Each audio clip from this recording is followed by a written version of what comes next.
Dreamscape presents The Woods Are Waiting by Katherine Greene. Narrated by Angie Hickman.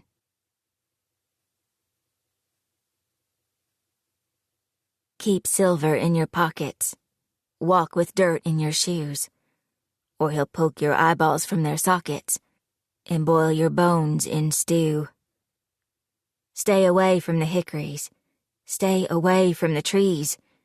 Don't sing. Don't shout. Don't run about, or he'll never let you leave. Watch out for his rough fingers, his eyes as red as blood. Whisper a prayer. You'll need them there, as he pulls you into the mud. Prologue. Long ago. They were beautiful in the way children are, innocent, carefree, frozen in the nostalgic reminiscence of forever childhood. The youngest's hair was flaxen gold.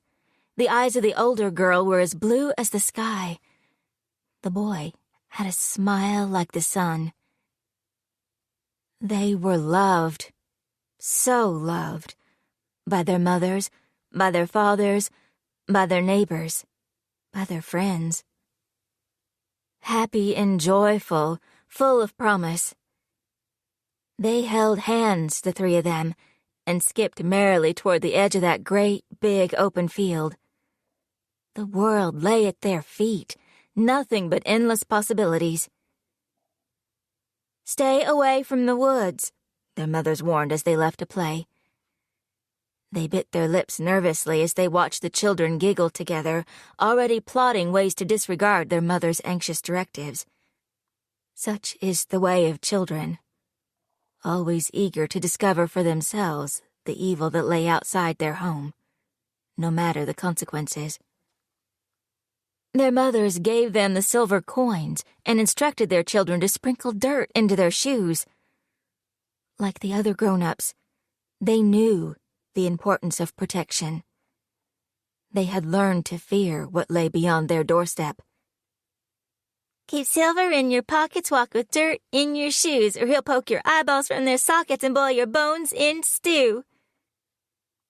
The children sang the silly nursery rhyme and cataloged the basic facts, filed them away as concrete truths.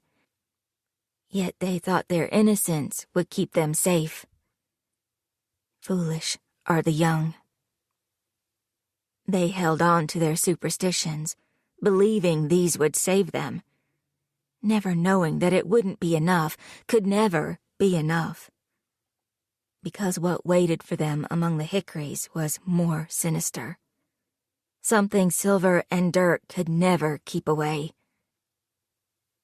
Flaxen hair, sky-blue eyes, and smiles like the sun were soon lost to the stories, becoming a new tragic chapter in a tale that had twisted and evolved as the years went by, until only blood remained, until only the dark existed. Stay away from the hickories.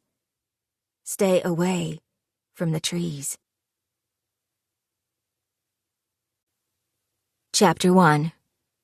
The Present. Cheyenne. I hesitated. The tree line was in front of me, and I thought about turning around and heading back the way I had come. But I couldn't. With a world-weary sigh, I pressed on, the forest enveloping me in its constricting grasp. The dense, suffocating mass unfurled in the center of my chest. It was a tactile, physical sensation that was unlike anything I had ever felt in my life and had only ever experienced here, in the woods.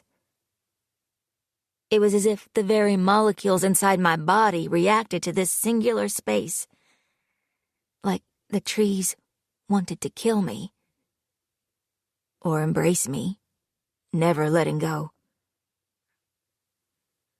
The sun had only just dipped behind the mountains. Outside the forest, the world would be awash in the hazy light of almost nightfall. Not here. not in the woods. Here it was already pitch black, as if the light never touched the hickories and firs, as if the leaves purposefully kept it out. In this deep, thick forest. Go back. Go back. Go back. Now. Now. Now! I wanted to do as my instinct screamed, but I couldn't. Duty could be extremely self-destructive. My car continued forward, and my ears were assaulted by the horrific sounds of branches scratching against metal like fingernails. I kept my eyes firmly on the narrow gravel road in front of me. I didn't dare look anywhere else. I knew what I'd see. Murky, endless nothing. I thought about the tiny apartment I had left behind in Roanoke, of my patchwork sofa I had picked up at Goodwill for $10 and carefully reupholstered. My bed with its lumpy yet comfortable mattress covered with quilts and pillows. I had done everything I could to make it feel like home. For a while, I'd even convinced myself it was. But here I was. I squinted, barely able to see, but it didn't matter. I would know the curves and dips of this road even if I were traveling it blind. As I crawled through the dark, my heart hammering away, a dark shape moved through the trees in front of me. As if dictated by muscle memory, I reached into the center console and grabbed the old silver coins that I kept there. I had picked them up at an antique shop and kept them in my car. In case of emergencies, I had told myself. But an emergency that required old-time silver coins wasn't one I wanted to think too much about. I gripped them in my palm and closed my eyes. The words came unbidden, tumbling out of my mouth in a soft, impassioned whisper. Protect me from evil. Protect me from those of the evil will. I had been back in Blue Cliff for less than 20 minutes, and I was already acting like a superstitious idiot. This place had that effect on me. On everyone. I opened my eyes and quickly deposited the coins back in the tray with an aggrieved huff. The world was quiet once more. Convinced I had been imagining things, my nerves a jangly mess, I started moving again. I arrived at my destination 5 minutes later without further incident. The gravel road gave way to a large clearing, where a small, rustic-looking house stood shrouded in darkness. In the beam of my headlights, I could see the large hickory tree to the side of the porch, glinting madly with the glass-blown orbs Mom had hung from the heavy branches to ward off evil. I wanted to give myself a moment to get my bearings. I had a script I wanted to follow. I had been practicing it for over a week, ever since I'd gotten the call that brought me back here. She's not doing good, Cheyenne. You need to come home. Police Chief Donald Hickman's gravelly voice was thick with concern. When I'd seen his number flash across the screen, I'd almost sent it to voicemail. But I hadn't. What do you mean? If this is about some ritual or... Have you heard about the boy? The one that's gone missing? Of course, I had heard about the boy. Everyone had. My tiny hometown had made national news once again. Yeah, I read about it, I told him. It set something off inside her. She's changed. It's like before, but worse. And with the town in an uproar, I can't be out here watching her like normal. No one can. We need your help. You're her daughter. You have to take care of her. No. I couldn't go back. Not to Blue Cliff. Not with a child missing. The need to stay away was rooted in absolute survival. It's what had kept me away all these years. It's why the thought of returning filled me with dread. I have a job, Chief. I have a life. You have a life here, Cheyenne. In Blue Cliff. And family, too. And a mother who needs you. I need you. Your town needs you. His voice went rough. You're an Ashby. Don't you forget that. If only I could forget. And here I was, crawling back like the prodigal daughter I was. It was disturbing how easy it was to leave that new life behind and return to the old one. I could have sat in my car all night, staring at my old home. But it was the middle of February and the front door was hanging wide open. I left the keys in the ignition and the headlights blazing so I could see as I got out of my car. The cold air chilled me instantly. I stepped along paving stones that appeared to have been recently set. I could just make out the property in the darkness, and it looked well-maintained. I noticed a new path made of fine gravel that curved around the side of the house to where the root cellar was. I couldn't imagine the freshly painted porch swing was my mother's handiwork, but it was nice to see she hadn't been left to rot in the woods. As I approached the open door, my shoe skidded, almost sliding out beneath me. In the harsh glow from my phone screen, I could see the line of gritty white salt that had been sprinkled along the door jamb. I let out a resigned sigh and braced myself as I stepped over the threshold, aware of what would be waiting for me inside. The smell hit me first. The air was thick with the smell of burning wood. Several bundles of pine branches, used to cleanse a space for protection, lay burning by the open window. It was freezing inside, despite the fire that raged in the wood stove. I quietly closed the door behind me and lowered the window. The place was eerily quiet, except for a rhythmic scraping sound coming from the back of the house. I made my way into the large open room that comprised the main living space and followed the narrow hallway into the cramped kitchen. That's where I found my mom.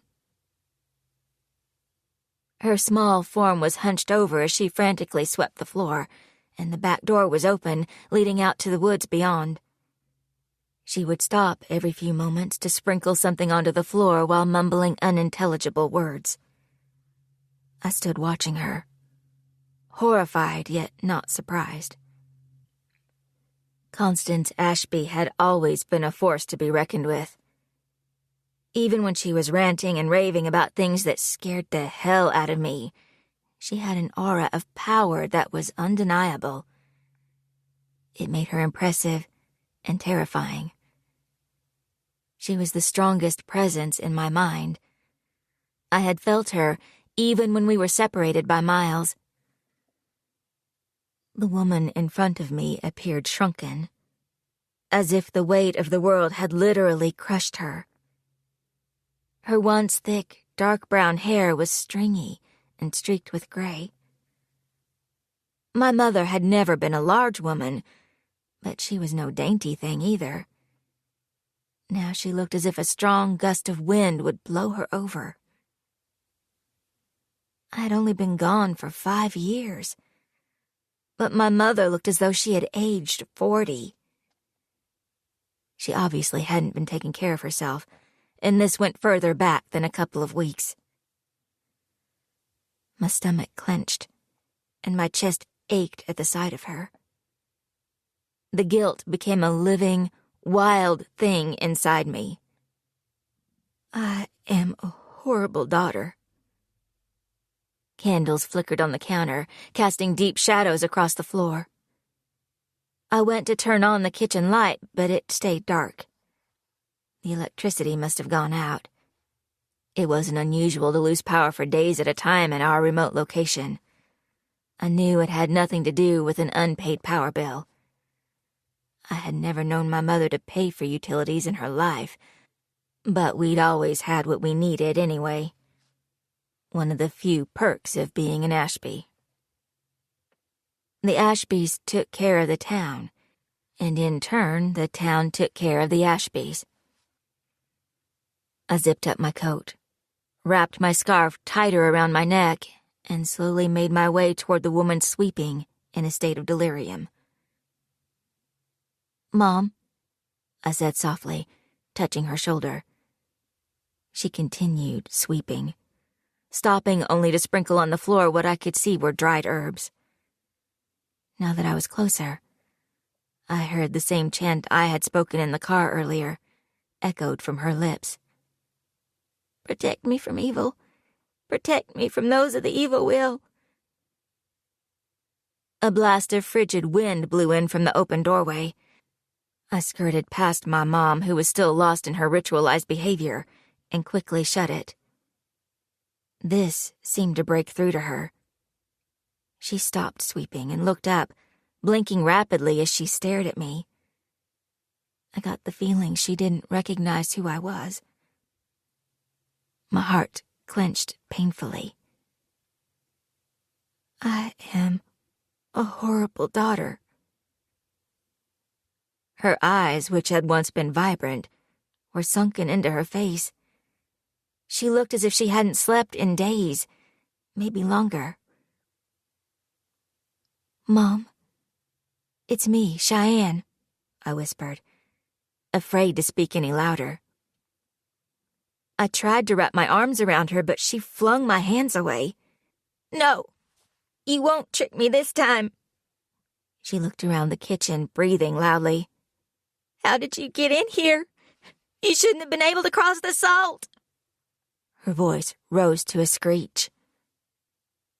Unfortunately, this I recognized. My entire body braced itself for the escalation, the one I had become intimately familiar with as a child. I took a step back. "Mom, it's really me. It's Cheyenne, your daughter." She started chanting louder, flinging the dried herbs in a circle around me. This was getting out of control. I had to break through the trance she was in. But I was out of practice. It had been so long since I'd had to do it, and I was worried I had forgotten how. At one time, I had been the only person able to get through to her when she got like this. It had been my most important job. And the reason I had left. Steeling myself, I grabbed a hold of her upper arms and held her still. I was a good 4 inches taller than my mother and easily had 30 pounds on her.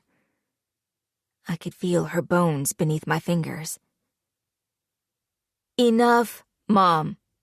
Enough," I said loudly and firmly, giving her arms a squeeze. "Look at me," I commanded. When she snarled and spat, refusing to meet my eyes, I shook her. "Stop it, Mom. Stop it now. I'm not him. I'm Cheyenne. Look at me." She stopped struggling.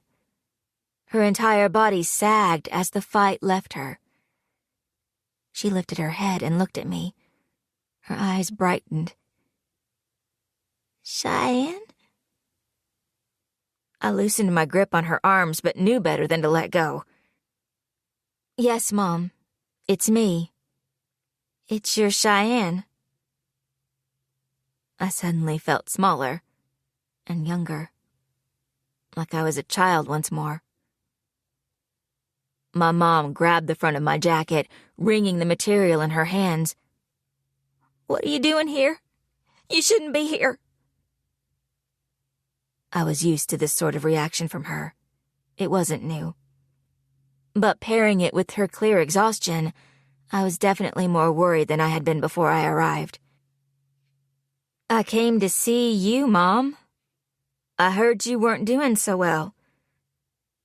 I tentatively put my arm around her and began to slowly lead her from the kitchen. I bypassed the chaotic living room and walked straight down the hall to her bedroom at the end. I opened the door, expecting to see more of the mess that dominated the rest of the house, but was surprised at how Spartan it was. Aside from the old wooden dresser in the corner, there was nothing else in the way of furniture in the room. At some point in the past 5 years, my mother, or someone, had removed the ornate hickory sleigh bed and replaced it with a thin mattress on the floor. The floor was dotted with chalk figures and symbols. Some I knew, others I didn't. Burnt candles ringed the bed, and we had to step over them so I could help my mom onto the mattress. She lay down easily enough. I covered her with a coarse blanket.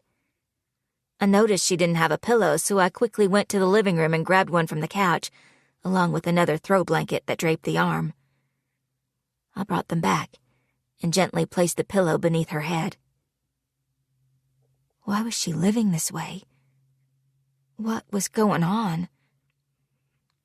I knew I wouldn't get answers tonight, but I despaired at the sight of her in the house that had once been filled with life, even if tinged with darker things. To find my mom like this, her mind so clearly deteriorated, was excruciating. How could I have stayed away for so long without knowing this was going on? Was this only because of the missing kid? Or did it go deeper than that?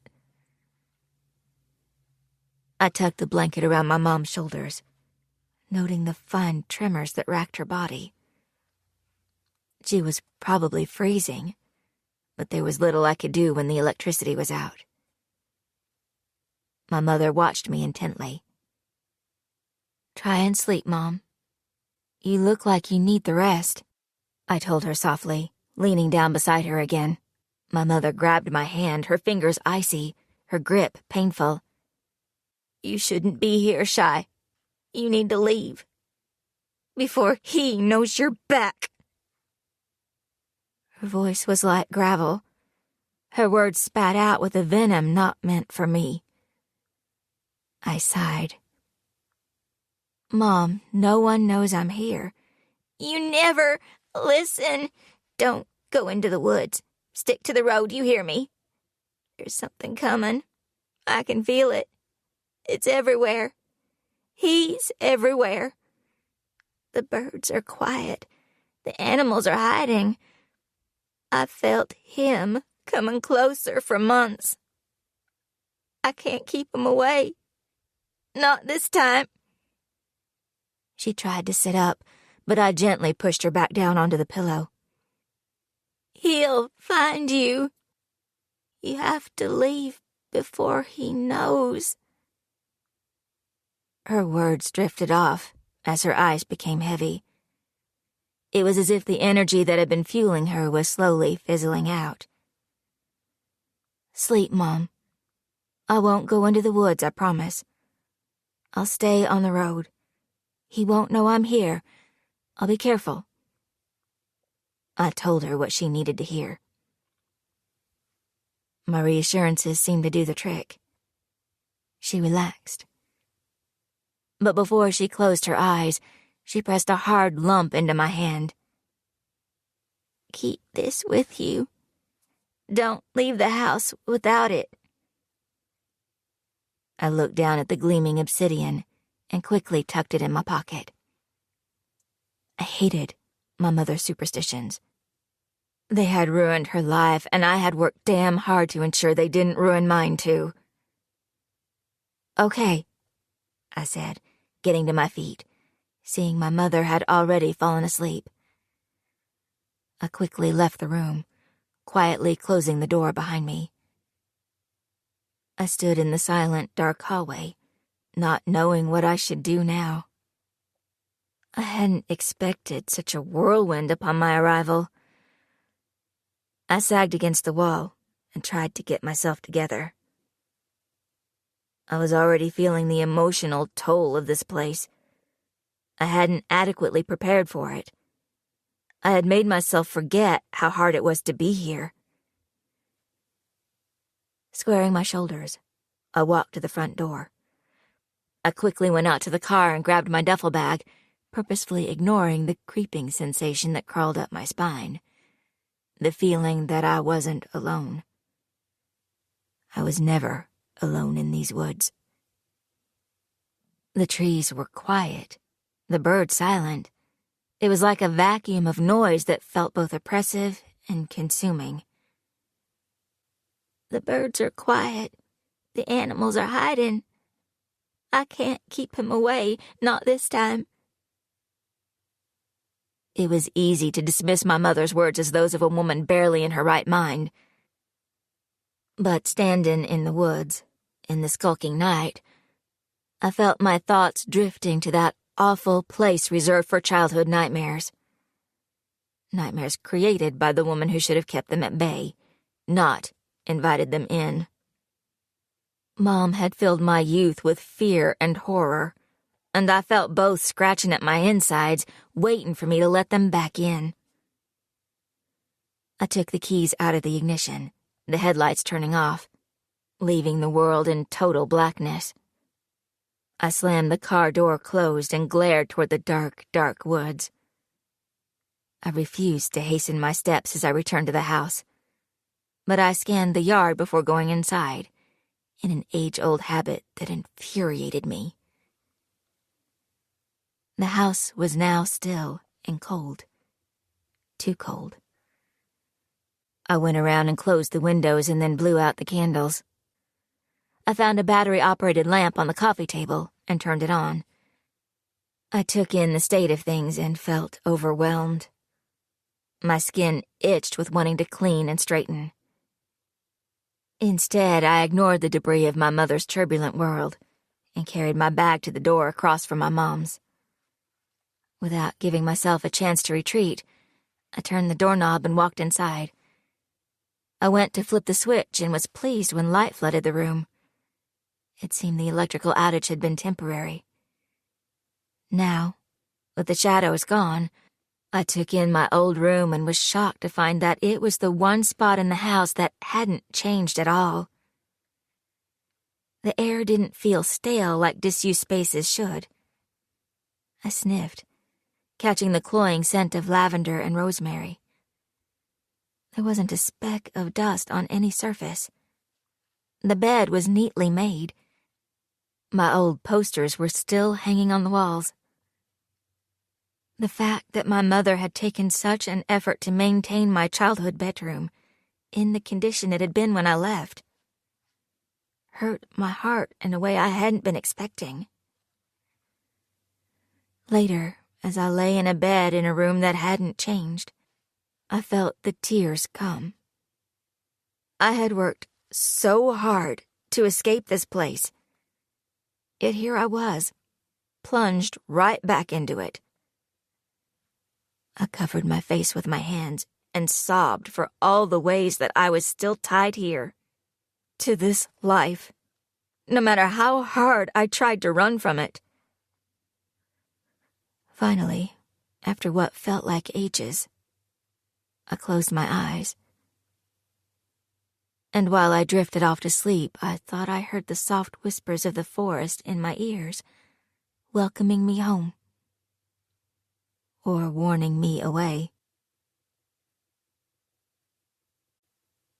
Chapter 2. Cheyenne. Mom was still asleep when I woke up the next morning. I opened her door a crack and found her curled up beneath her blanket. I hated seeing her sleeping on a mattress on the floor, and I wondered why she had removed the bed. I would have to do something about that. Quietly, I closed the door and headed to the living room. In the harsh light of day, the house was worse than it had first appeared. Every square inch of surface was covered in candles and herbs, crystals and carved sticks. Evidence of my mother's delusions were everywhere I looked. It made me want to scream. My mother's house consisted of only 5 rooms, all on one level. The living room was filled to the brim. There was hardly any space to sit down. She had never been a hoarder, but obviously that had changed over the years. On one side of the room sat a large oak table covered in what appeared to be knickknacks and random trash, decaying plants, burnt wood, piles of rocks. But if you looked closer and knew exactly what you were seeing, you'd know this wasn't clutter. You'd know this was the remnants of some sort of ceremonial offering. The rotting plants were elderberry and pokeweed. I noticed rosemary falling in drying clumps onto the floor. The wood was etched with symbols, and the rocks, that shone with a dull luster, were all the colors of the rainbow. The crystals were some of my mother's most cherished possessions. I controlled the urge to sweep it all to the floor, and instead walked to the kitchen, which was just as cluttered as the living room. Crystals and candles were everywhere. The air stank of burnt herbs. The room was small, the large, roughly hand-carved table taking up most of the space.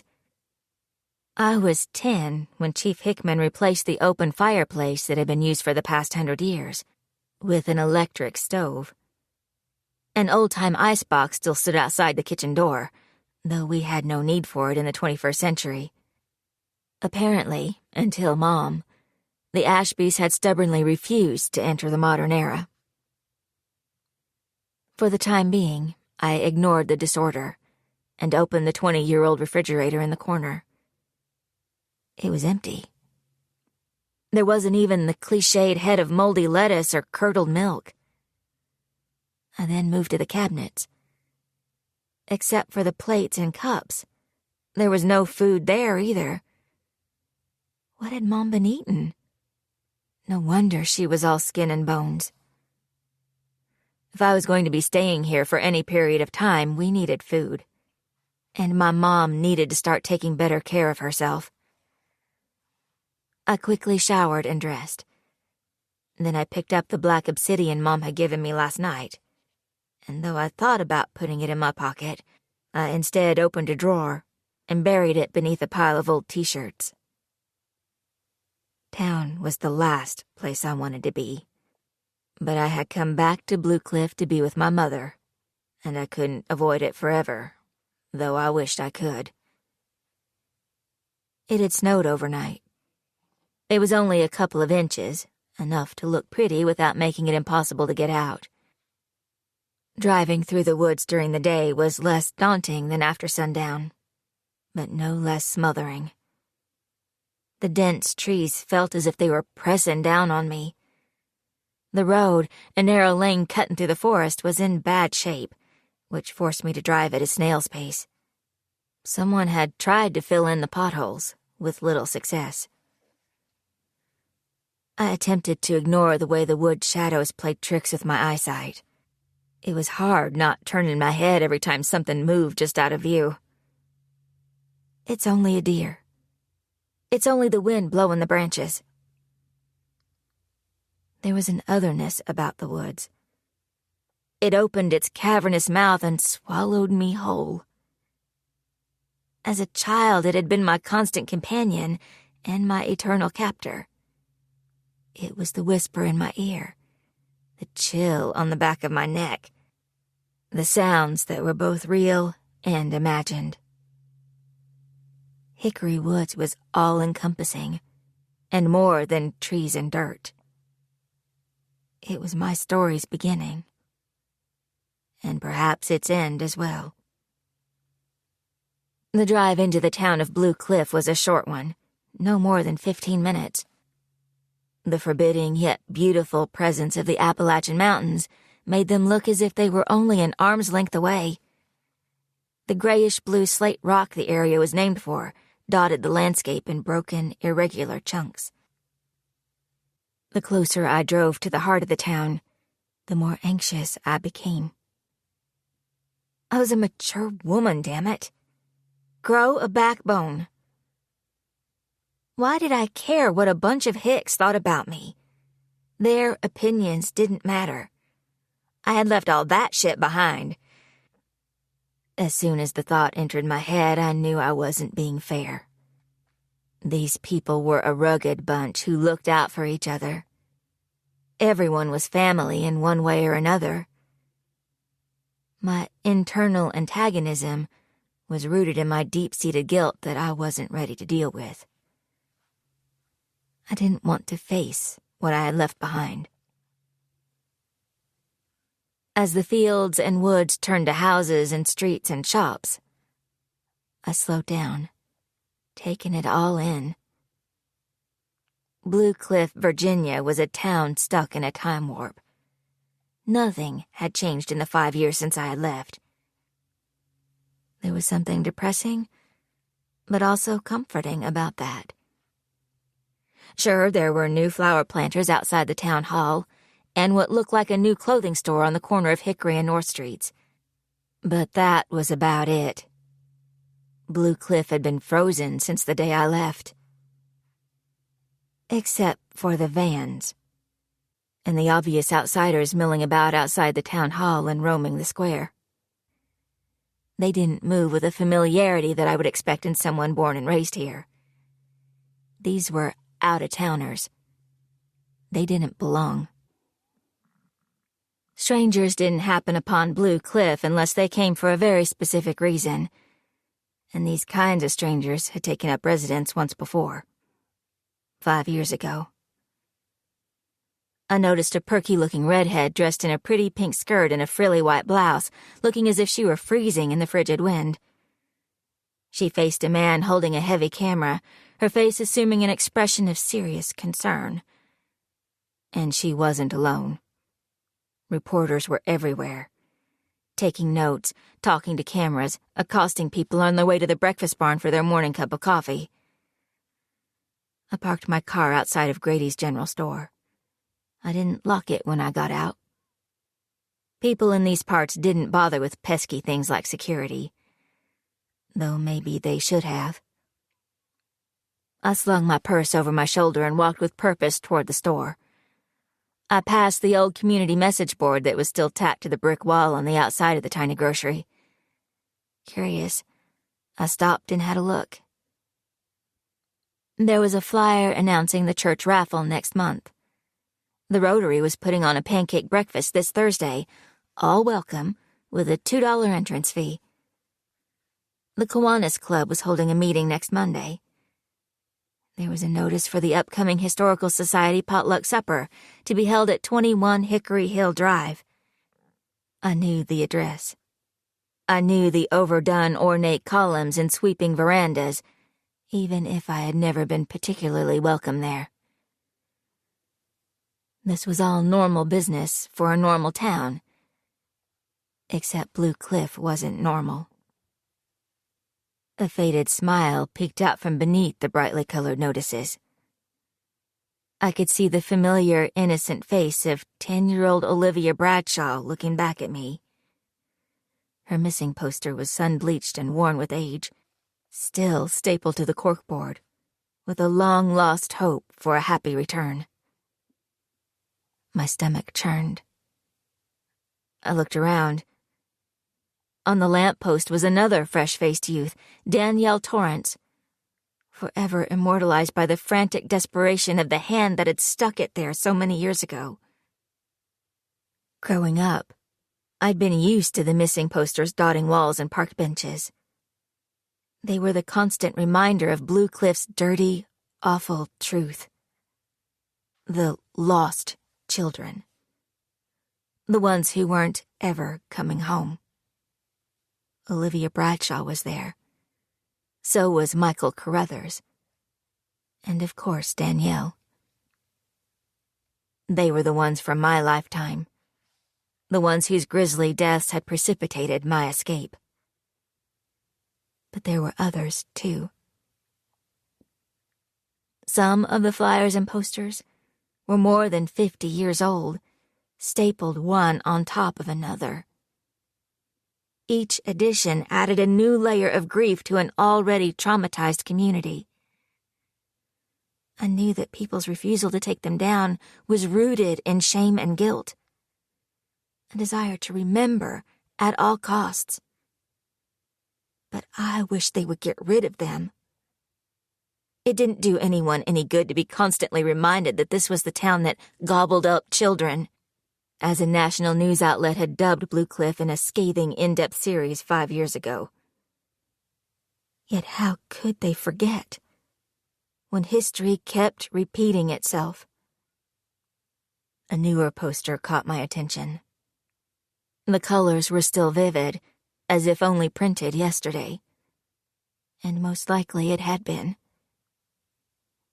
It was the picture of a young boy with a gap-toothed smile and wearing a blue plaid shirt, who only 2 weeks ago had been running around with his friends and climbing trees in the woods he should have avoided. Hadn't anyone warned him that the hickories could steal him away? Missing. Dakota Mason. Last seen on February 2nd. $1,000 reward for information leading to his return. $1,000. A drop in the bucket to some, yet for most of the people around here it was a small fortune. But did the money really matter when it came to the life of a child gone too soon? Like the ones before him, Dakota had ventured into the woods and never come out. I had read about it in the papers and had seen the news segment on CNN. It was as if he had vanished into thin air. Like Olivia. Like Michael. Like Danielle. One day he was there, the next he wasn't. And all that was left behind was the raging panic of unanswered questions. Missing Dakota Mason was one of the main reasons I hadn't wanted to come back. I had been to this dance before, and I was eager to sit it out. If Chief Hickman hadn't insisted I was needed, I would have stayed in Roanoke. But it seemed the chief, the man I had known and loved my entire life, had expertly used my once-buried sense of duty against me. The aged hickory trees lining the street reached toward the sky with their bare, skeletal arms. I noticed something dangling above my head and curiously reached up to touch it. I rubbed my fingers along the rough contours of the small doll wrapped in twine. My stomach twisted, and I tasted copper as I bit the inside of my cheek. I walked slowly along the sidewalk, noticing similar dolls, or poppets as my mother called them, hanging by their arms from the low-hanging branches. They were crude things, fashioned from corn husks and string, others of sticks and straw. I knew them well, having helped my mom make them hundreds of times before. But they were hidden things, meant to be kept in pockets and locked away in drawers. Seeing them out in the open, a town superstition on display, disturbed me. They created a ghoulish sight as they swung slightly in the breeze.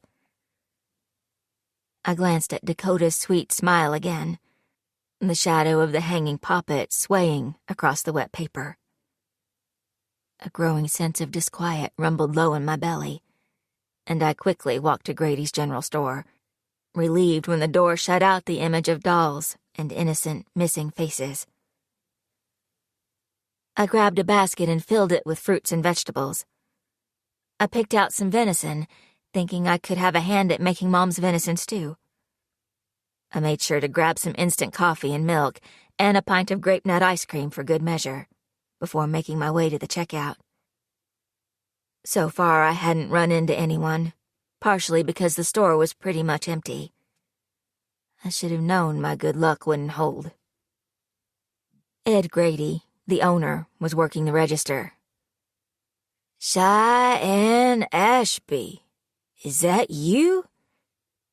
His weathered face broke into a tired smile, and he immediately came around the counter to envelop me in a tobacco-scented hug. "My God, girl, it's been too long." He held me at arm's length, giving me a narrow-eyed inspection. "You're too thin, and you look tired. City life doesn't seem to suit you." I knew Ed meant well. He had grown up with my mother, and the two were old friends. I remembered him and his wife Linda visiting often when I was younger. Linda and my mom would chat, while Ed chopped enough firewood to last us the entire winter. The years hadn't been good to him. He had always drunk too much moonshine, which he made in a not-so-secret still he kept a mile off the narrow road that headed up the mountain. As a result, his middle had expanded to nearly twice the size it used to be. His once red hair had thinned, and the whites of his eyes were now a concerning shade of yellow. Busted capillaries lined his bulbous nose. But his smile was as bright as ever. "City life is treating me fine," I assured him, with more than a little bite. "Your ma didn't tell me you were coming home," he said. Was he being accusatory, or was I feeling unnecessarily defensive? "Probably because she didn't know," I muttered, loading the groceries onto the counter. Ed started ringing me up, putting my items in a plastic bag. Clearly, Grady's general store had yet to get with the more environmentally conscious times. "It's good you're back. Connie could use the help. With everything going on with the Mason boy, she needs someone to look after her properly." Ed pressed his mouth into a firm, judgy line. "Well, I'm here now," was all I said. I was ready to get out of there, but it seemed good old Ed was taking his time ringing up my handful of groceries. "There've been some changes since you left. Delilah Reynolds got a new hip. The church auxiliary raised funds to replace the bell," Ed informed me. I wanted to roll my eyes, but didn't dare. "That all sounds great," I responded, not meaning a word of it. Ed's eyes lit up. "Oh, and my boy Reggie has moved back home. He's been such a help to Linda.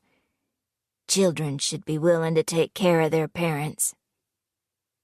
Ed's words couldn't be more pointed if he'd sharpened them with a blade. What he failed to say was that his 20-something son had recently been released from jail for voyeurism. He'd been picked up at least 4 times that I knew of, though it was probably more. Reggie was a weirdo who liked to look in people's windows. He'd always made me uncomfortable when I was younger. Every town had that one person everyone silently raised their eyebrows about. The fact that Ed and Linda were universally loved and admired made it difficult to hold their questionable son accountable for his behavior. Reggie Grady had more slaps on the wrists than anyone I knew. I was surprised when I read that he was finally sent to jail for a 6-month stint. But it seemed you could only look the other way for so long. Blue Cliff was a town of characters. Some good, some bad. "I'm happy for you two," I replied, knowing it was the right thing to say. "I was just out to see your mama last week. Linda didn't come. She broke her back last year in that big snowstorm and still isn't up and around the way she used to be," he went on. "Sorry to hear that," I replied politely. "Linda's been growing her herbs in the new greenhouse I built for her in the spring. She made sure to get a bundle of dill together for Connie. Made it up into a pretty wreath for her to hang above the door. Can't be too careful out there in those woods. We like to make sure she's protected, especially with what happened to the Mason boy." I could tell he wanted to talk about Dakota Mason. It was the way of people in small towns. They speculated and hypothesized until they were blue in the face. Ed and his friends would talk of nothing else for months, if not years. In Blue Cliff, memories were long. Ed dropped the ice cream into the bag and finally gave me my total. I handed him my debit card, stopping myself from tapping my fingers in impatience. "That's nice. I'm sure she appreciated it," I murmured. "Took her the ashes from the pine wood fire we burned at the New Year, too. Pine axe as a shield, you know." He slowly put my card into the reader and waited. He hadn't taken his eyes off me. "Linda and I worry about her out there all by herself. Things are different now.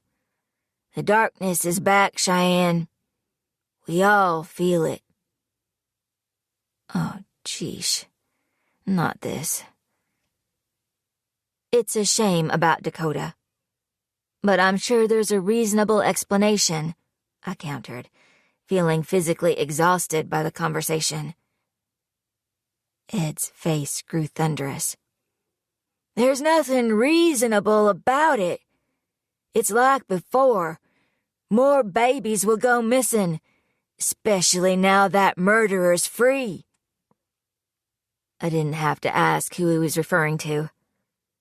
The whole country knew the story of railroaded Jasper Clinton, wrongfully convicted of killing Blue Cliff's children.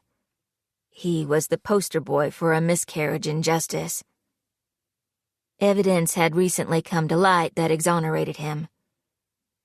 So Jasper had gone and gotten himself a hotshot appeals attorney and filed a writ of habeas corpus, saying his constitutional rights had been violated. And it seemed they had been. Jasper's attorney claimed evidence had been purposefully withheld during his trial 5 years before. The appellate court agreed, and Jasper was released. The 3 life sentences for the murders of Danielle Torrance, Michael Carruthers, and Olivia Bradshaw overturned. And now another child in Blue Cliff had gone missing. I knew Ed Grady wasn't the only one in town thinking the timing was mighty suspicious. "It seems as if Jasper wasn't the guy, though, Ed. The evidence must have been compelling for the judge to release him." I should have known better than to voice an opinion contrary to Ed Grady's. His broad chest puffed up and he looked ready to spit nails. "There's no way Chief Hickman and the department got it wrong. I'm sure you remember my brother, Adam. He's been a deputy for the past 40 years. He worked that case. He knew from the moment they found little Livy Bradshaw's body who'd done it."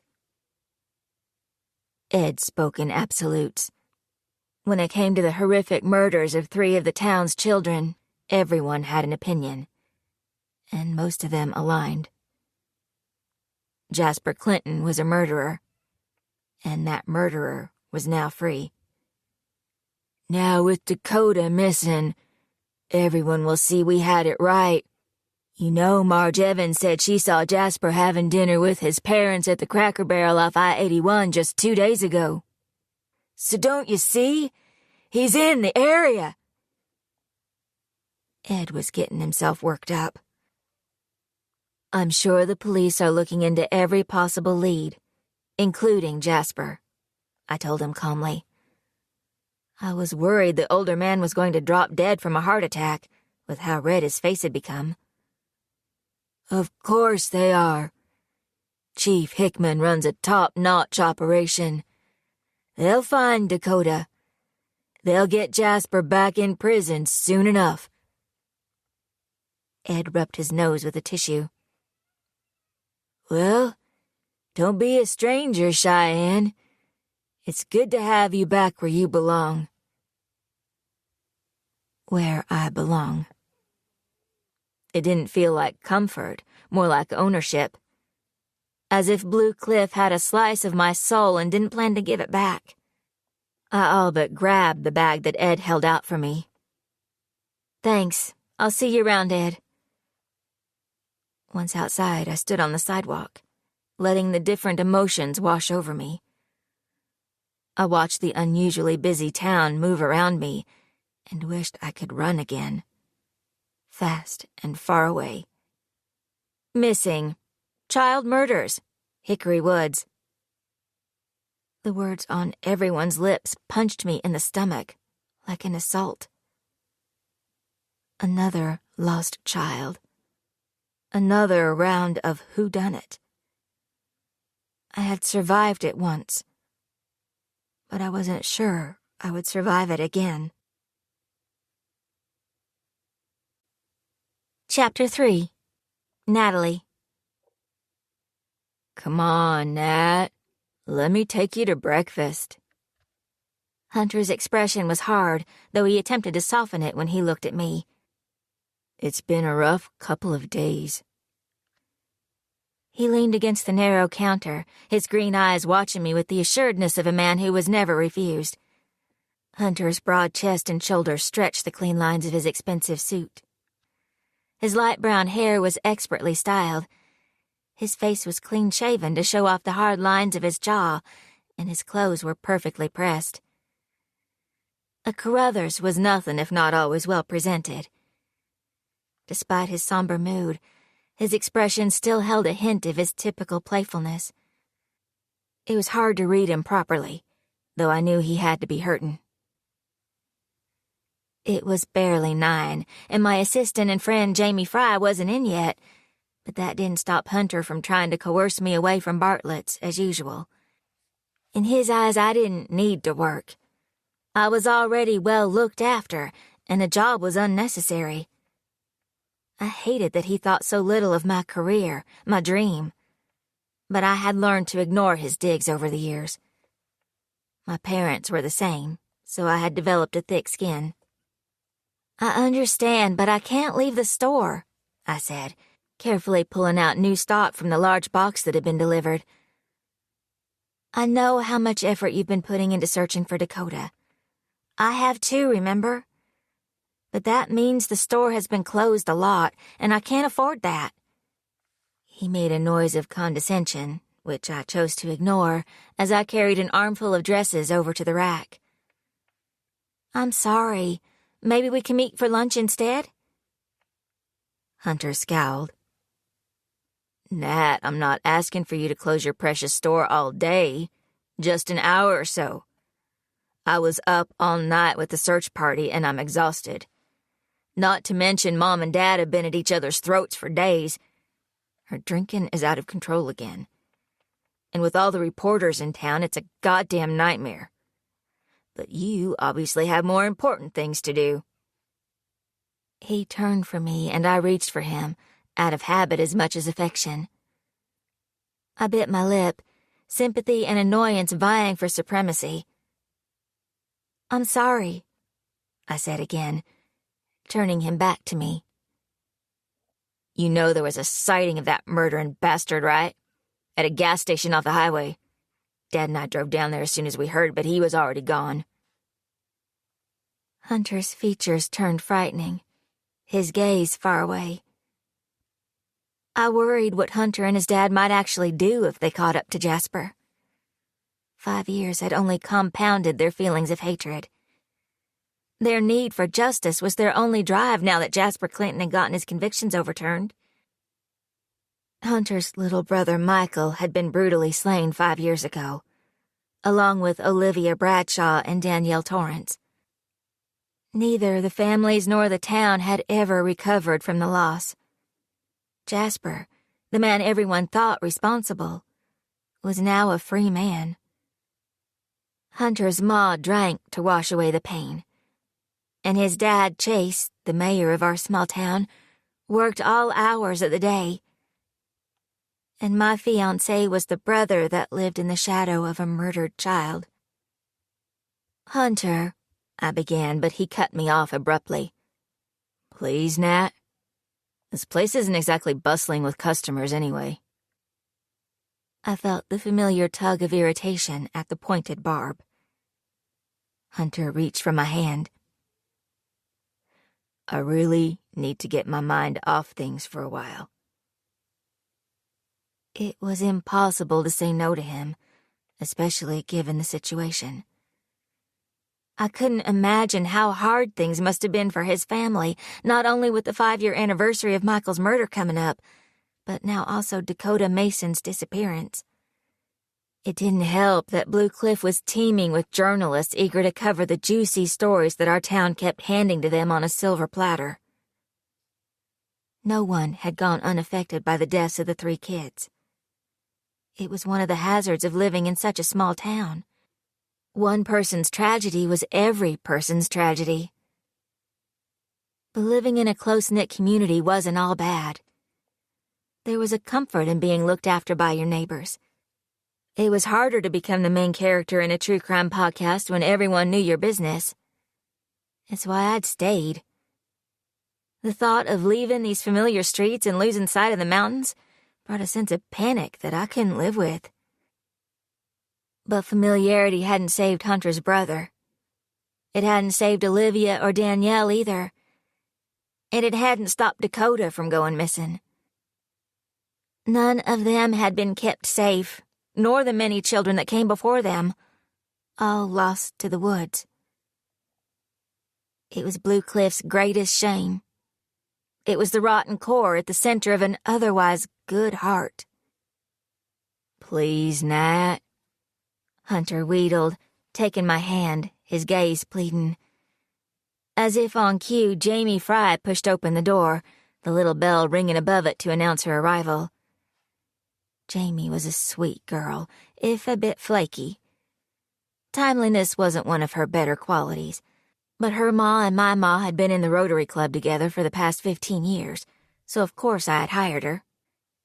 "I'm sorry I'm late. I was up all night making posters with my mama Mackenzie." She bustled in, a whirlwind of slightly chaotic energy and too much hairspray. She looked exhausted. Dark shadows ringed her eyes and her skin was pale. "We're putting the posters up after I finish work this evening," she remarked tiredly, her features pulled taut with worry. "How is Mackenzie holding up?" I knew that her younger sister and Dakota had been friends most of their lives. Kids in Blue Cliff were a tightly bound group, so his disappearance would be hitting them all hard. "Not great. It's hard for anyone to understand what's going on, but for kids, it's just..." She shook her head, her eyes filling with tears. "I needed Mackenzie to see us doing something. She's so scared and worried, she can barely sleep. She thinks he's coming to get her, because of course all the kids are saying he's coming out of the woods to get him." She finished in a whisper. "It's hard getting a 9-year-old to believe a person did this and not a monster in the woods. Maybe it's better for her not to see that evil lies in people, too." I placed a hand on her arm. "I'm so sorry. If you need to go home, that's okay. I'd understand." Jamie wiped tears from her eyes and took a deep breath. "No, I need to be here to take my mind off things. I would have been here sooner, but none of us got much sleep last night." "Don't even worry about it. It's not a problem," I replied, my voice kind. I could hardly scold her for being late, given the circumstances. Hunter cleared his throat, drawing our attention to him. "So, Jamie, now that you're here, I'm going to take Natalie to get some breakfast. You're okay to look after this place for a little while, right? I'll bring you back something, too." "Oh, yeah, that's fine. I've got it. You two go." Jamie waved us on. "Bring me a muffin. I forgot to eat before I left the house." I narrowed my eyes at Hunter, annoyed that he'd asked Jamie. I could hardly say no now, though. "We'll be back within the hour. Thanks, Jamie," I said to her. Heading around the counter, I grabbed my jacket. Hunter held the door open, and we slipped out into the cold morning air. I took his hand as we walked across the street. Traffic was busy for this time of morning. I guessed it was a collection of things. The snowstorm predicted to blow in over the weekend, as well as the journalists who had been circling like vultures since Jasper's release, and then Dakota's disappearance. I'd had to ask Police Chief Hickman to put up a no trespass notice in the shop's window after being inundated with reporters looking for any piece of information they could get. Blue Cliff was once again in the spotlight. For all the wrong reasons. Normally, our hometown was everything a small town should be. It consisted of a handful of stores and one main road, One way in, one way out. We were surrounded on all sides by thick, dense forest. The official name of the forest was Hickory Woods, for the overpopulation of hickory trees in the area. But everyone called them Ashby Woods, for the family that had always lived in the heart of them. We were miles from the highway and tucked into the side of the mountain. If you weren't deliberately going to Blue Cliff, you'd never find it. Not much had changed over the years, which in my opinion was part of its charm. We sometimes got tourists, drawn by our proximity to the Appalachian Trail and the few Airbnbs that were little more than glorified hunting cabins for people wanting to vacation off the grid. We were a town mostly untouched. You wouldn't find a Walmart or a Chili's. We hadn't even had broadband until a year ago. To say we were cut off from the rest of the world would be an understatement. But that was another thing that I liked so much about it. Well, hell is gone and frozen over, Hunter muttered, bringing us both to a stop. I followed his gaze toward Grady's general store, my features going slack with shock. "Is that Cheyenne Ashby?" I croaked. She was older and a lot thinner, but despite the differences, she was still the same Cheyenne. Long, dark hair tied back, skin so pale you wondered if she ever went outside. Even as a kid, when she spent all her days running around in the woods, she'd never tanned. From this distance, I knew her eyes were a piercing blue that could look straight through you. She was striking, with the kind of looks that grew on you the longer you knew her. To those who had loved her, there wasn't a more beautiful girl around. Her arms were wrapped around a bag of groceries. Her expression was fixed in annoyance as she watched a reporter speak to my Aunt Marge Evans, who seemed to enjoy being in front of a camera. Shy had to have felt the weight of everyone staring at her, as they weren't being subtle about it. People were openly gaping at her. Shy's reappearance, particularly during a time of such disquiet, was definitely a cause for gossip. I had given up expecting Cheyenne to come back, so I was stunned to see her. Over the years, I had stayed in contact with Constance, Shy's ma. She had been like a second mother to me and had given me a safe haven when things had been hard. Shy may have been happy to walk away from her family, but that didn't mean I had to, and my bond with Constance had only grown. But I couldn't replace her daughter, so for Connie's sake, I was glad to see Shy. "Do you want to go say something to her?" Hunter asked. I gave him a sharp look. He knew our history and why I never spoke her name. How could he even suggest it? "No!" my still bruised heart wanted to shout. But somehow I managed to sound indifferent when I replied, "Sure." Hunter and I headed through the snow to greet Cheyenne. Shy had always wanted to escape. Anywhere so long as it was far away from Blue Cliff. I'd never understood her wish to leave. Blue Cliff felt picture perfect with the summer farmer's market and the old-time festival in the fall. Blue Cliff was the sort of place that people read about in books, a town seemingly untouched by the outside world. But Cheyenne had left without a backward glance, a postcard, or even a goodbye hug thrown to the girl she had been friends with her whole life. Yet now she was back, and by the looks of her, she was none too happy about it.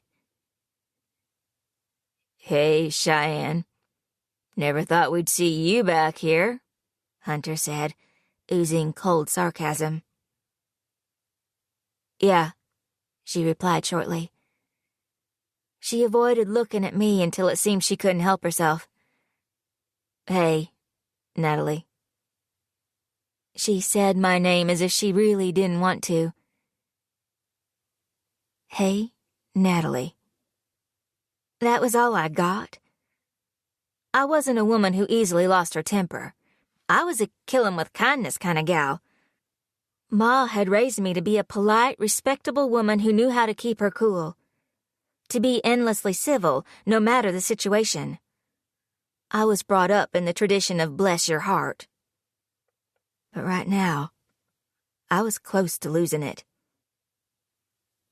Bless her goddamn heart.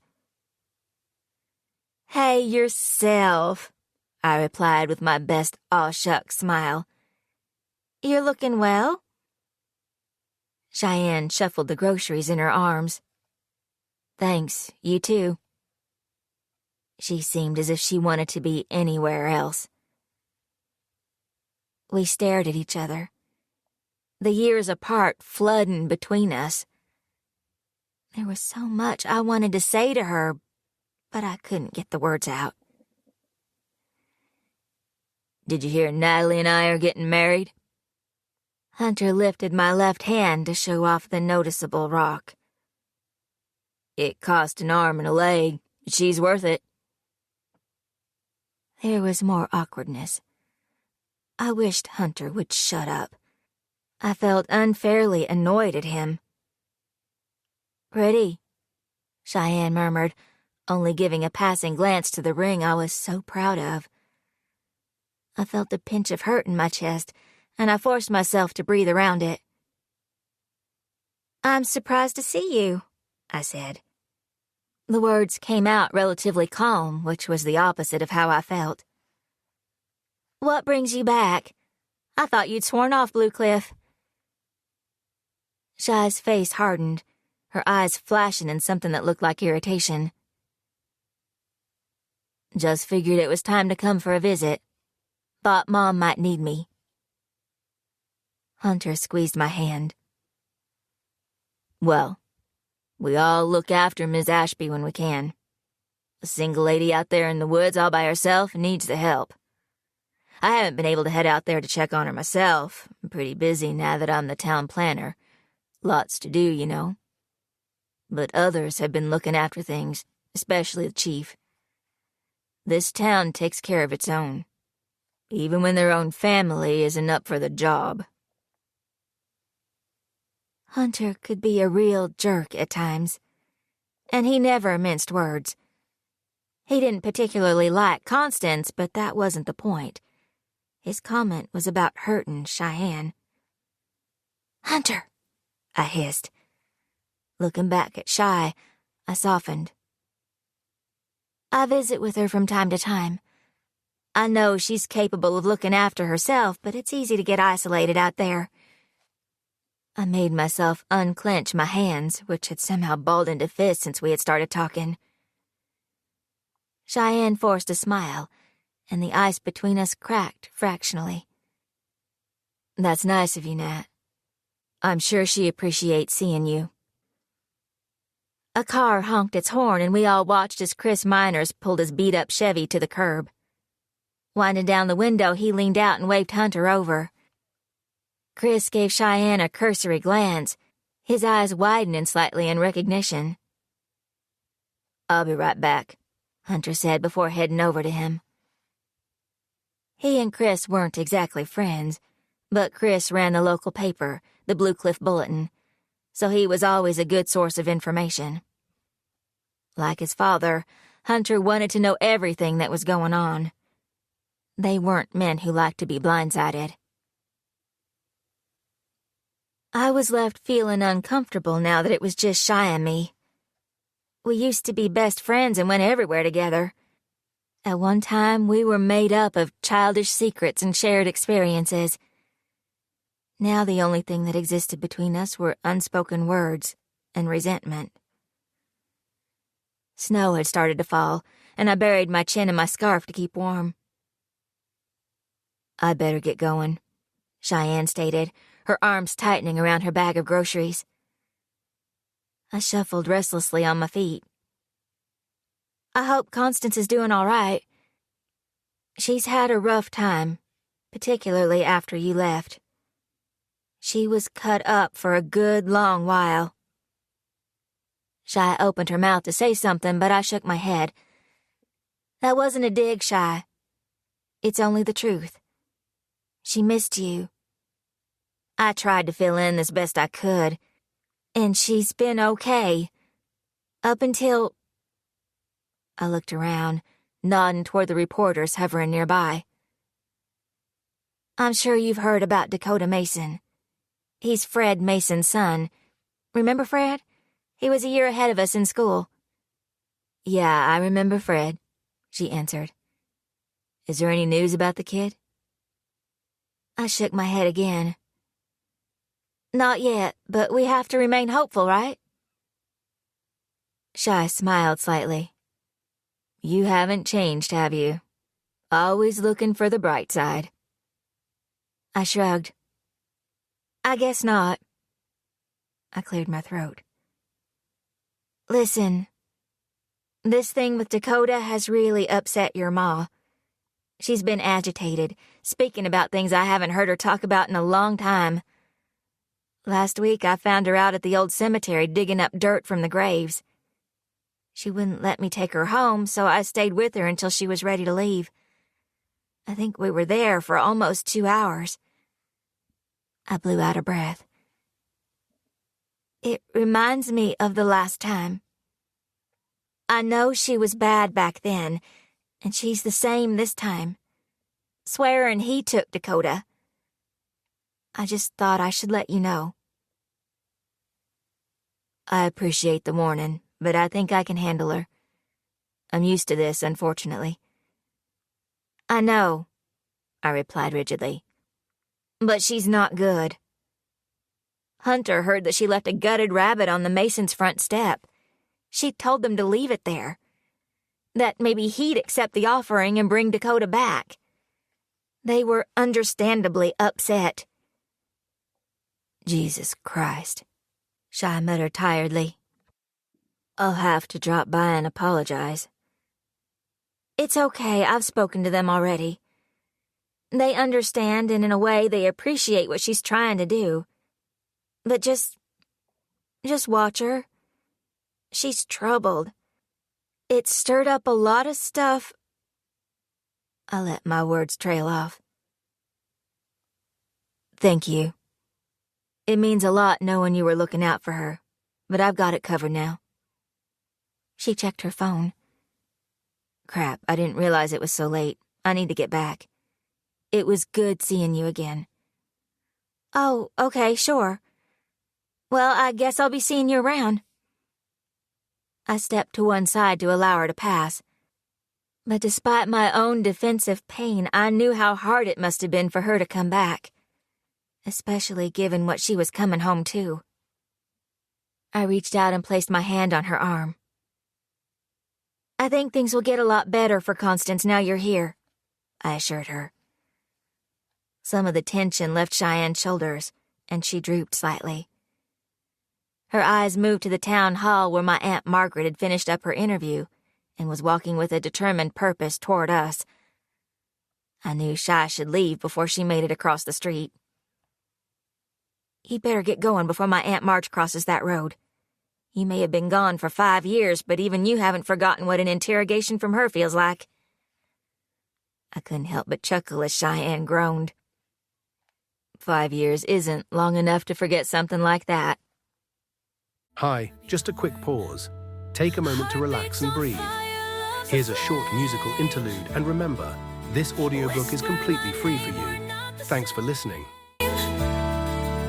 Together we're a wildfire soaring high. Love's the limit, touch the sky. Heartbeats on fire, love's a flame.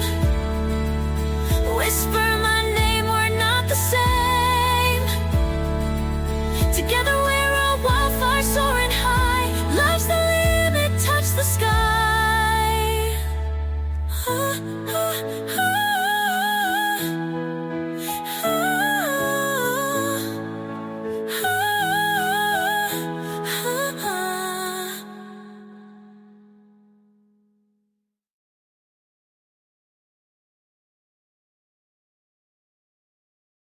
She smirked. She looked at me. Really looked at me. In that way of hers that saw both everything and nothing. See you around, Nat. Then, before I could respond, she turned on her heel and left quickly. I stared after her for several moments, feeling awash with emotions I had forced myself to put aside. I forked eggs into my mouth, barely tasting them. The breakfast barn was busy with the usual crowd. The hustle and bustle of the waitstaff hurrying back and forth to tables, filling coffee cups and putting steaming plates of food in front of diners was normally soothing. But not today. Hunter was tapping away on his phone while we ate, something I found rude but was used to. As if sensing my scrutiny, he looked up and smiled at me. My heart fluttered in a little echo of the puppy love I'd felt once upon a time. God, he was handsome. Work, he said with a dismissive wave of his hand. You know how it is. Anything important? Something's always going on. He leaned back in his chair. So, Cheyenne's back after all this time. Hunter picked up his coffee and took a long sip. I wondered if we'd ever see her again. No one has heard from her in years. She's got some nerve strolling back after ghosting the entire town. Don't be mean, I warned him, acutely aware that despite his good looks, a cruelness dwelled within him. He lifted his hands in surrender. All I'm saying is if Cheyenne thinks things are going to be easy, then she's got another think coming. Cheyenne's life was never easy. You have no idea what it was like for her. With the way her ma is and her family's reputation, I frowned. I'm sure living with Constance was tough. But some of us had worse things to deal with than a kooky, superstitious mom and weird horror stories. Our horror stories were real, and yet we stuck around. We stuck it out. Some of us understand the importance of community and family and honoring our commitments. He snapped, his entire demeanor changing. I wanted to tell him that there was more to those woods than made-up horror stories. That I had seen things out there that couldn't be explained. That most everyone in town knew there was an element of truth to those tales. Hunter's family were the outliers. Their pragmatism made them stand out. The Carruthers had never bought Constance's herbs or had her draw a ring of protection around their house. They may be from Blue Cliff, their family going back generations, but they made a point to turn away from the beliefs that sustained everyone else. Knowing he wouldn't understand, because he'd never understood, I instead reached across the table and placed my hand on top of his. I know it must be hard for you and your family right now. It was the only thing I could say when he got like this. When memories of his brother came to the surface and threatened to crack through. He shrugged again, his eyes on the tablecloth, his features stony. Every year is hard. You'd think it would get easier, but it never does. And now with Dakota... The urge to go around the table and put my arms around him was strong, but I was cut off by one of my best friends, Jackson Campbell, approaching our table.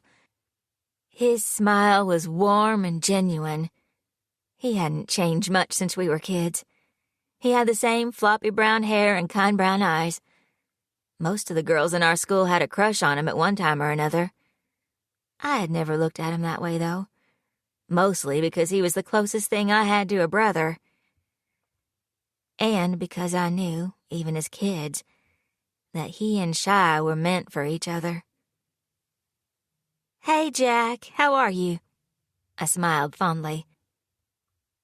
Jack, Shy, and I had grown up together here in Blue Cliff, just as our parents had done before us. We had been the Three Musketeers. Where one was, so were the other two. Eventually, Jack and Cheyenne started dating. For a lot of people, that would have destroyed the friend dynamic. The old saying, "three's a crowd," could have applied, but our relationship was different.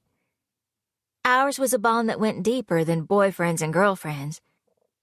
So when they got together, our roles simply shifted to accommodate the change.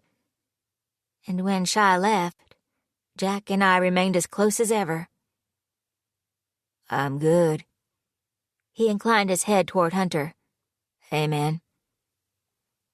There was no love lost between Hunter and Jack. Jack had always tried to get along with my fiancé, but Hunter didn't believe that men and women could be friends. He had always been wary of our friendship, which was ridiculous. Hunter gave Jack a sly smile, and I already knew what he was going to say before the words left his mouth. So, you'll never guess who we ran into. He paused for dramatic effect before dropping the bomb. Cheyenne Ashby. I cringed at his bluntness. Jackson had loved Cheyenne, deeply, and I suspected he had never stopped. He had dated on and off since she had left, but nothing serious or long-term. Jack's eyes shot to mine, his tired expression morphing into something else entirely. She's back? I nodded. Yeah, we saw her a few minutes ago. I watched as Jack digested the news. A myriad of emotions crossed his face. Jack had never been one to hide his feelings. He'd make a horrible poker player. A large hand clapped down on Jack's shoulder, startling us all. The Blue Cliff police chief, Donald Hickman, stood behind him, a wide smile on his handsome face that was at odds with the somber mood of the rest of the town. The chief was a tall man with thick muscles. When I was a kid, he'd wrap those big, burly arms around Shy and me and squeeze us. We all loved the chief.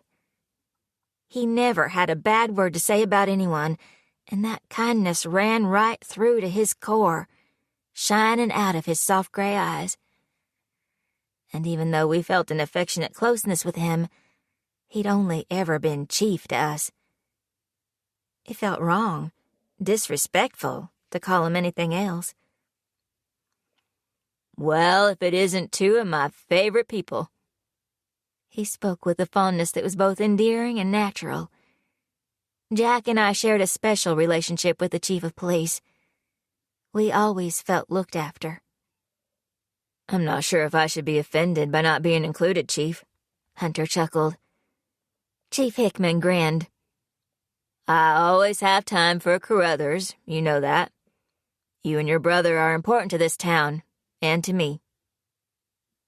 At the mention of Michael, Hunter's smile faded slightly.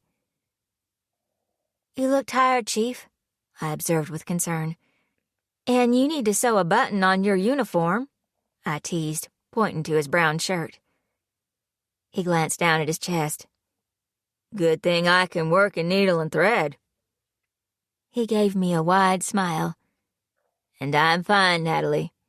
It's been a long couple of weeks is all. Still no news on Dakota? Jack asked, and the chief shook his head.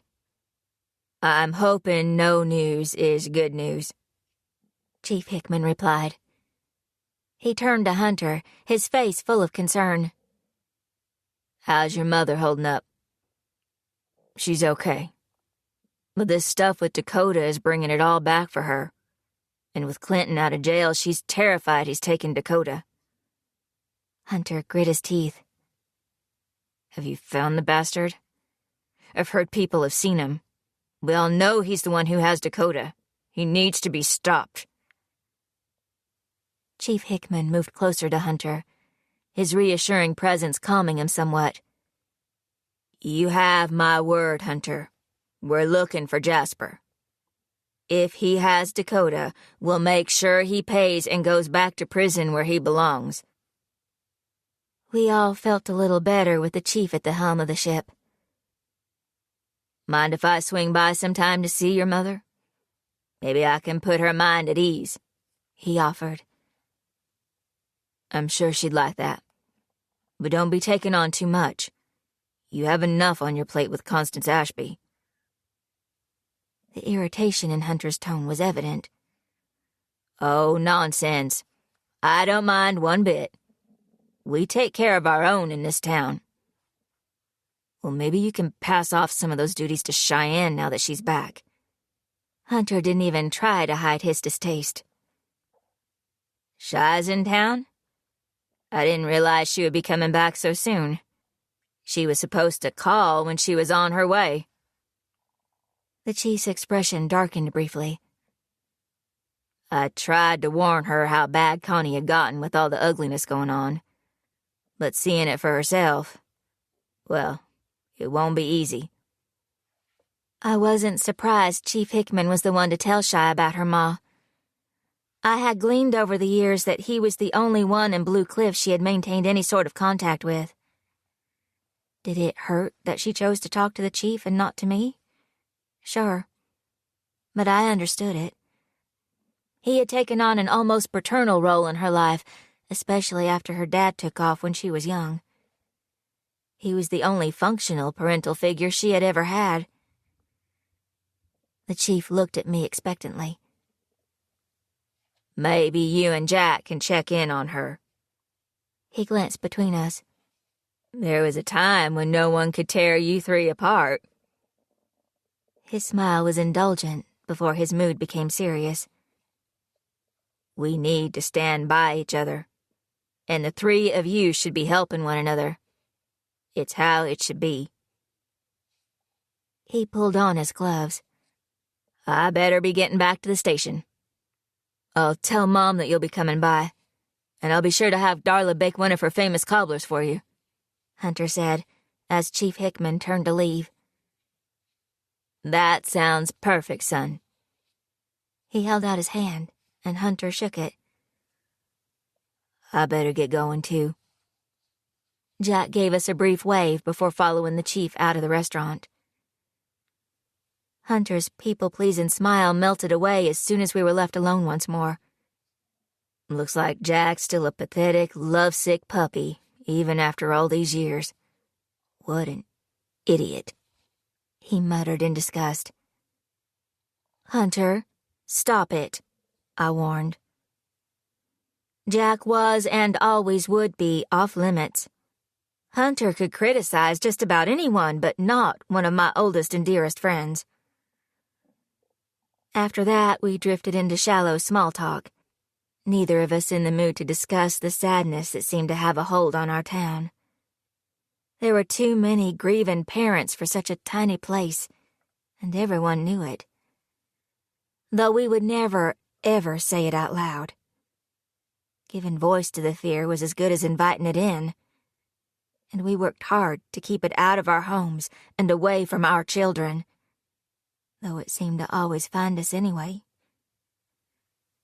Hunter's parents knew this, as did Olivia's and Danielle's, and now Dakota's too.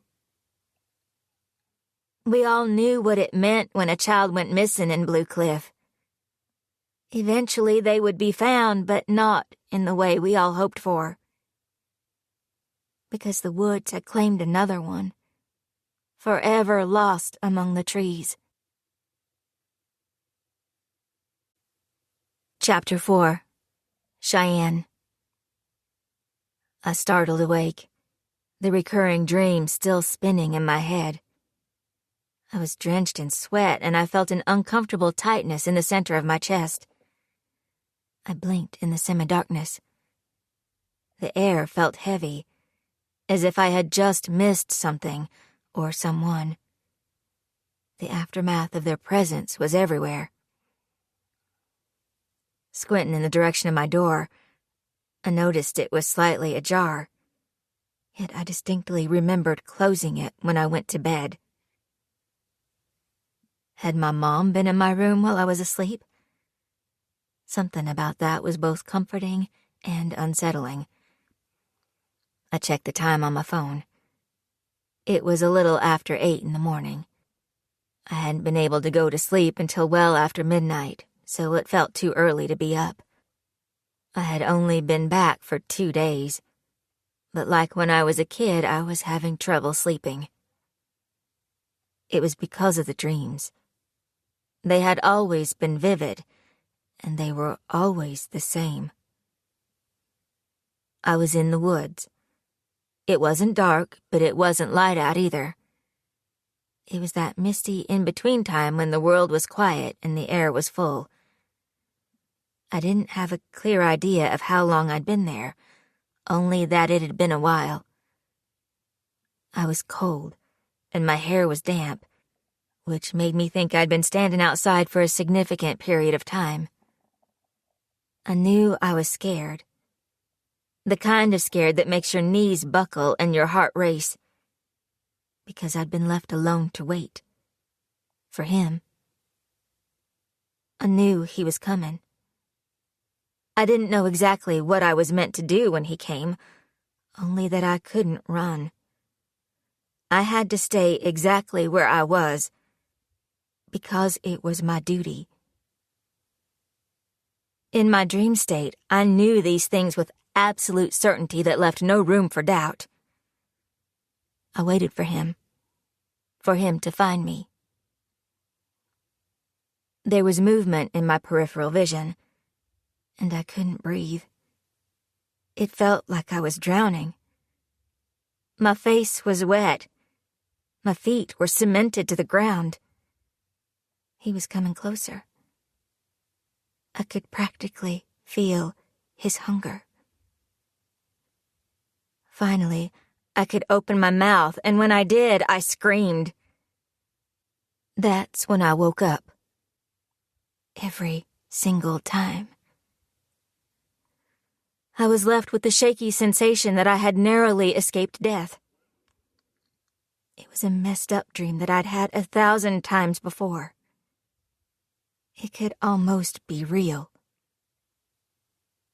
This town, this house, these woods were bringing back things I hadn't thought about for a long, long time. These dreams were simply a manifestation of all the bullshit I had been force-fed my entire life. Finally, I gave up trying to go back to sleep and slipped out of bed. I dressed casually, putting on a heavy cardigan to ward off the chill.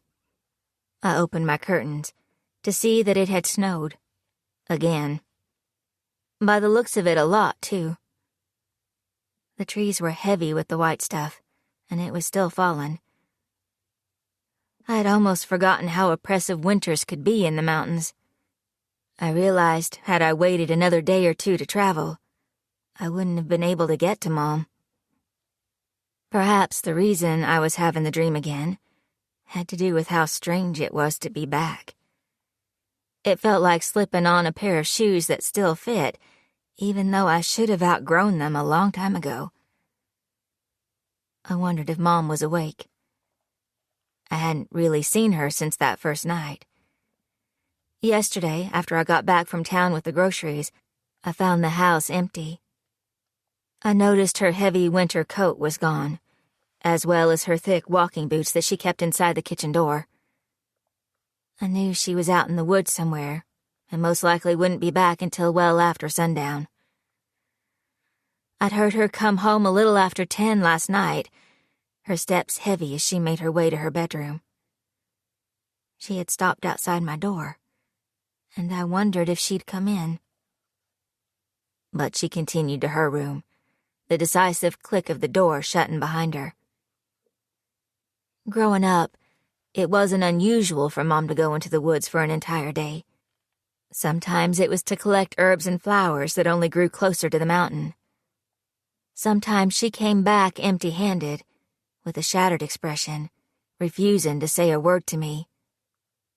I didn't know what she did on those days when she'd go straight to her bedroom and light candles, wafting burning pine needles and murmuring unintelligible words in a constant, panicked drone.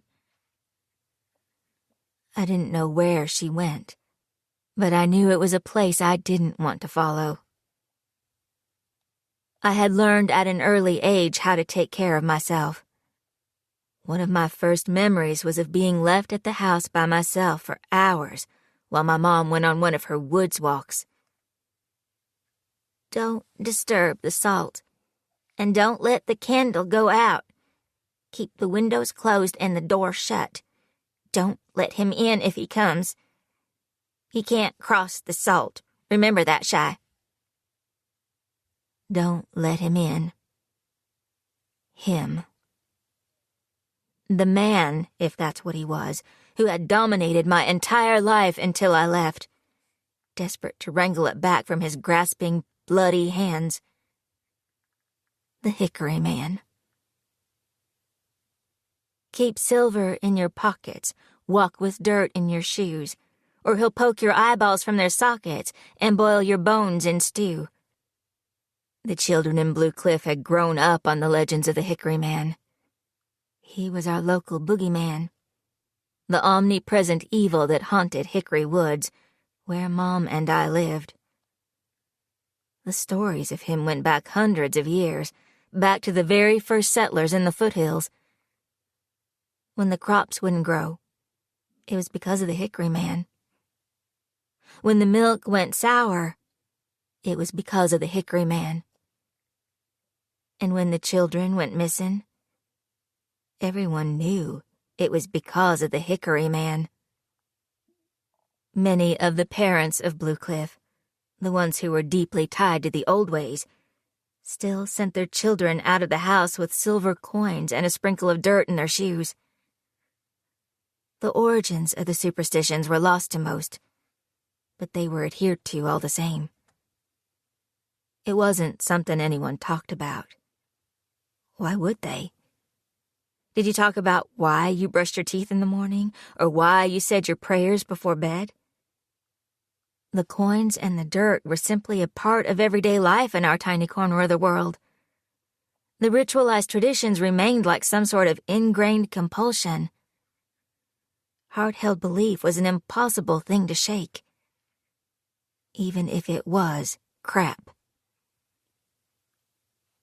And now it seemed I had decided to come back at the worst possible time. There was another missing child. A new, yet familiar grief had blanketed the town once more. A boy was gone, and the flesh-and-blood man, most believed to be a killer, had been set free. It had the feeling of cyclical tragedy that never seemed far away. It always came back to the children, in the woods, and the sense of doom that was impossible to move away from. I finally made myself leave my room. The smell of burning cedar was strong as I headed to the kitchen. Mom was there, waving a smoking stick into the corners. Seeing me, she put the smoldering wood down on the windowsill and poured 2 cups of coffee, giving me a wan smile. I looked at her closely, but warily. She still seemed tired, but the circles beneath her eyes weren't as pronounced today. It appeared as if she had had a good night's sleep. She was still much too thin, but there was color to her cheeks that hadn't been there that first night. After hearing from the chief, I had expected the worst. In part, I had gotten it. But now, in the soft light of this new morning, she seemed something like the old Constance Ashby. Eccentric, but with a sharp mind. "I'm sorry I wasn't around to see you yesterday. It was a new moon last night," she said. To anyone else, this wouldn't make any sense, but I knew exactly what she was talking about.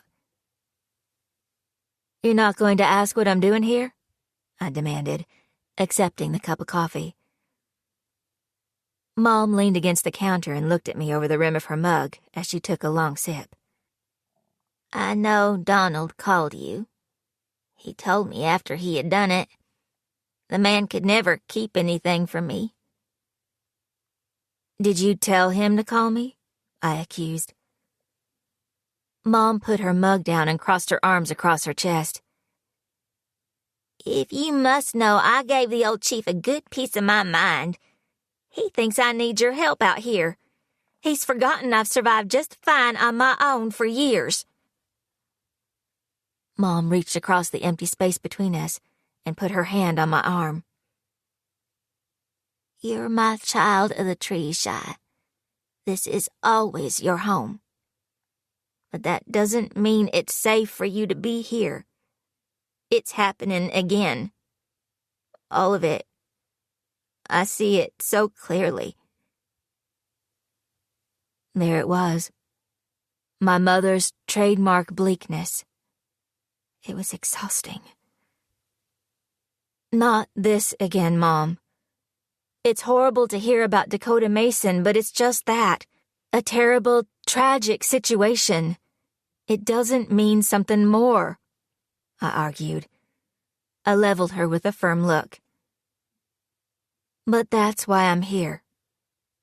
I took a breath. I know you've been acting out again, like 5 years ago after the murders. You have to let me help you this time. I'm not acting out, Cheyenne. Stop treating me like a 2-year-old. I'm trying to warn everyone. It's what I'm supposed to do, she exclaimed, her neck flushed. Maybe this time we can leave things to the police. It's not up to you to look after everyone. Maybe just yourself for once. It's not how things work, Shy, and you know it. I have to keep everyone safe. I'm the only one who can. She shook her head again. I can't let my focus wander, not even for a second. I can't let myself be distracted. Otherwise, more bad things will happen. He already has one child, but that won't be enough. One is never enough. Did you know that Jasper got out of prison? We can't talk about that. Mom shushed me. Ignoring her, I went on. He's out, Mom. He didn't do it. I saw him, Shy, in the woods. He was out there with him. We were all together in his darkness. He got what he wanted, what he's always wanted. And now he's back, and the boy paid the price. My mom looked out the window with a worried expression, as if searching for something. I didn't know if she was talking about the Hickory Man or Jasper Clinton.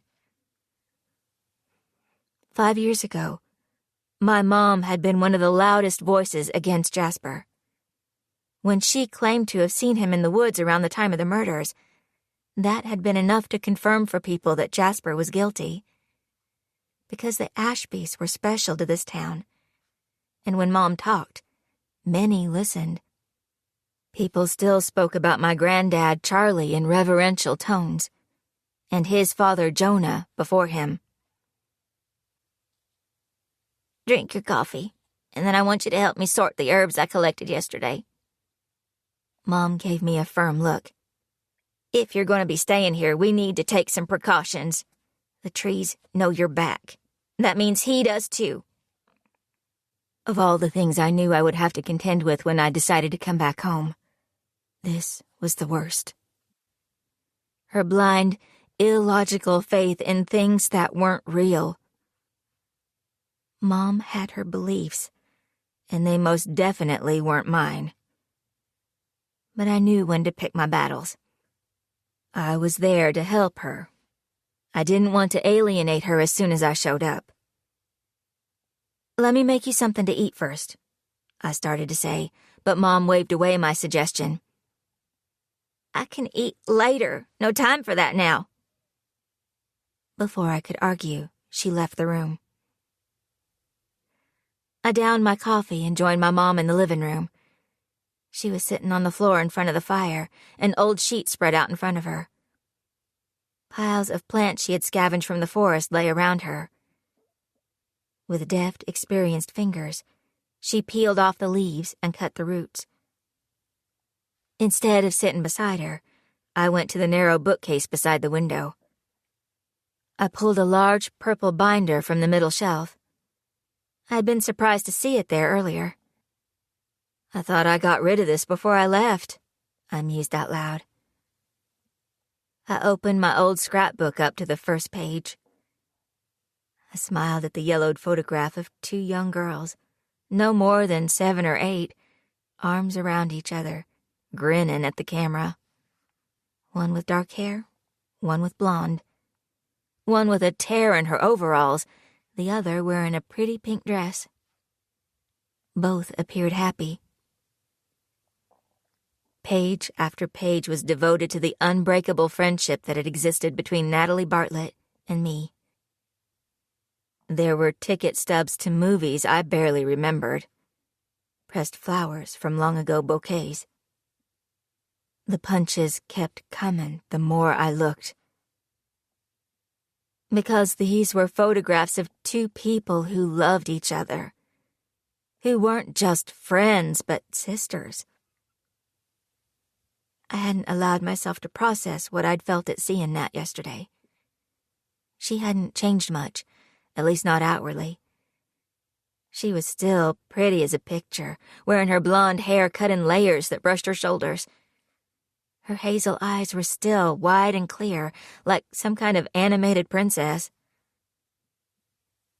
The exchange had been cold, yet brief, which hurt, even though it shouldn't. When I'd left Blue Cliff, I had left everything and everyone. That included Natalie.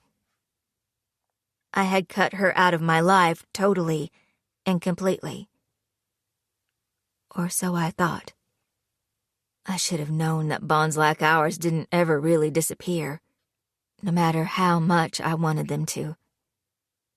Seeing her again, I realized how much I had missed her. Perhaps I should have called her or tried to stay in touch. But I knew that if I heard her voice, I'd never keep to my resolve to stay away. Natalie was as much of a lure as my mother, as much as the woods.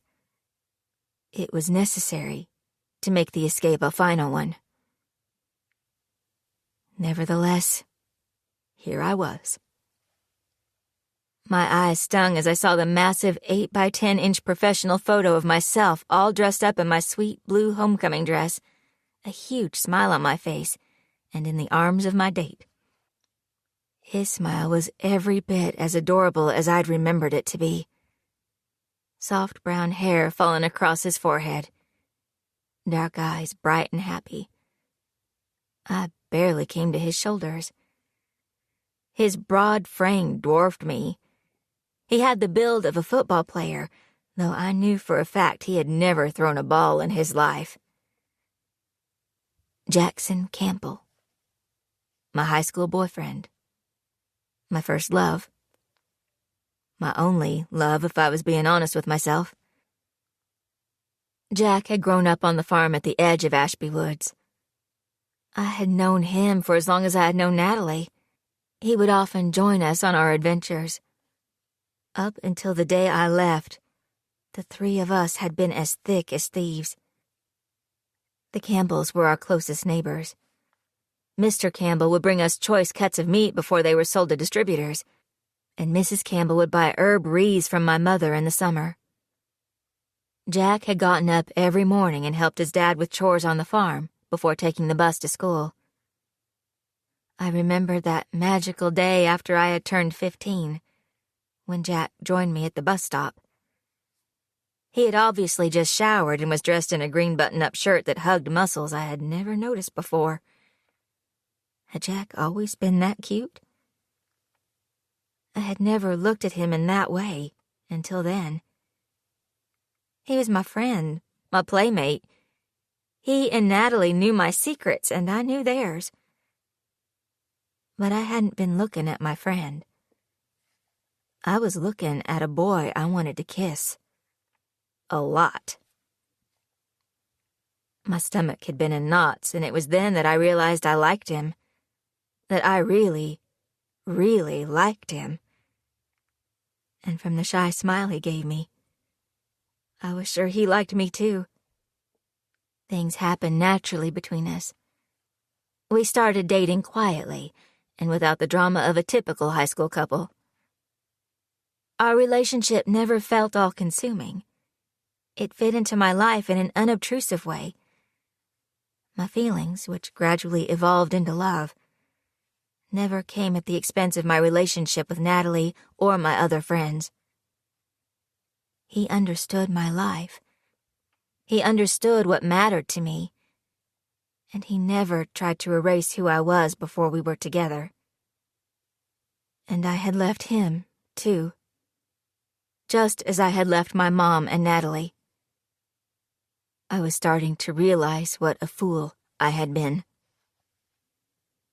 I quickly flipped through the rest of the pages, barely allowing myself to look at the pictures and mementos I had collected over a short lifetime. I was relieved when I turned the final page I had made, which signaled the end of my childhood and the memories I had held onto. That should have been it. The rest of the pages should have been blank. But they weren't. I found a cutout from the local newspaper, the Blue Cliff Bulletin. The date was from 5 years ago. Still missing. The headline was all caps and in a large font, and underneath were 3 school pictures of smiling, happy children. Danielle Torrance, Michael Carruthers, Olivia Bradshaw. I knew their faces almost as well as I knew my own. I didn't have to read the article to know what it said. These 3 beautiful children, all born and raised in Blue Cliff, had disappeared. First, Olivia. 2 weeks later, Danielle didn't come home. Finally, Michael went out to meet his friends by the woods and never came back. Gone. I remembered them playing together like they always did. Michael Carruthers was kicking a soccer ball while Danielle Torrance and Olivia Bradshaw played tag. Other children were there, but those 3 were the ones I remembered focusing on. As if, even back then, I knew I should pay attention. Or maybe it was only the haze of memory honing in on the ones that mattered. I knew each of them, and they knew me. Here in our small corner of Virginia, everyone knew everyone else. Livy called out a hello as I cut through the park on my way home after school. Her mom was one of my mother's regular visitors. Livy would sometimes come along, and I would be told to watch her. I usually took her into the woods, where we looked for squirrels and deer. Livy, like all kids in Blue Cliff, was both terrified and fascinated by the hickory trees. Danielle was her best friend.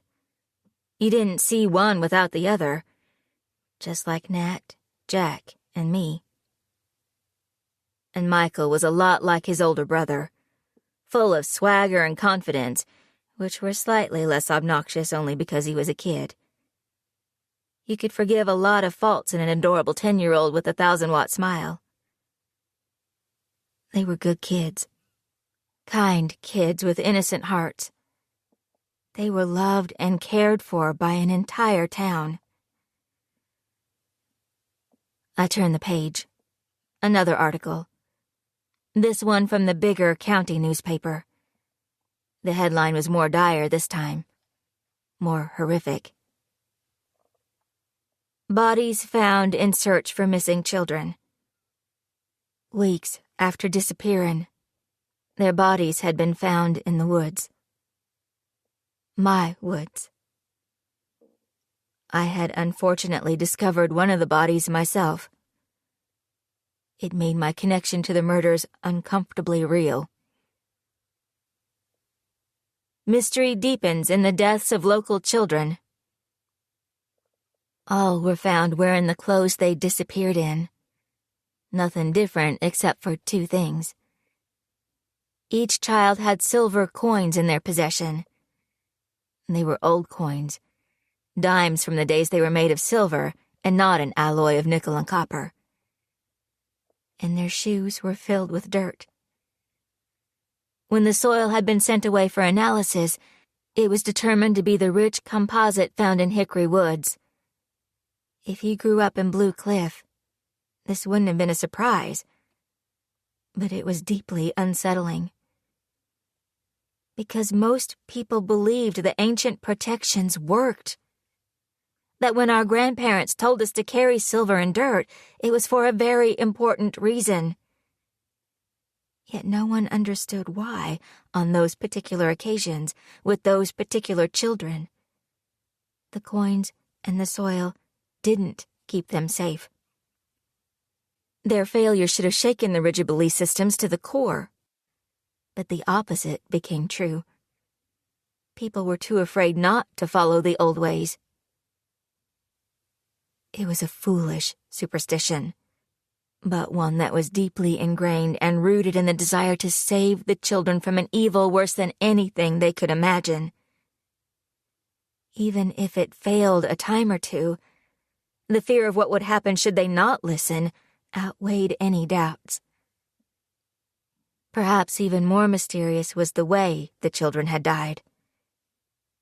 Each of them had drowned, but with no indication that their clothes had ever been submerged.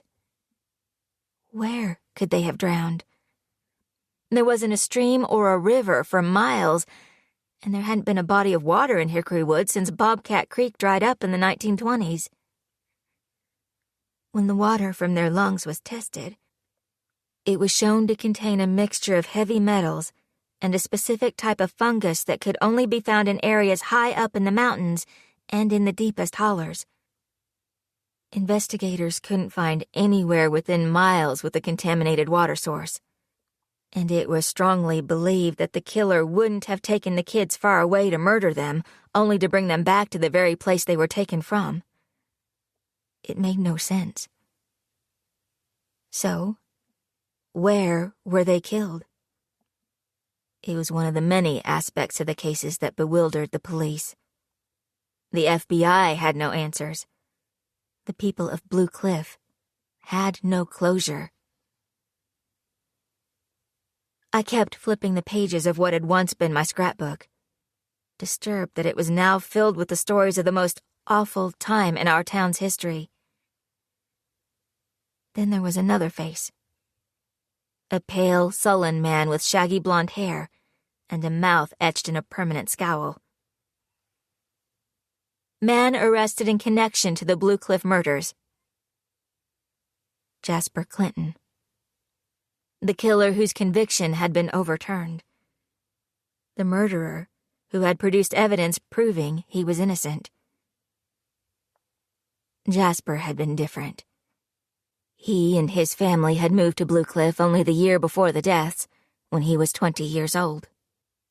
He had done very little to integrate himself into the community. He was a known drunk who liked to make a scene when he got wasted.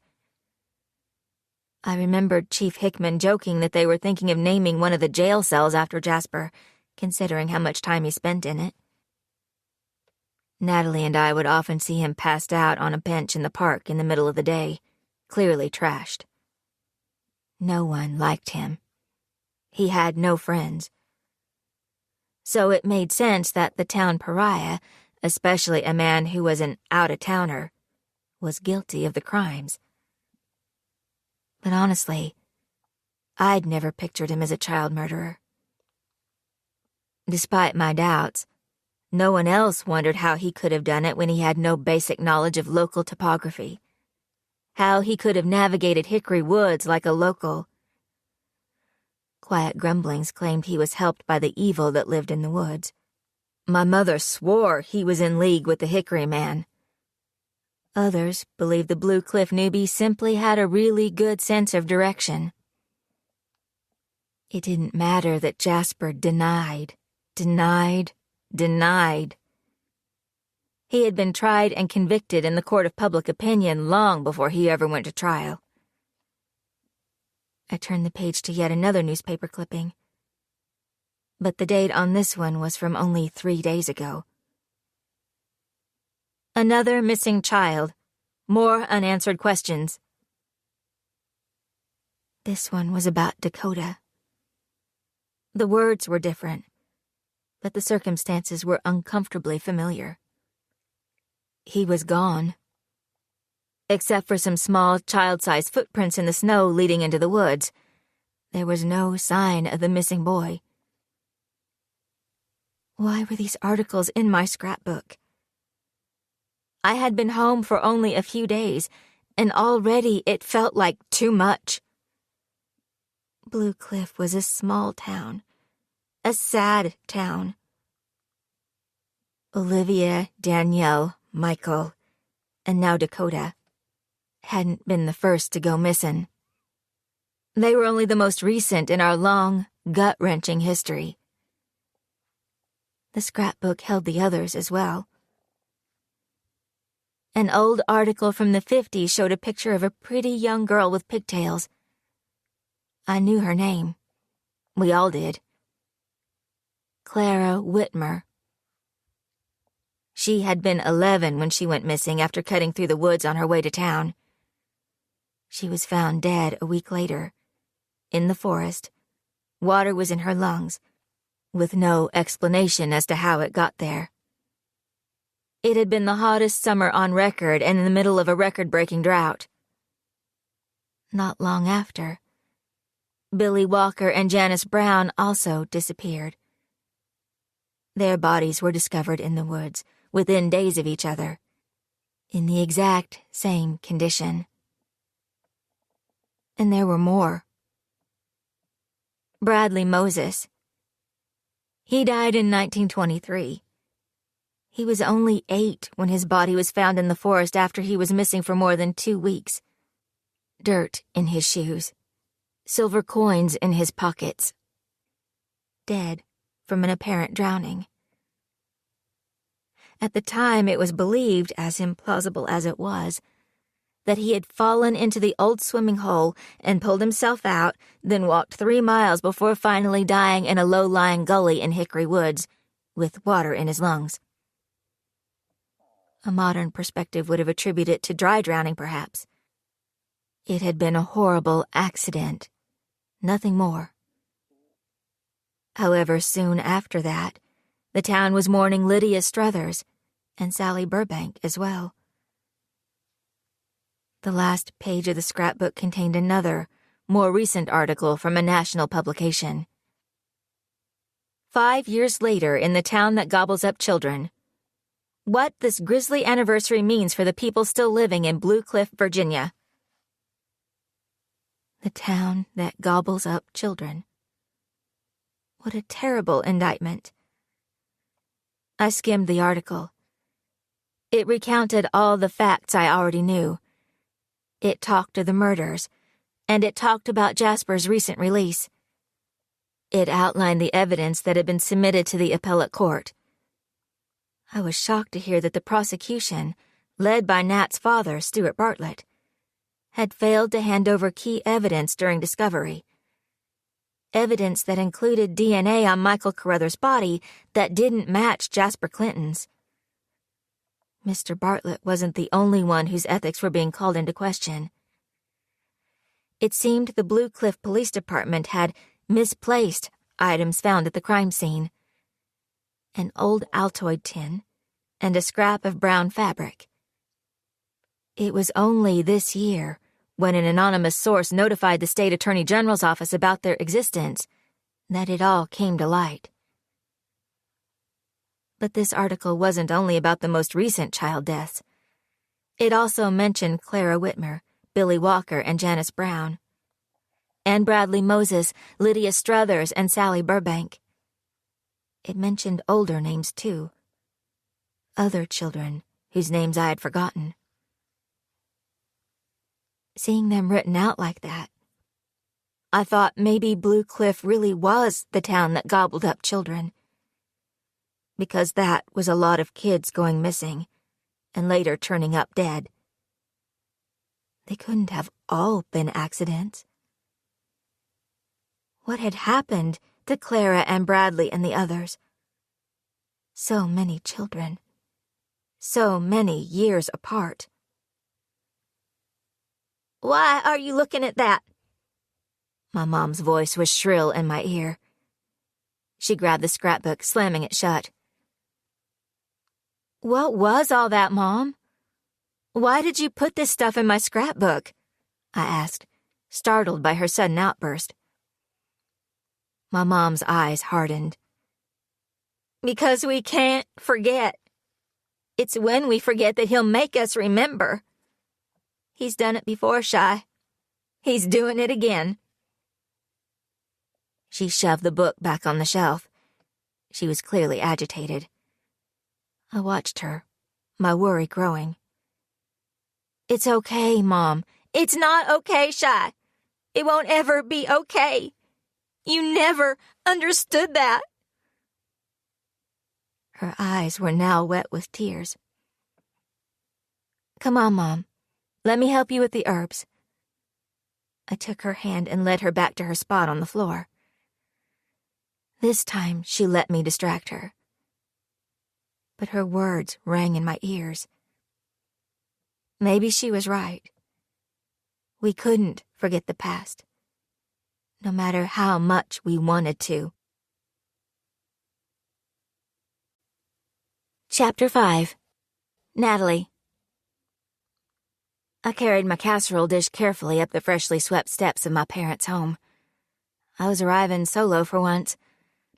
It felt wrong to be attending without Hunter, but he'd promised to meet me there later. He had been held up at the office and couldn't get away for another couple of hours.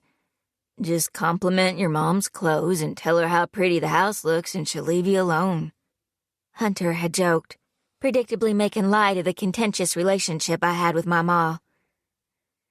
It was the annual Historical Society potluck supper, and normally almost everyone in town would have been at the Bartlett house. However, these times were anything but normal, as noted by the less-than-usual number of cars parked on the street out front.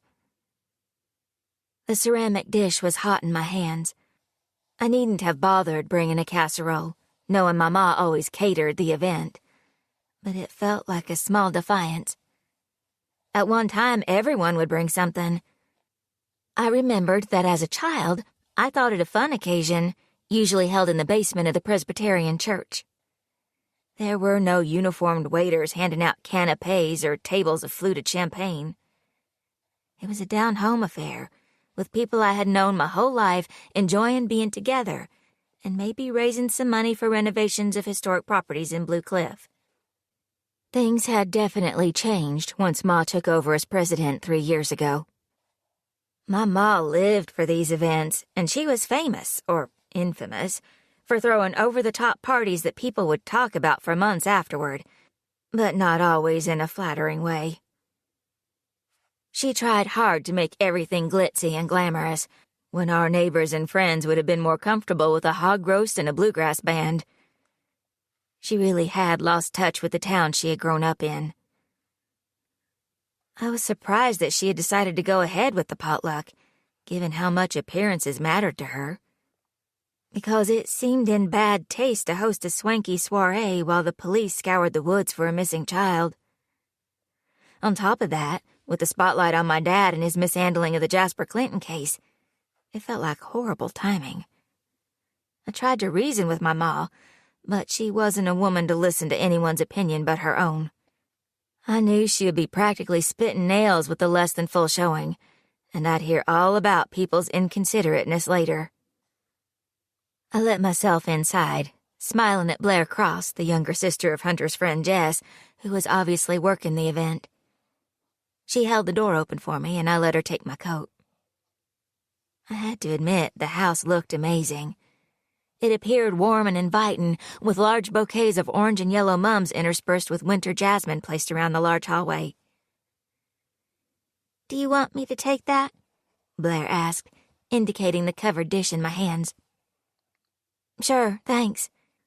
I handed it to her, knowing its contents would end up in the trash, and then made my way to the large open floor-plan living and dining room that usually served as the location for my parents' parties. Despite the less-than-heaving crowd, I had to hand it to my ma. She really did know how to throw a party, even if everyone there was likely present more out of obligation than any actual desire. People had come decked out in their best clothes that most likely hadn't seen the light of day since last Easter. I picked up a flute of champagne and made my way through the crowd, calling out hellos as I headed toward my mother. I noticed my dad on the far side of the room, by the bar, looking miserable. Once upon a time, my dad had been the life of every party. He'd been the one to make everyone smile, the ultimate charmer. It was his charisma that had swayed juries and influenced judges. But he hadn't been that man in a very long time. Everyone's greetings were genuine, and I knew that while my parents weren't particularly liked, I had worked hard since I was a child to overcome that hostility, so that aversion didn't extend to me. I found my ma holding court, surrounded by some of her historical society friends, glass in hand, hair blown and curled, lips painted a perfect red. I recognized her figure-hugging gold dress as one she had purchased from my shop several weeks ago. As irritating as she could be, that act of support made me feel good, especially since Ma had been dead set against me opening my own store. "You don't need to work, Natalie. People will think you're not being taken care of. It's up to Hunter to provide for you now." She had made her disapproval well known, and yet despite it, I had forged ahead. "Hi, Ma," I greeted as I drew close. She stopped talking and turned to me, air kissing my cheek. Her heavy perfume almost suffocated me. She stepped back to look me over, her hazel eyes, the same color as mine, appraising me before she gave me a chilly smile. "Where's Hunter?" she asked without saying hello. "He got tied up at work. He'll be by later," I assured her. "That Hunter's a good 'un. We need someone from the Carruthers family around here since his father claimed he couldn't make it." My ma sniffed, clearly annoyed. Her twang always grew stronger when she'd had a drink, and right now she spoke like a girl right off the mountain. She hated that accent. But hearing it now proved that you couldn't hide from your roots, no matter how hard you tried. "Chase isn't here?" I asked in surprise. As the mayor, he made it a point to attend all town events. "He's not the only one," a woman with frizzy brown hair interjected. I knew Jackie Linton from church. "I can't believe so many people didn't RSVP, Daphne. That's a lot of food you'll have left over." Her passive aggressiveness wasn't surprising. Ma's circle of cohorts generally held a barely hidden level of disdain for each other. "Natalie, Jackie's taking over as treasurer for Delilah Reynolds while she recovers from her hip operation. Though, between us ladies..." My ma dropped her voice in a tone for hushed confidences that the others seemed to eat up. Gossip was like catnip to these women. "She had been mismanaging funds for years. It's downright criminal." She laughed, and her friends joined in. Daphne Bartlett poking fun at something criminal felt uncomfortably wrong given my dad's current situation. "Your potluck is a far cry from the ones in the church basement Jeanette used to put on, even if people couldn't be bothered to show up tonight." Nancy Pearson, Ma's best frenemy from elementary school, commented, looking around my parents' lavish home.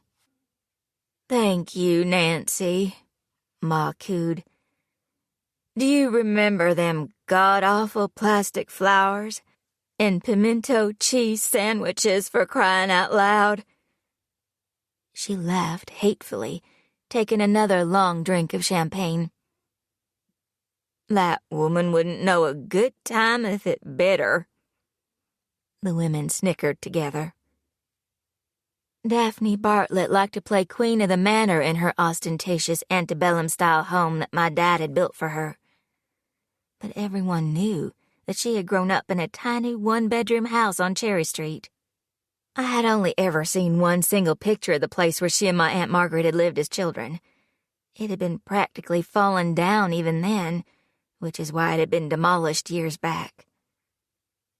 Ma's family came from nothing, a fact she worked hard to make everyone forget. She purposefully shunned her past. It was something that irked the other folk in town.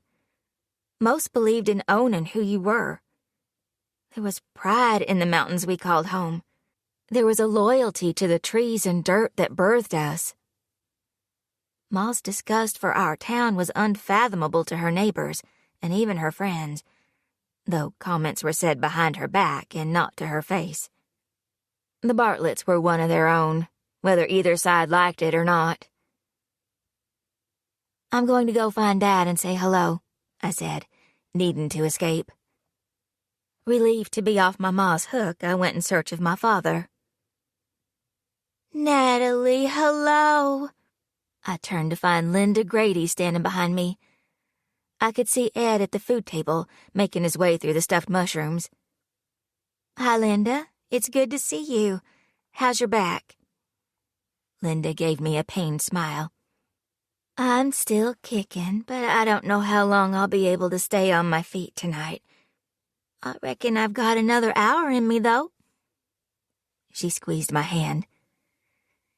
"Thank you again for the pies and cookies you brought over after my surgery. Even if I barely got a taste in with Ed in the house. Now that Reggie's home, he's just as bad." "I forgot Reggie was back. How is he?" I asked politely, though I couldn't care less. Reggie was several years older than me and a total creep. He used to follow me around to the point where the chief had to have a word with him. Ed and Linda were lovely people. It was a shame their son was such a weirdo. They had lost their daughter to meningitis when she was only 3 years old. Everyone felt sorry for Ed and Linda, knowing how hard it must be for them to have lost one child and the other being like Reggie. "Ed's got him stocking shelves at the store. He's been such a help, and like everyone else, he's cut up about Dakota." Linda wiped her eyes with a tissue. "Does Reggie know Dakota then?" I asked.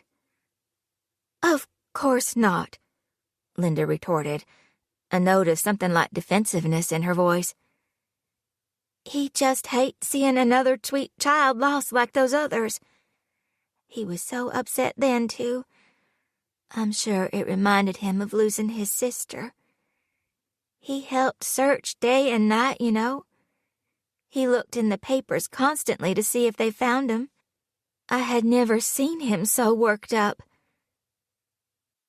It was a tough time for all of us. I didn't know what else to say. Things suddenly felt awkward. Thankfully, my Aunt Margaret waved me down. "I better go say hi to Marge. Take care of yourself, Linda." I gave her a quick hug and hurried across the room. Margaret Evans, or Marge to those who knew her best, was my ma's younger sister. She hated these things and only came because Ma made her feel guilty. Because of that, she had taken up a spot in the farthest away corner she could find. "There you are. Your Ma has been fit to be tied waiting for you to show up. I'm sure she had something to say about Hunter not coming with you," Marge said knowingly. "He's coming later," I told her. "You're looking too thin. Your clothes are practically hanging off you. Come by and I'll make you some of my fried chicken. You always loved that when you were a little one." Her comment was a mixture of censure and genuine kindness. Margaret had never married, so I spent a lot of time with her growing up. While she wasn't as obsessed with appearances as my mother, she was still a hard woman, not someone easy to love, and she was as nosy and judgmental as her sister. "Sounds good," I replied. She took a sip of her glass of water and cast a disdainful look at the crowd gathered in my parents' home. "I can't believe your Ma went ahead with this thing. What was she thinking?" "Maybe she thought it would be good to have some sense of normalcy." "That's nonsense, and you know it." She turned her hazel eyes to me. "My sister simply loves a party, and not even something like the inconvenient disappearance of a child will stop her." My aunt wasn't wrong. "Everyone's talking about it, saying with what's going on with your pa, it would have been best to postpone it." I knew Margaret loved my mother, but they didn't exactly get along. Aunt Marge, like everyone else, didn't approve of Ma's airs and graces. It says something when the mayor doesn't even show up. She was right. Chase's absence was noticeable and would ruffle my ma's feathers more than anything. Marge made a noise of disapproval. What is that man doing? I followed her gaze to where Otis Wheeler was standing with Jamie's parents, Abel and Candy Fry. I knew my assistant wasn't with them, as this wasn't her kind of party. Otis was a local jack-of-all-trades. He had his fingers in many pies and seemed to know everything going on with everyone. He was a bit of an oddball, living in a run-down house at the end of Hickory Lane. Like Aunt Margaret, he had never married. He seemed to prefer the company of the kids at the elementary school, where he worked as the janitor, rather than that of the adults. I noticed he had a full glass of what I guessed was homemade whiskey, his drink of choice. His brown shirt was rumpled like he had slept in it, the hem torn. His face was a mottled red as he spoke with animation. My ma must have been furious when she saw him like that. I was surprised she'd let him in the house. He's been going on and on about Dakota all night, trying to get people to go look for Jasper or some such silliness. He sure is making a fool of himself. He's a little too involved, if you ask me. We're all worried about Dakota. Otis knows him from working at the school, so of course he's upset, I reminded her. Sure, she murmured, watching the older man closely. I see Dad. I'm going to go talk to him, I told her, watching as he snuck out the door and into the hallway. I hurried after him and headed toward my dad's office where I knew I'd find him. However, before I could knock, I heard voices coming from inside.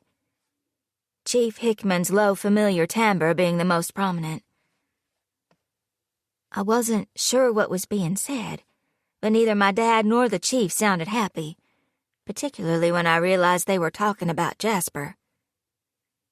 Now I was more than just interested. I was fully invested. The voices on the other side of the door were no more than mumbles, so I found myself pressing my ear to the door to hear better. Any word on Clinton? Not yet. The bastard seems to have disappeared into thin air. Chief Hickman's deep, frustrated voice replied. You're an idiot if you think he'd ever come back here. Why would he? He'd be strung up from a tree as soon as he crossed town lines. I wasn't really shocked by the cold bitterness in my dad's voice. He'd been angry and cold for a long time now, but I was surprised it was directed at Chief Hickman. What do you intend to do about him? Something's got to be done, Dawn. My father continued. We'll find him and put him back where he belongs. A man like that will trip up sooner or later. We just need to bide our time. Of course. Just leave it to superhero Donald Hickman. Dad's sarcasm was plain. And leave it to me to come along behind you and shovel up all the horse shit. It's how it's always been. But too bad for you. It seems my days of shoveling shit are over, Dawn. My neck's on the chopping block. Someone's got to be the bad guy, right? My dad sounded angry, but also resigned. For some reason, that bothered me most, like the fight had left him. Just tell me that Dakota... A feeling of unease washed over me as he paused and didn't continue. Watch your mouth, the chief snapped. I'm doing what I can for Dakota in this town, and that's all you need to know. I wished I hadn't listened to their conversation in the first place. Other people's secrets should remain just that. Secret. You expect me to trust you? After everything? My dad retorted, his voice now shaky. What option do you have? The chief sighed with impatience. I'd known Dad was in trouble, but I hadn't really allowed myself to think about how much until now. It seemed he expected to get the brunt of the fallout from Jasper's release. Footsteps came closer to the door, and I quickly returned to the party. My phone vibrated in my purse. I pulled it out to see a message from Hunter saying he wouldn't make it. He ended it with a half-baked apology that I was expected to accept. Natalie. A raspy voice snapped me out of my bitter thoughts. I jumped at the feel of a hand on my arm. Constance, what are you doing here? I was startled to see her. She didn't usually attend formal town events. That wasn't Constance Ashby's style. It was no secret that my ma had never liked Constance. I knew it was the bond that Constance and I shared that irked my mother the most. I took Constance by the arm and led her to a chair next to the wall. She looked tired, her eyes lined with heavy wrinkles. Linda and Ed thought it would be good for me. Seems they're worried I'm not getting out enough. I suppose my trips into the trees don't count. Her eyes moved around the room. I noticed how some people inclined their head in a respectful greeting, while others quickly looked away, as if afraid to make eye contact. There would always be those who were in awe of Constance and those who feared the Ashbys. For me, it was a little bit of both. "Where's Cheyenne?" I asked, looking around for my former best friend. "Do you really think she'd come to something like this?" she scoffed. "She used to come to the potluck when we were kids," I remarked. "Well, a lot has changed since then, hasn't it?" Constance said, pointedly looking at the tray of salmon puffs and champagne glasses on the table beside her. She picked up a tiny quiche and examined it. "What in the Sam Hill is this?"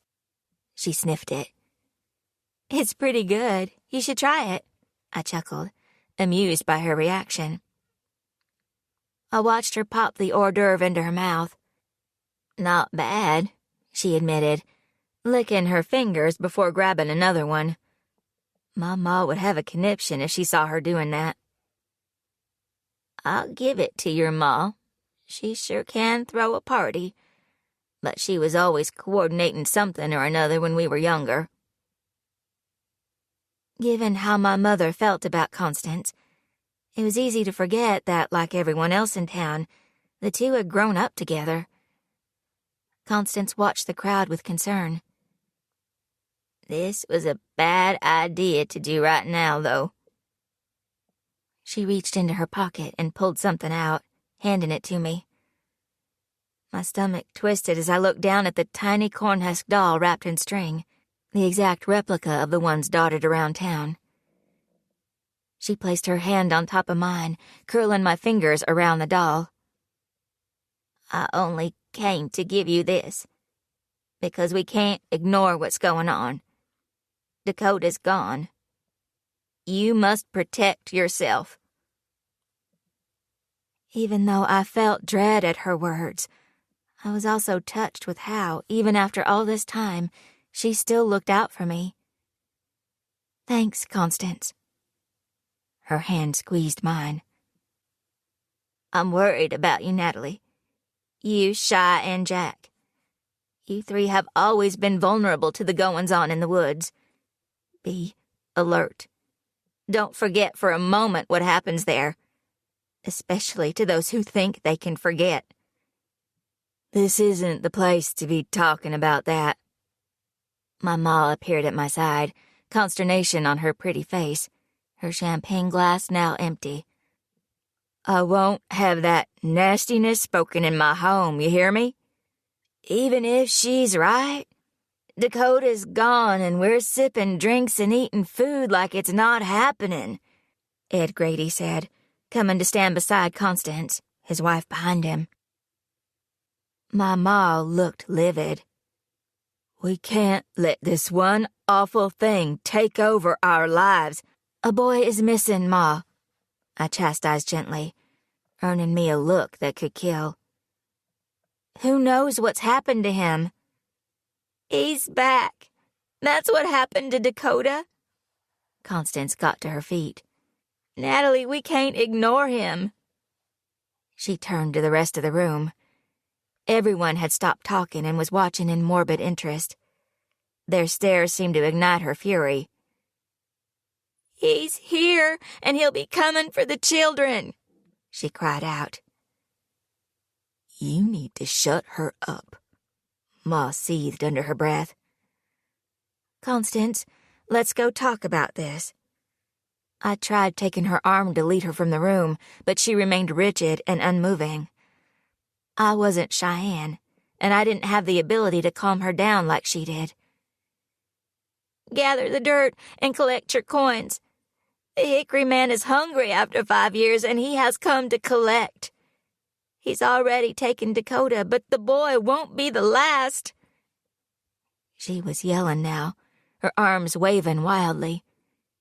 "Don't you see? If he's kept waiting when he's hungry, he will come and take them himself. He's not the patient kind. I feared this was coming. I've been trying to protect you all.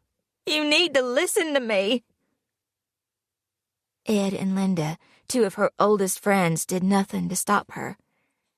They simply stood there, nodding their heads, encouraging her. Constance produced a handful of herbs from her pocket and started sprinkling them on the floor. "Protect the innocent. Shield them from his eyes." "Stop it!" my mother shrieked. She was visibly shaken. I wasn't sure if it was from anger or humiliation.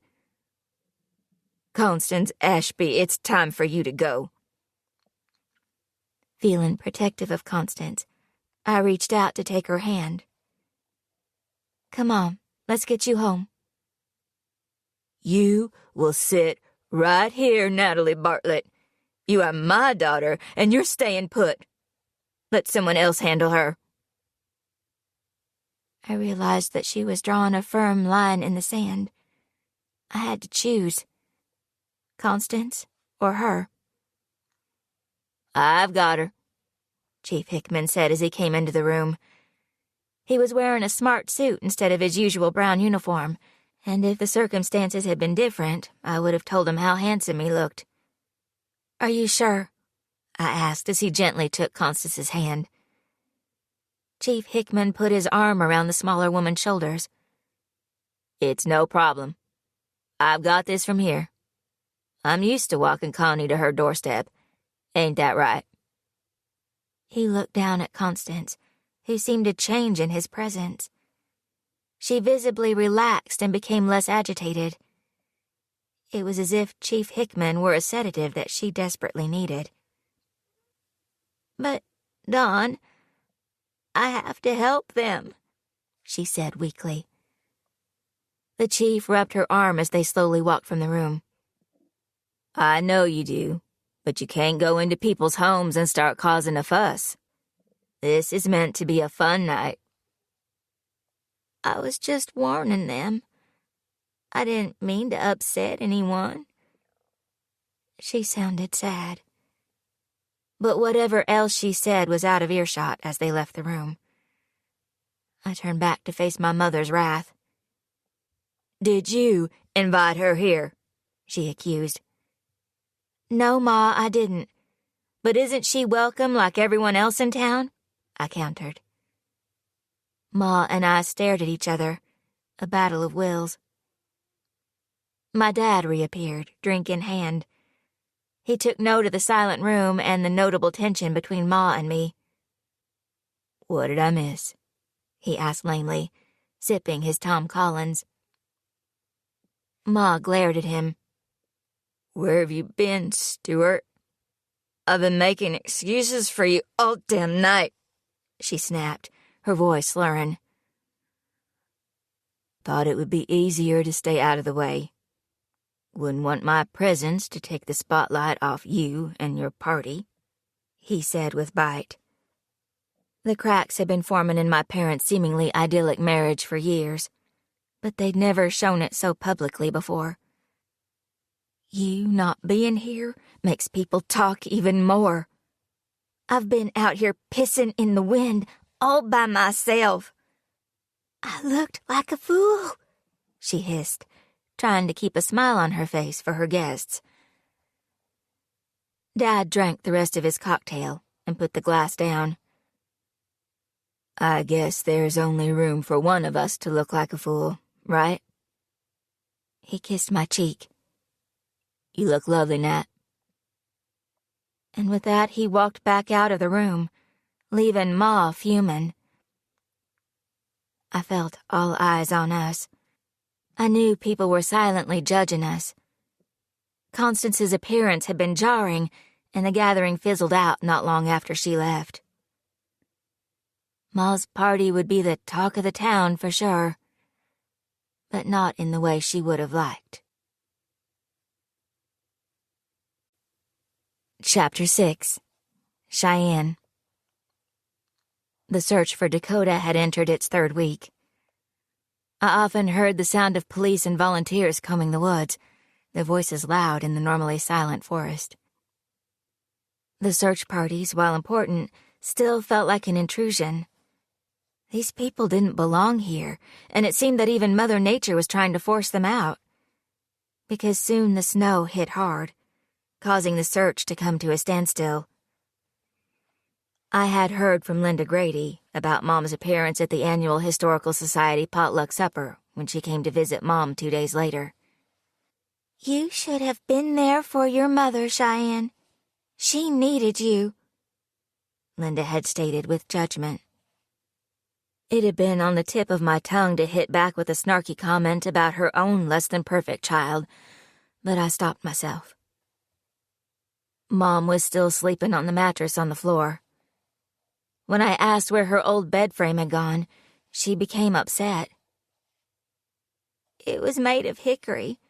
I couldn't have that in the house anymore. His tree should be kept out there.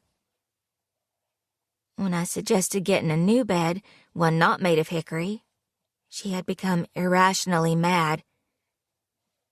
There are more important things to worry about than where I lay my head down at night, Cheyenne.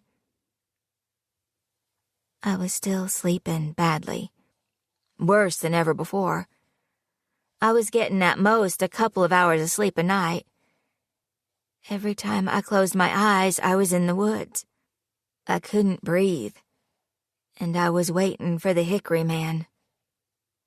I was exhausted and, truthfully, a little freaked out. I woke up on Monday morning after another restless night to find a small doll resting on the pillow beside my head. It was the same size and proportions as the ones I had seen hanging from the trees in town, though this one was made with sticks and twine. My insides turned icy. I scooped it up and all but stomped into the living room. I held it out in front of me with 2 fingers, as if afraid it would bite me. Did you leave this in my room? I demanded. My mom was sitting in her chair by the fire, bent over something in her lap. She didn't bother to look up before replying. Keep it in the shadows. It works best in the dark. Please don't leave things in my room while I'm sleeping. It's weird, I seethed. Mom finally put aside what she was working on, more poppets, and gave me a look that had me almost recoiling. I will protect you in any way that I can. I won't apologize for it. I won't stop it either. So if you're going to stay here, Cheyenne, you will accept my ways and you will live by them. Is that clear? I thought about dropping the doll into the potbelly stove, but didn't want to antagonize my mother any further. Starting a fight with her first thing in the morning was never a good idea. Instead, I tucked the poppet in my pocket, planning to get rid of it later. There was a time when I would help my mom make the poppets. I had even enjoyed it. We would fashion the dolls, sometimes of straw and stick, other times of old corn husks. They were made to represent a person who needed help, It could be used for protection, or to cure an illness, or to help with fertility.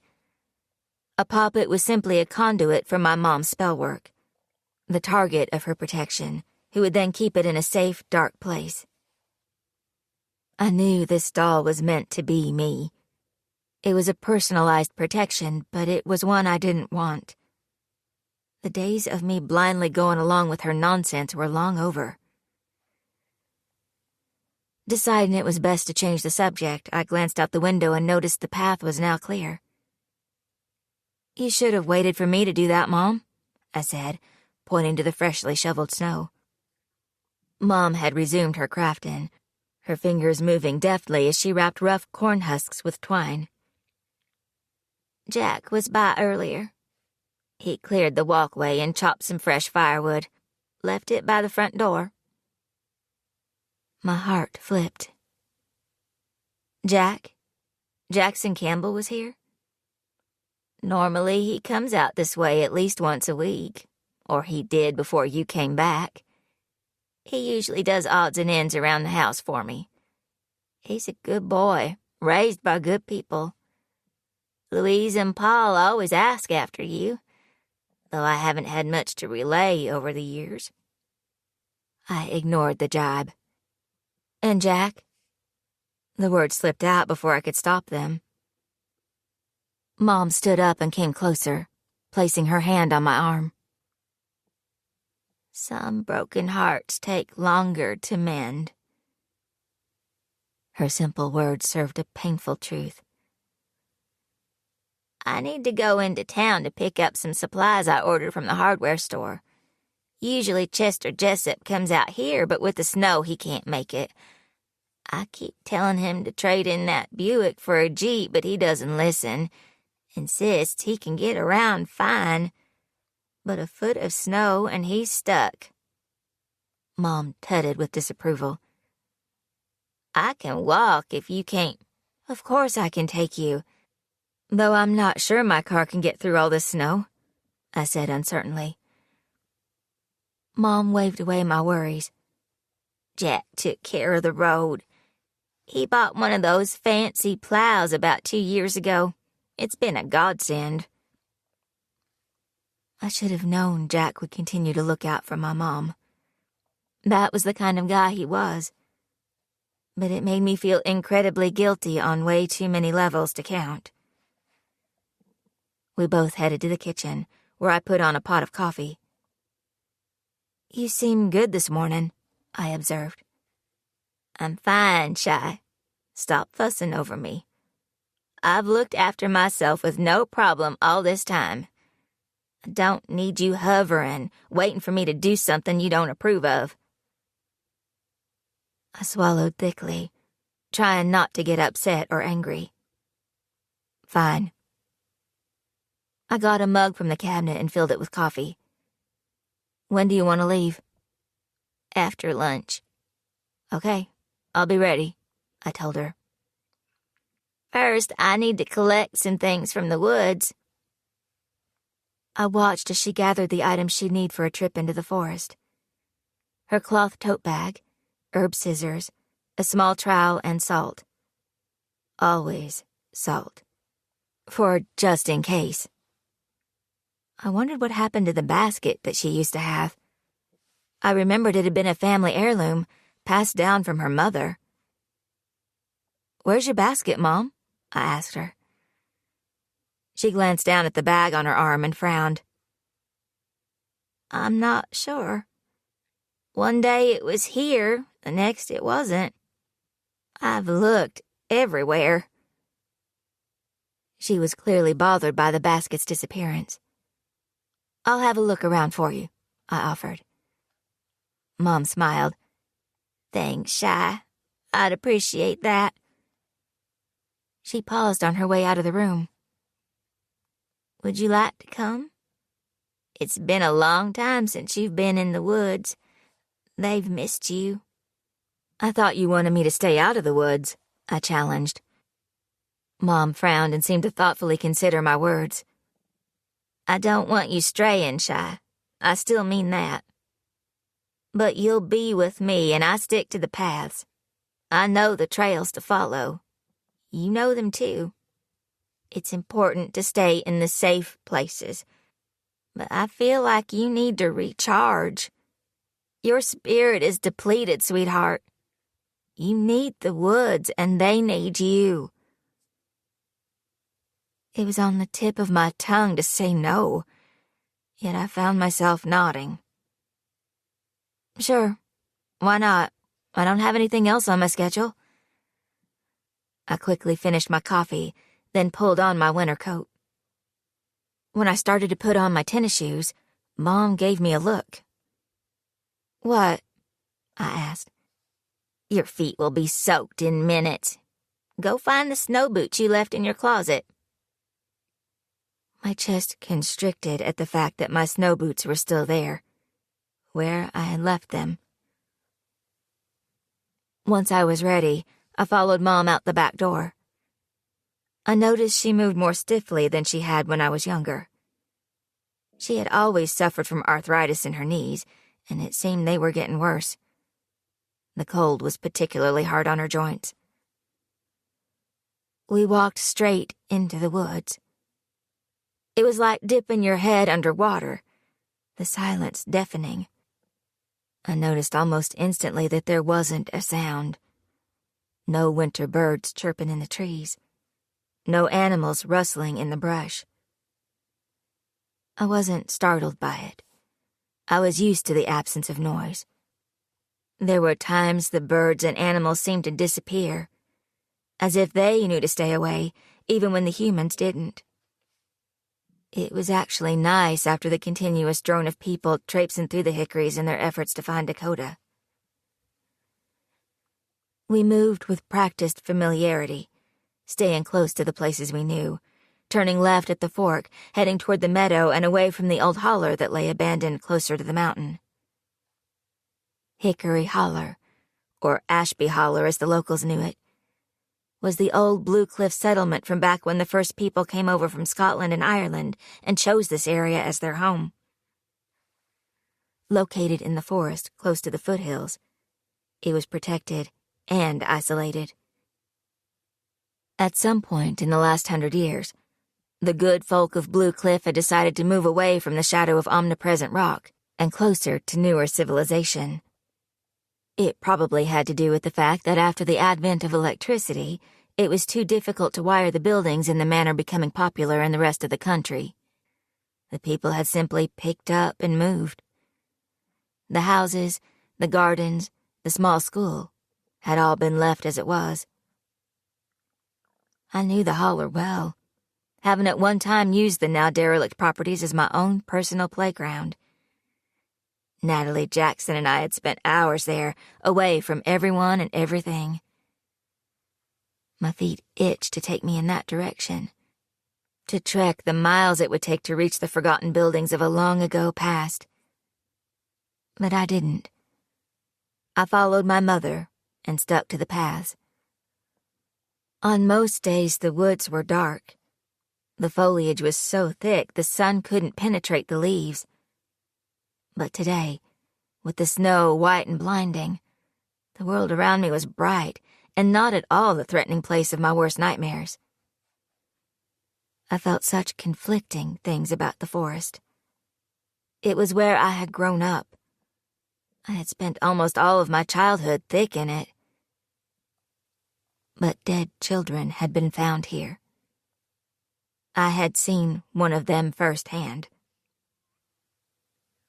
It was in Hickory Woods, not far from my house, that I'd stumbled across the body of Michael Carruthers. I had been walking to Jack's house, not paying much attention to where I was going. I had practically tripped over his tiny form.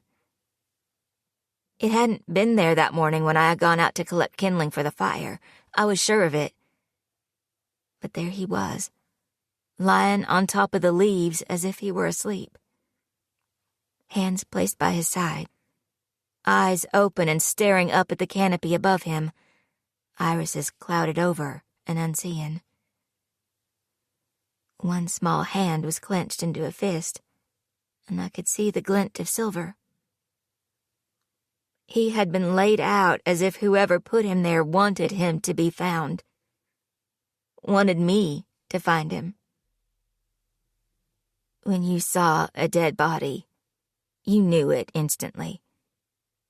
It was the preternatural stillness that surrounded it, the almost eerie quiet. There was no question that Michael was dead. I had known without checking for a pulse. And he had been dead for some time, too. I could smell the decay.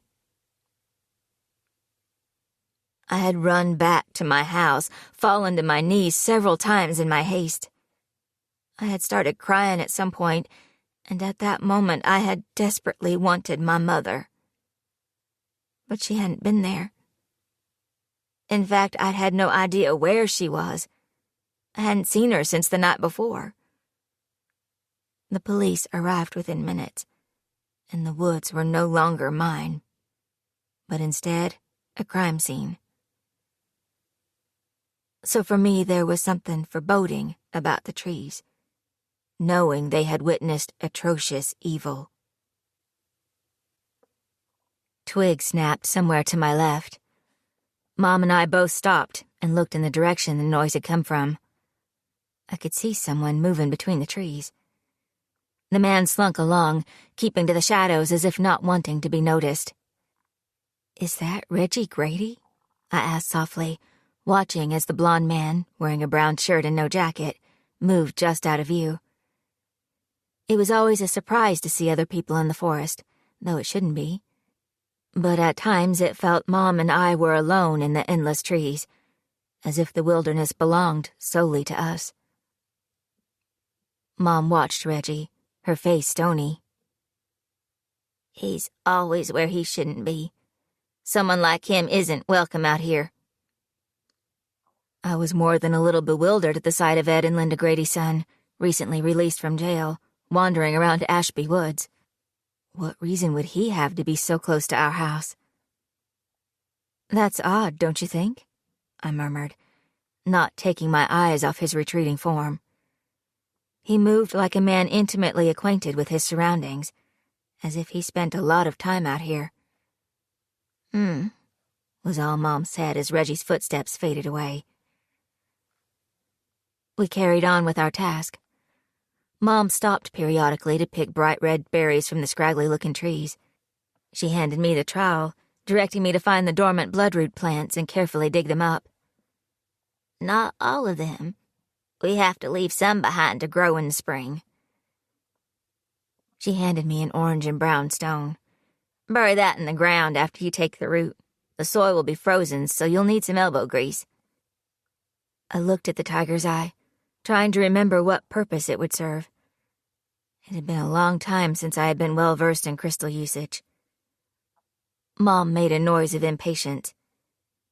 "It helps strengthen growth. We have to respect the plant, and in turn, it respects us." Not wanting to get into a debate about the consciousness of plants, I did as she asked. Mom was singularly focused on her task, collecting, rooting through the brush. She was more alive than I'd seen her since I'd gotten back, completely in her element in the place that she loved. Getting a little bored, I wiped off my hands and carefully and quietly walked through the trees toward a small clearing I remembered lay beyond the ancient, gnarled hickory tree. I put my hand on the trunk as I passed, smiling slightly. Nat used to call it the grumpy old man because of the way the knots had grown into its base in the shape of eyes and a downturned mouth. The bark was peeling in large sections, giving even more of an impression of an elderly gentleman. While before I had been thankful for the lack of noise, now I realized I missed the bird song. Knowing they were overhead made me feel almost protected. I looked back and realized I had gone farther than I thought. I couldn't see Mom. A wind started to blow, snow drifting down from the branches above me. I shivered. I was completely and totally alone. "Cheyenne." Was that Mom calling me? Could it be Reggie? The thought made my skin crawl. It hadn't been a shout or a call from the distance. It had sounded close, right next to my ear. Cheyenne. The woods were doing things to my brain. I was on hyper alert, my ears straining in the silence for any sound. Rubbing my hands together in an attempt to warm them, I stomped through the forest. The trees closest to the clearing were twisted, as if an invisible hand had molded them by force. A memory came to me of a time when I was no more than 6 or 7 years old. I had followed my mother and Ed and Linda Grady to this very clearing. I carried a bundle of sticks that had scratched my bare arms. I recalled being excited and scared. It was the first time I had been allowed on this special trip. "Don't drop the hickory," Ed warned me. "We'll need every stick." It felt like a huge responsibility. Once we were in the clearing, I carefully put the bundle down and watched as the adults, my mom included, built a strange structure. It looked like a scarecrow, but made of hickory branches. When they were finished, my mother picked it up with reverent hands and placed it in the center of the clearing. One by one, the other adults placed items at the base of the figure. Ed left the skin of a rabbit. I felt ill and had to look away. It seemed fresh, and I was pretty sure there was blood on the fur. Ed's wife, Linda, left bowls filled with what appeared to be livers. I only knew because Mom made them for dinner sometimes. Finally, Mom took my hand and led me toward the stick figure. "We have to kneel before him, Cheyenne," she said softly. "We have to show our deference. Do you have the feathers?" I pulled the bright red cardinal feathers from my pocket. Mom had brought the dead bird to the house yesterday and asked me to pluck the feathers. I hadn't wanted to and had started to cry. She ignored my tears and stood over me while I performed the gruesome task. "Leave them at his feet," she instructed. I obediently did as I was told. We were joined by the others, and we all bowed our heads like people did in church. But we weren't praying. "Take our offerings. We give them to you freely and with an obedient heart." I snapped out of the memory as I walked into the open space. It was only a ring of hickory trees with a clear area in the middle, no more than 10 feet wide. I saw a lump of sticks covered with snow and knew exactly what it was. And next to it, lying on top of the snow, was a small bundle of twigs and twine, one of my mother's poppets. Had she brought it out here? I leaned down and picked it up, feeling oddly unsettled by finding it there. I didn't like leaving it alone in this place, so I put it in my pocket. I knew that it was here that we had erected the effigy of the Hickory Man. Mom could never quite tell me who the Hickory Man was, probably because even she didn't know. She could only say that he was as old as time, named for the trees where he dwelled. Our family's one purpose was to placate him. "What will happen if we don't?" I had dared to ask once when I was a mouthy preteen, already losing patience with what I considered to be outdated practices. Mom had gripped my arms hard enough to leave bruises. "Don't talk like that, ever." She seemed slightly unhinged. "We protect this town by giving him what he wants." I had wished I could swallow my stupid question, but now I had to know.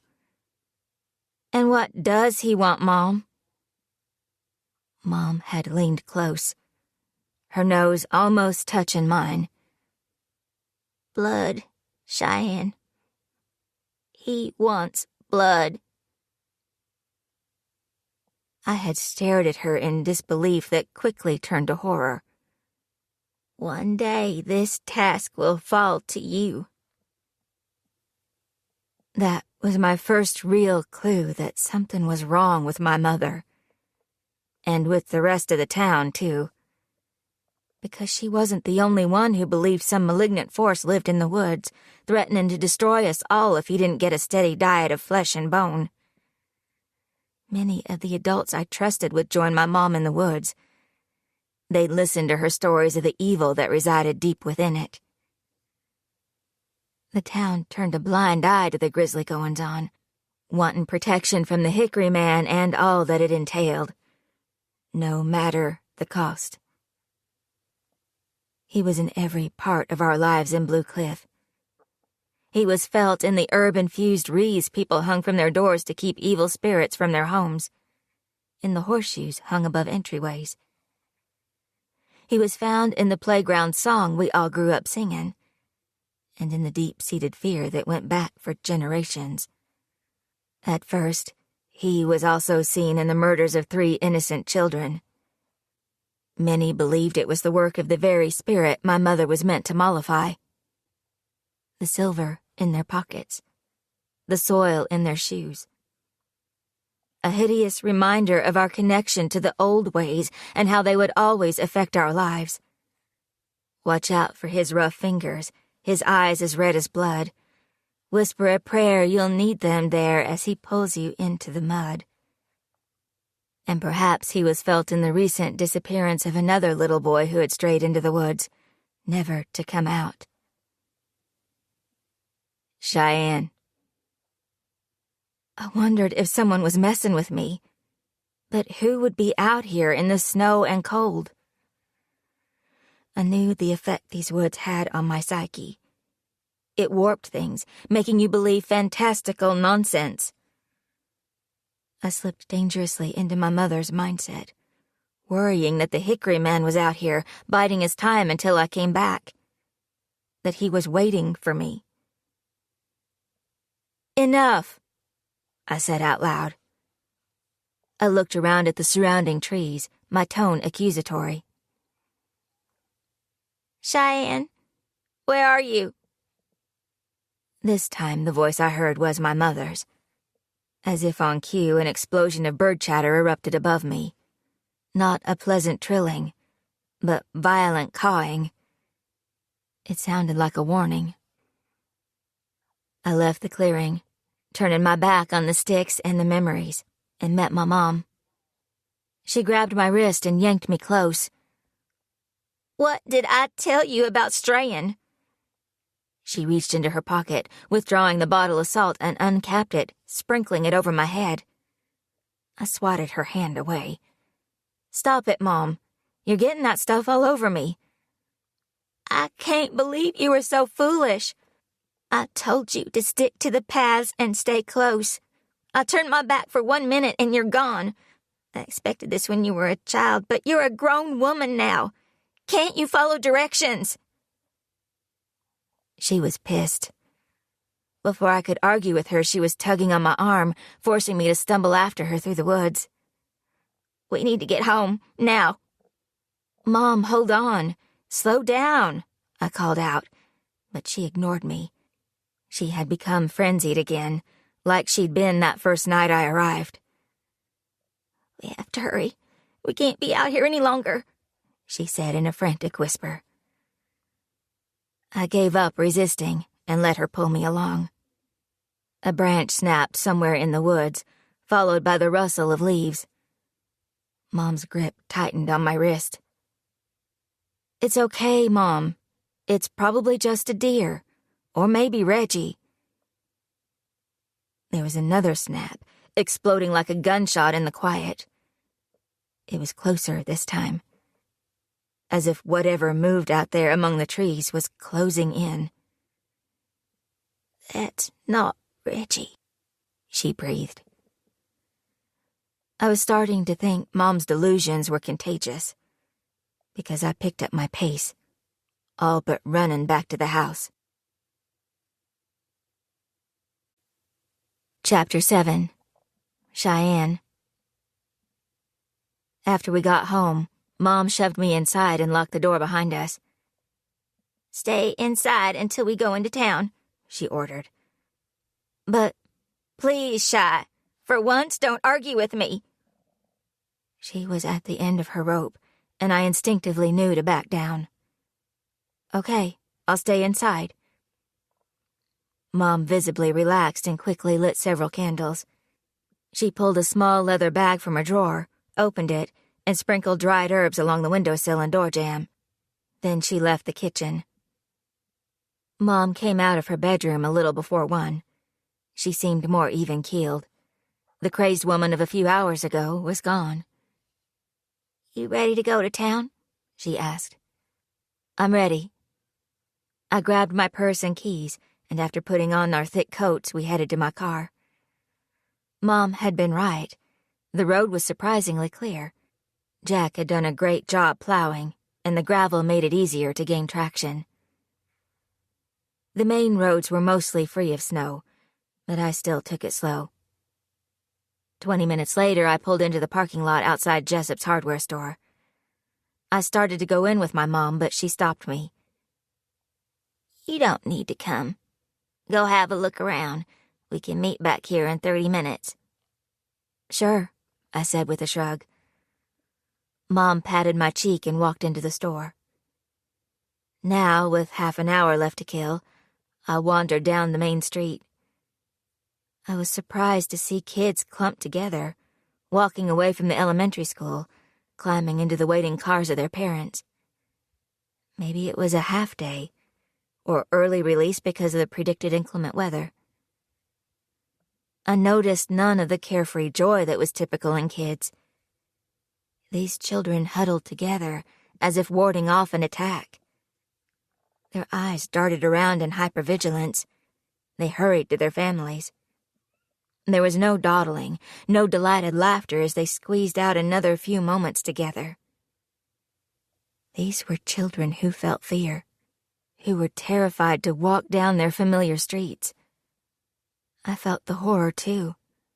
I wanted to call out to them, "Hurry!" Watch out for his rough fingers, his eyes as red as blood. They were still singing the song, but it had lost its playful tone from when I was young. Now it was a warning, as it had probably been intended. They were hushed as they sang, racing down the sidewalks. Whisper a prayer, you'll need them there as he pulls you into the mud. I found myself singing along, my older and more bitter voice melding with their lost innocence. Feeling slightly shaky, I turned my attention to the stores as I passed. There was one new addition to the town. It was a small boutique called Bartlett's with an appealing upmarket window. I stepped closer, scanning the front of the store before deciding to go inside. I pushed through the door, the bell ringing above me, and I recognized the smell instantly. Vanilla. It was Natalie's signature scent. She had been obsessed with the warm vanilla sugar lotion from Bath & Body Works when we were in high school. I would always associate that smell with her. I slowly made my way through the racks of brightly colored dresses and shirts. There was even a stack of designer jeans. These were high-end items. Clothes more fit for a metropolitan area than a one-horse town like Blue Cliff. I picked up a flowered peasant top and held it against my front, looking in the full-length mirror. That would look great on you. The flowy style suits your frame. I turned to find Natalie beside me. She put 2 dresses on the rack before looking at me. She gave me a wan smile. I wasn't sure I was actually going to see you. Thought maybe you'd disappear into the night again. Okay, I deserve that. The shop is great. Is it yours? I asked lamely. Natalie raised an eyebrow. Thought the name out front was a dead giveaway, she said, rolling her eyes, and I couldn't help but snort. She ran a lint brush down the sleeves of some blazers. I opened it last year. When Cindy Newberry closed the yarn shop, I thought, why not? I'd always dreamed of having my own store. I could hear the pride in her voice. I thought you'd call it dresses and unicorns, I joked. Natalie smiled. Maybe, if I was 10. I grinned. You could always do anything you set your mind to. Thanks, Natalie said sincerely, clearly pleased with my approval. Then I had to go and put my foot in my mouth. Do you get much business, though? I can't imagine this town being a hub of couture. Natalie's eyes cooled. The store gets more than enough business. Even people in this hick town know good clothes when they see 'em. I didn't mean... Sure you did, Shy. Then I see silence. Is it going to be like this every time we see each other? I sighed. Natalie raised an eyebrow. Are we going to be seeing each other? We were going round and round in circles. It was painful. You're angry with me, I get that. I got over being angry a long time ago, Shy. I don't feel much of anything about you anymore. She crossed her arms over her chest. Really? Because you seem pretty mad for someone who doesn't feel anything. I crossed my arms, imitating her. The door opened, the small bell ringing, and a well-dressed woman wearing an expensive-looking peacoat walked in, breaking our silent standoff. Her cheeks were flushed from the cold, and she clapped her gloved hands together to warm them up. Getting mighty cold out there. I noticed the way Natalie instantly plastered on her butter-wouldn't-melt smile. It sure is. Feels like more snow is on the way, the woman said. So the forecasters say. Natalie walked toward her, the picture of hospitality. Is there anything I can help you with? I'm looking for a dress. Something eye-catching. I noticed that the woman barely looked at the clothes, her disinterest obvious. I was instantly on guard. Well, we just got in some new stock all the way from New York. We haven't put them out on the floor yet. Let me have Jamie go get them for you. Natalie turned to the young girl behind the counter. Could you bring out a few of the dresses that came in with the shipment yesterday? While they waited for Jamie to come back, the woman turned her attention to the window facing the street. There was a hawkishness about her as I watched her take in everything. I wondered if Natalie noticed something off about her customer. It's busy out there, the woman observed as Jamie came out of the back with an armful of dresses.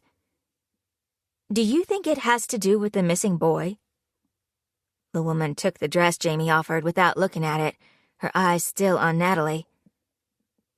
What do you think happened to him? Alarm bells were going off in my head. I saw Natalie frown. It's not really my place to speculate, isn't it? You are Natalie Bartlett, right? Hunter Carruthers' fiancée? You're intimately acquainted with the tragedy in this town, and your father was the assistant Commonwealth attorney that successfully tried the Jasper Clinton case, correct? The woman gave up any pretense of being a paying customer. Hanging the dress up beside her, she pulled a notebook from her bag. You must have something to say about the fact that your father is being accused of judicial misconduct. There's talk of him being disbarred. No journalists are allowed in here. Did you miss the giant no trespassing notice on the window as you came in? Jamie interrupted, her eyes flinty. I saw Natalie pull out her phone. You have 30 seconds to get out of my shop before I call the police. As you said, I'm Hunter Carruthers' fiancé, and his dad is the mayor. So deputies will be here to carry you out in 2 seconds flat. The woman held up her hands. I'm not writing a trash piece on your town, Miss Bartlett.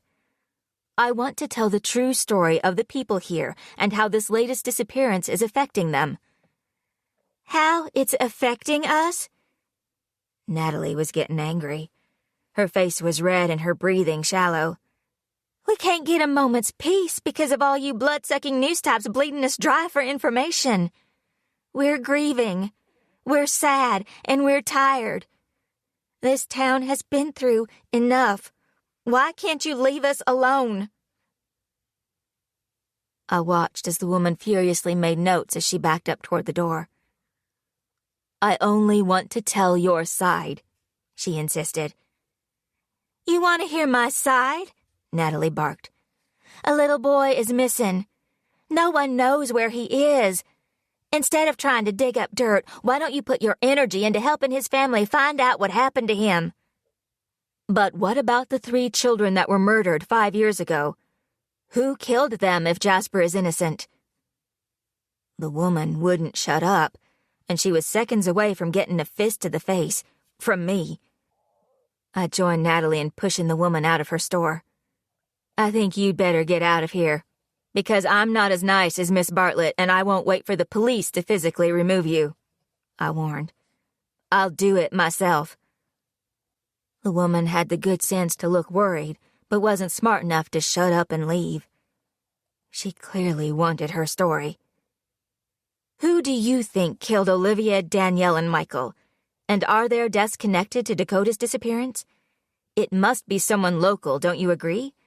Someone who knows the area, knows the woods?" At the sound of the kids' names, I felt sick inside. In this town, it would always come back to the children. "What I think is an innocent man spent 5 years behind bars, and a kid is missing. I have no idea if those things are connected, but I don't think anyone who lives in Blue Cliff would hurt a child. That's not how we are. We're all family. We love each other." Natalie glared at the woman, still taking notes. "Now get the hell out of my shop." "So you believe Jasper is innocent and deserves to be free? That your father and the police department purposefully withheld evidence that could have exonerated him?" The woman was really testing her luck. "Look, lady, you're 10 seconds from getting my shoe up your ass," I threatened, taking a step toward her. The woman shoved the notebook back in her bag and scurried out before I could kick her through the door.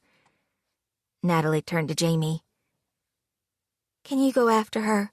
Make sure she's not hanging around out there? Then maybe pop over to the station and let the chief know what happened.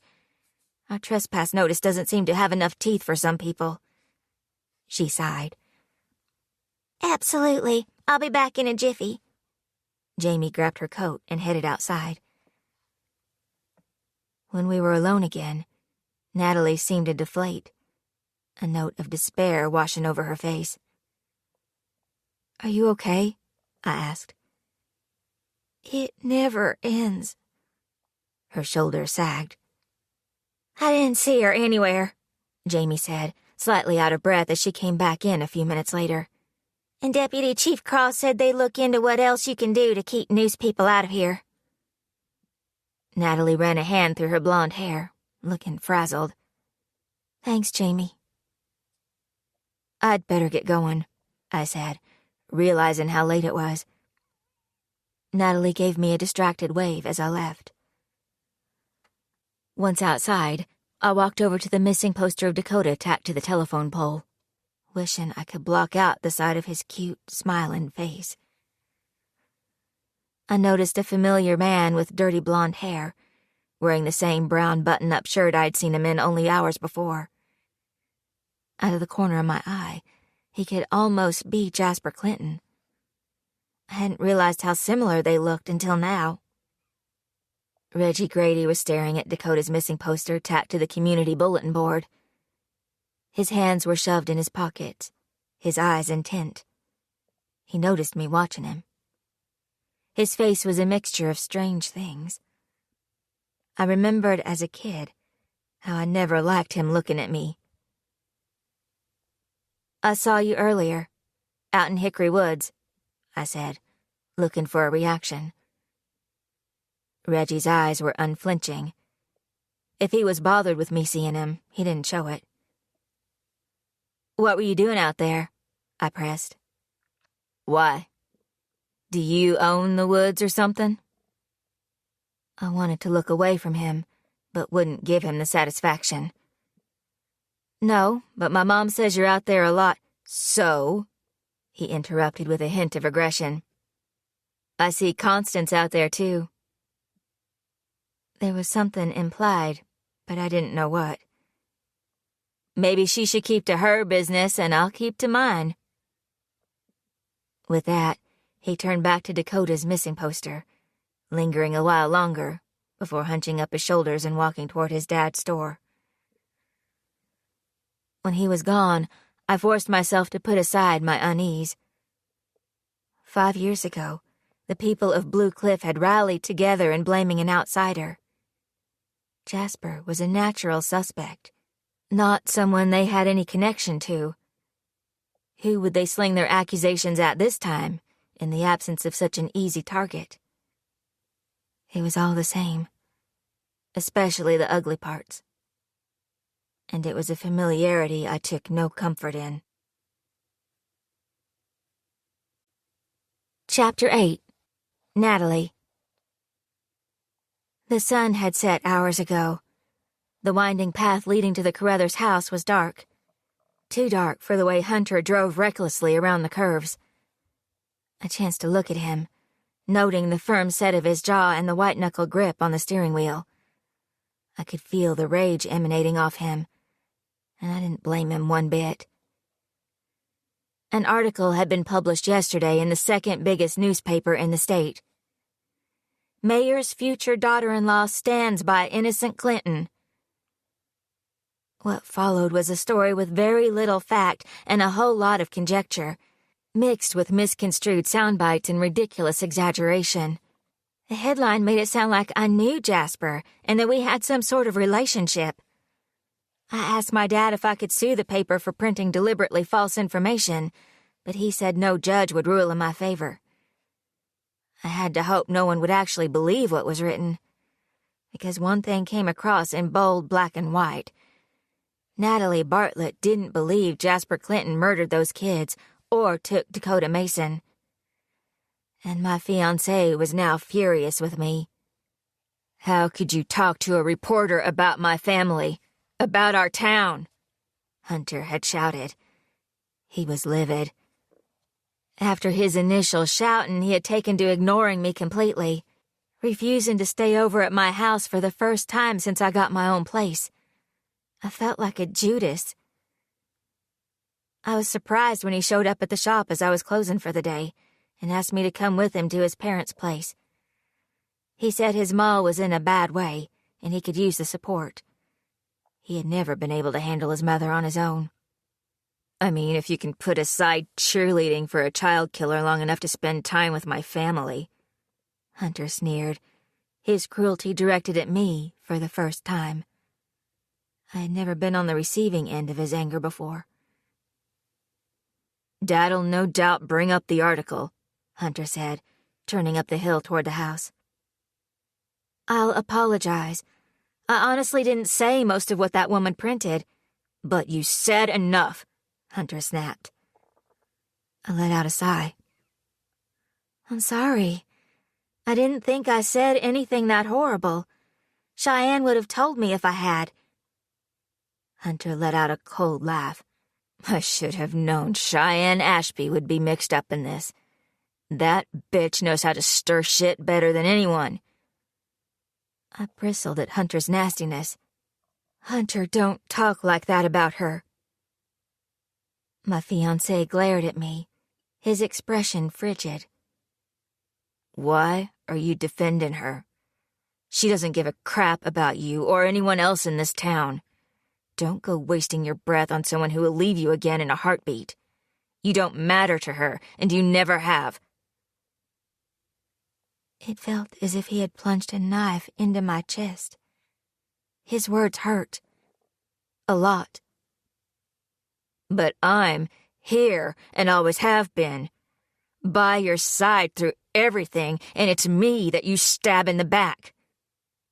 I'm sorry, I said for the 100th time. My voice had lost all its strength. Hunter had pummeled any backbone I had right out of me. Hearing my tone, Hunter softened slightly. He reached over and took my hand, I know you are. And I know you don't really think that monster is innocent. You're not stupid enough to believe that.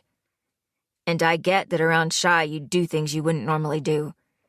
She's always been the leader in your little duo. So I'll talk to my dad, okay? I'll smooth things over. I rankled at how easily Hunter dismissed my thoughts and feelings. How easy it was for him to think I was just some silly girl influenced by my more dominant friend.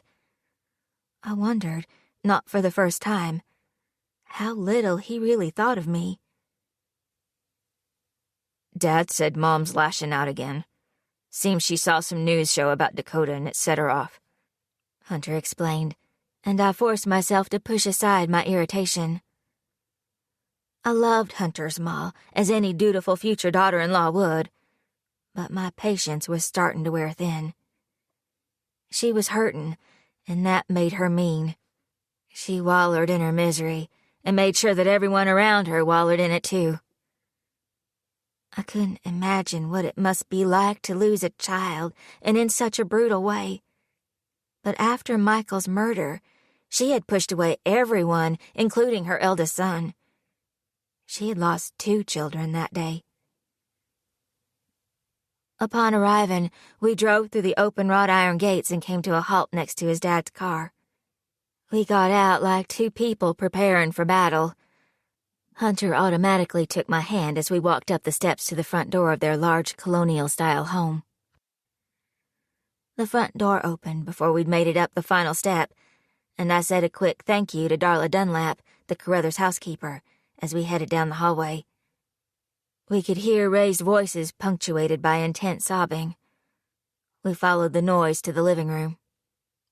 Martha, you have to calm down. Getting this upset accomplishes nothing. Hunter's father, Chase, was hovering by the window, looking at his distraught wife, his expression fraught, his mouth set in a firm line. He seemed relieved when Hunter came into the room. Chase Carruthers had always been a strong pillar of the community. After Michael's death, he'd locked up his emotions and thrown away the key. Feelings were hard in the wake of such a horrific tragedy. It wasn't his fault, though. Not entirely.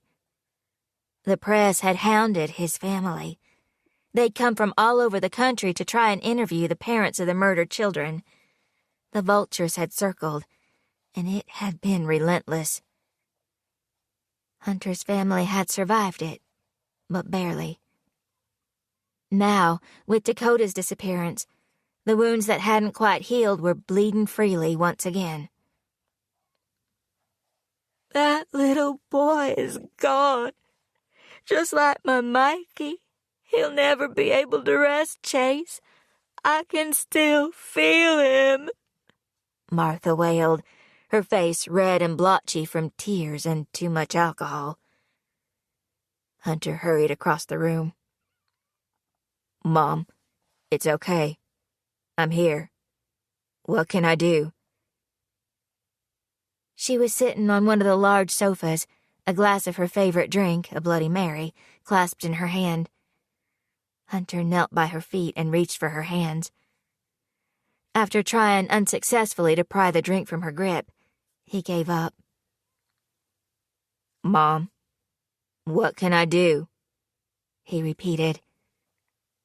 I'd seen this scene play out so many times over the years that I already knew the words by heart. It's never gonna stop, Hunter. Don't you get it? Another boy is gone. He's just like Mikey. They're the same, she shrieked. Leave me alone. You're not him. I want my Michael. The sound of his name, broken and shattered on her lips, was haunting. Feeling as if I were intruding on a private moment, I knew the polite thing to do was leave, particularly with Chase Carruthers shooting daggers in my direction. I was clearly not his favorite person at the moment. So I quietly slipped from the room, closing the door behind me. Unsure of what to do with myself, I headed to the kitchen to make a pot of coffee, thinking it might help sober Martha up. Darla was whispering with Otis Wheeler, whom Chase hired to do odds and ends around the house, when I entered the kitchen. They looked up quickly and stopped talking. I knew a gossip fest when I saw one, and gave them a knowing look as they made themselves busy. "I'm going to make some coffee for Martha," I explained, moving to the cabinet to grab a mug. "Is Mrs. Carruthers doing all right? She's been tired lately. All this awfulness with the Mason boy has made things real difficult for her," Darla said delicately. Her round face held only affection, and I knew she cared about the family she had worked for during the past 20 years. I had known Darla most of my life. She had been my brownie troop leader in the 2nd grade. Her son Craig was married to my friend from high school, Sissy Jessup. And her homemade lemon bars were the stuff of legend in these parts. "She'll be fine," I told them. I was over at Tammy Bradshaw's place last week, painting the shed, you know. She and Earl were a mess. Dakota being missing reminds them of Livy. It's awful, and what it's bringing up for those other families is just as bad. This town can't take much more," Otis said. "And the kids are also scared. I talk to them a lot, you know. They trust me. They tell me things. Dakota was a good boy. Always had a lot to say." Otis nodded to himself.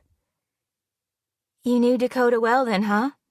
I remarked, remembering how Otis had worked as a janitor at the elementary school for the past 30 years. I remembered him always being around, tidying up the playground, laughing and teasing with us kids. "I sure did. I know all of them. Just like I knew Livy, Danielle, and Mikey. We have good kids in Blue Cliff." His smile was sad. I hate saying it, but we all know what happens when children go into those woods. What's wrong with his parents for not telling Dakota the stories? Not giving him the coins and the dirt? Darla tutted in that judgmental way that was typical of small towns. "It's no mystery who's responsible. I heard Jeannie and Randy Newton saying that they saw those Clintons at the Comfort Inn near Blacksburg. They said those people were eating in the restaurant like they didn't have a care in the world. That's not far from here. That Jasper boy is back, and he took Dakota and done him just like he did the other 3. Otis retorted angrily. Darla's normally warm brown eyes became hard. "They need to find that devil and string him up like the old days." "We don't know what happened to Dakota. Remember, the Bible says do not judge. We'd all do well to remember that." When I looked up, Otis and Darla appeared horrified. The folk of Blue Cliff were unforgiving, and I should have known better than to express a thought contrary to theirs. "How can you sympathize with those people?" Darla demanded. "Their awful boy killed those sweet babies. He killed our Mikey. They brought evil with them, Natalie. It's taken root again, and the only way to stop it spreading is to find them and make them pay for their sins." "I'm not sympathizing. I just think—" "If your mama heard you talking like that, you'd send her to an early grave," Otis chided. He was old enough to be my grandpa, and as such could scold with the best of them. "Talking like that about those wicked people." He made the sign of the cross, even though he wasn't Catholic and hadn't attended a church service since the 80s. "We all trust in the chief. He handled things the right way. If he says Jasper is the killer, then Jasper's the killer," Darla continued. Of course, there was no mention of the evidence that exonerated Jasper, or the fact that a judge believed him innocent. Jasper Clinton was guilty and always would be in the minds of Blue Cliff. Evidence be damned. "Even if some people don't have the right morals." Otis's roomy eyes flicked my way, and I knew he was referring to my dad in his less than direct way. "Our good boys at the police department got it right." I blushed furiously. I'm sorry. I shouldn't have said anything. I backtracked, swallowing my irritation. I had been raised to respect my elders, no matter how much I disagreed with their opinions, or how wrong they were. I'd better get back to Martha. Look after Hunter, Natalie. He needs some love and care right now, Darla intoned darkly. I heard a crash coming from the other room. Darla and Otis didn't even jump. They were used to Martha's violent moods that always escalated when she started drinking. Darla would go in later and clean up whatever mess Mrs. Carruthers had made, and there would be no talk of what happened. Sweep it up, throw it away. Never talk about the giant elephant in the room. After all, Martha was grieving. A lot can be forgiven when someone has suffered a tragedy. Though, deep down, I wondered how long we were meant to allow grief as an excuse for her increasingly erratic behavior. We look after our own. Yes, we did. No matter what it took. Don't forget the coffee. She'll be needing that, Otis interjected as I turned to leave. Right, the coffee. I gave them a half-hearted smile and picked up the mug before heading back to the living room. I returned as Hunter and his father were helping Martha off the sofa, though she was making it difficult, her body limp and uncoordinated. Chase glanced at the coffee in my hands, his expression hard. Leave it in the hallway, and I'll ask Darla to bring it up. I can bring it. I think that you've done more than enough, Natalie. He cut in before turning away. The three of them left the room without a backward glance. I had been all but forgotten. Is she okay? I asked Hunter a little while later. We sat outside on the porch swing, bundled up against the cold. It seemed more comfortable to brave the elements than sit inside. You know how she gets, Hunter replied, his tone subdued. We both stared ahead of us. I reached out and took his icy hand in mine. My heart hurt for him. Martha could be nasty, and Hunter typically took the brunt of her cruelty. I knew how much a mother's disgust and disappointment could wound. Are you okay? I asked, and saw a flicker of pain before he caught himself. I have to be, don't I? He gave me a sideways glance. I spoke to Dad about you, about the article. He's pissed, but I assured him you never said any of the things they printed. Apprehension must have shown on my face, because Hunter's eyes narrowed. They were lies, weren't they, Nat? I nodded mutely, barely able to look at him. We both knew that I wasn't being truthful, but neither of us would say it out loud. We sat in silence, my betrayal between us. The entire town believed Jasper was guilty, but I believed the evidence. The convictions had been overturned. That couldn't be for no reason. But I had been careful to keep my opinions to myself, at least until that journalist had gotten me angry and I'd said more than I should have.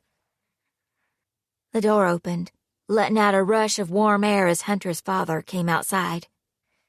He lit up a cigar, inhaling deeply. Damn press are back and looking for blood. Just had 2 phone calls from newspapers wanting interviews. Chase took a long drag from the cigar, exhaling in an angry puff. The Bradshaws had to chase one of those leeches off their property with a shotgun, and the Torrants had to change their phone number. Not to mention what the Masons are having to deal with when all they want is to find their son. He stood at the edge of the porch, gripping the rail and staring out at the acres of land that had been in his family since the early days of the town. He glanced my way, his expression disgusted. Maybe If people would keep their mouths shut, they'd have nothing to print and they'd leave our town alone. Dad, I explained about that. She didn't say those things. Hunter turned to me. Right, Nat? Both men stared at me, anger and frustration evident on their faces. No, I didn't say anything like that, I lied, my voice quiet. Hunter looked relieved by my denial, but Chase's expression remained cold. Well, either way, it seems he has some sympathizers. Otherwise, that supposed evidence would have been burned long ago. Hunter's face creased with anxiety. Dad, he began with a hint of warning. Be careful what you say. Chase turned to Hunter sharply, his expression dark. Anyone, and I mean anyone who believes that child killer is innocent had better watch their back. And I don't care who hears me. He looked at me once more, and I shriveled beneath his scrutiny. Thank God Chase Carruthers couldn't see the memories in my head. I hate seeing their faces everywhere, I admitted, ashamed to say my secret thoughts out loud, but I knew Cheyenne would understand.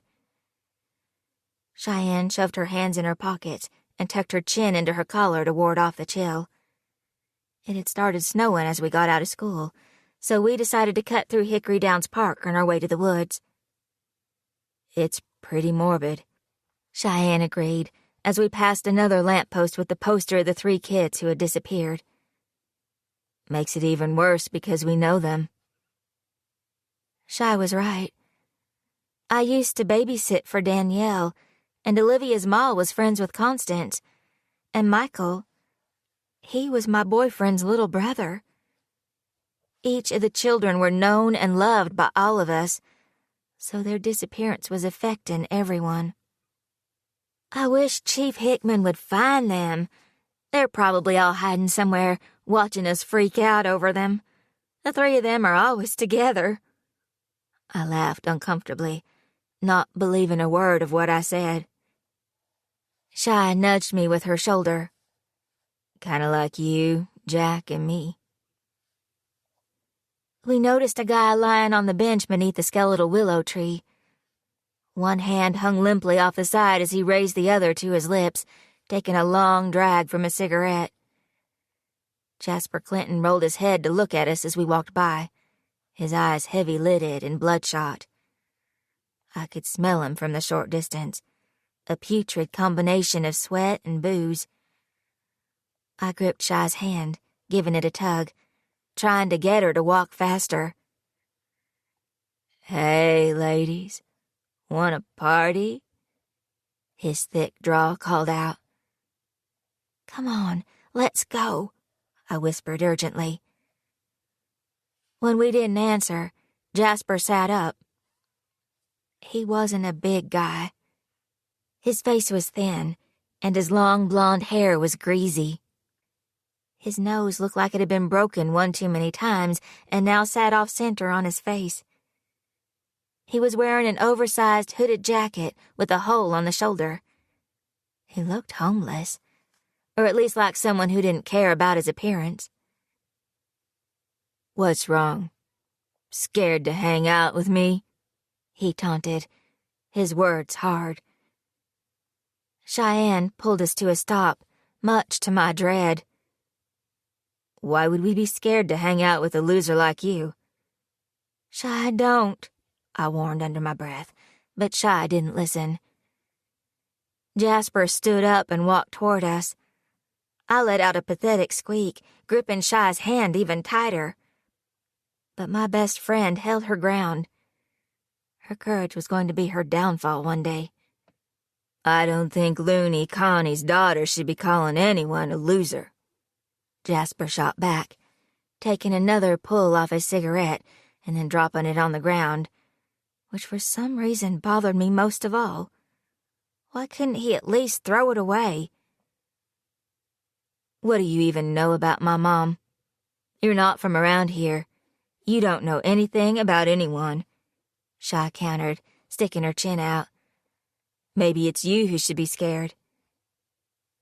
Jasper laughed, but not with amusement. You people are all the same. Just because a guy hasn't lived here since he was in diapers, you think there's something wrong with him, that he doesn't see how things are. He leaned in toward us, and I instinctively moved back. Do you ever think that maybe there's something wrong with all of you? This place is messed up, and what's more messed up is you drones don't even see it. To my shock and horror, Shy grinned. You might be onto something there. This place is messed up. She put a hand on her hip. So, you got any weed? Shy, I scowled. Jasper looked taken aback, but then he laughed for real this time. Sorry, I'm all out, but I'm supposed to head out of town this weekend to refresh my supply. Find me next week and I can hook you up. Maybe we could hang out or something. He seemed to relax, which changed the look of him completely. He didn't appear threatening and scary. He looked lost and lonely, eager for our attention, for friendship. He definitely didn't seem like a guy who had kidnapped 3 kids. Because that's what everyone thought. When first Olivia went missing, then Danielle, then Michael. Fingers started pointing in Jasper's direction. He was the outsider. No one knew him, and he was strange. Always hanging out at the park, drunk and high. He had no friends and didn't seem to make much of an effort to rectify that. And the rest of his family was just as bad. They kept to themselves. Mrs. Randolph told my ma that Mrs. Clinton didn't even say thank you when she took her a pie after they first moved in. You didn't behave like that and expect people to like you. Too bad. I could use a buzz right now, Shy said, looking pointedly at the missing posters dotted around. Jasper followed her gaze, and this time his expression was sad. I know what y'all think, and you got it completely wrong. What do we have wrong? Shy asked. That you kidnapped Olivia, Danielle, and Michael? I added, my voice embarrassingly high-pitched. Jasper turned his sad eyes on me. Yeah, that. It wasn't me. But I see stuff. Things they don't realize I see. There was something about him, about the way he answered me, that made me doubt. That made me think our families and neighbors didn't have it right about this weird guy. Shy said I was too quick to see the good in people. What she didn't understand was that it was out of fear. That I was terrified to believe in an evil that existed in people's hearts, that made them capable of horrible things. But this time, I didn't feel that way out of fear, but out of a deep instinct that was just right. I swear, I had nothing to do with those missing kids, he insisted again. I believe you, Shy said quietly, and I turned to her quickly, startled by her words. Her expression was serious as she looked at Jasper. But it won't matter. The sound of shouting and laughter broke the moment, and I saw a group of guys from our high school walking through the park. Jasper saw them too and quickly hurried off, disappearing into the trees. Well, that was odd, Shy said after he was gone. Yeah, I agreed, feeling shaken. Did you mean what you said about believing him? I asked. She shrugged noncommittally, and we never spoke of it again. Cheyenne would never know how that one brief exchange haunted me for years afterward, and how, as the town became Jasper Clinton's judge and jury, I remained silent, keeping my thoughts to myself. How, when everyone else saw a devil, I remembered sad eyes that pleaded with us to believe him.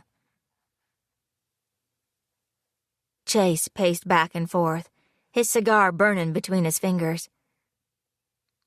That piece of shit can try and hide all he wants, but I've got the best private investigator on the case. I thought people had seen him. It wasn't him. My investigator hasn't been able to find hide nor hair of him since he was released. Chase puffed furiously on his cigar, plumes of smoke encircling his head like a cloud. He's hiding. They're all hiding, that whole damn family. They've left town, too. But Jasper and his parents can't hide forever. He's going to pay for what he did, one way or another. His words trailed off. Chase Carruthers was a man to be reckoned with, and I believed him when he said Jasper Clinton would pay. If I were the betting kind, I would put all my money on Chase. He glanced at me again. Has your father mentioned anything about this? I quickly shook my head. His face hardened as he scrutinized me. I felt my cheeks heat up. Dad? Hunter began, but Chase's glare silenced him. Stuart Bartlett helped put that murderer behind bars the first time, and he needs to make sure he does it again, and this time for good. He's let this town down, and he needs to make it right. Chase walked toward me, coming so close that I could smell his aftershave. Chase stared at me, his eyes boring into my soul, as if looking for something. Your father's name is important to him. I'd think he'd want to pull it out of the mud. So you have him call me right away. My heart slammed against my ribcage. Yes, sir, I murmured, my tone solemn. Chase held my eyes for a beat too long, making me want to retreat. Then he turned and walked back inside, slamming the door behind him. Hunter was quiet once we were alone again, and I found him staring at me. He didn't seem the slightest bit concerned that his dad had just gotten in my face. I'll speak to my dad, I said cautiously, feeling like this was what Hunter had been waiting for me to say. I'll make sure he calls him. That would be good, Hunter replied stonily. Jasper getting out has set things in motion, and I don't know if I can stop them. Honestly, I don't know if I want to. He killed my brother, Nat. He can't get away with that. Worry gnawed at me. Worry for Hunter and for whatever his dad intended to do, and worry for Jasper. He may have been labeled a murderer, but he was free now. He had been proven innocent, yet that still wasn't good enough. I wrapped my arms around Hunter and held him close. The wind blew through the trees, sounding like whispering ghosts. Just don't do anything stupid, Hunter, I murmured into his chest. Please. His arms tightened around me, but he remained silent, and my fear for the future grew. Chapter 9. Cheyenne. The last place I expected to find myself was Salty's Bar, the one and only spot for a night out in Blue Cliff. But I was going stir-crazy out in the woods with only my mom for company. Not that she really provided any. Most nights she spent holed up in her room, and her days were spent in the woods. I didn't mind spending time alone, but there was only so much isolation a gal could handle. In a moment of weakness, I made the decision to venture into town. As soon as I arrived at the bar, I ordered straight bourbon and drank it quickly before ordering another one. "Glad to see you haven't moved on to some frou-frou big city drink." A familiar deep voice commented dryly behind me. I didn't want to look at my ex-boyfriend that I had never really made my ex because we'd never actually broken up. I knew he was probably the last person, besides Natalie, who would be happy to see me. I heard the stool beside me scratch across the floor as Jackson Campbell pulled it out, followed by the rush of heat as his body crowded in close to mine. He ordered a bottle of Budweiser, and I chanced to peek at him. My stomach flipped. Jack looked good. He'd always been handsome in that boy-next-door kind of way, but now the boy was gone, and he had become all man. With chiseled features and 2-day-old stubble, Jack had the weathered features of someone who'd spent all his time outside, and it suited him. I took a long, slow sip of my drink, trying to put off the conversation we were bound to have. "So, you're back," he said. "Looks like it." Awkward silence. "Thanks for plowing our road," I added. "No problem.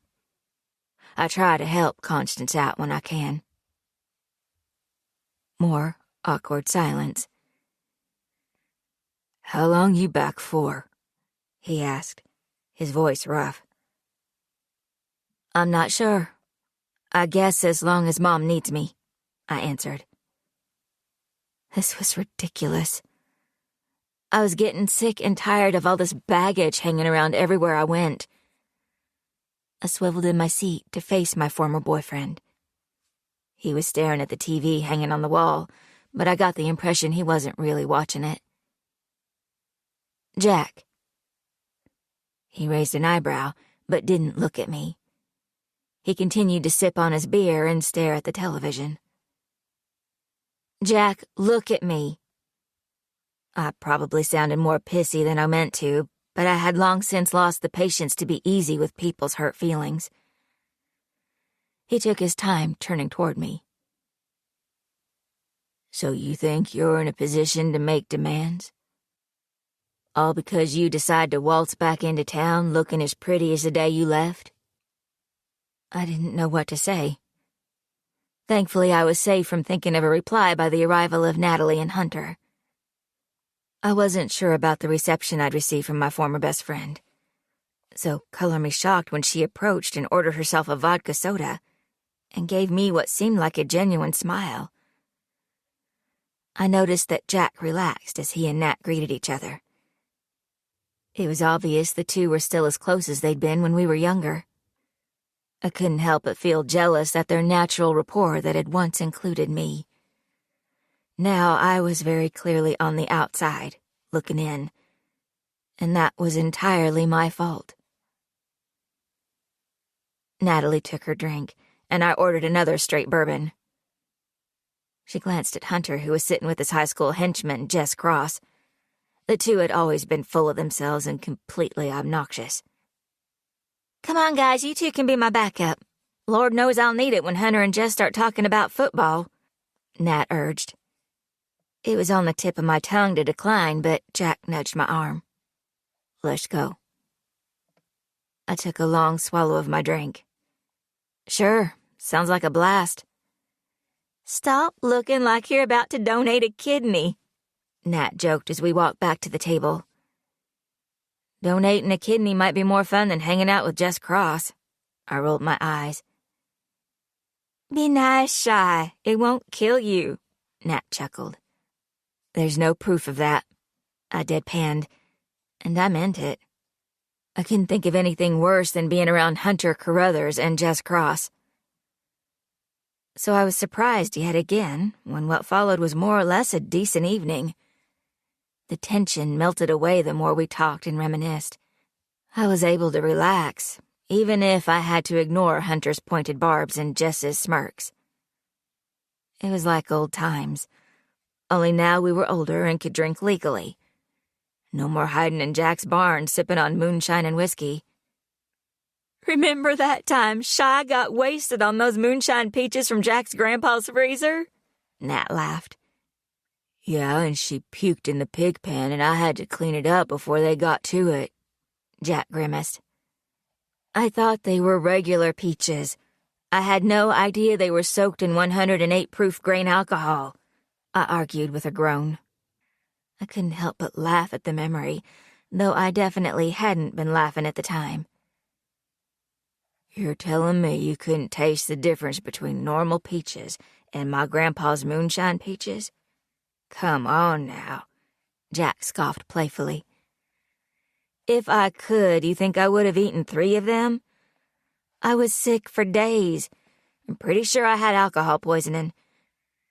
I bumped his shoulder with mine, instigating physical contact for the first time. We had all been friends in high school, but unlike me, the rest of them had stayed in our town. There was a sense of belonging that blossomed between people who had grown up together. They understood you in a way no one else could. It was a given that the kids of Blue Cliff eventually became the adults of Blue Cliff. I was the anomaly. And seeing their natural closeness, I felt a little bit of regret that I had left all this behind. No one had ever known me the way these people did, for better or for worse. Later in the night, Nat followed me to the bar, and I could tell something was on her mind. Feeling flushed on nostalgia, my mood was lighter than it had been in years. The desire to mend fences was intense, and the desire to recover that sense of normality was overwhelming. Spit it out, Bartlett, I joked. She chewed on her bottom lip. Why'd you do it? She asked. Alcohol loosened her tongue, and she seemed emboldened. Why did I do what? I played dumb. Leave. Why didn't you say anything? To me. To Jack. I thought we were family. Family doesn't disappear without so much as a goodbye. I felt the age-old defensiveness take hold. What do you want from me, Nat? I sighed. You want me to apologize for leaving? I can't. Leaving was the best thing for me. You know what was going on back then. How it's still going on. It was too much. Being here, living with my mom's crazy behavior, finding the body. I couldn't stop myself from shuddering. I'd finally had enough. The responsibility of being an Ashby was breaking me. So I left, and I went somewhere where my last name didn't come with expectations and baggage. Nat stared down into her glass. 5 years is a long time to not contact your friends. There it was. The guilt. The pain.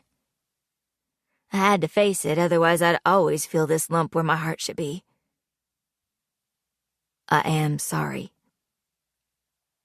Nat raised an eyebrow. I thought you weren't going to apologize. It's not an apology for leaving. It's an apology for being a jerk. I should have said something. I should have told you how I was feeling. And you're right. I should have called at some point. But honestly, I knew if I talked to you or Jack, I'd never get out. And that was a fate worse than death to me. Natalie's lower lip quivered, and then she launched herself at me, hugging me tight. I froze, not sure what to do. But I hugged her back.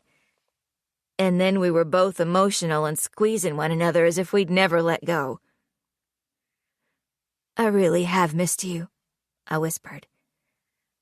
I missed you too, she replied, her voice cracking.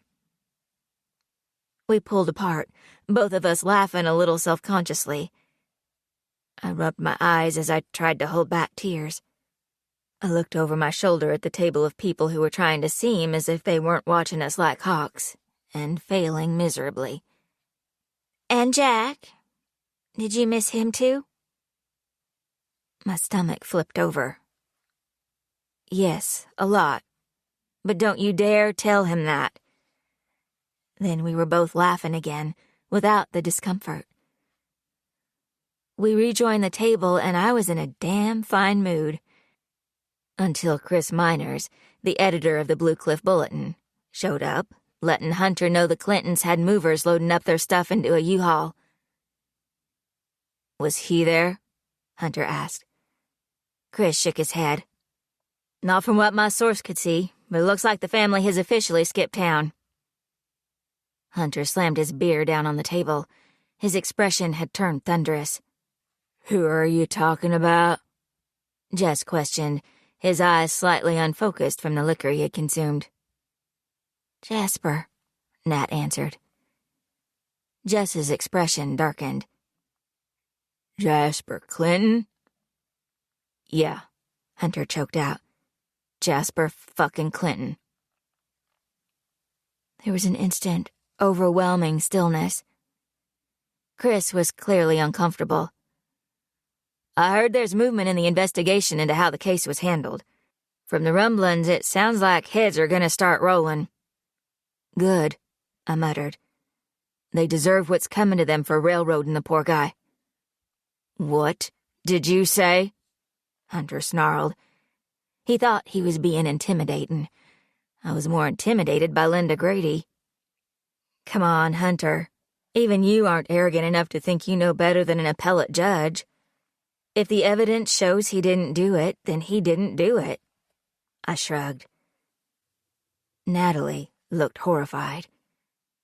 It was like all the air had been sucked out of the room. Everyone froze, waiting to see Hunter's reaction.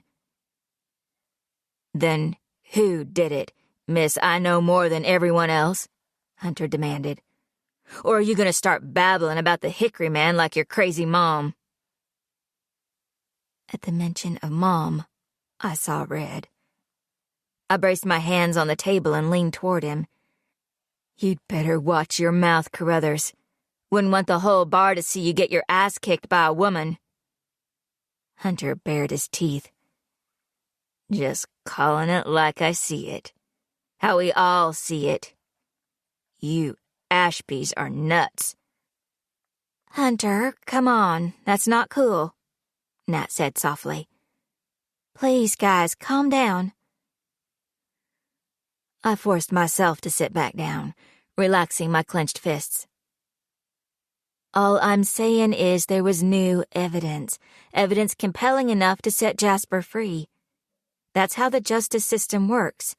You didn't do the crime, you shouldn't do the time. Natalie seemed conflicted. Hunter, maybe Shy's right. There was new evidence. Evidence that should have come out 5 years ago. DNA evidence. And it proved he didn't do it. He shouldn't be in jail. Are you kidding me? Hunter yelled furiously, shoving her away from him.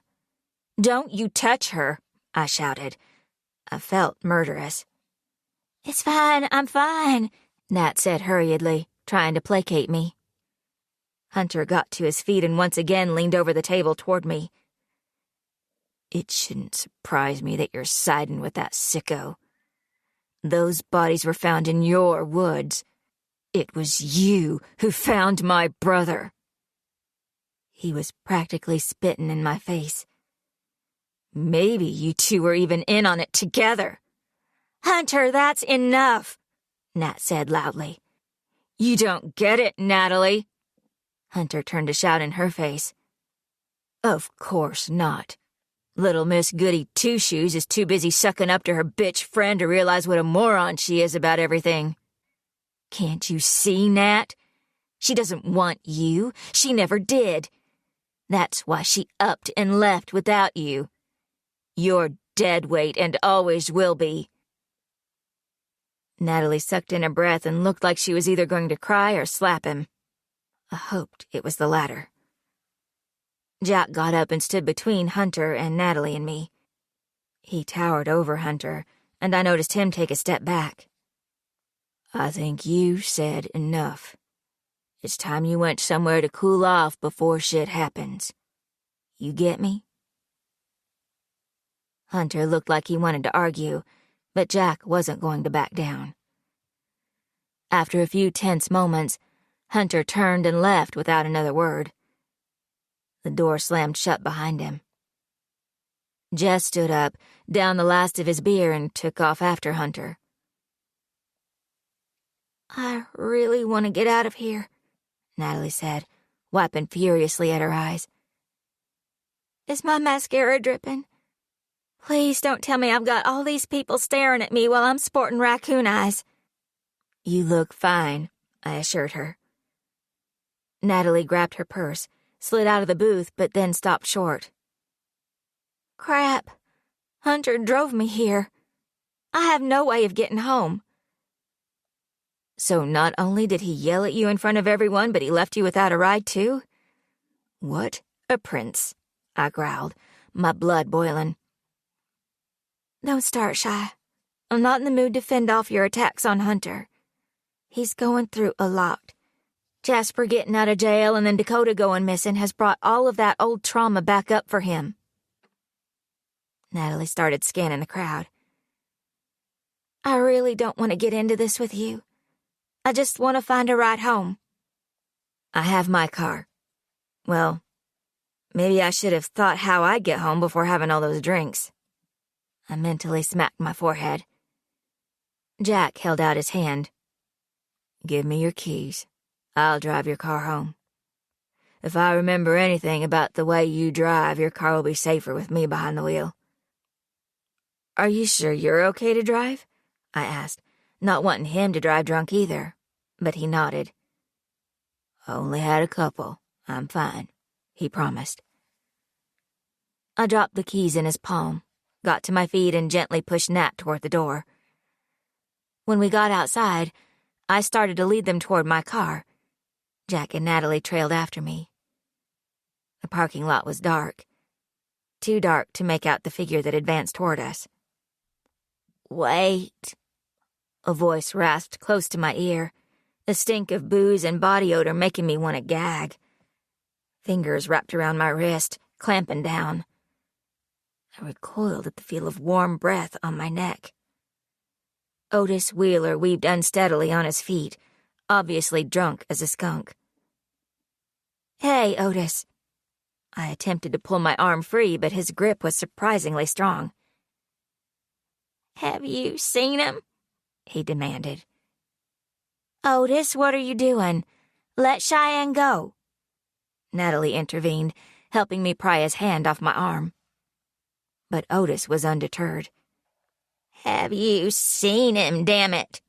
He growled, glaring at the two of us. Who are you talking about? Who have I seen? I asked. Most thought Otis to be an affable man who loved the kids of Blue Cliff as if they were his own. But something about him was off. Dakota. Is he out there? At the mention of the missing boy, I went still. Come on, Otis. Leave Cheyenne alone, Jack said, stepping in. His formidable presence seemed to have an effect on the older man. Otis backed away. I know he's out there, Otis wailed. I don't know what you're talking about. Otis's eyes widened and he advanced on us again. He's there. You'll see. Okay, Otis, it's time you headed home. I think you've had too much to drink tonight. Jack forcibly moved Otis away from Natalie and me. He doesn't mean any harm, Jack. Be careful with him, Natalie exclaimed. I need to be out there with him. Otis pointed off into the distance, in the direction of the woods. Jackson pulled out his phone and made a quick call. When he was finished, he helped Otis to the bench outside the door and sat him down.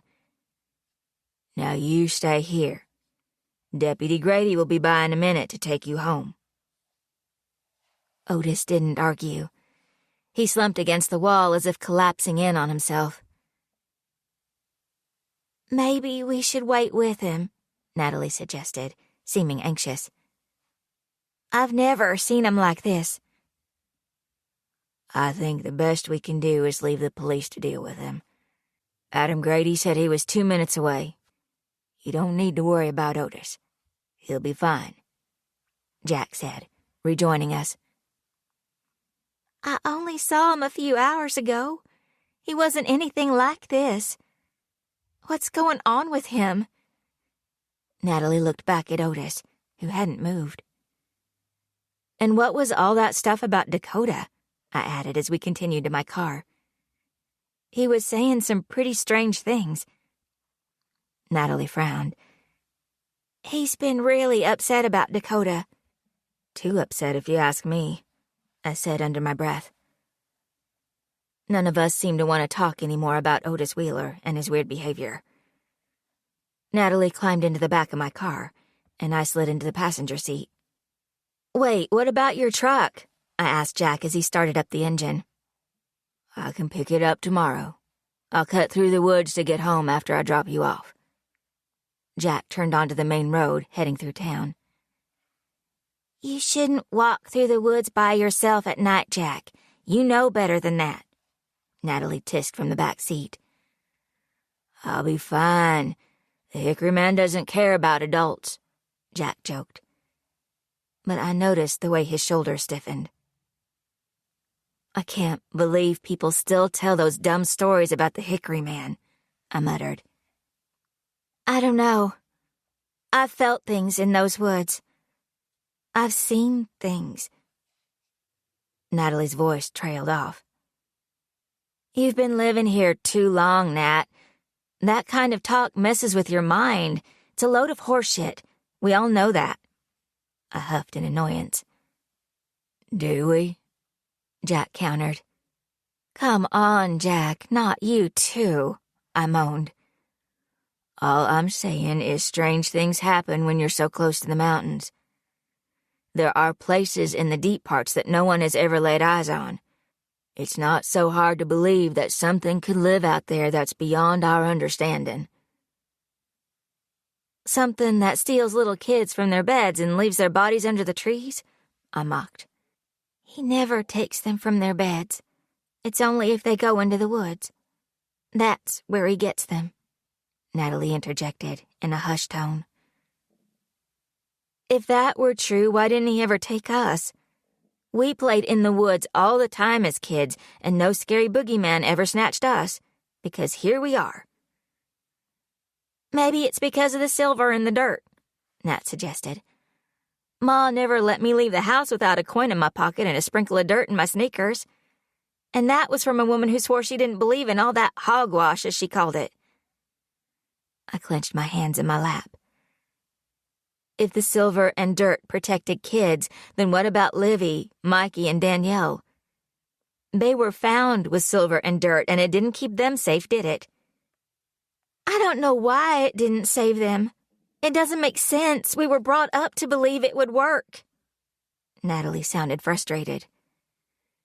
Maybe there are times when even the old protections can't save you. Maybe he's too strong, too hungry. Stop it, Nat, I said tiredly. The silver and dirt must work, Shy, because we're here. He never took us, Nat started to say. Or maybe, just maybe, a flesh and blood person is responsible and not a myth. I hadn't meant to shout, but I couldn't help it. I was losing my patience. There is no Hickory Man, Natalie. I noticed Jack's eyes met Nat's in the rearview mirror. What? I demanded. There was one time, Jack started. Jack and I were walking back from your place. We were what, 9? Natalie asked. The summer before 4th grade, Jack filled in. It was the day we spent all those hours picking blackberries, and your mom helped us boil them down to make preserves. Oh, yeah, I remember that. Nothing happened, and we were out in the woods for a really long time, I argued. It was when we were walking back to Jack's house. We knew we were supposed to take the road. Mrs. Campbell would have our heads had she known, but it was quicker through the trees. Nat and I were only a few minutes from your house when the wind started blowing. Really blowing, Jack added. It was like a tornado whipping through. The sky was still blue, but it was dark. And the birds stopped singing. It was like they were all up in the branches, too scared to make a sound, Natalie whispered. It's always dark in the woods, Nat. You know that as well as I do. And there are a lot of times you don't hear any birds when you're out there. It doesn't mean anything, I interjected. We could barely see with all the dust and debris being kicked up. And then we saw him. Jack sounded strained. You know you both sound a little delusional, right? I told him. We saw him, Shy, Natalie said. The Hickory Man. I started laughing. Really laughing. Stop pulling my leg, guys.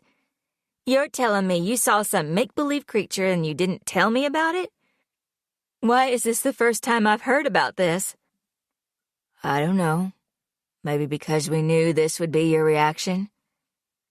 You were always so quick to dismiss the stories, Jack countered, and I immediately stopped laughing, feeling sufficiently chastised.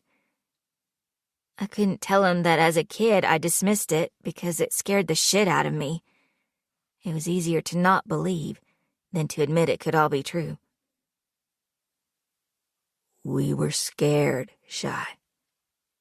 Jack's voice deepened. There was this man-shaped shadow in the middle of the trees. He just appeared there, and I swear I heard him say my name. Me too. It was like a whisper in my ear, Natalie added. The memory of being in the clearing earlier came to mind. How I heard my name on the wind. We took off running, and when we got back to my house, we agreed to never talk about it. We didn't want to risk inviting them back if we did. Jack finished. It was probably a trick of the light, I argued. And if it was super windy like that, you probably imagined hearing all kinds of things. And then there are the weird memories, Natalie pressed. Her words gave me pause, even as my rational brain fought to disregard them. Jack swiftly turned his head to look at her. What weird memories? I was young, really young, maybe 4 or 5. But I could have been even younger than that, I'm not sure. I would see him outside my window. He'd stand there, in the shadows, like he was watching me. I couldn't really see him, but he was big as a giant, or at least he seemed that way to me at the time. It's strange. I can remember bits and pieces about him, about seeing him outside my window. My dad coming in and seeming terrified. She shuddered violently, stopping herself. I asked my dad about it years later, and he claimed he didn't know what I was talking about, that it must have been a bad dream. But I'm pretty sure it was real, that it actually happened. Huh, Jack mused. I've got memories sort of like that, too. I swear someone used to watch me through my bedroom window. Sometimes I thought I even heard someone saying my name. I remember telling my mom, and she got real spooked. Hung some kind of weird plant on my window and told me not to open the curtains after dark. It stopped after a while, but Mom still hangs herbs on the window in my room from time to time. Hearing Natalie and Jackson's stories unsettled me. I didn't want to tell them about my dreams. I didn't want to feel their unsubstantiated fear. The last thing I needed was another earful of their superstitions. Okay, so you guys imagined something outside your windows when you were little. Not surprising considering how we've been force-fed these nutty stories our entire lives. Of course you thought you saw a boogeyman, I retorted dismissively. But it's not like anything happened. You're both still here.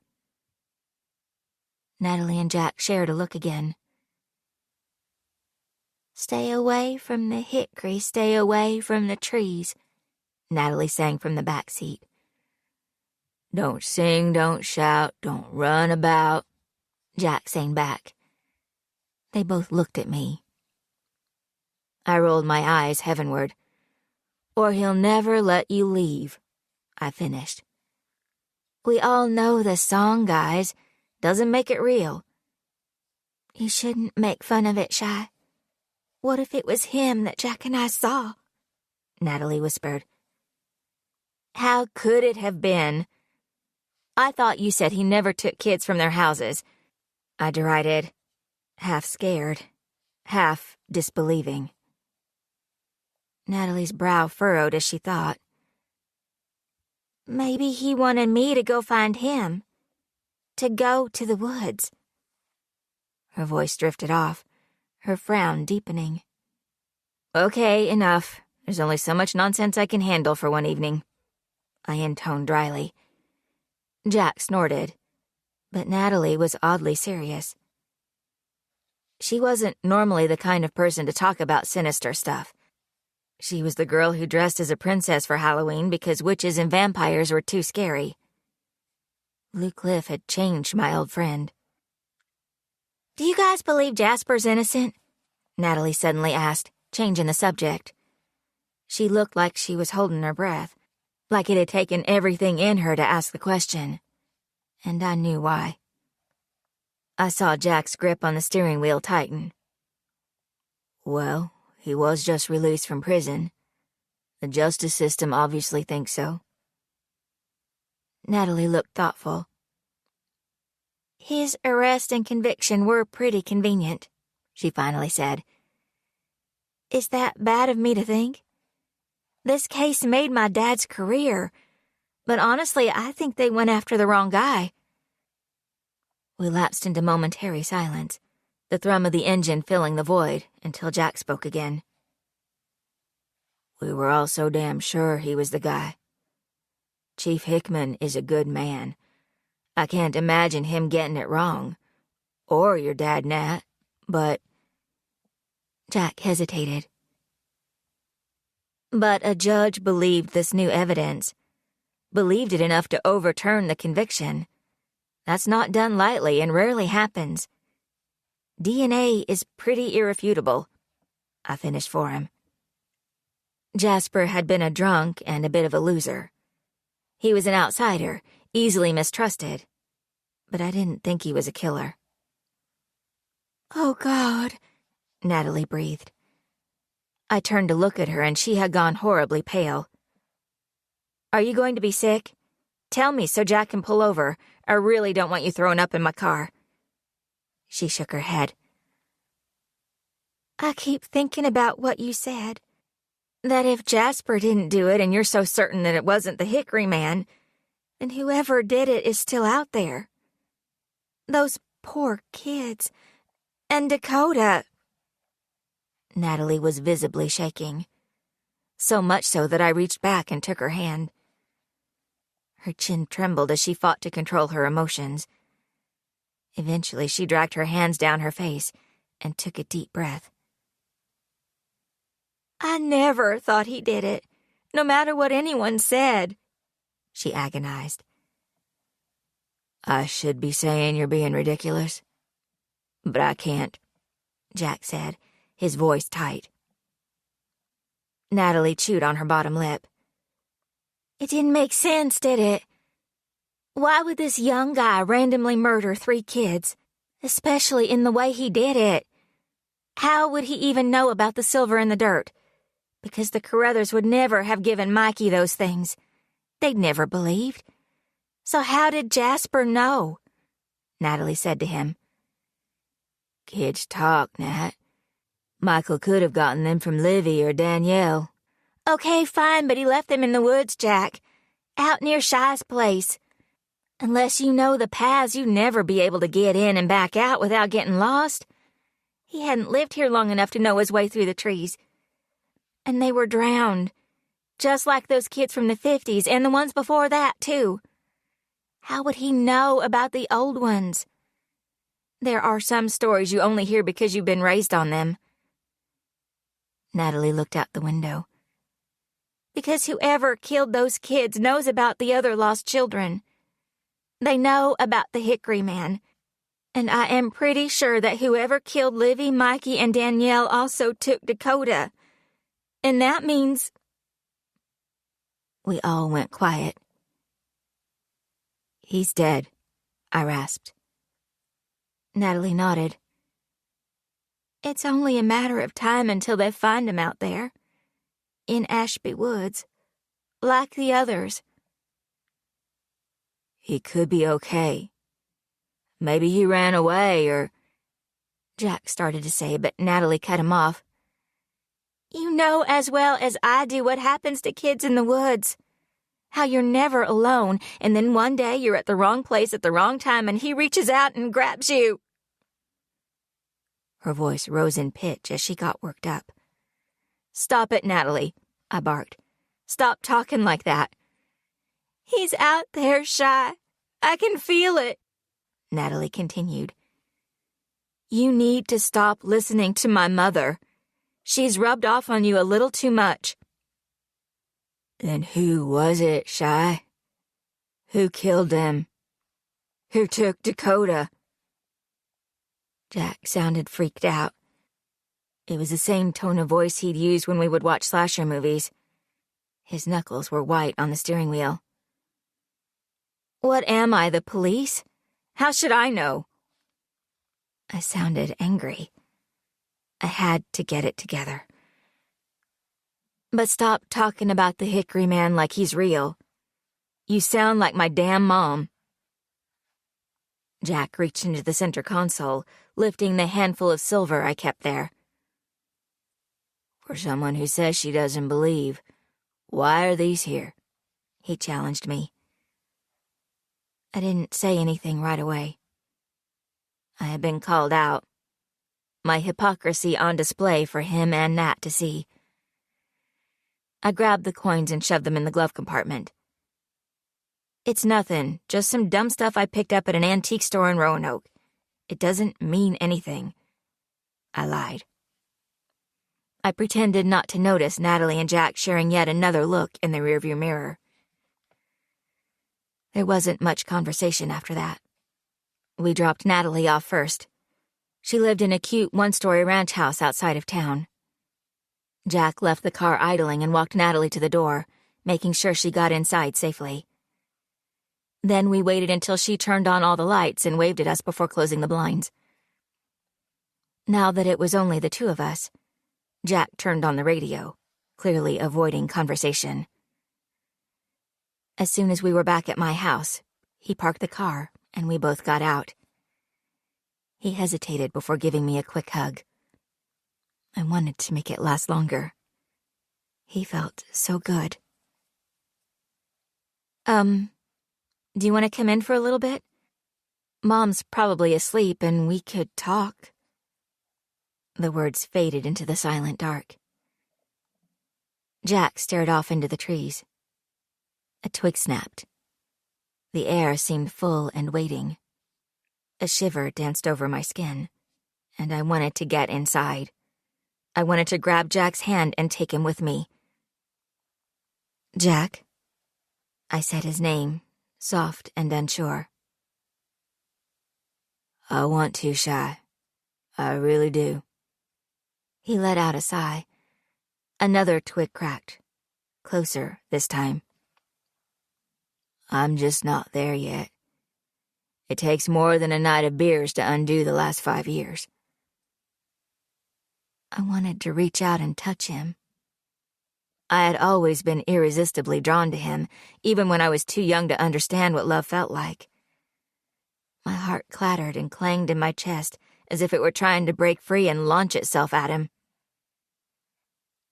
I need to apologize. Jack finally turned to me, his brown eyes flashing in the gloom. Don't, Shy. Don't say words you don't mean. You left. You had your reasons. Don't go trying to undo what has already been done. "I think we should go inside," I said quickly. "Please." Jack shook his head. "I can't." His eyes drifted to my mouth, and I felt my body tremble. I forgot about the woods, about the dark, dark night, about the silence and the watchfulness. I could only see, only think of Jack Campbell. "Jack," I whispered his name again, needing to say it, to own it once more. "Maybe one day I'll come inside, Cheyenne, but not tonight." He curled his hand into a fist as if to stop himself from touching me, and he quickly walked across the driveway, heading home. I watched him stop at the edge of the forest. He didn't move for a few minutes, and I knew why he hesitated. He had never been one to walk out here alone. His mother had raised him to know better. Finally, coming to the decision I knew he'd make, he changed directions, heading toward the road rather than cutting through the trees. I heard the noisy sound of his footsteps fade as he walked away from me. Somewhere, in the opposite direction, another twig snapped, and I could hear movement as something made its way through the woods. I hurried inside and locked the door, and sprinkled salt across the doorway to be on the safe side. Chapter 10. Cheyenne. "What the hell?" I groaned, sitting up in bed. I got up and looked out the window to see an old pickup truck idling in the driveway. I grabbed my phone to check the time. Well, shit. It was already after 11. I had slept the morning away. It hadn't been that late when I got home, only a little after midnight, but I hadn't been able to go to sleep. I blamed Jack and Natalie's spooky stories, even if they were a load of crap. I had spent hours scrolling through Reddit pages on the Blue Cliff child murders, and speculation was rife. It seemed our town had attracted an active and vocal community of amateur true crime enthusiasts who gleefully combed through every tiny detail. And it seemed my opinion that whoever killed Michael, Livy, and Danielle had also taken Dakota was generally believed by those who didn't live in our podunk town. True crime maven, 6 hours. The kid is dead. It's only a matter of time until he's found. If I were under the age of 12, I'd be asking my parents to move out of that town and fast. Blast from the past 97, 6 hours. What's up with that place? I did a little digging, and kids have been going missing there for like 100 years. Why isn't the FBI up in that shit? Who knows? Maybe the whole town is killing these kids and covering it up. Everyone is a suspect. Spending the night deep in the dark recesses of conspiracy theory subreddits led to a very intense nightmare.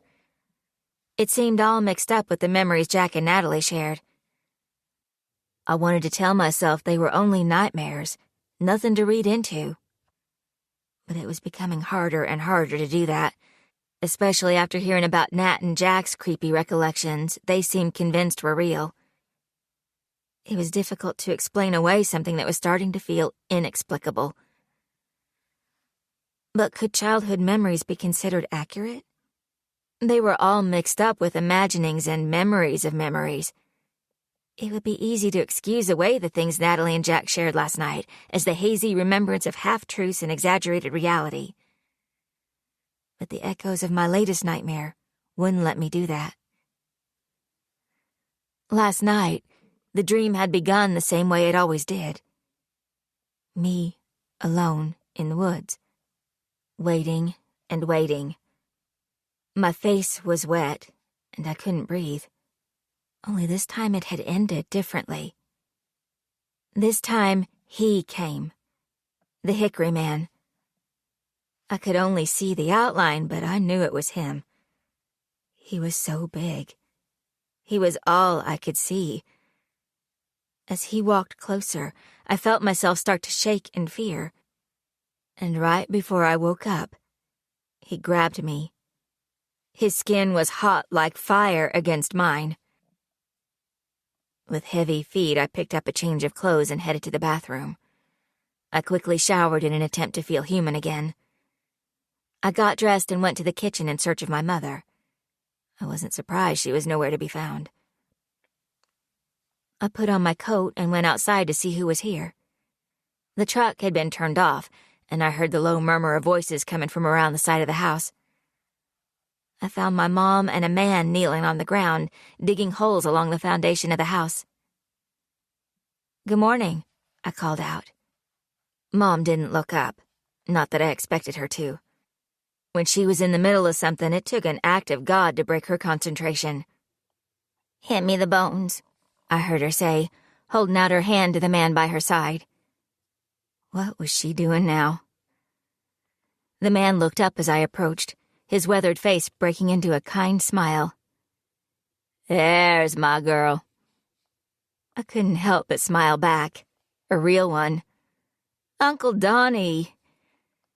The giant bear of a man stood up, wiping his hands on his blue jeans, and wrapped his tree trunk arms around me in a protective hug. After a while, he pulled back and looked down into my face. He looked the exact same as I remembered. "You've grown into a fine young woman. You take after your mom." He gave me a chuck under the chin. "What are you two doing out here in the freezing cold?" I asked. Chief Hickman handed me a cloth sack. I looked inside to find dozens of small, bleached bones. "What the hell?" "Your mom's burying 'em at the foundation. Good for protection. She thinks you could use a little extra dose of the stuff, and I agree with her." I should have known it was something kooky like that. It was on the tip of my tongue to ask what kind of bones they were, but I thought better of it. I really didn't want to know. "We're almost done here. Just have to go along the rest of this wall. You can help with the binding if you want," Mom offered. "I'm fine, thanks. I'll watch." Mom frowned but didn't say anything else. Chief Hickman knelt back down beside her and said something to her, too low for me to hear. She laughed, giving him a playful swat on the arm. Was my mom flirting with the chief? I noticed how close they were, how he'd cup her hand and place the bones in her palm, holding on for a few seconds. Was there something going on between them? He and my mother had been friends their whole lives, and as such he was a frequent visitor to Ashby Woods. After my dad took off to parts unknown, it was big-hearted Uncle Donnie who had taught me how to ride a bike and shoot a gun. He changed the oil in Mom's car and cleaned the gutters in the spring. He always made time for me and seemed to like it when I went to him for help with everything from algebra to building a volcano for the science fair. As I got older, his kindness had never waned. He was like a father to me in a lot of ways, but without the expectation and judgment that came so readily from my mom. That was why when he called me only days after I'd left Blue Cliff, I had taken the call, and had spoken to him on a semi-regular basis ever since. He had an avid interest in my life, though I knew he was simply biding his time until I came home. He, like everyone else, believed my place was here, in the woods. The talk around town was he'd been in love with my mother since they were kids, that they had dated in high school, and everyone had thought they were going to get married. But then my mom met my dad, who wasn't from Blue Cliff. Tom Jenkins was a stranger, staying in one of the cabins in the mountains on a hunting trip. He'd met Mom at Salty's back when she worked there as a waitress. I didn't know much about my dad, and remembered even less, only that he had hated Blue Cliff. So much that he left in the middle of the night when I was 4 years old, and we never heard from him again. Chief Hickman had never married, and everyone speculated it was because he carried a torch for Mom, which was more than a little sad. It wasn't the first time I had seen him since being back in Blue Cliff. He had come by only a few days after I arrived. a quick visit while Mom was out in the woods. "I wanted to stop by and make sure everything was okay with you out here," he had said with his wide, contagious smile. I assured him all was fine. I noticed the way he scanned the house, taking it all in, as if looking for something, as if making sure it was all the way it should be. His radio had crackled, and I heard someone call him. "I'll be back out soon to check on my girls," Chief Hickman assured me with a pat on the cheek before leaving. So I wasn't surprised to see him, and I wasn't surprised to find him with Mom, helping her with her ghoulish task. He never openly admitted to believing the superstitions Mom clung to, but you didn't have to completely buy into it all to go through the motions. There were people who might not believe in chanting at the full moon, but would still come out to Ashby Woods for one of Mom's teas to help cure a cough or increase fertility. If you lived here long enough, the mountains made believers of even the most jaded folk. When they were finished, Chief Hickman helped Mom to her feet, smoothing a stray hair back from her face. It warmed my heart to see her smiling like that. "Would you like some of my winterberry tea? It'll boost your immune system. You're not the spring chicken you used to be. You have to look after yourself," Mom scolded teasingly. Chief Hickman inclined his head respectfully. "I'd never say no to anything you offer, Connie." I cleared my throat, and the two of them broke apart. "Come on, Shy, let's get the Chiefs some tea and cookies. The two of you can catch up. Go sit down by the fire. I'll only be a few minutes." Mom shooed Chief Hickman into the living room once we were inside. "Do you need any help?" I asked, starting to follow her. "No, you keep our guest company." She gave Chief Hickman another sweet smile. I sat down in the armchair opposite the chief. He loosened the laces of his boots, taking them off and putting them next to the log stove to dry out. I watched him pick up a poker and prod the flames to get them going again. He situated himself comfortably in the chair, with the familiarity of a man who had done this 1,000 times before. He pulled a metal Altoid container from his shirt pocket and took out a mint. He offered me one, but I declined. I'd always hated the strong mints the chief preferred. The smell made me faintly sick to my stomach. He popped it in his mouth, sucking loudly. "It's good to have you here, Shy. I've missed you." I felt the usual flash of defensive guilt, but it faded quickly. He was only being nice. "Thanks, Uncle Donnie. I've missed you too. Though I have to say it's more than a little strange being back." Chief Hickman leaned forward and put his hand on mine, giving it a squeeze. "You belong here, Cheyenne. You're an Ashby. Sometimes we feel like running. Lord knows I've had the inclination a time or two. But the thing about Blue Cliff is that it stays inside you. You can't run from home for too long, especially when you're needed." He glanced back toward the kitchen, where Mom could be heard tinkering around.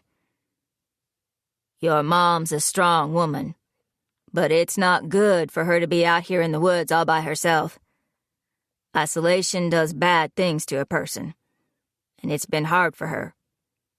I've tried to do what I can, but like I told you when I called, I can't be here as much as I used to, what with everything going on in town." I stared at the back of his large hand holding mine, noting the faded but still shiny scars in the shape of circles that dotted his skin. They trailed up his arms, disappearing beneath the cuffs of his shirt sleeves. I didn't know exactly how he'd gotten them, but I remembered my mom telling me a bit about the chief she'd known as a child. "He was always so much smaller than everyone else. Quiet, too. Kept to himself. I hated how the other kids made fun of him because his shoes didn't fit and he never washed his hair," my mom said sadly. I was 15 at the time and knew all too well how cruel kids could be. "As if they had any room to talk. Half our classmates worked on their family farms and came to school in dirty clothes. There was something about Donnie that made him a target. It all worked out, though. Look at Uncle Donnie now. There's nothing puny about him anymore. And now he's the chief, I pointed out. Mom's face was troubled. Yes, I suppose it did. I think it shocked a lot of people when he joined the police force. No one expected him to make much of himself, especially not after his mother died when he was a baby. He only had his father, and Rob Hickman was a mean, no-good drunk. She winced at the memory before continuing. His dad hurt him. A lot. Donnie never told me, but I saw the burns. I saw the bruises. We all did. But no one did anything. The older people turned the other way and pretended they didn't see that this boy, one of their own, needed help. Round here, you don't go getting yourself involved in other people's business. She was right, of course. People tended to turn the other way to things that didn't directly involve them. The old term, sweep in front of your own door, came to mind. It still shocked me, though. Uncle Donnie had only been a child, and he had needed help. Yet no one had done anything. Mom's expression turned to disgust. It's one of the few times I felt ashamed of my town, of the people in it. We're supposed to look after each other, to keep each other safe. But we failed Donald Hickman. My father was the only one who looked after him. Your grandpa kept an eye on him when no one else did. Maybe that's why Uncle Donnie became a police officer, to protect others because he hadn't been protected himself, I wondered aloud. Mom's smile was tinged with regret, and more than a little bit of sorrow. I think you're right, Shy. Sometimes the people who were let down the most in life go on to do amazing things. He turned things around and showed Blue Cliff he was someone worth saving. Chief Hickman patted my hand. She needs you, Cheyenne. Don't let her try and tell you otherwise. Knowing what I did about his childhood made his decency toward my mother and the rest of the town even more awe-inspiring. It means a lot that you look after her the way you do. Chief Hickman smiled a secret smile and bowed his head slightly. I've always had a soft spot for your mom. She's special to me. Real special. She was my girl, you know, back when we were teenagers. I thought we'd grow old together, but things didn't work out the way they should have. His face darkened slightly before he forced a smile back on his face. But the past is the past, and I'm here now. I'm glad she has you, Uncle Donnie. She'll always have me. You too, Shy. You're important to me. Chief Hickman's face turned sad. She's not taking care of herself. Hasn't really for some time. When the Mason boy went missing, she started acting real strange. I'd find her out on the road heading into town without her shoes. She showed up at the vigil for Dakota, crying and wailing about the Hickory man. It took myself and 2 of my deputies to get her home. The chief's face contorted with worry. I've done what I can, but I'm not you, Cheyenne. I'm not kin. She needs her flesh and blood. But you're here now. She's always better when you're around. We all are. That's why I called you. I knew you'd come home if you heard how your mom needed you, if you understood how bad off she was. You're a good girl, Shy. In the end, you always do the right thing. I'm not sure what I can do. She seems so frantic. It's like last time. Sometimes she's lost in her own world, talking about things that don't make sense. She keeps telling me he's back and that Dakota won't be the last one taken. I closed my eyes briefly, feeling overwhelmed. Chief Hickman appeared stricken, but not shocked. She said the same to me. You can't blame her for thinking the way she does, though. She was raised to believe she had a special purpose, that your whole family does. Her pa, Charlie, was a hard man. A good man, but tough. He expected her to be dutiful and obedient. You know her pa made her sleep in the forest for days. No food, no water. She was meant to face the Hickory man and introduce herself to him. She was 5 years old. I didn't know that. Mom talked about Grandpa Charlie, but only the good things, like how he helped deliver the Swanson twins in the middle of winter, saving their lives when they developed jaundice and no one could get through the snow to the hospital.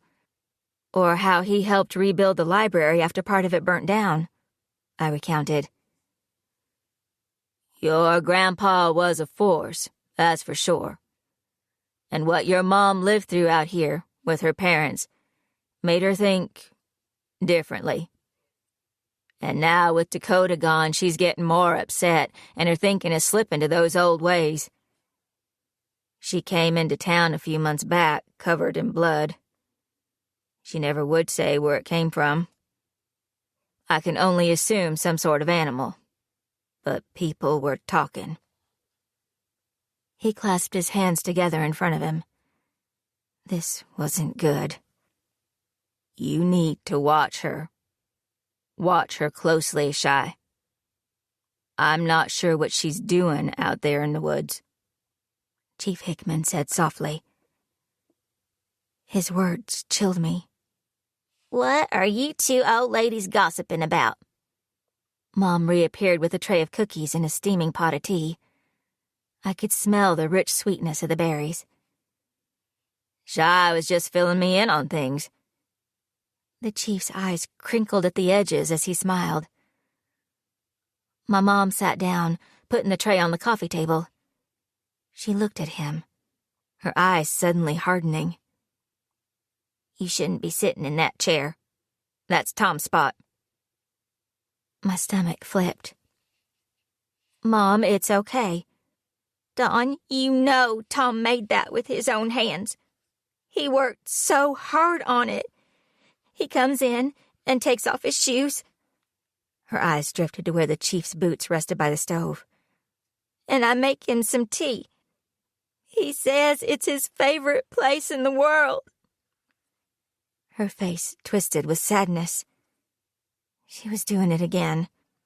Talking about my dad as if he were going to walk through the front door and kick Chief Hickman out of his special chair. I chanced to look at the chief. His face had gone unnaturally blank, a tick noticeable in his jaw, as if he were clenching his teeth.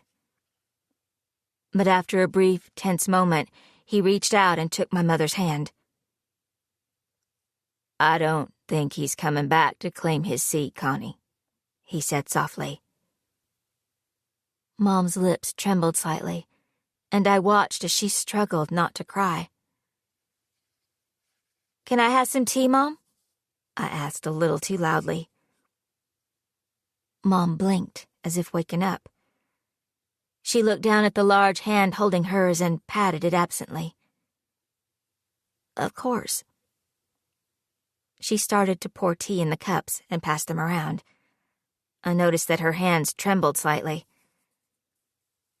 Chief Hickman lifted my mom's hand to his mouth, kissing it tenderly. This is the best tea you've ever made, Connie. You say that every time, Donald Hickman. Mom laughed. Things went back to some semblance of normality after that. But I couldn't stop thinking about my mom's strange episode about my dad.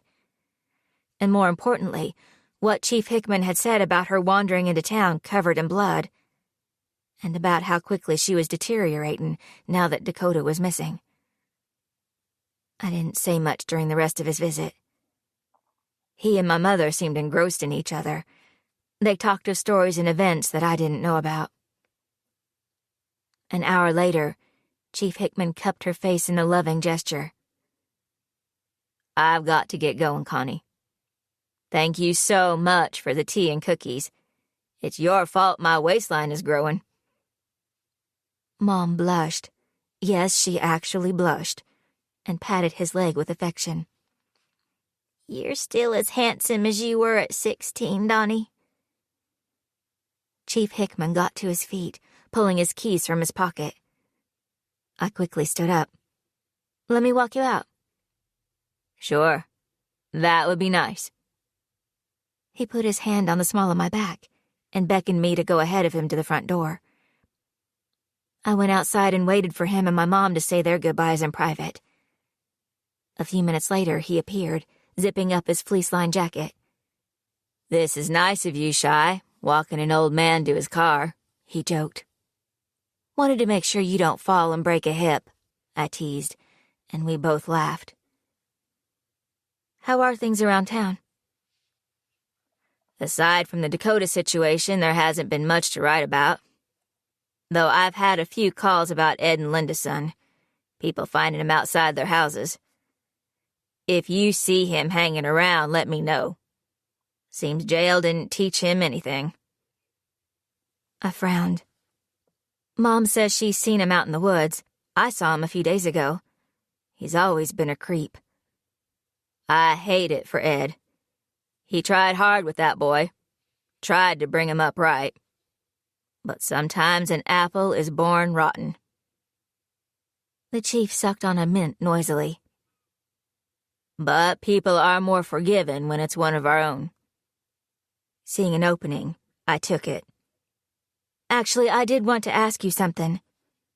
Chief Hickman raised an eyebrow. About this stuff with Jasper Clinton.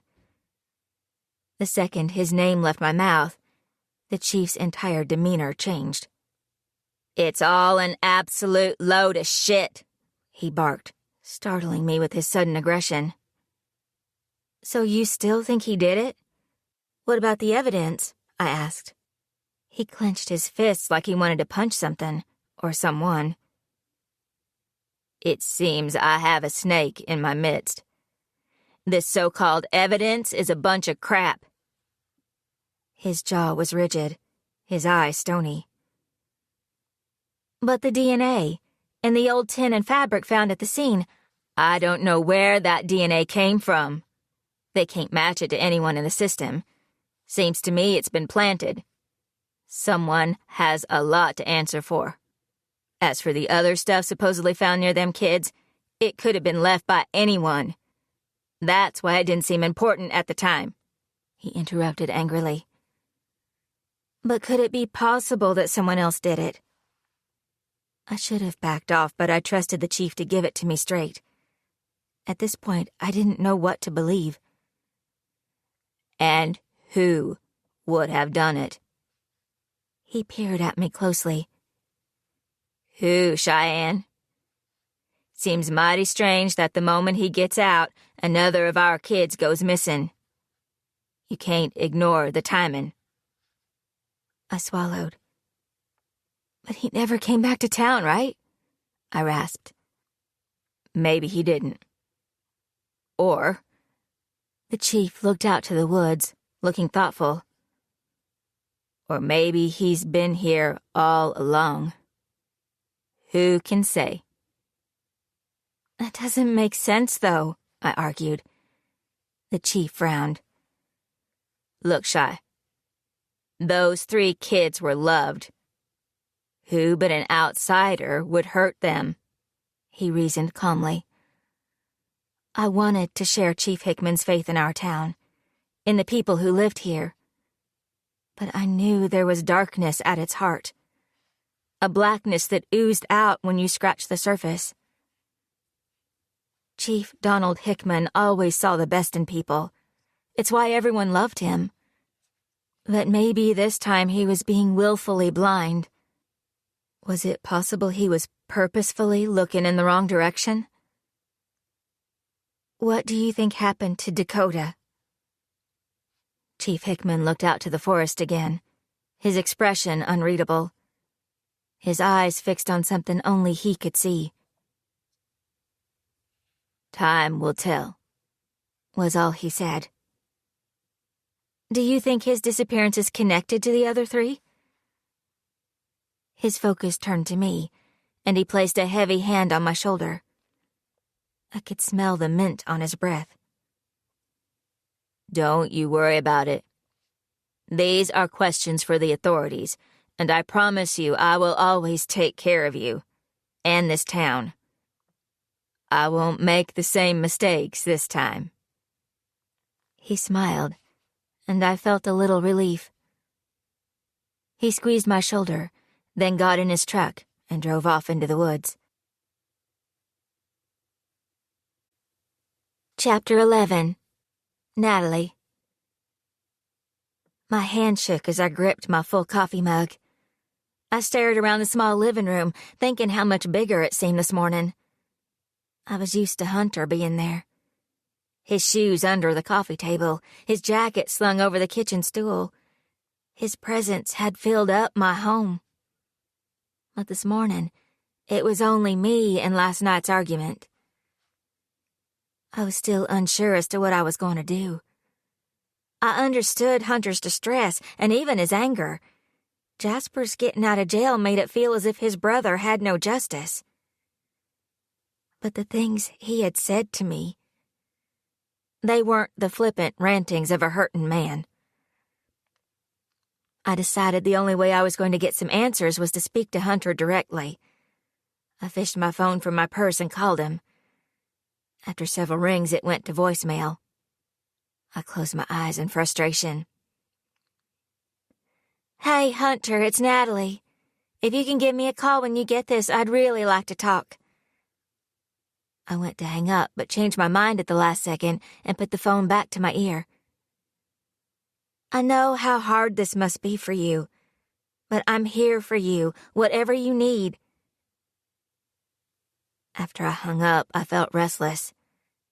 I needed to fix this. As much as his words had stung last night, I was trying to be understanding. I knew I didn't deserve what he had said, but he was in pain. It was easier to forgive when you remembered what his family had been through. After showering and dressing, I decided to take the bull by the horns and head over to his house. If he wouldn't talk to me on the phone, then he'd have to speak to me face to face.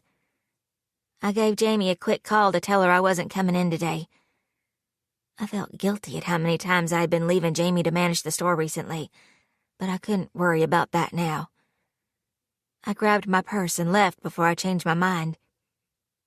The drive was short, and the nerves had kicked in by the time I arrived at the Carruthers' home. Hunter and I had never argued much. I was generally laid back, and he usually got his way because of that.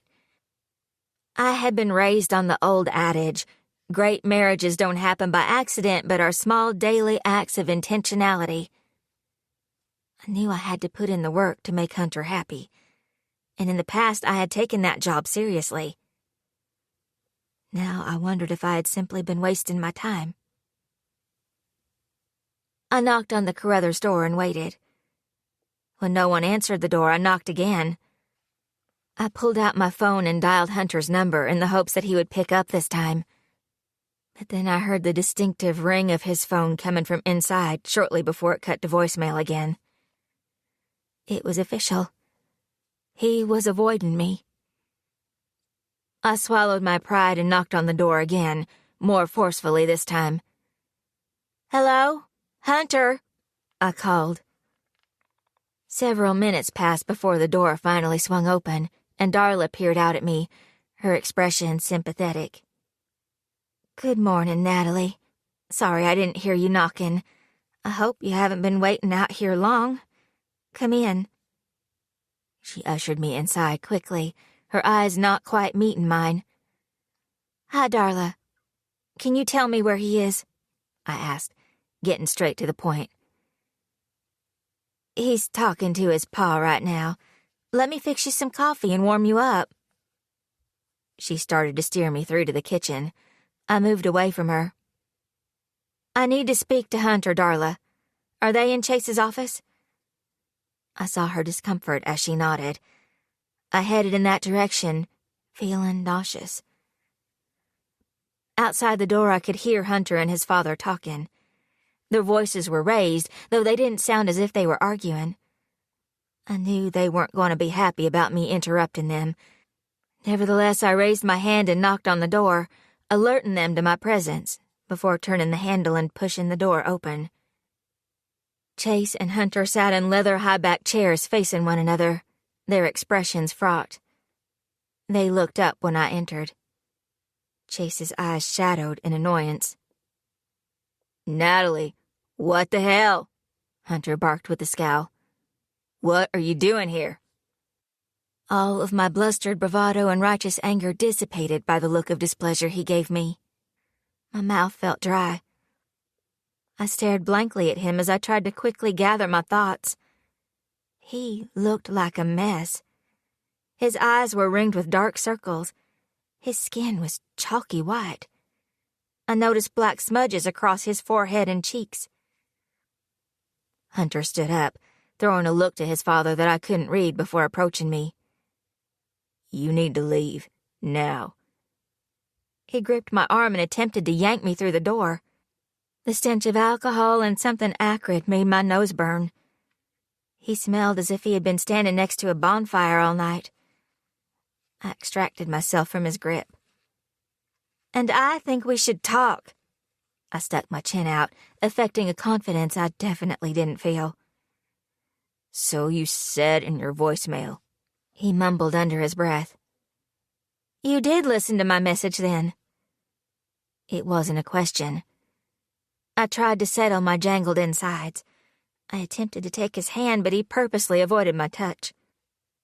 "I know last night got heated, Hunter, but we need to talk about what happened. What I said and what you said." I was mindful that Chase was within earshot, so I tried to keep my voice low. "I need some space right now, Natalie. My family has to come first." He stared at a spot over my shoulder, refusing to meet my eyes.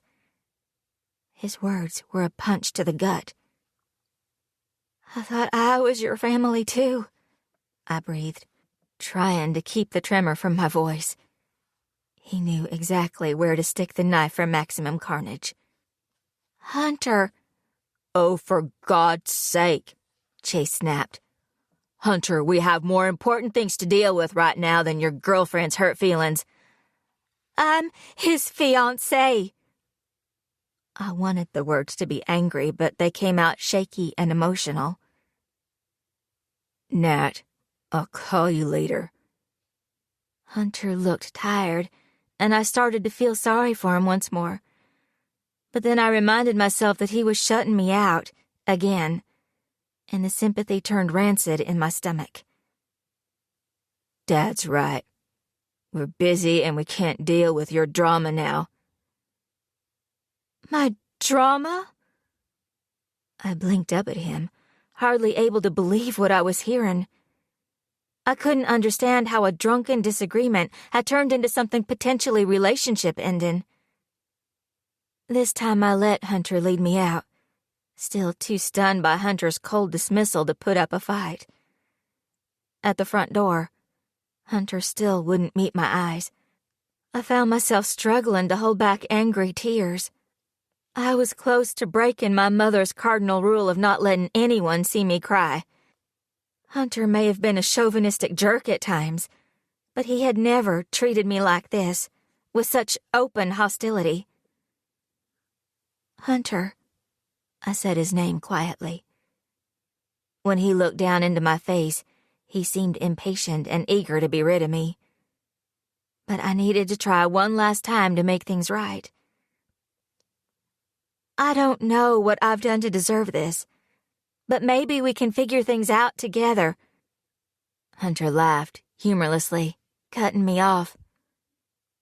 "What?" My voice was thready, my throat thick with tears.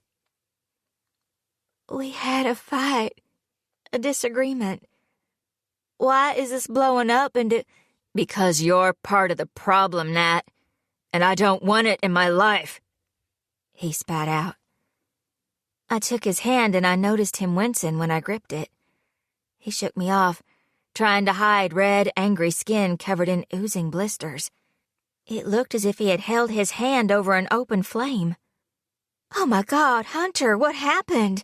Are you okay?" I gasped. "I'm fine, no thanks to you." I felt like I had been physically slapped. "What does your hand have to do with me?" I demanded. "It's you and Cheyenne, and the people like you who think that a child murderer being released from prison is any kind of justice." I recoiled from his fury. "Hunter, that's not what Shy was saying. That's not what any of us were saying."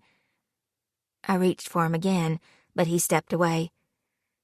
"If you'd only listen." "Jasper killed Mikey, and now he's walking free. And what happens when he kills again, huh? What about Dakota? What about all the other kids? I had to do something." He looked down at his blistered hand, his mouth becoming a thin, angry line. My head started buzzing with misgivings. There was a determination on Hunter's face that I only ever saw when he would psych himself up before a football game. Hunter was a man who would do whatever it took to get the job done. I used to find his can't-fail attitude charming, but now it scared me. "What do you mean, Hunter? What did you do?" I asked warily. "Nothing you need to worry about, Nat. You don't need to worry about anything I do ever again." His words were clipped, cold, and final. He opened the front door and didn't say another word, his intentions clear. He wanted me to leave because we were over. I walked out onto the porch.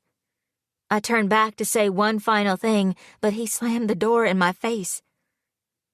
I stood in shock, both horrified and embarrassed. Had Darla seen? The thought of our breakup being observed mortified me. I stumbled down the steps, barely aware of the cold on my cheeks. Back in my car, I wiped away the tears that had escaped. Hunter and I had been together since high school. We'd gone through a lot, and I couldn't quite fathom that we were done. I began to drive, unsure of where I was going. Hunter was all I knew, all I'd ever really known.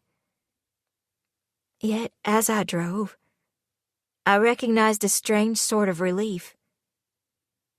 We'd put our entire lives on hold since Mikey's murder, and we hadn't moved forward since. I may have a thriving business, but where our relationship was concerned, we were stuck. Hunter still lived at home with his parents. We hadn't gotten married like we'd wanted. We hadn't started a family. When I thought about it, really thought about it, we were practically the same couple we had been in high school. I wanted to be angry at Cheyenne. I wanted to blame her for everything that had happened. After all, the problems had started when she came back to town. It made a sort of convoluted sense to lay the fault at her feet. But I knew this wasn't on her. This was all Hunter, and his father, and his mother. It was their history and everything in between. And maybe it was my fault, too. For being the type of woman who accepted being a second-class citizen in her own relationship. A woman who swallowed her thoughts and feelings to make others feel better. Even as I tried to hold it together, I couldn't help letting out a sob. Soon I could barely see clearly through the blinding tears. I quickly pulled off to the side of the road to get control of myself, pain and resentment flowing through me. I sat there, being assailed by the memory of Chase's dismissiveness, Hunter's angry eyes, Darla's sympathetic smile. I was embarrassed, angry, and hurt by all of them. When I finally got a hold of myself again, I realized that I was at the edge of Ashby Woods, as if instinct had brought me there. Sure, I had been in the woods since Shy left, mostly to check on Constance. But I had otherwise kept away. Now, having her back in town had made me remember how this was the place I gravitated to when I needed comfort. And somehow I'd driven there without knowing where I was headed. In my darkest hour, my subconscious had taken me home. Kids, you have to be careful out here. Don't go farther than the rocks. That's where the protection ring ends. Constance Ashby continued down the steps, past where Shy, Jack, and I were sitting. As usual, she carried her hand-woven basket over one arm. It was as much a part of her as her hands and feet. She'd told me once it was made of the same hickory that grew in the forest, that her Grandma Lydia had made it, and had passed it down to her daughter Maud, Constance's mother, who then gave it to Constance. She let me look at it sometimes, pointing out the knots and twists, telling me they were to ward off the evil eye. "Okay, Mom," Shy had groaned. "What do we need protecting from?" I'd asked innocently. I'd heard stories of the Hickory Man all my life, and I knew that most people thought Constance was a witch. Or at least that's what the kids at school said, because she was always carrying weird herbs and rocks with her. But Jack and I didn't believe she was a witch. Or if she was a good one. She'd only ever been nice to us, and we'd never felt anything but safe at her home. Shy rolled her eyes, and I guessed she was mad at me for asking. Shy loved her ma, but she knew she was weird. I guess there was a difference between weird and cool when it was your ma and not someone else's, because I definitely thought Constance was cool. Constance stopped and frowned. Her hair was long and braided down her back. She tucked some stray hair behind her ears as she came closer. "The woods are always watching. You're protected here, I've made sure of that. But he's always watching and waiting, and you never can be too careful when it comes to him. The three of you tempt him, and it's best to keep away." "Okay, Mom, we got it," Shy said impatiently. "We won't go past the rocks, we'll stay right here." Her ma started to turn away, but Jack asked another question. "Miss Ashby, ma'am? If you don't mind my asking, but how do you know all this stuff?" Shy groaned again and elbowed Jack in the side, but he ignored her, as did I, because I wanted to hear what she had to say too. My ma only ever talked about keeping clean and not making a mess, and Jack's ma was nice, but all she did was bake pies and talk about the farm. They were both ordinary mothers doing ordinary things. Not like Shy's ma. She was different. "Well, Jack, my ancestors were some of the first settlers of Blue Cliff. My family has been on this land for generations, so we know all about the secrets of the woods." I stared in awe at this marvelous woman, my jaw slack. "Natalie Bartlett, you'll go catching flies if you're not careful," she laughed, and I quickly shut my mouth. "Sorry, ma'am," I blushed. It was the height of summer, and gnats swarmed in the shade of the trees. A buzzing and chirping was the backdrop to everything. The pine and earthy scent of the forest floor filled the air. I wiped away the sweat from my forehead as Constance reached into her basket and pulled out a little cloth bag filled with herbs. She handed one to me and one to Jack, who didn't seem to know what to do with it. I brought the bundle to my nose, inhaling deeply. "What do you know about the Hickory Man?" I asked, still curious. Constance froze, her face scrunching up as if she were in pain. She crouched down in front of me. "Don't you go saying his name like it's nothing to be scared of," she scolded, her tone curt. But she didn't shout at me like my ma would have done.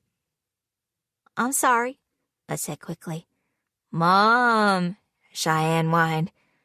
I'm not cross with you, but you can't go throwing around a name like that. He's not someone you ever want to meet." She looked thoughtful before sitting down on the step below us. "Do you know about the first settlers?" We all nodded our heads. Of course we knew the old stories. You couldn't live in Blue Cliff and not hear all about how it was settled. Locals took a lot of pride in being able to trace their families back to the beginning. But something told us that's not what she was asking. "But do you know the real story?" Constance asked, peering at us. "What real story?" Jack frowned. Constance was quiet for a bit and looked out toward the tree line before continuing. "When the first settlers came here, there were no houses and no streets, and there were no schools." "Yes!" the three of us cheered, and Constance smiled. "There wasn't much of anything back then. The old town, the one out at the holler, was built by my ancestors' hands. Your ancestors, too." She inclined her head to Jack and me. "They were good people. They looked after one another. But times were tough. Food was scarce and people were dying. Their struggles felt almost like a punishment, as if they had angered something or someone by being here. Something had to be done or they wouldn't survive." "They must have survived because here we are," Jack pointed out. Constance's smile was funny. "Yes, Jackson, here we are." She looked out to the trees again. "That first awful winter, some children went missing. 2 little girls, much like yourselves. And then a while later, a little boy like you, Jack. No one knew where they had gone, but the forests were vast, and most assumed that they had wandered into them and gotten lost. As winter thawed and spring came, their bodies were finally discovered. They were lined up next to one another, and in their pockets they had coins, and in their shoes there was dirt." I gasped and looked at my friends, who were both just as interested. "Like in the nursery rhyme," I exclaimed, and she nodded. "Keep silver in your pockets, walk with dirt in your shoes, or he'll poke your eyeballs from their sockets and boil your bones in stew." Cheyenne, Jack, and I laughed because we'd heard the song 1,000 times. "Yes, like in the nursery rhyme," Constance said, before continuing. "Well, Brockett Ashby was a long-ago ancestor of mine, and his mama, Eleanor Ashby, had a dream about a being that lived in the woods. An evil being that was as old as the rock and as terrifying as a storm. It was a demon sent straight from the devil. She warned the other settlers that they had to be mindful, that they would never sleep easy as long as this force remained. And everyone listened. Eleanor's dreams were well known because she saw things and predicted things that no one could explain. She said that the monster would destroy all they had built unless he was given the blood of the youngest fruit." Constance let her words hang in the air for a few seconds before going on. "The people of Blue Cliff were a spiritual group. Godly, yes, but they knew to respect nature. They believed in its power. Back then it was easier to believe in things without logical explanations, but you had to be careful. Brockett's mama knew this. Back then, people hung women who saw things. Remember what happened in Salem?" She stated matter-of-factly. "Can we go play now, Mom?" Cheyenne asked abruptly. As usual, she was embarrassed by all this talk, though I couldn't understand why. I loved hearing the old stories. I loved being surrounded by all the pretend magic. I loved Constance and her free-living ways. My ma was uptight all the time and full of rules. But here in the woods, Anything felt possible. The spell was broken, and Constance smiled. Yes, of course you can. Just stay on this side of the rocks. She picked up her basket and put it over her arm, pausing briefly before pulling out a handful of silver coins and giving them to each of us. Keep these tucked in your pockets at all times. You hear me? Yes, ma'am, Jack and I said in unison. What did your ancestor mean when he said he needed the blood of the youngest fruit? Jack piped up before she could leave. Constance's expression darkened, and she looked away. Never you mind that. You three go play. I have things to be doing. The coins were cold in my hand, and I quickly tucked them in my pocket. You don't have to keep those, you know, Shy said to Jack and me. She doesn't know what she's talking about. You guys have heard what everyone says about her. I looked at Cheyenne, but she was watching her ma disappear into the woods. Want to play tag? I laughed, and she finally grinned. Jack chased us around, making sure to stay close to the house, the silver coins jingling in our pockets. I reached over and opened my glove box, feeling around inside until I found the small bag of herbs. I pulled it out and sniffed it. The scent had faded over the years, but I could still get hints of what had been tucked inside. Only now it wasn't just a bag full of plants. It was the scent of cedar chips and rosemary, and very vaguely cinnamon. I knew these herbs now, what they meant, and unlike when I'd been a child, I realized their importance. But now I knew the difference between fairy tales and real life. Yet despite this, despite knowing it was ridiculous to still believe in the Hickory Man and the strange goings-on in Ashby Woods, I couldn't help but feel safer with the little bag with me at all times. Feeling I had lingered too long, I started the car back up and put it in gear. From my peripheral vision, something moved and I turned to catch it, but all I saw was the back of someone with light hair disappearing from sight. Even after the person was gone, I still felt as if I were being watched. It was a familiar sensation, but not one I ever grew comfortable with. With the herbs in my fist, I drove home, far away from the hidden eyes that followed me. Chapter 12. Cheyenne. Fancy meeting you here, Jackson greeted me. I had come out of the woods at the edge of the Campbell farm. I hadn't expected to see Jack there, his faded blue pickup parked in the middle of the field. I needed to stretch my legs, I told him, stopping to watch him nail planks of wood to the fence panel that had obviously come down with the heavy snow. Out walking in the woods alone is never a good idea, remember? He raised an eyebrow, and I rolled my eyes.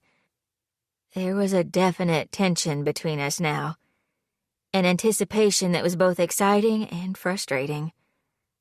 The other night, when he had dropped me at home, I had known that he wanted me, and I felt it now as well. We regarded each other with an awareness that only came from knowing and desiring someone in a deep and profound way. He had been my first in all things, and I felt it every time we looked at each other.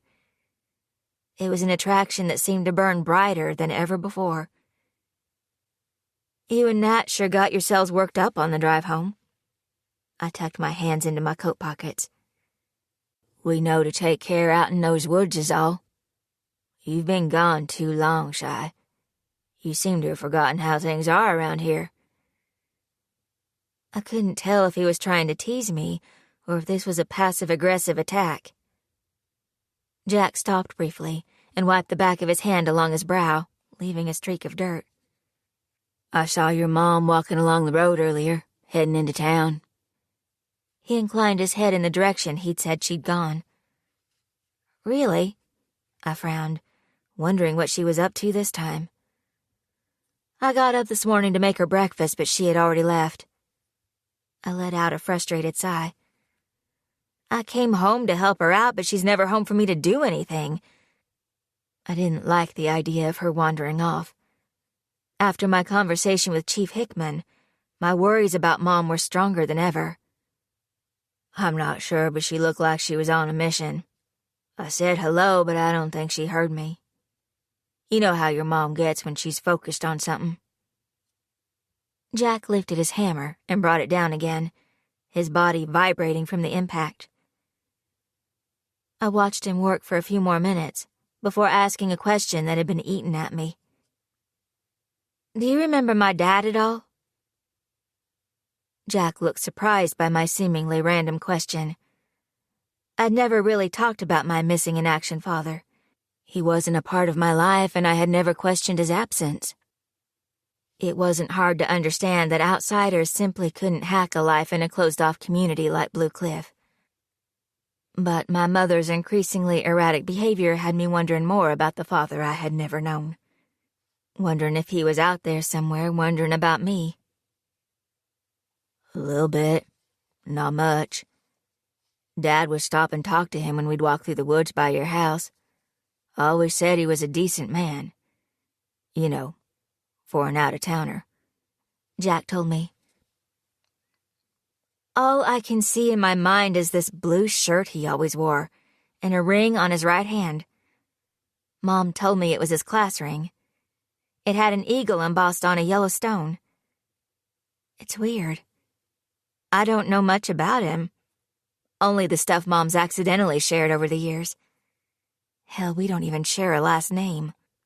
Mom would only say that we were Ashbys when I asked about it, as if that explained things. I guess he was okay with it, but who knows?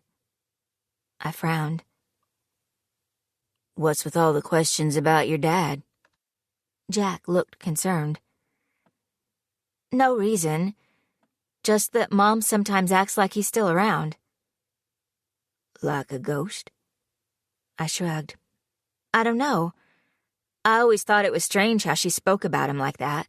Not like a woman scorned, but a woman still in love. Denial is a powerful thing. Maybe she's never gotten over him. When you really love someone, not even time can erase those feelings. Jack's eyes found mine, and I felt my cheeks heat up and my heart pound. Jack. He dropped the hammer beside the post. I need to go find more wood to make some stakes for the fence, he said without preamble, his voice rough. He lifted his old radio flyer wagon from the bed of his truck and put it on the ground. Oh, I can come with you if you'd like the company, I offered.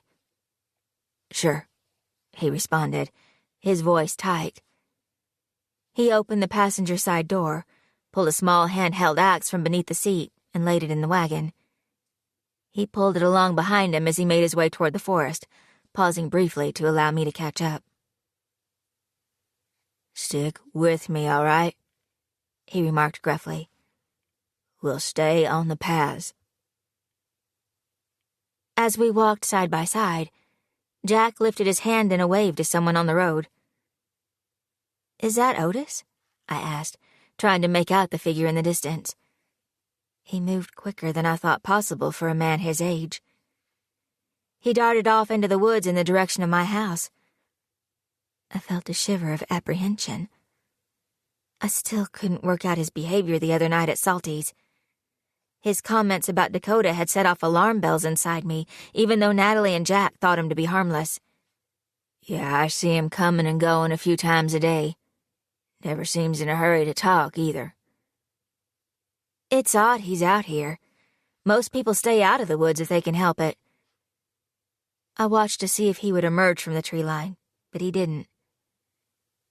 He used to be my scout leader when I was a kid. He probably knows the woods as well as your mom, so he spends a lot of time in them. Jack shrugged. But why is he out here now? I went on, not letting it drop. I doubt it's anything sinister, Shy, he reasoned. I hoped he was right. I tried to shake off my misgivings as we made our way into the woods. So the chief told me that the DNA that was turned into the state was bullshit, and that they all thought the other evidence found at the crime scene was most likely left by someone else, not the killer. I watched Jack chop up a thick tree limb into pieces and put them in the wagon. Well, whoever turned over the evidence knew it was important. And the big question is who turned it over. Who wanted to get Jasper out of jail? Jack pondered as we walked farther into the woods. I knew we'd soon be coming to the North Fork of Old Bobcat Creek. Jack, Nat, and I used to build forts in the dried-out creek bed when we were kids. I asked him if he thought the murders and Dakota's disappearance were connected, and he never really answered me. I got the feeling he didn't want to talk about it. I reached down and picked up a twig, snapping it in two. Jack looked at me over his shoulder, his brow furrowed. I'm sure he didn't. All of this makes him and the department look really bad. A court decided Jasper was innocent, and now they're looking into whether he purposely withheld evidence. Because if he got it wrong, then he failed to protect his town and let a killer roam free. So who did it then, Jack? Who killed those kids, and who took Dakota? I asked in a rush. Everyone is in such a hurry to tar and feather Jasper that they haven't stopped to think about other possibilities. Jack stopped and turned to face me. Shy. Because I can't be the only one who thinks it must have been someone from Blue Cliff. That it's someone we know, someone those kids trusted. I've been racking my brain trying to think of who it could be. What about Otis? He works at the elementary school, doesn't he? That would give him access to all the kids. What about Ed and Linda's son, Reggie? I know he just got out of jail for peeping in windows. He's always been a creep. I could see him doing something to those kids. He was wandering around by my house the other day, and Mom says she's seen him out there a lot. And Chief Hickman says he's had complaints about him, so that's two guys acting really weird if you ask me. Or maybe it's, hey, take a breath. Jack stood close, looking down into my eyes. He cupped my cheek. Thinking like that will drive you crazy. But we need to know who did it. We can't live with all these questions. I feel anxious every time I go into town. The kids are all scared to death thinking they're next, and they should be scared, because any one of them could be taken. There were 3 last time. There could be 3 again. I was having a hard time breathing. I get how you're feeling. I really do. Jack wrapped his arms around me and pulled me toward him. He ran his hands up and down my back. They'll find who's responsible. I trust the chief to get the right guy. Maybe it's Jasper, maybe not. But you can't spend all your time wondering which of our neighbors might be responsible. That's no way to live. I pressed my forehead to his chest, breathing in the scent of him. I tucked my hands into his coat pockets to warm them, my fingers brushing against something rough. I pulled out the object, staring at the tiny cornhusk doll. Let me guess. Mom brought this to you? I raised an eyebrow. Jack stepped away from me and took the poppet, quickly putting it back in his pocket. I trust her when she says it'll keep me safe, he said, his voice hard, our moment officially over. But it's all a bunch of stupid superstitions, I challenged. Jack picked up the wagon handle and started toward the creek bed. It's not stupid to me. We all believe, and maybe you should too. Come on, Jack. We have to focus on what's going on, not some dumb... My voice trailed off as we approached what had at one time been a rushing stream. Jack's steps slowed, and I could hear his shallow breathing. He dropped the wagon handle, and it landed in the melting snow with a soft thud. The air was quiet. No birds. No rustling of animals. Just an endless, empty, Nothingness. I opened my mouth to say Jack's name to get his attention, but my tongue felt thick. A twig snapped somewhere close by, the sound making me jump. The incline down into the dried creek bed was steep. I remember Jack, Nat, and I scrambling up and down it when we were young. We'd pile sticks and leaves in haphazard structures, creating forts we'd spend hours in. Another cracking sound. Then another. Jack's breathing became raspy, and he blindly reached for my hand, holding on for dear life. "Shy," Jack whispered, my name sounding like agony. I took a step toward him, my foot kicking another small bundle just like the one Jack had hidden away in his pocket. I reached down to pick it up, my hand shaking. "Shy," Jack said again, more urgently this time. "Look." I didn't want to look. I wanted to shut my eyes. "Look."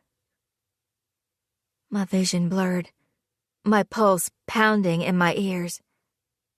The rough twine of the poppet dug into my hand, but I only held it tighter. "Protect me from evil. Protect me from those of evil will." The words wouldn't protect me from this. Nothing could. Finally, I lifted my eyes. Jack and I stood side by side on the creek bank, staring down at the tiny figure spread out on the leaves and snow, eyes staring up to the sky above him. His blue plaid shirt buttoned up to the chin. His hands lay neatly beside him, palms upright, silver gleaming in the faded winter sunlight. "Is that?" Jack squeezed my hand hard enough to break the bones. "It's Dakota Mason." Chapter 13. Cheyenne. We rushed back to the Campbell farm, Jack abandoning the wagon as we ran as fast as we could. We didn't talk about what we had seen. All we could do was hurry. A pang of guilt filled me at leaving Dakota alone once more, but we came to an unspoken agreement that neither of us could bear to remain behind. Dakota Mason was dead, and he had been for a while by the looks of it. We hadn't ventured close, but I could see the telltale signs of decay.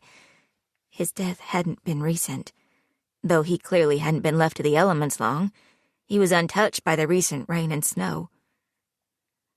We ran up to the house, passing the barn where I could see Jack's dad, Paul, as well as Billy Miller and Thad Lewis, who had worked at the farm since I was a kid. I followed Jack to the back door. He called out to his mom as he charged into the Campbell's kitchen.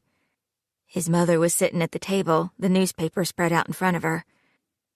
She looked up in surprise as we entered. "Jack, honey, what's wrong?" Louise Campbell asked, taking in the sight of her son's pale face. Jack picked up his cell phone from the counter. "I need to call 911.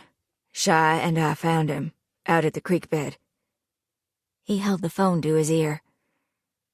Louise looked at me and her hand went to her throat. There was no time for a proper greeting. Jack's dad rushed into the house, followed by Billy Miller. "What's wrong, son?" Jack was talking to the dispatcher, so it was up to me to explain what we had seen. "We found Dakota out there in the woods. He's dead." My words tripped over themselves.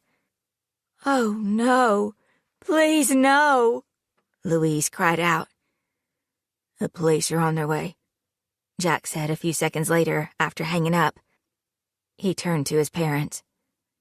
Louise covered her mouth with her hand. "That poor, sweet boy." This felt the same as 5 years ago. We were stuck in an endless cycle of trauma. Another murdered child. Another grieving family. Blue Cliff was cursed. Paul braced himself on the counter, his complexion ashy. Out in the woods, you say? At the old creek bed, Jack told him. He's like the others. Looks like he's been left there to be found. Coins in his hand and everything. Funny coincidence that we lose a boy right after that sicko Jasper Clinton gets out of jail, Billy said, his words heavy with accusation. Now isn't the time for that, William Miller, Jack's mom chided shakily. We need to take care of Fred and Lisa. They'll need our support. She reached for a large mixing bowl from the shelf and went about getting together the ingredients for a pie. Our town's way of grieving involved lots and lots of food. As if potato salad could heal the loss of a child. As if piles of homemade biscuits could stop a family's pain. Cooking to deal with an unspeakable tragedy had the feel of putting a Band-Aid on a gunshot wound. 15 minutes later, 5 police cars pulled up to the house. Chief Hickman and Deputy Chief Jeff Cross, Jess's uncle, came into the kitchen, faces somber. Tell me what you found, the chief instructed Jack and me gently. We explained what happened, how we found Dakota. The chief listened intently, his eyes never leaving our faces. What's that there in your hand, Shy? He indicated the poppet I hadn't realized I was still holding. I held it out to him, my hand trembling. I found it out in the woods, near Dakota. Chief Hickman turned to his deputy. Jeff, get an evidence bag, will you? We need to tag this. He carefully wrapped the tiny doll in a tissue and dropped it into the clear plastic bag Deputy Chief Cross brought to him. The chief held it up, peering at it closely. Looks like the ones your mom makes, doesn't it? I nodded mutely. And you say you found this near the boy? He pressed. I nodded again. He murmured before passing it to his colleague. He put a reassuring hand on my shoulder before standing up. We need to get out to the woods. It would be best if you folk could stay in the house, or even better, go into town. We'll be cordoning off part of the farm as a potential crime scene, so it's important you stay out of the way. But first, I need you two to show me where you found him. Can you do that? He looked at Jack and me, his expression grim. Of course, Jack responded, glancing my way. You don't think that boy was killed here, do you? On our farm? Louise exclaimed. The chief turned his kind eyes to Mrs. Campbell. It's too soon to know anything, Louise, but I'll get to the bottom of it, I promise. He looked like the others, Chief, Jack added, following the men from the kitchen. He was laid out on his back. Had the coins, too. Chief Hickman paused. I'm glad it was you two that found him. Seems better that way. We made our mournful trek back out to Bobcat Creek. No one said a word. The only sound was the crunch of undergrowth as we walked. 10 minutes later, we were with Dakota again. A collective intake of breath could be heard from the police officers. Those wearing hats took them off and held them over their hearts in a show of respect.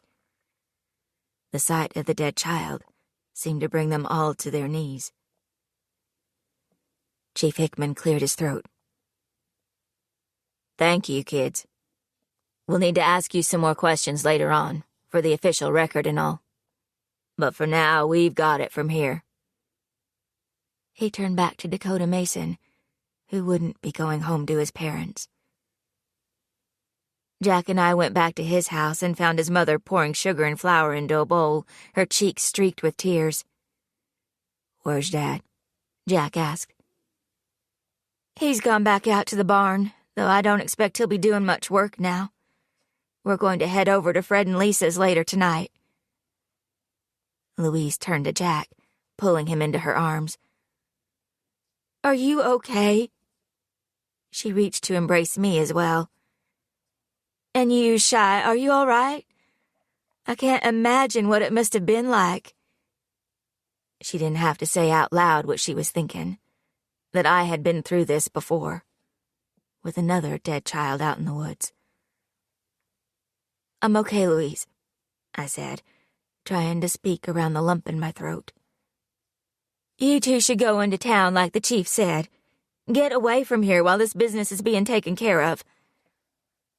Jack picked up his truck keys. She's right. Let's get out of here. Okay, I agreed.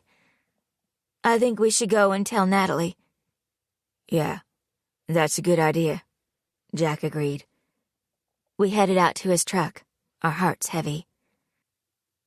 We slowly made our way to the main road. It took some time to get through the police cars barricading the driveway. We drove in silence, both of us too shell-shocked to speak. The image of the tiny boy played on a loop in my mind, but his face kept getting mixed up with that of the other dead boy I'd found in the woods. What were the chances of me finding 2 dead children? On our arrival into town, I wasn't surprised to see it was again heaving with people. News crews still wandered about, but it was too soon for them to have heard about Dakota. When word got out, the streets would be full of strangers picking apart our town once more. What's going on at the square? Jack slowed down to a crawl, unable to get past the massive crowd congregating around the small communal park in the center of town. There's Natalie, I indicated where she stood on the sidewalk, arms crossed, staring at the people clumped together. Jack pulled over on the side of the street and parked the truck. We got out and rushed over to Natalie. Hey, Jack called out. Natalie looked at us, her eyes wide, her expression bleak. Did you see it? She asked, her voice trembling. Jack and I both frowned. See what? Someone put it on the square. I don't know what it means, but it can't be good. Natalie looked terrified. Jack, Nat, and I made our way to the crowd that had gathered. Voices were loud with suspicion and fear. What is it? Jack asked, trying to peer over the heads of everyone. The fire department just left. Someone reported a fire on the square about an hour ago. I was in my shop and saw it. It looks like a scarecrow. I don't know why anyone would build that and then torch it. It's really strange, Nat explained, shuddering. An hour ago, around the time Jack and I were stumbling across Dakota's body. I need to see it. I started pushing my way through the crowd. Jack followed in my wake, coming up short once we reached the square. What the hell is that? Jack breathed, his front pressed against my back. I was thankful for his solid presence. Otherwise, I might have fallen to the ground. Because in the middle of the square, tied to a large hickory tree, were the burnt remains of a life-size effigy. The same kind I remembered making as a child. An image of the Hickory Man. I feel like I've seen one of these before. Natalie had come up beside me, her eyes on the effigy. It's the Hickory Man, Ed Grady said. I hadn't seen him in the crowd, but now he stepped forward, his voice rising. These are meant to be out there, in the woods, not here. This only invites him closer. Who would have done this? He glared at the people standing around. If you did this, say so. It was probably loony Constance Ashby. I saw her hanging around here earlier, Hunter called out, his eyes hard. I noticed how Natalie stiffened at the sound of his voice. Yeah, I saw her too, Jess Cross piped up. Maybe you need to keep better track of your crazy mom, Cheyenne. Hunter shouted at me as everyone started talking at the same time. Speculation went hand in hand with accusation in Blue Cliff. I think you should focus on your own house before worrying about anyone else's, Natalie shot back, surprising me and probably everyone else. She turned away from her fiancé, not giving him a second glance. After a few awkward minutes, Hunter said something to Jess, and the two of them left. I take it things still aren't good between you two? I surmised. Natalie gave me a bland look. He's going through a lot, but that doesn't give him a right to be a dick. Never thought I'd hear you say something like that. I gave her a grim smile. Well, things change. People change. She took a long, ragged breath. I think it's over between us. Actually, I know it is. I wasn't sure how to respond to that. In my opinion, she'd always been too good for him, and I had made my thoughts on the subject clear. But regardless, she had cared for him deeply. It had been a sticking point of our friendship. Until now, it seemed. I think I'm sort of glad, she added, glancing up at me. I think I'm sort of glad, too, I replied, fighting to hide my grin. Natalie rolled her eyes. Oh, you can cheer if you want to. I've never really liked him. He was always an ass.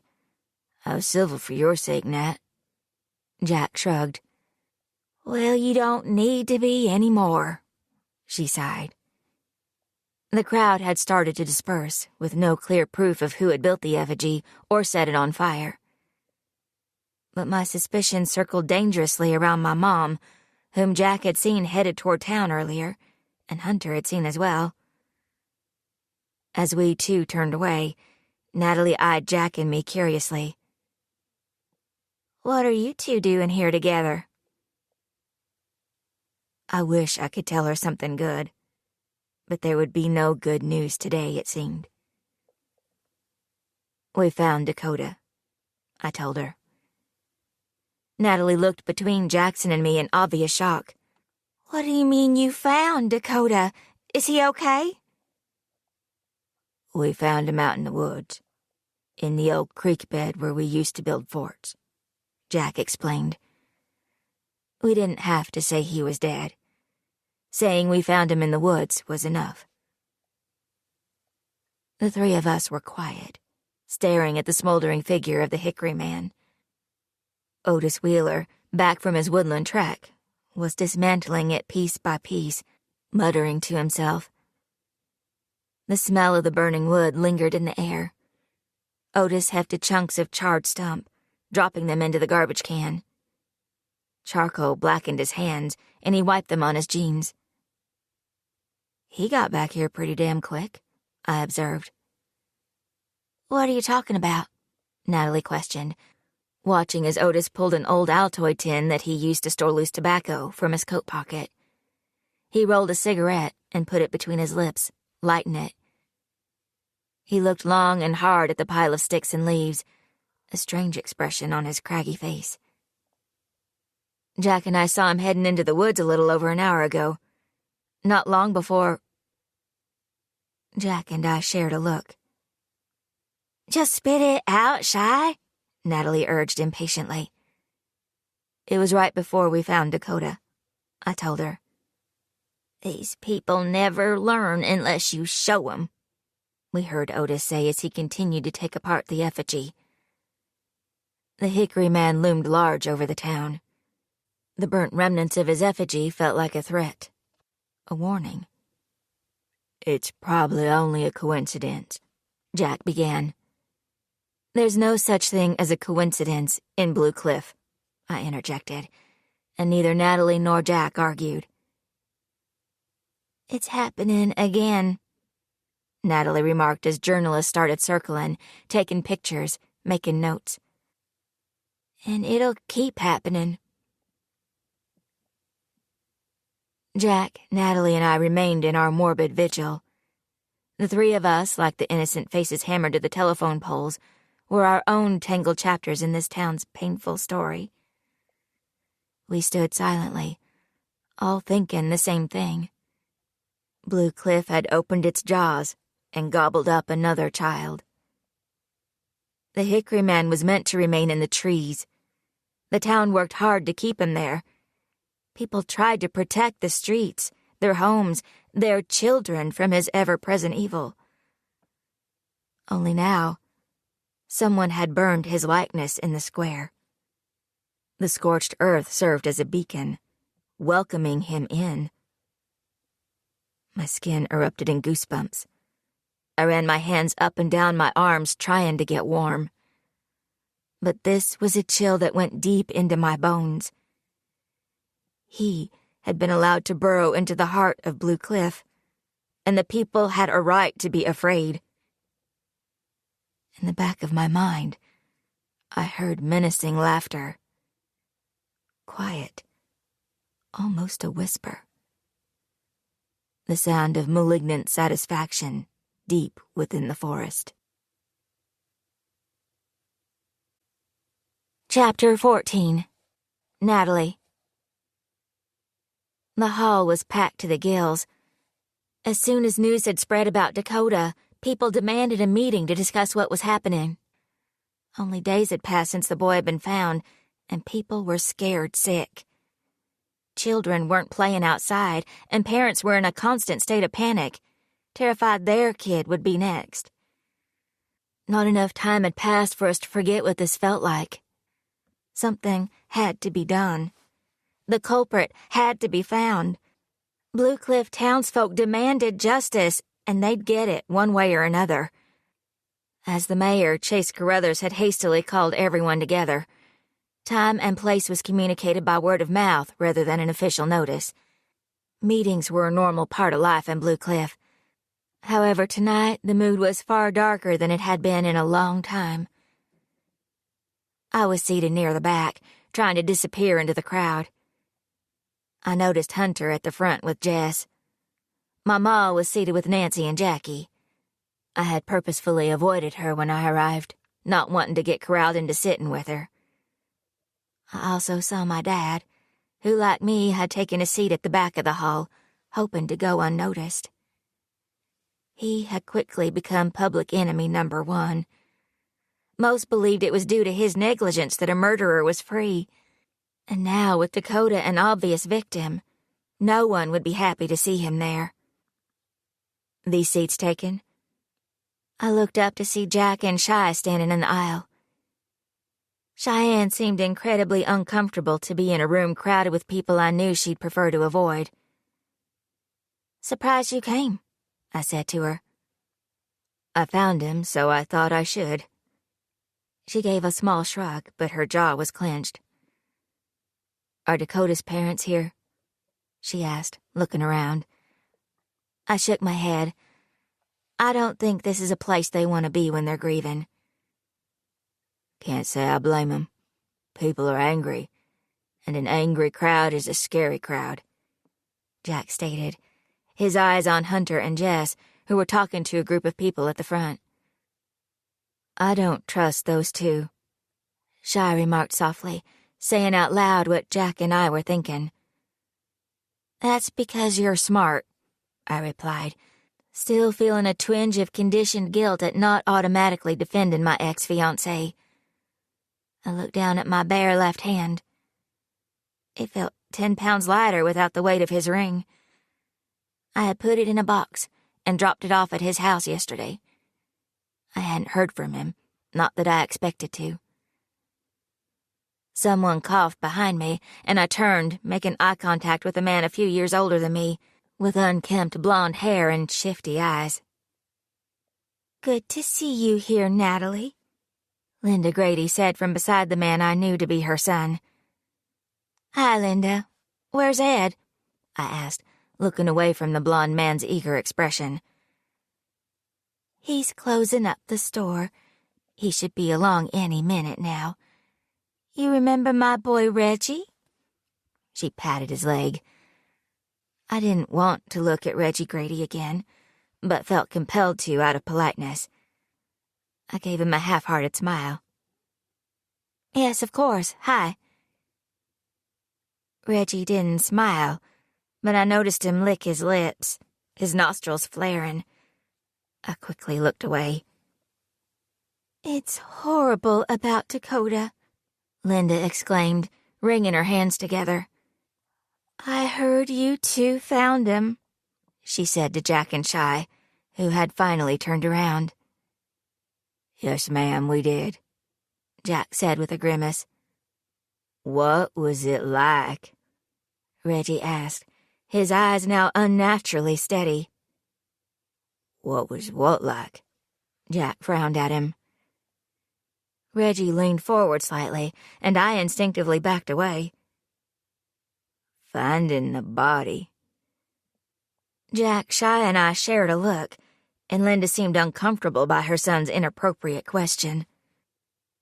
"I don't think we should talk about that," Linda cut in. Reggie sat back in his seat, a surly expression on his face. "I was just curious is all," he muttered, deflating slightly. The three of us quickly turned back around. "Well, that was bizarre," I said, low enough so that only Jack and Shy could hear me.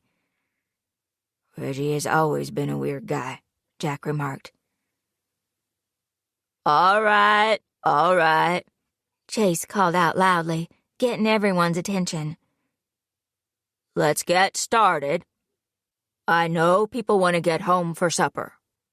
I'm going to turn it over to Chief Hickman. He can fill everyone in and hopefully put some minds at ease." The chief stepped forward, his face bleak. "Thanks, everyone, for showing up last minute like this. I know it's not easy to do during the week." He cleared his throat and took a mint from the tin in his pocket before continuing. "By now, I'm sure everyone has heard about Dakota Mason. Our hearts are with Fred and Lisa during this awful time. Jackie Linton and Cynthia McElwee are organizing a prayer vigil for Saturday night at the church. They'll be sticking around afterward to give you all the details." Chief Hickman inclined his head in the two women's direction. "What's prayer gonna do? We need to find Jasper Clinton," someone called out angrily. There was an instant cacophony of voices as everyone agreed. "We know he's the one responsible. People have seen him around," Darla piped up from where she sat with her son Craig. "Dakota was scared before he was taken. He said he saw him out in the woods," Otis shouted, and everyone looked at him. "What are you talking about, Otis? What do you know about any of this?" my Aunt Margaret challenged, her mouth pursed in disapproval. Otis got to his feet, his hands balled into fists. "I talk to the kids. They tell me things. Dakota said he saw a man out in those damn woods, that the man spoke to him. Everyone knows it was Jasper Clinton." Gasps echoed through the hall as everyone started talking at once.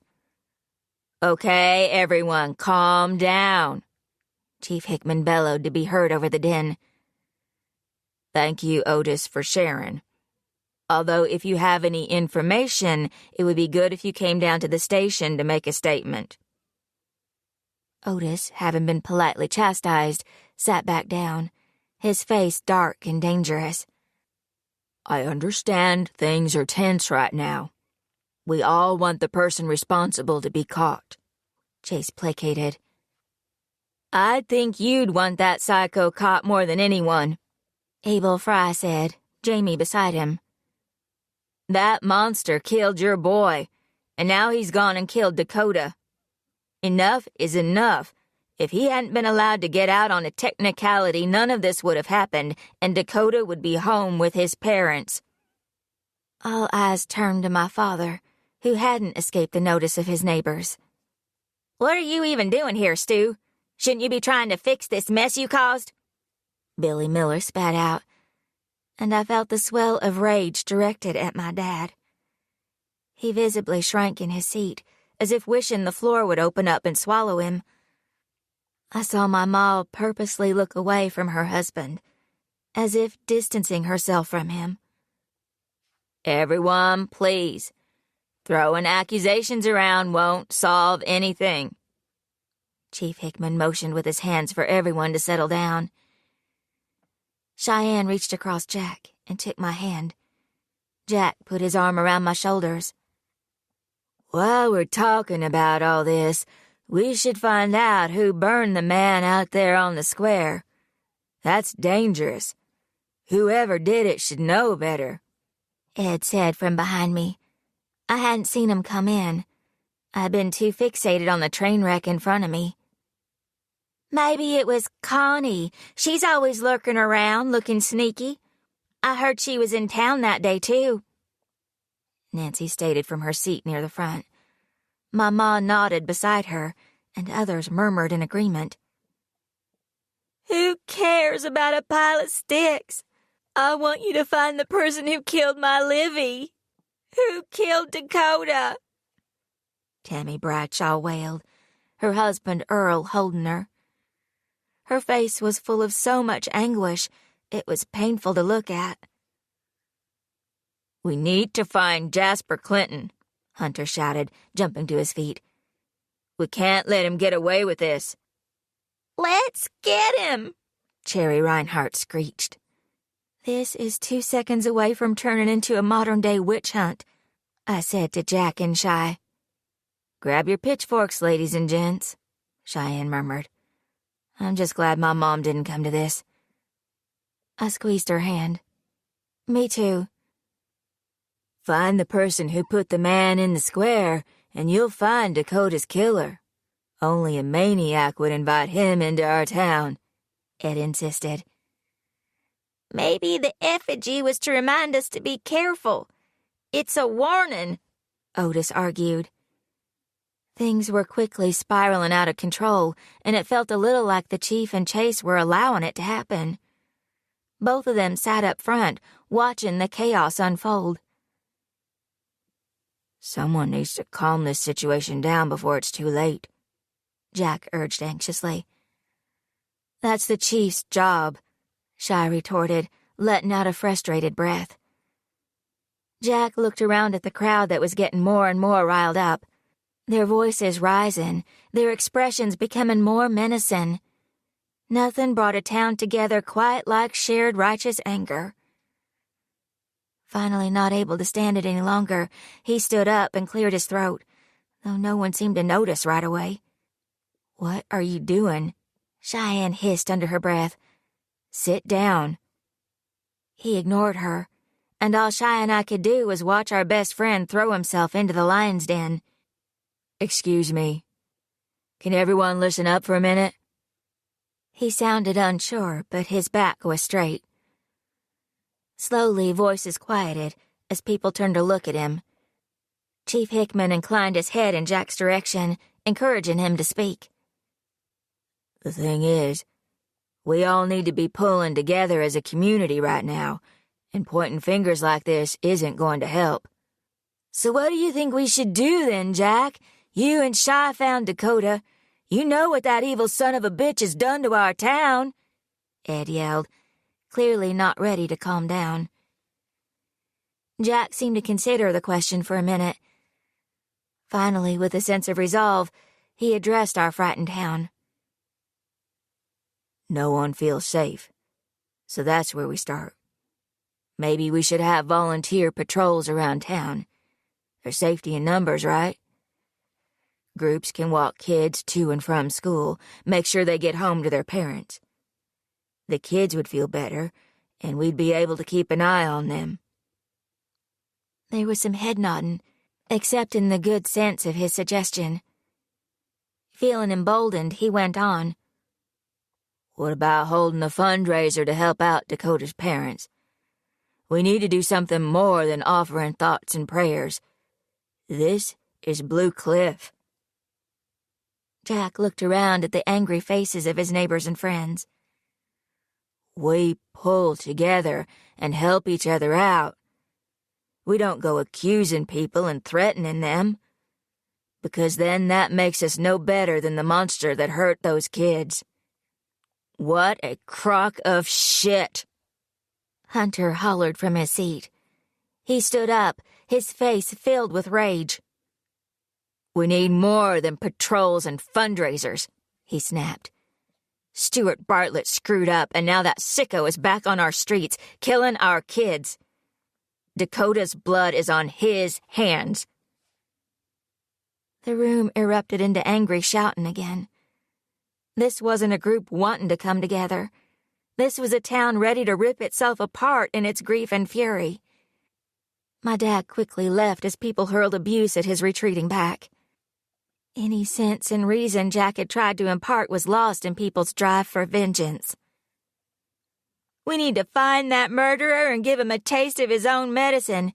Make him pay for what he's done. It's time we showed people that the children of Blue Cliff will be protected no matter what." Hysteria ensued as more and more voices sounded out, each angrier than the last. "I think we need to get out of here," Jack said under his breath. The three of us got up and snuck out the back. No one noticed. "I need to find my dad," I told them once we were outside. "Yeah, okay." Jack sounded distracted. "Call me later and let me know how it goes," Shy said, giving me a quick hug. I ran off in the direction I knew my dad would have gone. I caught up with him quickly, finding him sitting on one of the memorial benches in the center of town. He looked up as I approached. I hated the pain I saw in his eyes.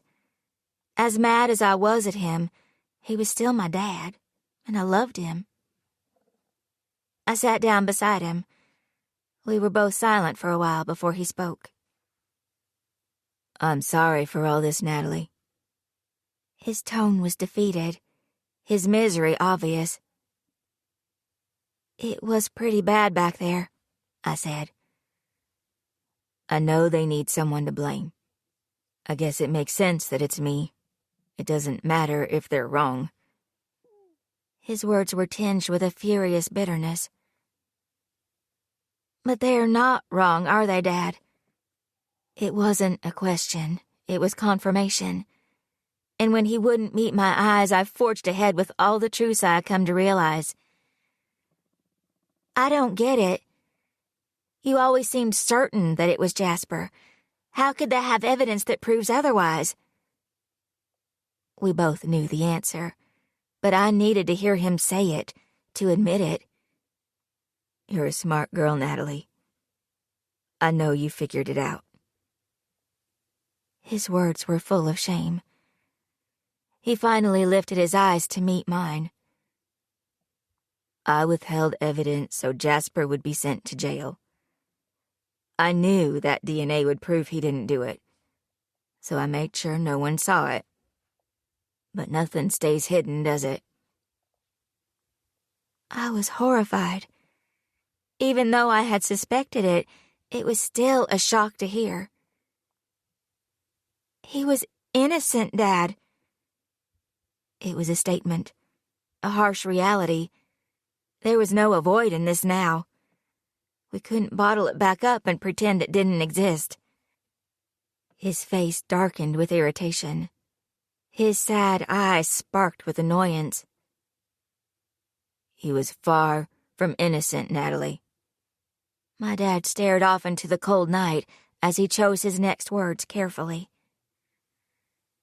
"That boy and his family were trouble from the day they moved in.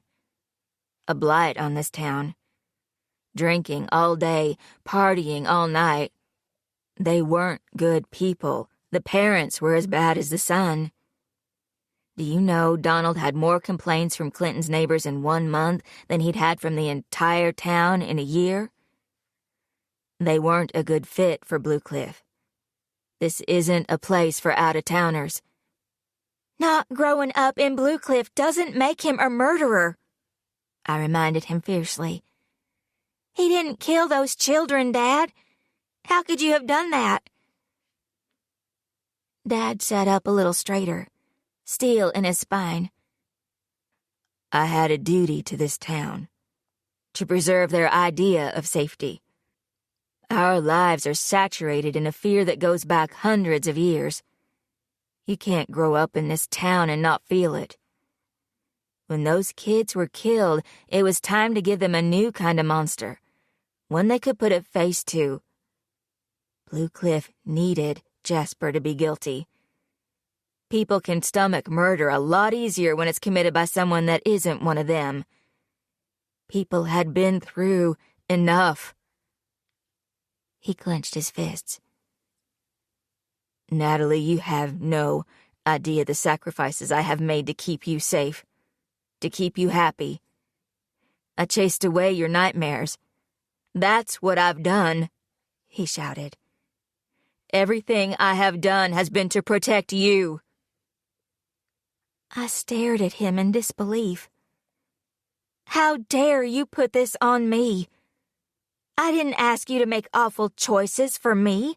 I didn't ask you to lie and break the law. All of this is on you and no one else. He flinched, but then stiffened.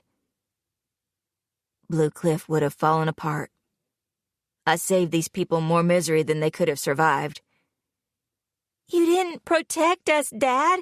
You sentenced us all, I yelled, the explosion coming from deep within me. I stood up, not able to sit next to him any longer. The killer was out there this whole time, and now Dakota is dead. How is that protecting any of us? You're as responsible for that boy's death as the person that killed him, and everyone knows that. They see you for what you are. You don't understand, he roared. All I had was 3 dead kids and a terrified town. I had to do something. I made a choice, one I could live with. It was better than the alternative. That I couldn't live with. He stared up at me in exasperation. Dad got to his feet and began pacing back and forth. This will all go away soon, he said quietly, but it was obvious he didn't believe that. I'll fix it for you, Natalie. I'll do whatever it takes. This isn't going away. Dakota is dead. Whoever did it the first time is killing again, and they won't stop until more children die. I can't do this again. I thought it was over. I thought you were safe, he moaned, more to himself than to me. Suddenly, it all made sense. The case had made his career, but in the process, I'd lost part of my dad, and now I finally knew why. Guilt. He'd sent an innocent man to prison, and he hated himself for it. His body seemed to deflate, and he collapsed back onto the bench, putting his head in his hands. I watched him, appalled by the person he had become. Or maybe it was the person he had been all along. Part of me still wanted to comfort him. He was my dad, my one-time hero. We'd always been close. He was the parent I counted on, the one who loved me without condition. But I couldn't. He'd allowed a killer to live among us. Suddenly, breathing the same air as him was too much. I walked away, leaving the broken man my father had become all alone. Chapter 15. Cheyenne. The woods were quiet. They were often silent, but this heavy lack of sound felt like a terrifying beginning. Pregnant and waiting. I couldn't remember the last time I had heard the crows and the magpies in the trees. 3 days ago, Jack and I had found 9-year-old Dakota Mason's body. The feeling of familiarity was unavoidable. Things had gotten ugly at the town hall meeting last night. I hadn't expected it to be pretty, but I hadn't been fully prepared for the borderline violence. People were terrified, and frightened people did stupid things. The town of Blue Cliff wasn't open to peace. It was ready for war. Everyone was turning on each other. Neighbors were now suspects. Friends were now mistrustful. I wasn't immune to the instinct to look at everyone with suspicion. I'd found myself scouring the crowd last night, wondering if the killer could have been there. The investigation into the murder had begun. But we all knew how it would turn out. Dakota had drowned, like all the others, with dirt in his shoes and old-timey silver coins in his palms. I had seen the glint of silver in the sun. Keep silver in your pockets. Walk with dirt in your shoes. Or he'll poke your eyeballs from their sockets and boil your bones in stew. Once again, the silver and the dirt hadn't done their job. Dakota had been dead for some time. The county medical examiner reported he had probably been killed not long after he was taken. So where had he been kept all that time? The town was in turmoil, and there was an anger that was visible. Someone would have to burn for this. And who better than the man who had so recently been released from prison? On top of all that, the dream was getting worse, too. I was only sleeping a handful of hours a night now. Every time I closed my eyes, I was back out there, in the woods. But the dream kept changing, altering in ways it never had before. Last night, the images had been startlingly clear. I felt strangely lucid as I waited among the trees. This time, I looked down at my left hand, noting a deep cut in my palm. Warm blood flowed sluggishly from the long incision. I felt it dripping between my fingers. Warm. Sticky. Wait for him. The blood will call him to you. Be brave, Shy. Be brave and you'll be safe. Was that my mother's voice? I turned and looked around me, but she was nowhere to be seen. She had walked me deep into the forest and left me all alone. Just as my pa had done, she told me. And his pa before him. I was too young to know what that meant. I didn't understand what I was supposed to do. All I knew was I couldn't move. I couldn't leave. I had to wait for him. And I knew he'd come. He couldn't stay away from the blood. Day turned into night, and still I remained, alone and terrified. I was far from home. I had no idea how to get back. I worried what would happen to me out here, all alone in the woods. Would I be forgotten? My hand throbbed.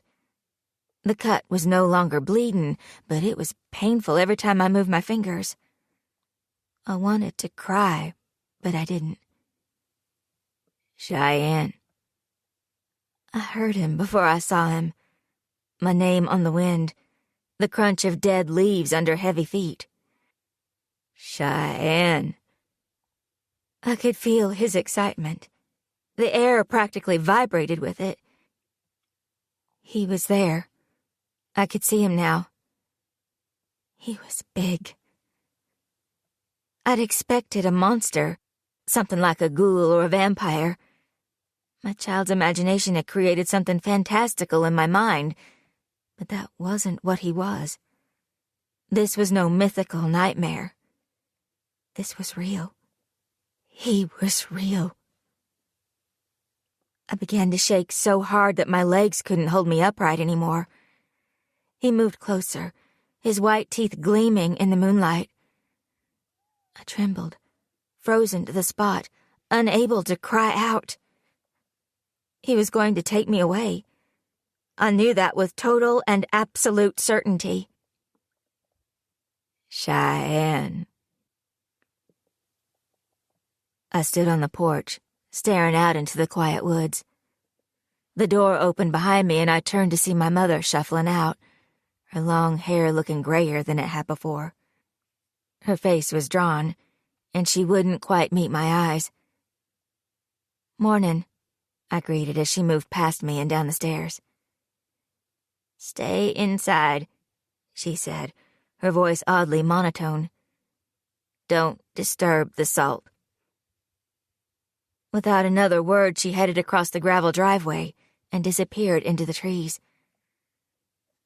I stood there watching until she was gone, and even then I waited, wondering. She was worse than before. She had taken the news of Dakota's body being found particularly hard. And last night when I came home from the town meeting, I walked inside and knew instantly that something was wrong. A sharp, coppery scent hung in the air. I made my way into the living room, almost screaming when I saw what waited there. There was blood and what looked like entrails coagulating on my mom's ceremonial table. I started to gag, feeling vomit rise in my throat. I had gone to the kitchen and gathered up cleaning supplies. Breathing through my mouth, I quickly scooped my grisly find into a bucket. With shaking hands, I began to mop up the blood. It was then that I saw the small cornhusk poppet wrapped in a scarf of blue plaid cloth. I picked up the handmade doll and looked at it closely.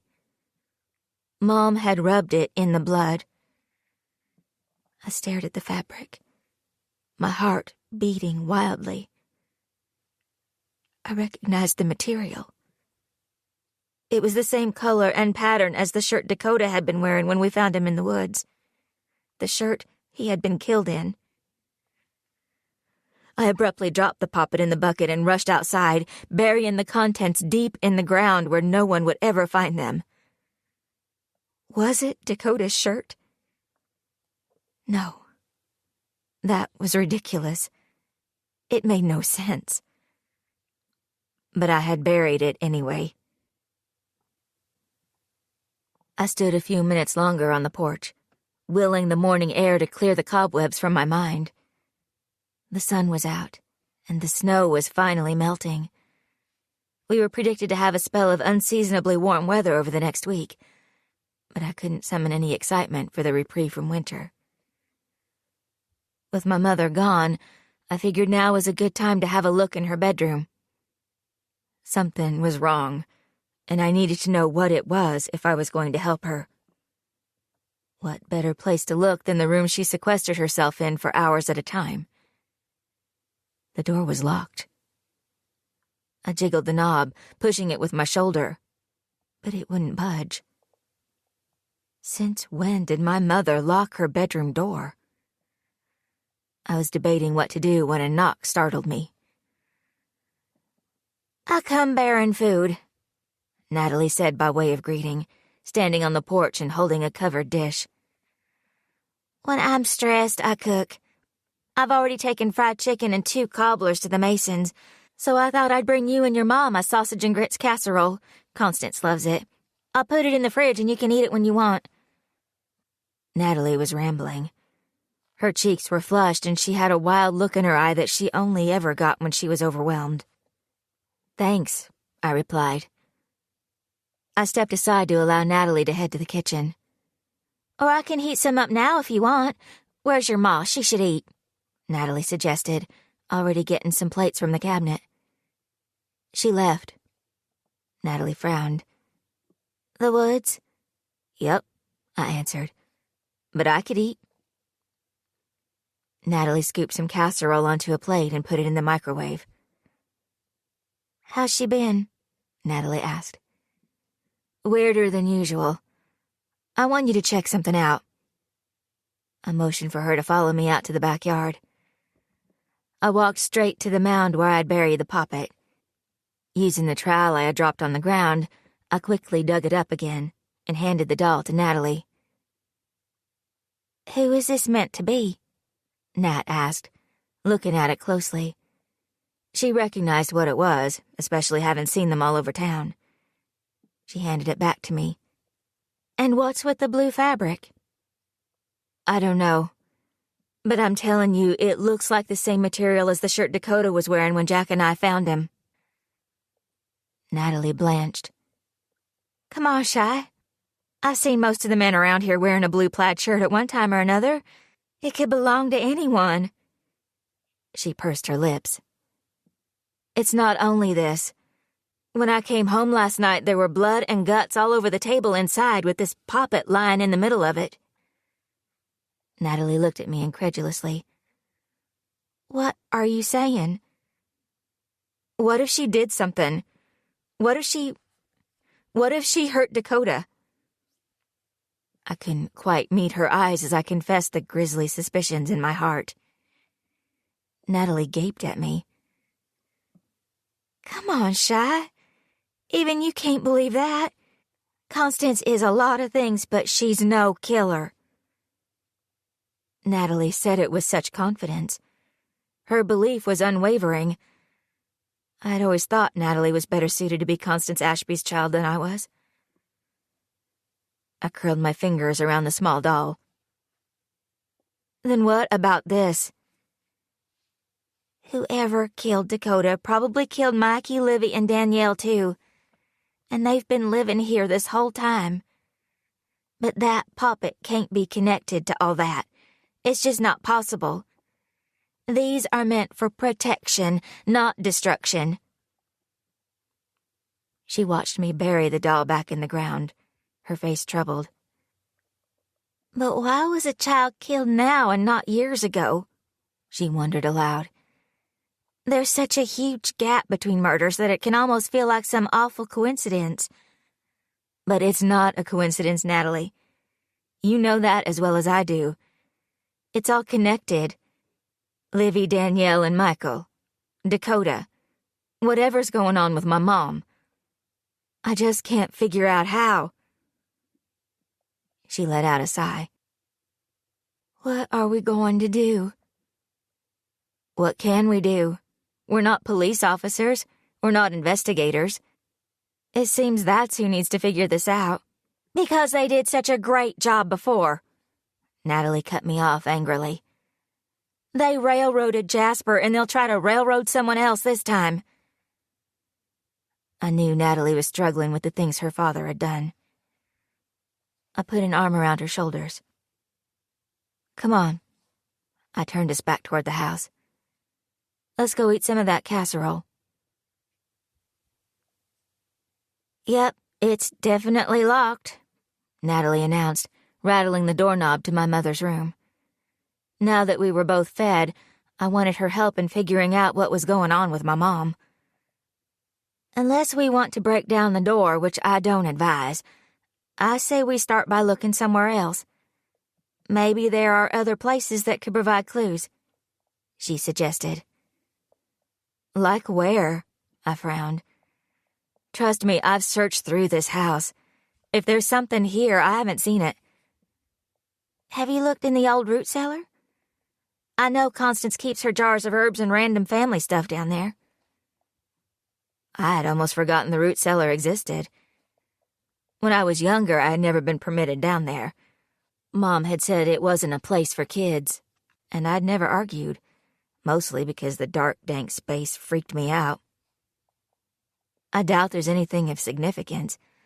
I don't know. There's a lot of stuff from your grandpa and great-grandpa. It might be worth a look, Natalie interjected. You've been down there? I asked in surprise. Natalie shrugged. Only a few times, but not for a long time. Your ma would ask me to go fetch some old jars from time to time. She doesn't go down there anymore now that her knees are giving her trouble. Well, let's go check it out.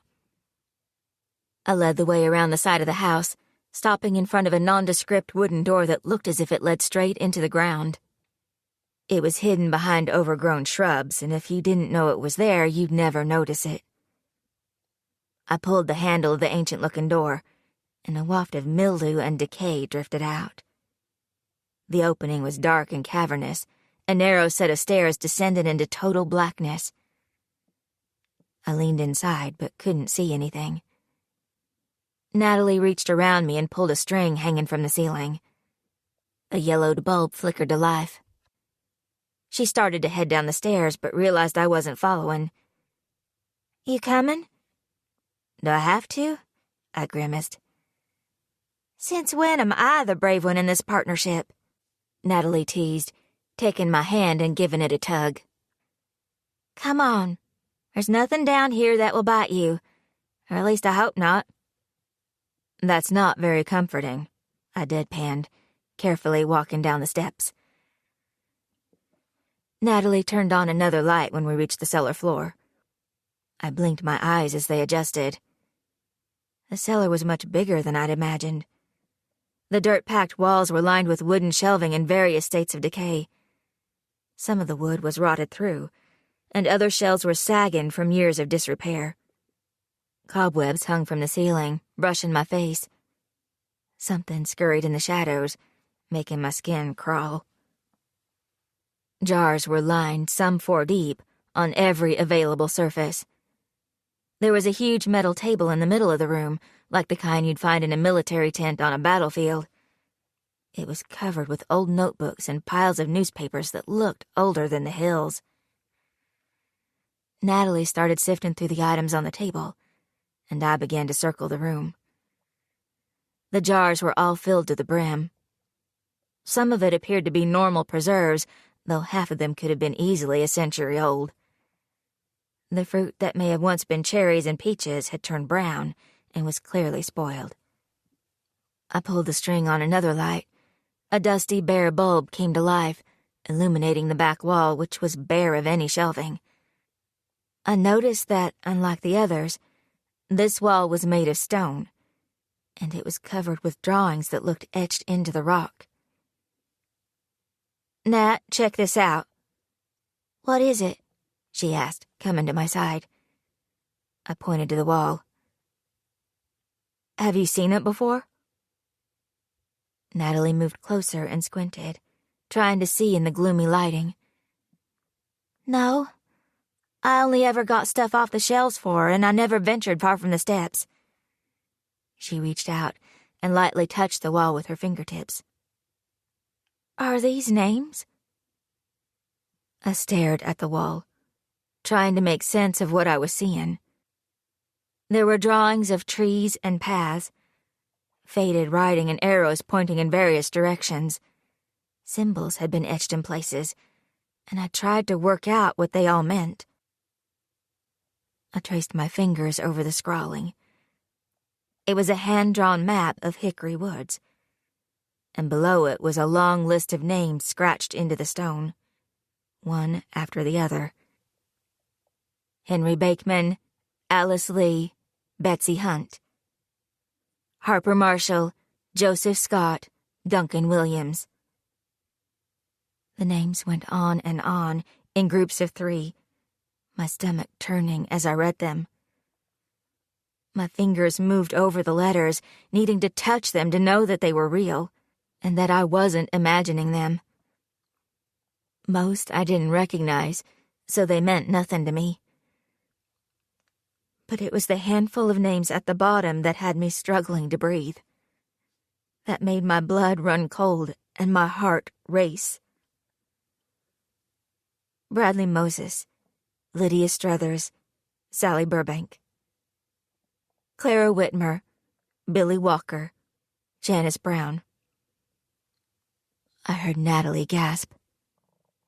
Olivia Bradshaw, Michael Carruthers, Danielle Torrance, she read out loud in a strangled whisper. Cheyenne, why are their names here? The room suddenly felt too small. I don't know. Jesus, look. Natalie had started to shake beside me.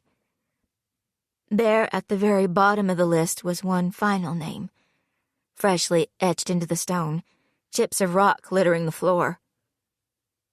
Dakota Mason. Natalie's eyes were saucers as she turned to me. These are all the dead kids. There's at least 30 names on this list. I recognize some of them, but the others... I pointed to the ones at the top that had been written in an almost aggressive, spiky script. I think these must be older, from a long time ago. Clara, Billy, and Janice disappeared back in the 50s. Their missing posters are still up on the board outside Grady's. And I know Bradley, at least, was from the 20s. I'm guessing Lydia and Sally must be from that time as well, since they're grouped together. I was trying to think logically, not to jump to the most horrific conclusion. But Natalie got straight to the point. Did your ma write all this? I don't know, I said again. It seemed to be my de facto response. I looked closely at the names of Livy, Danielle, and Michael, wondering if the letters were written in my mother's handwriting. I can't be sure, though I'm certain she didn't write those. I indicated the names above Livy's. And actually, if you look at all of them, they seem to be written by different people. Some are thick and deep cuts, while others are nothing more than scratches on the rock. Clara, Bradley, Lydia were clearly written by one person, and Billy, Janice, and Sally's names by someone else. And these two. I ran my finger over the names of Henry, Alice, and Betsy. And these are different still. Natalie pointed to the faded names of Edith and Clementine Baker next to a Hugh Fuller. They were the oldest, the cuts almost entirely smoothed out from age. Why would there be a list of dead children on the wall of your family's root cellar? Natalie asked. I didn't have an answer, and the ones floating around in my head were too horrible to say out loud. I turned my attention to the map. This is Hickory Woods. It sure is. I recognize some of the landmarks. Natalie stood back to get a better look. The map, like the names, seemed to have been added to and drawn by different hands. It was massive, taking up a good portion of the wall. There's your house. Natalie circled the drawing of my home with her finger. And there's Bobcat Creek. That's the dried-up bed at the North Fork where we found Dakota. I indicated the curving line that cut through the woods. There are a lot of spots I don't recognize, Natalie observed. Like this over here. What was it meant to be? It looks like a clearing of some kind. I recognized it, even crudely drawn. It was the spot where Mom and the others erected the effigies. That's the old Ashby hunting cabin, I said, pointing to a square in the middle of the trees far to the west. I remember Mom taking me out there one time, and it was basically fallen down by that point. The map stops here. And is this black paint? Natalie leaned closer to the wall, scraping at it with her fingernail. She was right. It did look as if the map ended abruptly, and the rest of the space had been covered in a thick coating of black. What's this round thing? I frowned. It's a well, Natalie said with authority, as though she knew exactly what it was. Why would there be a well in the middle of the woods? It was drawn as being nestled in between the trees, and beyond it was where the blackness began, as if it was an endpoint of some kind. We were interrupted by the sound of gravel crunching beneath tires. Someone's here, I said. We should go. We hurried up the steps, both of us eager to get out of the cellar, away from the list of dead children on the wall. Once outside, we saw Jackson's truck parked in the driveway. He was knocking on the door when he saw us. Hey, there you are. What's up? I asked as he walked toward us. I came to make sure you and your mom were all right. Shit's getting rough out there. Everyone's all riled up. Jack jingled his keys in agitation. Did you hear that someone set fire to the Clinton place? It happened the night we went to the bar. I drove over there earlier and it's practically burned to the ground. Police aren't in a rush to find out who did it either. Everyone's angry and looking to make someone pay for Dakota. There's talk of forming a group to track Jasper down. Natalie covered her mouth with her hand. That's horrible. This all feels like it's building toward something, I murmured. We need to show Jack what we found, Natalie said to me. I don't think this is going to stop with Dakota. What did you find? Jack asked, looking between us. Come on, I said with resignation, gesturing for him to follow as the three of us made our way back down into the cellar. Chapter 16. Cheyenne. I have no idea what this is, Jack said after we showed him the back wall of the root cellar. But whatever it is, it doesn't look good. I grabbed a couple of old journals and sat on the bottom step. There was no way I was going to sit on the dank, dirty floor. I can't help but worry that Mom's done something really bad, or at least she knows a lot more than she's ever let on. There's no way this has existed here for God knows how many years and she didn't know about it. Jack settled on a step above me with his own pile of papers. Okay, but that doesn't mean she did whatever awful thing you think she did. Jack might be right, but do we ever really know people? Even those closest to us? Listen to this. This journal is dated 1703. Natalie called out from where she was perched on a rickety stool at the table, an electric camping lamp providing some light. Her eyes ran over the pages in front of her as she started to read. The winter is long and the people are afraid. The animals are dying, and we don't know if we'll make it to spring. Isaac says he saw the man in the trees again. His teeth blood red and eyes like hell. I know what he wants. Moda says he comes to her in her dreams, tells her the truths of the woods. We're dying, all of us. The land is making it clear we don't belong. Our crops won't grow. Our houses burn down. Babies are stillborn. He demands the blood of the youngest fruit. But how can I give it to him? Sounds like the start of every summer camp ghost story I've ever heard, Jack quipped, but his joke fell flat.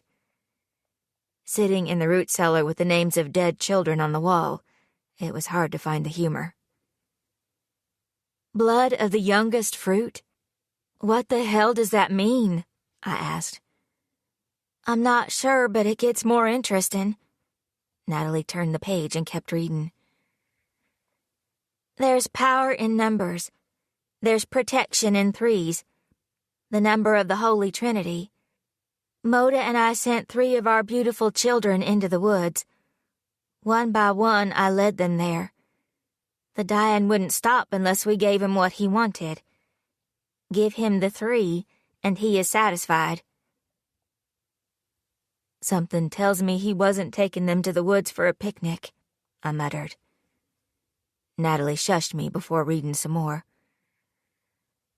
I give him thrice, hoping it binds him to his promise and protects us from his evil. Moda assures me that the 3s are our salvation. Their blood saves us all. I tell them not to be afraid, that this is their duty, but I'm deceiving them, because I am afraid. We all are. I avoid their eyes as their blood flows. Jesus, Jack gasped. I wanted to tell Natalie to stop reading, but she was relentless. He has been here since the beginning. The man in the shadows is as old as the mountains. We made the mistake of living on his land. But if we want to stay, we have to do what he wants. We have learned not to go beyond the water. We built the well to remind us. We take silver when we venture close to the rocks. Moda tells us to put soil in our shoes to bind us to the earth. So far, it has worked. Except when the babies die and the houses burn. Then we know what we have to do. It's just a bunch of old stories. We shouldn't take this stuff seriously. Jack protested weakly, but we all knew they were more than that. Natalie flipped through the pages. This one is from May 16th, 1785. The time has come for spring cleansing. I know my part. The 3 were chosen with great care. The best of us. The brightest stars. Harper, Joseph, and Duncan. Even though I knew what I had to do, I couldn't take the blade to their throats. Instead, I led them to the well. I put them in. Enough to submerge their faces. The smell was horrid. There's something wrong with the water there, but he approves. The old stories say he comes by stream or river or brook. It flows from one plane to the next. It cleanses them and their suffering will be less. When they were still, I laid them out on the forest floor as an offering. It is done. Our town is safe for now. I hadn't realized I was trembling until I felt my teeth chatter. I opened one of the journals beside me, my stomach lurching. This one was dated July 21st, 1923, and I read it aloud for Natalie and Jack to hear. Bradley, Lydia, and Sally, I knew them. I looked after their families and sat beside them in church. Bradley was friends with my boy Charlie. So young. Younger than the others have been. I did it because I didn't have a choice. I knew it when the Bartlett baby died in his sleep and when Bobcat Creek dried up. I offered them in the way my father has taught me. Drowning is a kinder way to go, and he doesn't seem to mind. All he wants is the death. I only hope these are the last in my lifetime. I can't do this again. I give him the 3, and I hope he is satisfied. I lifted my head, my mouth dry. Seems great-granddad Jonah was more squeamish than his ancestors. I'd almost feel sorry for the guy if he wasn't a cold-blooded murderer. My ancestors were killers. This was the blood-soaked past our town was founded on. All the superstitions, all the illogical beliefs, were rooted in my family's murdering ways. Had my mom followed in their footsteps? Is that why she was the way she was? This doesn't mean anything, Shy, Jack pressed. Your mom's a good woman. It seemed I wasn't the only one who had made the connection to my mother. I got up and handed Natalie the papers. She frowned as she skimmed them. What is it? I asked, looking over her shoulder. She went and stood in front of the wall of names.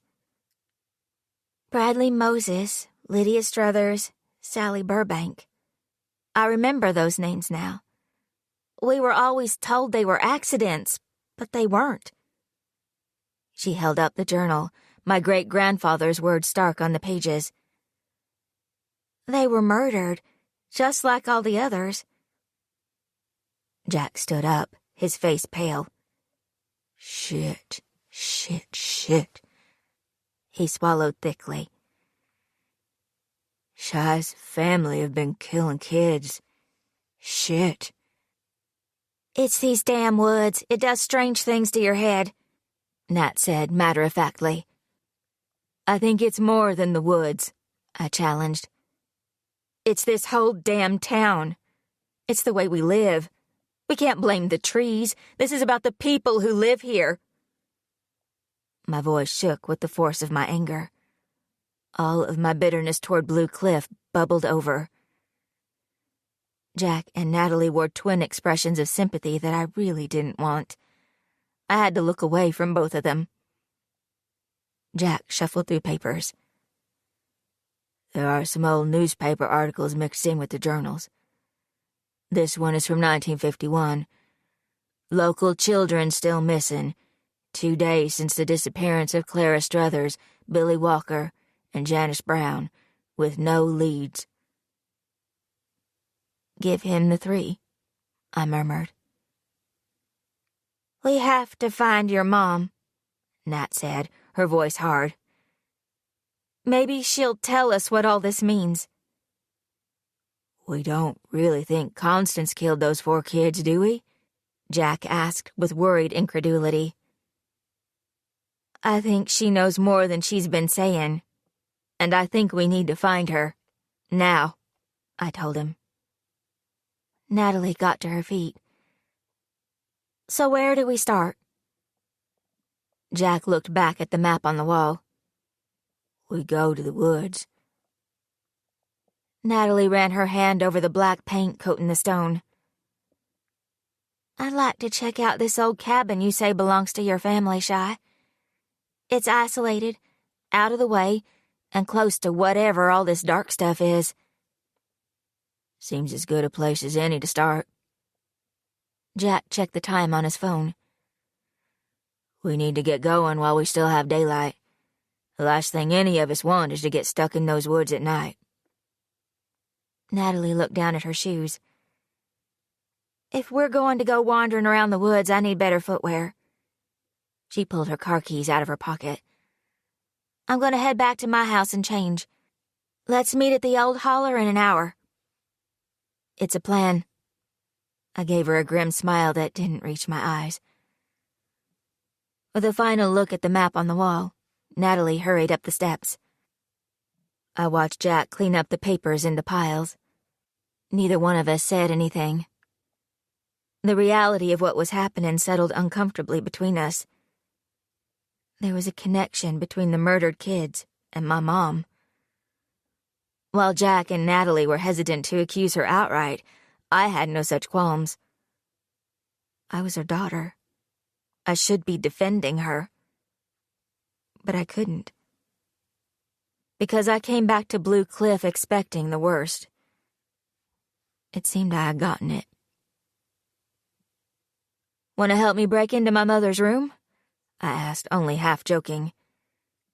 Jack gave me a piercing look.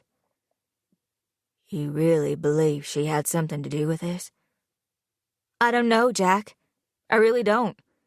But not knowing is driving me nuts. Jack stared at the names on the wall, his expression bleak. Okay then, let's go. We went back to the house, feeling a sad sort of resignation. I jiggled at the locked doorknob. You don't lock a door unless you're hiding something. Jack gently pushed me aside. I'm not a fan of breaking and entering, just so you know. But I get what you're saying. We have to know what's going on with your mom. He took out his wallet and retrieved his county library card. Lucky for us, these doors are dirt cheap and not even remotely secure. He carefully slid the card down the crack, wiggling it between the lock and the jamb.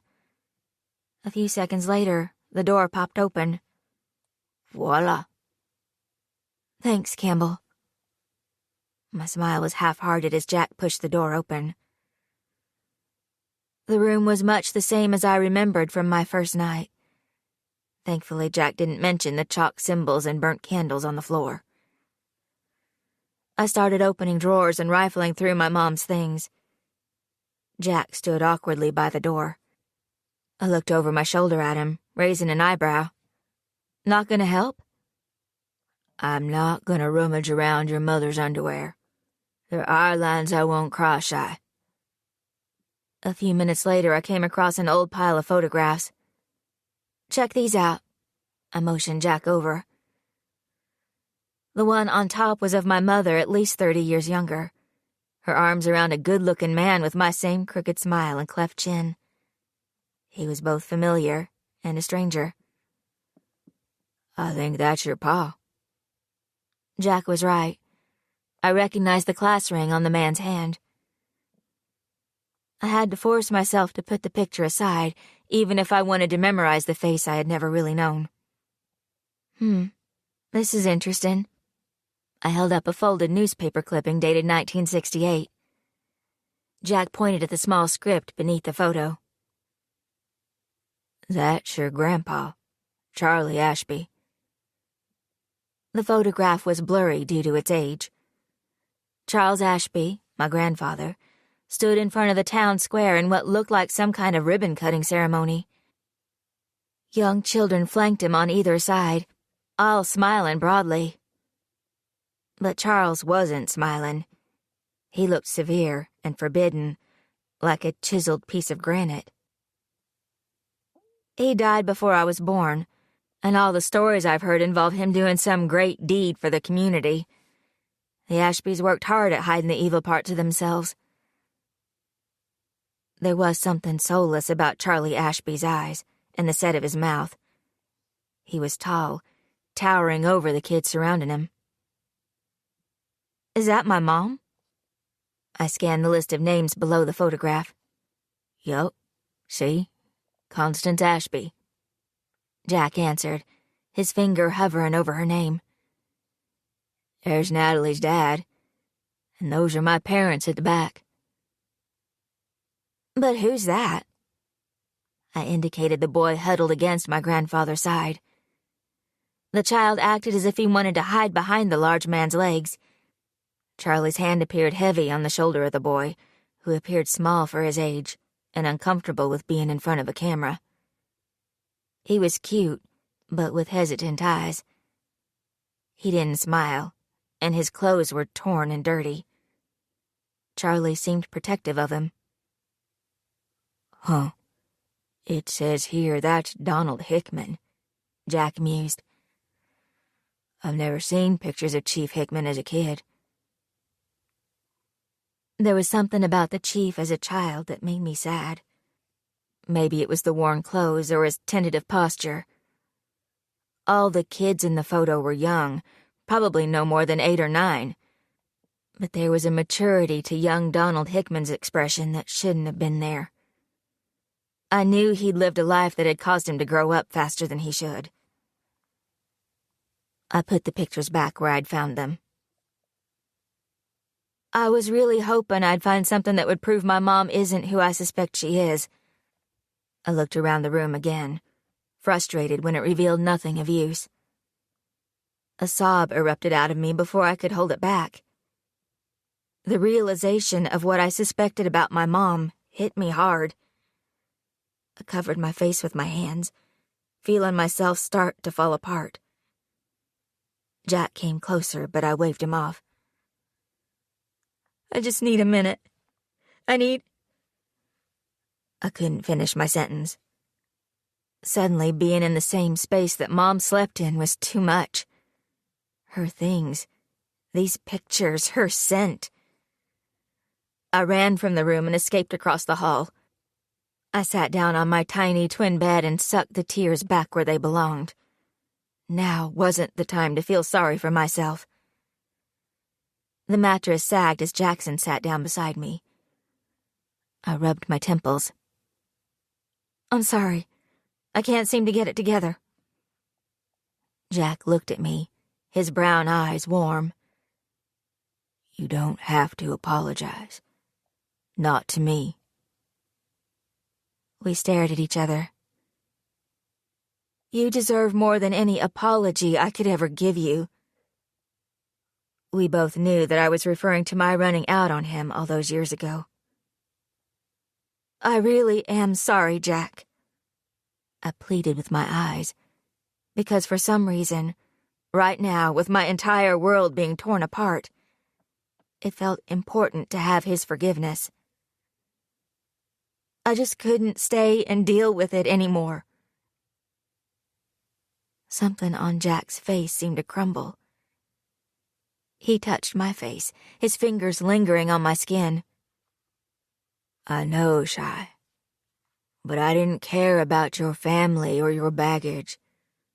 I only ever wanted to be with you. He met my eyes. And God help me, I still do. Jack, I said, his name leaving me like a sigh. We reached for each other and kissed like we were never coming up for air. Seconds turned to minutes as the heat built between us. Clothing was thrown to the floor, naked skin pressed together. We moved in perfect unison as we had always done. This was what coming home felt like. When we were finished, we curled up together beneath the blanket, trying not to fall off the narrow bed. We definitely had more room in this thing 5 years ago. Jack gave me a knowing grin. I laughed as I sat up, propping myself up on my elbow. I looked down at his much-loved face. I missed you. His expression became tender as he tucked my hair behind my ears. I missed you too. You have no idea how much. My chest suddenly felt constricted. Images flashed in front of my eyes, and I wasn't here. I was there. I was crying. It was cold, and I was alone.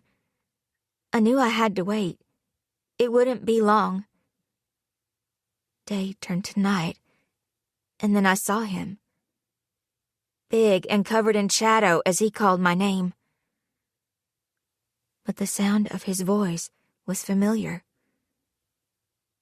Mom? I called out, terrified. It wasn't my mom. It was the Hickory Man. There was the sound of crunching, like bones being ground between teeth, accompanied by a smell I should know.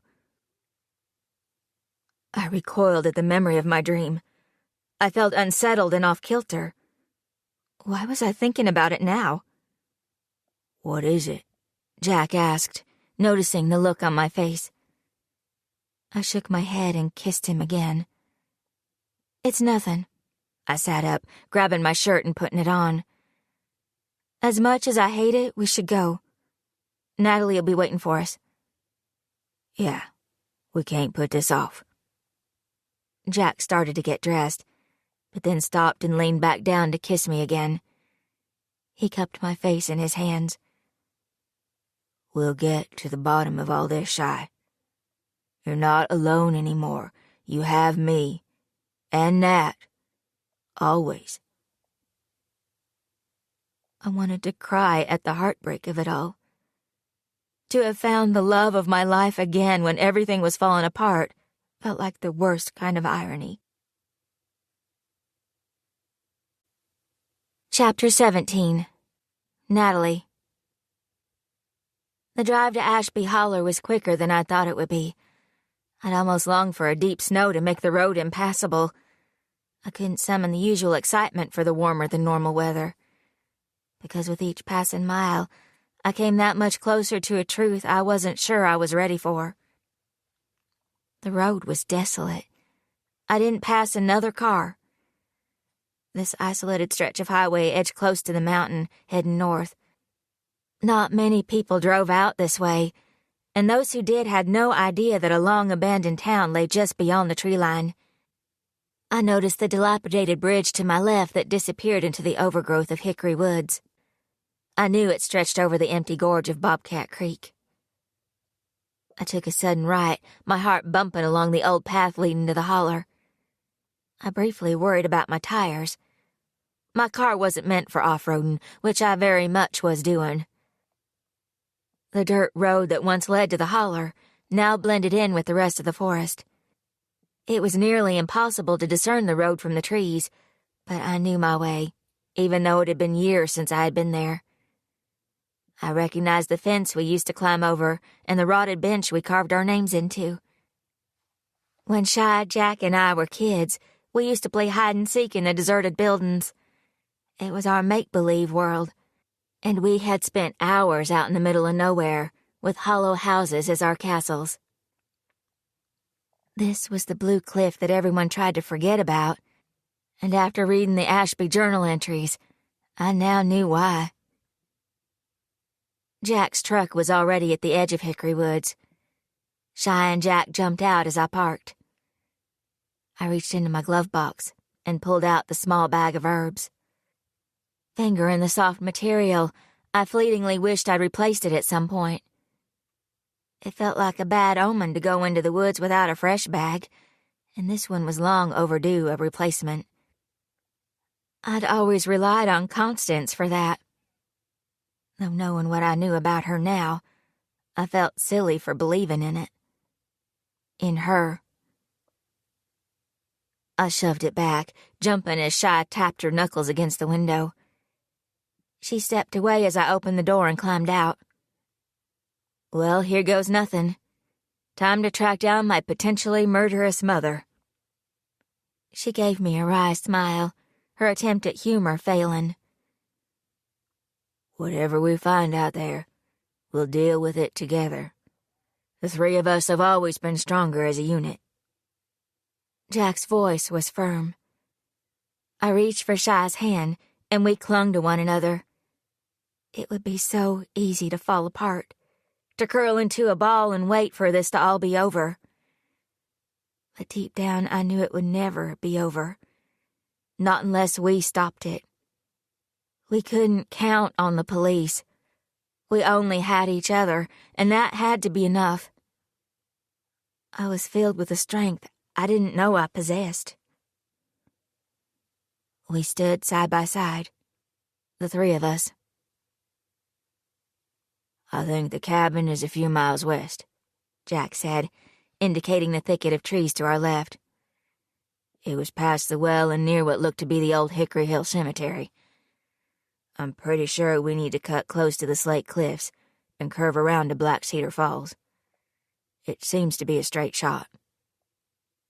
We began to walk, the trees enveloping us and pulling us in. The air was cooler here. The soft squelch of thick mud underfoot and the crunch of leaves were all we could hear as we moved in silence. I wasn't sure what exactly we would find when we reached the cabin, but I only hoped that at least some of the answers we were looking for would be there.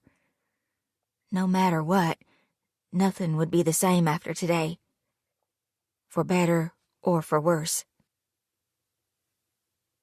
We'd been walking for around 30 minutes when I asked to stop to catch my breath. The mild weather paired with the physical exertion was making me sweat. It had been a long time since I went on a hike. I may have grown up in the country, but I wasn't exactly an outdoors kind of gal. My muscles were aching from trudging through mud and rock. I leaned my back against a knotty tree, resting briefly. Shy came to stand next to me, our breaths beginning to even out. How does your ma do this all the time? I asked Shy, genuinely curious. She's not exactly a spring chicken anymore. This is exhausting.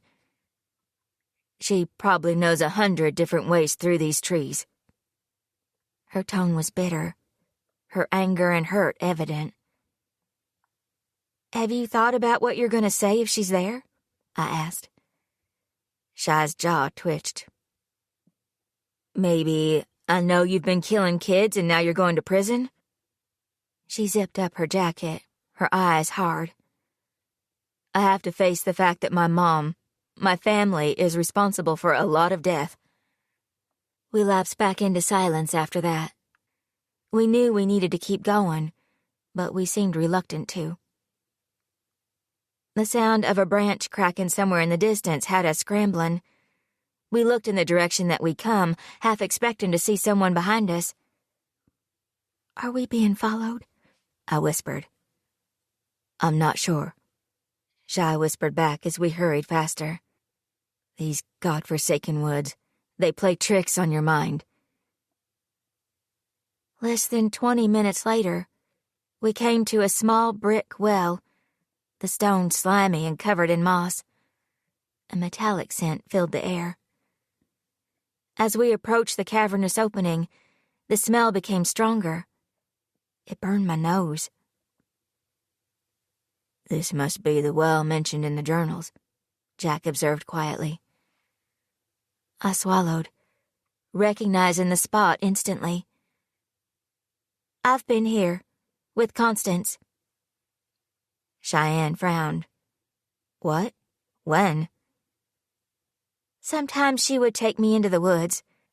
You'd be off with Jack and Hunter was busy, so I spent time with your ma. And one time we came here. I remember it taking forever to walk through the woods, and then Constance had me drop something into the well.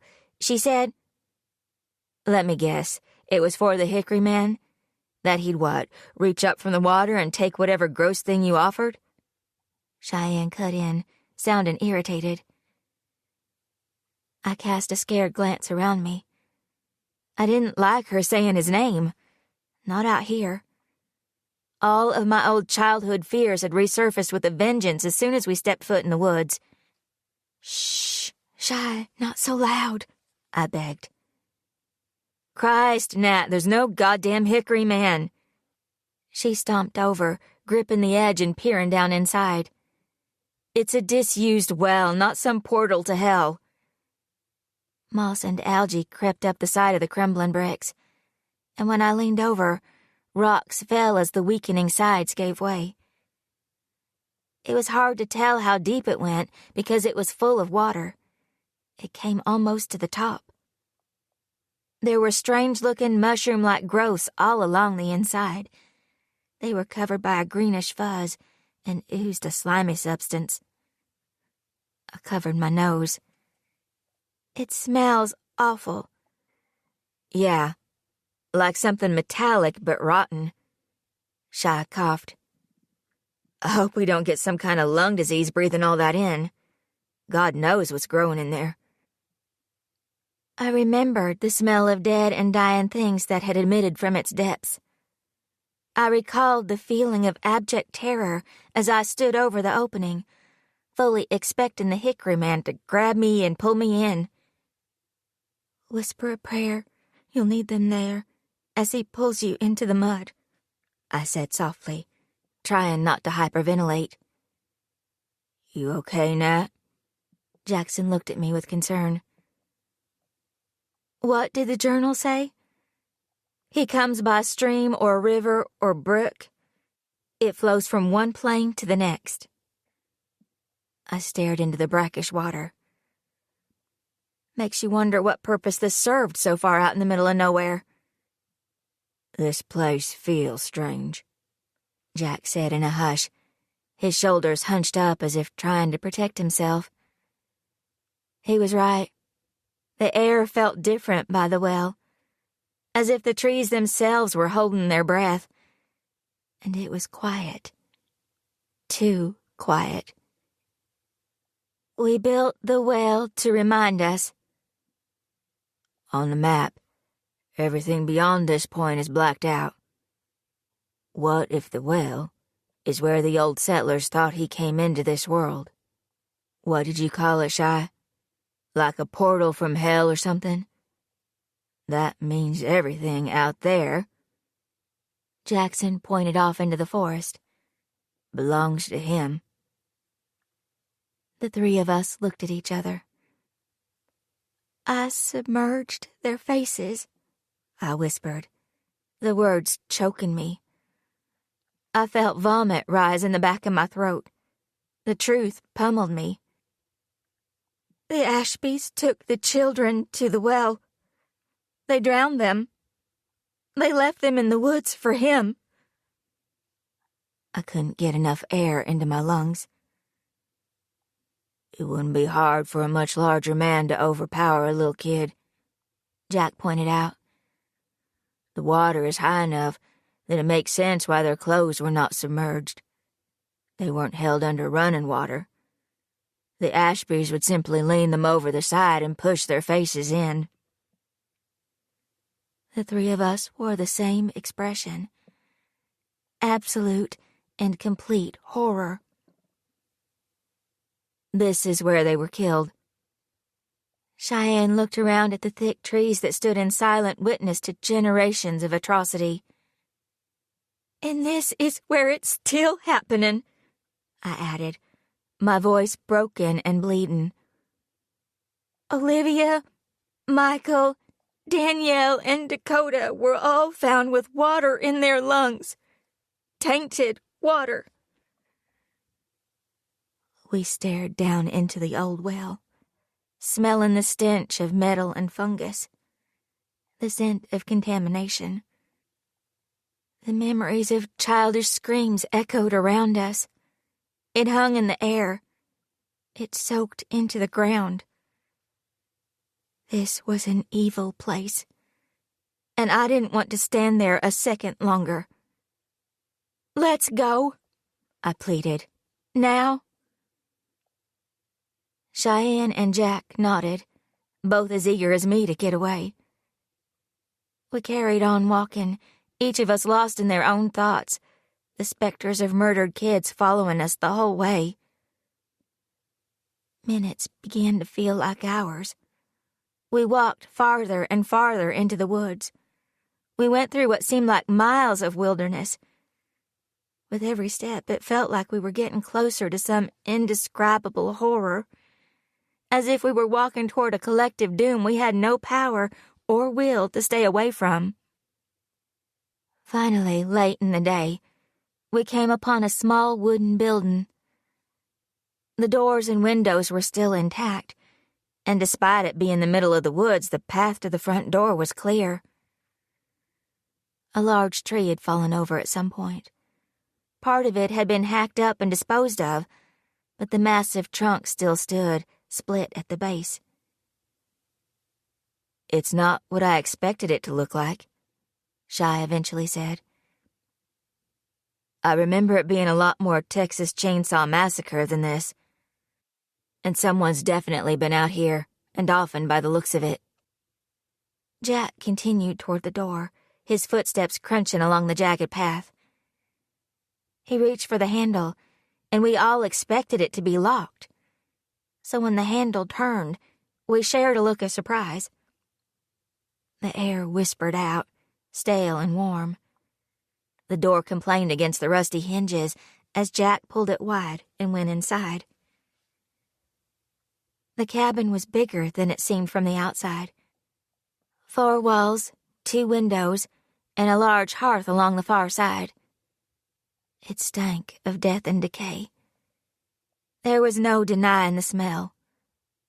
Living in a rural community taught you early to recognize the scent of dying things.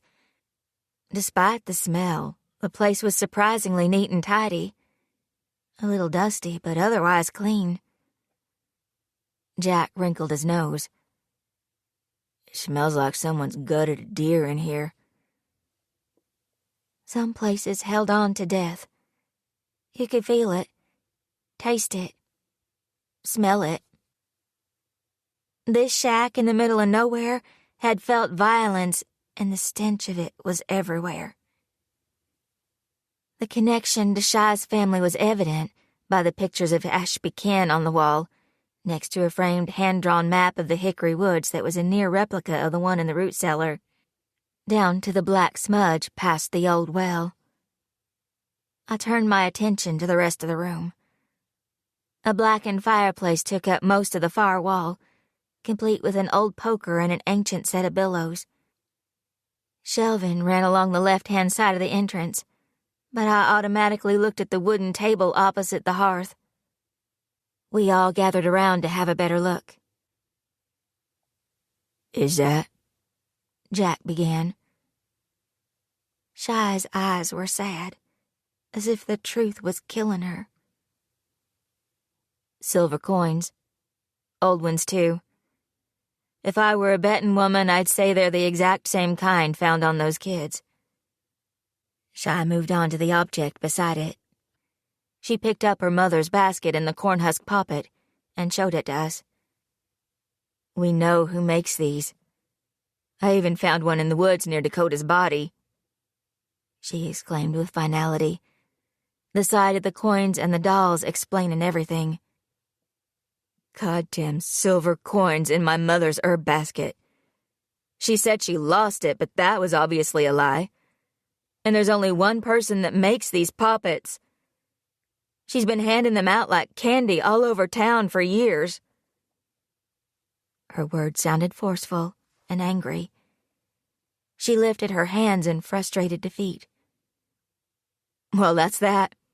The basket, the coins, the cornhusk dolls.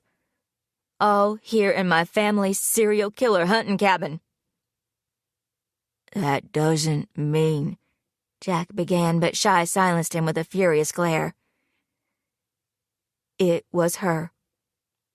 All these years. It was her." She looked between Jack and me, We knew it before we came out here. And this is proof. She gestured to the room around us, at the undeniable link between the murders and Constance Ashby. I didn't know what to say to make her feel better. There really wasn't anything to say. The basket was Constance's. We'd both know it anywhere. I began to scan the room for anything else, anything that would prove or deny what we were seeing. I headed to the shelves, picking up dusty glass jars and wooden boxes. It was the same stuff we'd seen in the cellar. Everything about this place reminded me of Constance. My foot kicked something as I reached up on tiptoes to a top shelf. A large wooden box with iron fastenings lay by my feet. I crouched down to look at it. The lock slipped free from the clasp with little effort, and I pushed open the lid. I made a strangled noise and stood up, still looking at the box. What is it? Shy asked, coming over with Jack right behind her. Christ, she hissed. Jack reached inside to pluck out a handful of photographs. There seemed to be hundreds of them. Black and white, sepia, color.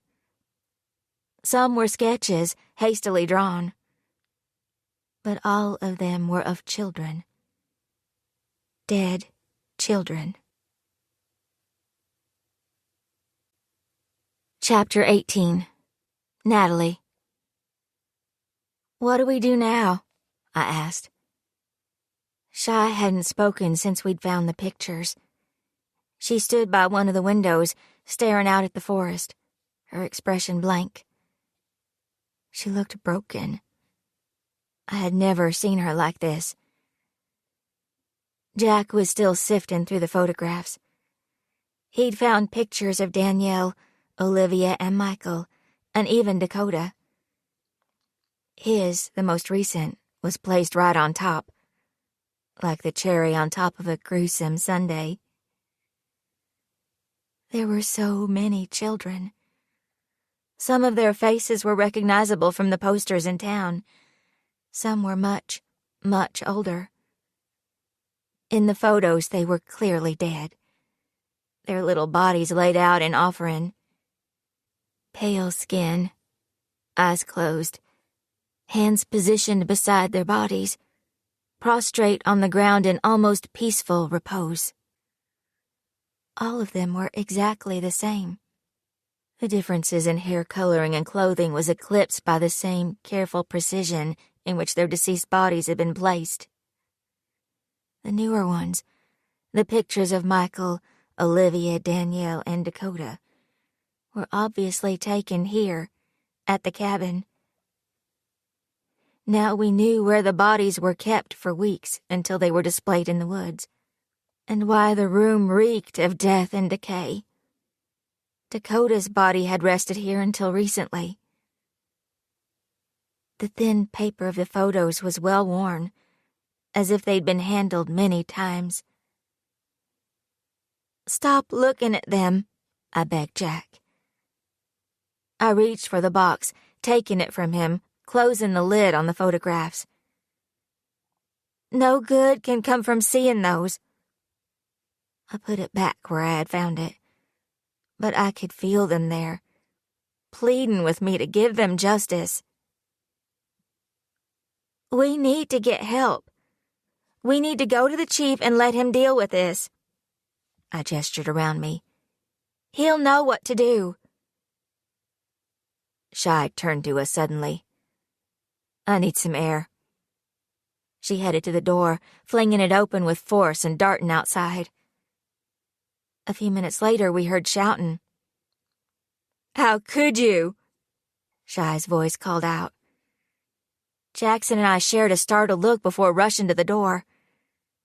Outside, Constance was frozen in her tracks, her eyes wide with horror at finding her daughter there, more so when she saw Jackson and I come out of the cabin. "No, no, no, you shouldn't be here," she shrieked. Not all three of you. It's not safe. You need to go. We're not going anywhere. Not until you admit what you've done, Shy cried. He'll come for you, kids. He's wanted you from the beginning. It's you he's after. You have to go, please, she pleaded. Her whole body was trembling. Her eyes were wild, and I barely recognized the woman I had always loved. She looked like someone lost to the woods, lost to the demons in her own mind. The person in front of me wasn't familiar. She was a killer. I was terrified of her. Stop it, Mom. Just stop it. Constance hurried forward, reaching for Cheyenne's arm. You need to go. Don't touch me. Chey snatched her arm away. I know what you did. You, Mom, not the Hickory man. We all do. And I won't let you get away with it anymore. Her voice broke, and I felt my throat squeezed tight. I wanted to protect you, Cheyenne, Constance whimpered, her eyes beseeching. Everything I've ever done was to protect you, all of you. She looked over at Jack and me. But I failed. Her face scrunched up as if in pain. My God, how I failed. She was deceptively non-threatening. But she'd hurt so many children, ruined so many families, destroyed so many lives. How could anyone say they did such awfulness out of love? The recent memory of my father saying something similar rose to the surface. The crack of a stick snapping echoed through the trees, and we all looked out to the clearing. We could hear someone moving out there, getting closer. My mind jumped to the Hickory man, the dark, menacing presence of my childhood. But now I knew better. The Hickory man didn't exist. Evil was a person, of blood and bone, and with a wicked heart. Jack came to my side. I gripped his arm, my fingers digging into his flesh. I broke out into a cold sweat as leaves rustled and branches moved. I couldn't breathe. My heart hammered in my chest. It's too late. He's here, Constance rasped. Despite now knowing how psychotic Constance Ashby was, a chill still slithered down my spine, and the hair on my arm stood up as I watched a large shape emerge from between the trees. I was so focused on the figure that I didn't notice Constance running toward us. She stood as a barrier, her body guarding ours. Chief Hickman? Jackson called out as the man became clear. The chief came trudging out of the brush, his hat pulled down low over his eyes. He stopped when he saw us, though he didn't appear surprised, as if he'd known he'd find us out here in the middle of nowhere. His expression turned resigned when he saw Constance. He reached up and pulled off his hat, running a hand through his thin hair. "Good God, Connie," he said softly. He turned to Chey, who grabbed a hold of her ma's arm and held her in place. "I'm so sorry, Cheyenne," he said, his voice filled with agony. "I'm so sorry you had to find out about your mom like this." "You knew?" Chey demanded, her voice like steel. "All this time you knew what she was doing?" She didn't bother to hide her disgust. I was pretty sure Jack and I wore similar expressions. The chief looked at the three of us, giving us all his attention in that way of his that made you feel comforted and special at the same time. "Not at first, no," he began. I always wanted to believe we'd gotten the right man. It wasn't until Jasper was released that I figured it out. I knew the stories, of course. There's been talk in this town for years about the Ashbys, and your mom has told me stories. Plus, there was all that business with your grandpa after the kids went missing back in the 50s. It made people start to question things and what went on out here in these woods.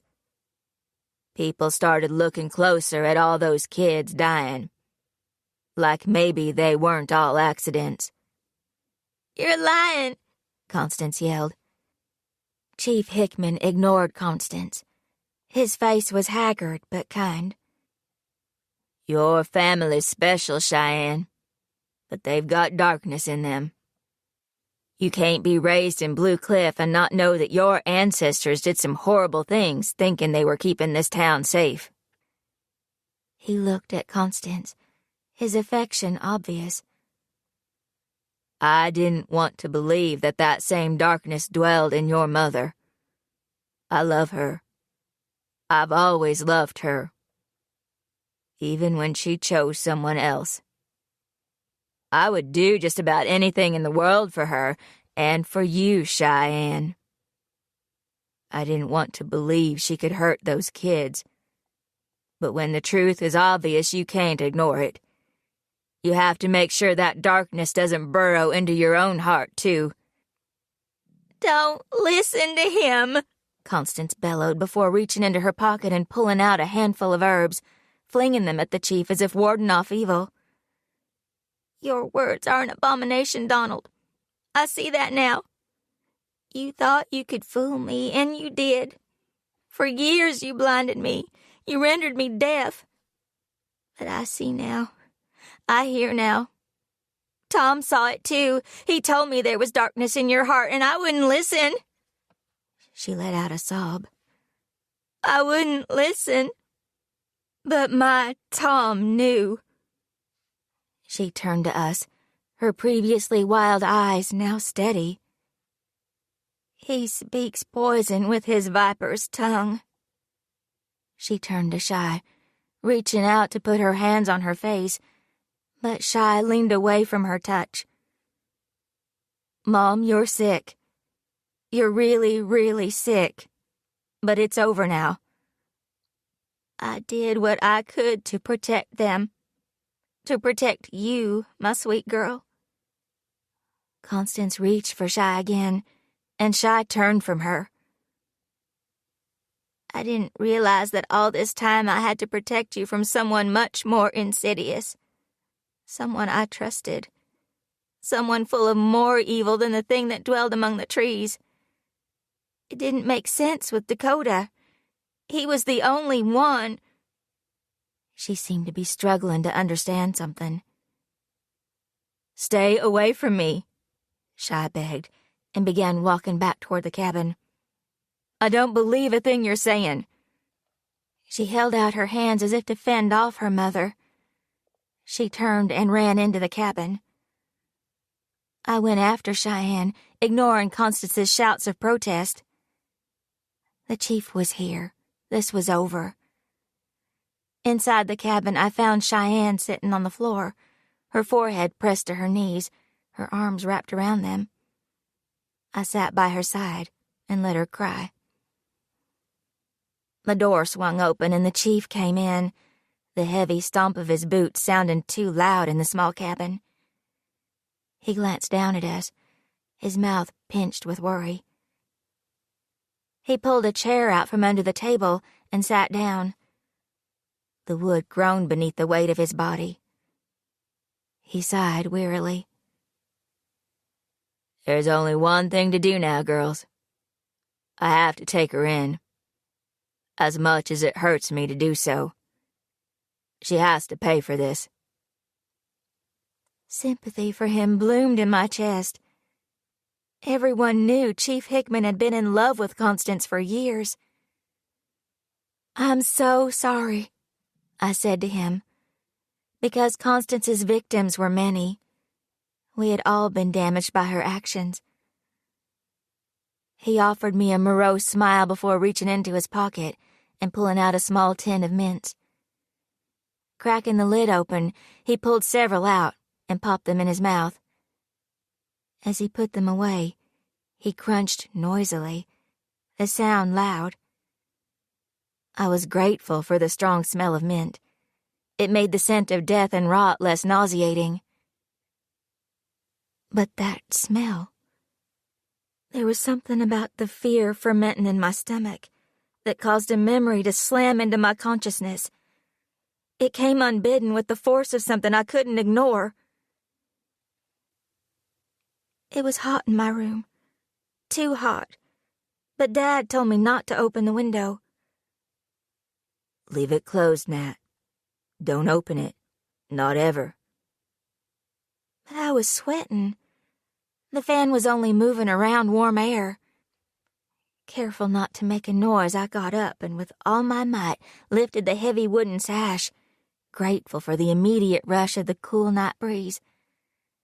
The screen had a hole in it, and I watched as a firefly made its way through the opening. I caught it between my hands, laughing as its tiny legs tickled my palm.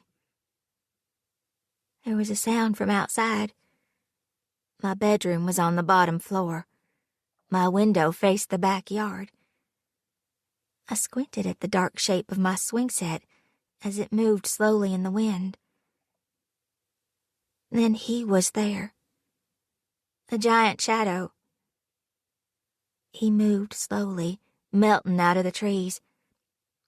He came close to my window but stopped beneath a large elm. I knew he saw me. Fear made it hard to breathe. I had seen him before, out there, in the forest. I knew who he was. He was the Hickory Man, and he'd come for me. Natalie. He said my name softly. Natalie, come with me. Come to the woods. I started to shiver as he moved closer. Fear threading through my tiny body. The smell hit me as he reached the window. The strong smell of mint. My stomach churned. Natalie. He whispered my name again, and I whimpered as he reached a hand up for me. Come and play in the woods with me. No. I turned around to see my dad rushing into my room. He stopped, looking outside at the man moving away from my window. Go away. I told you you can't have her, he shouted, slamming the window closed and pulling the curtains back across the glass. He turned to me. I expected him to be angry because I hadn't listened, but he didn't look angry. He looked afraid. I told you never to open your window, Natalie. It's not safe. Do you hear me? He gripped my arm so tightly I cried out, but he didn't let go. Do you promise, Natalie? I promise, Daddy, I whimpered. He let me go and ushered me back to my bed, tucking me in. I thought he would stay with me, but he didn't. Daddy rushed out of the room as quickly as he'd come in. Heat burned through my body, but this time I didn't complain, because I was really terror-stricken, afraid of my daddy's face when he saw me by the window. And more than that, I was frightened of the man outside. I knew who he was. He was the Hickory Man. I pulled the covers over my head as if they could shield me from the boogeyman. But I could still hear him crunching the bones of little children. And I could still smell mint, the surprising scent of the Hickory Man. The memory went as fast as it came. I had experienced snippets of this recollection over the years, but I had been so young I couldn't be sure what was real and what my child brain had made up. But I clearly remembered the terror. The image of the shadow in my yard coming for me. I was pretty sure it hadn't been the first time I had seen him. I vaguely recalled telling my dad about him weeks before, and I definitely remembered bringing it up again years later, only to be told by my seemingly trustworthy father that I had imagined the whole thing. I could add that to the list of things he had lied to me about. I started to tremble, unable to calm myself. The chief continued to crunch on the candy, and I felt as if I were in quicksand, clawing desperately to hold on, to not be swallowed whole. Something wasn't adding up.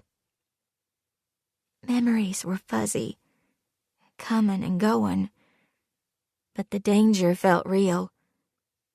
It was here and waiting for us. Cheyenne looked up, her eyes fixing on the chief. "Where is she? Where's my mom?" "She won't be hurting anyone now. Don't worry. Jack's out there with her. Such a decent boy. I always had a soft spot for him. For all of you. My 3 perfect kids," he said with an indulgent smile. "The evidence against Constance all seems a little circumstantial, don't you think, Chief?" I found myself piping up. My unease was growing. The chief's eyes fell to me. He regarded me as if trying to figure me out. Then his mouth broke into a large, delighted smile. "You've got a sharp mind, just like your pa. Always thinking of the details. He did the same thing with Jasper." I frowned, feeling more and more uncomfortable. His expression was contrite. "I feel horrible about my role in all that nastiness. I knew there was a chance Jasper was innocent, but I let Stu talk me into it. Said we needed to get someone behind bars and fast. I had more than a dozen complaints about Jasper already. No one liked him. Then there was Connie spouting off to anyone who would listen about seeing him in the woods. So I trusted your pa to put together a good case. I believed the evidence would show we had the right man." He shook his head. "I was caught up in the rush of finding the bad guy, I guess. I let your pa talk me into something I would never have normally agreed to. We were coming from a good place, or at least I was. I can't speak for Stuart and his motivations." So this was how he was going to play it. He was throwing my dad under the bus. Not that my dad didn't deserve it, but I knew they were equal parties in what had happened. But it seemed the good old chief was already polishing his image as the local hero who had been bamboozled by the wily assistant Commonwealth attorney looking to build his career. And he knew that everyone would believe it. People loved the chief. My dad, not so much. At one time, my dad had been well thought of, but with his extravagant house and 2 expensive suits, the kind regard of his neighbors had disappeared. The citizens of Blue Cliff didn't like a show-off, and my parents' airs and graces were not appreciated. Even though the chief was saying all the things I myself had already thought, somehow hearing them from him made it ring false, as if he was trying too hard. "Seems to me after the Jasper stuff, you'd be more careful about who you put in jail. You'll need a better case than last time. Public goodwill only gets you so far," I went on. Why was I arguing? Up until 10 minutes ago, I had been convinced Constance was the killer. All signs pointed to her. So why was I second-guessing things now? Because of how Constance stood between us and the man coming out of the woods, convinced we were in danger. Because of the love I saw on her face when she looked at Shy and me. Because for all of her sometimes terrifying eccentricities, when face to face with Constance Ashby, in my soul I couldn't believe that she would ever hurt a child. Sometimes the so-called truth was an illusion force-fed to you by a guilty conscience. We have to let Chief Hickman do his job, Cheyenne argued quietly, her face stricken. Stop fighting it. The chief was looking out the window, presumably at Constance and Jack, and I realized how awfully silent things were out there. Constance had been yelling only minutes ago. Why had she suddenly gone quiet? Was Jack restraining her? You saw the coins in Mom's basket. We read the journals. This place belongs to my family. Hell, you even said Mom brought you out to the well. 1 + 1 = 2. Cheyenne exclaimed, pitching her voice low. It was obvious that she'd already given up, that she'd accepted who she thought her ma was. Constance will pay for her crimes. Then we can start putting all this behind us. Chief Hickman stood up and put another mint in his mouth, the smell now making me want to retch. The smell. That goddamn smell. Familiarity and fear clawed their way up from my subconscious as the room spun. The mints, I started to say, but the words died in my mouth as the door flew open and Constance appeared in the entryway. She looked like a vengeful goddess. A blade gleamed in her hand, and a thin trail of blood dripped down the left side of her face. "Mom!" Cheyenne yelled. I could see Jack on the ground behind her, apparently unconscious. Or dead. I felt lightheaded with panic. "Oh my God!" I gasped. Constance lifted her hand. "I won't let you hurt them, Donald. I know what you did. I've been wondering about things for a while, but I told myself those thoughts were wrong. When you showed up at my door 5 years ago, your brown uniform torn and scratches on your arms, I didn't ask questions because I trusted you." She drew herself upright, her face furious. "And when I saw you only a few weeks ago with that boy in the woods, I should have said something. I shouldn't have believed you when you said you were only showing him the old trails. I didn't want to listen to what my heart was telling me. I didn't want to think the worst of you." She looked over at Shy and me, her eyes bleak.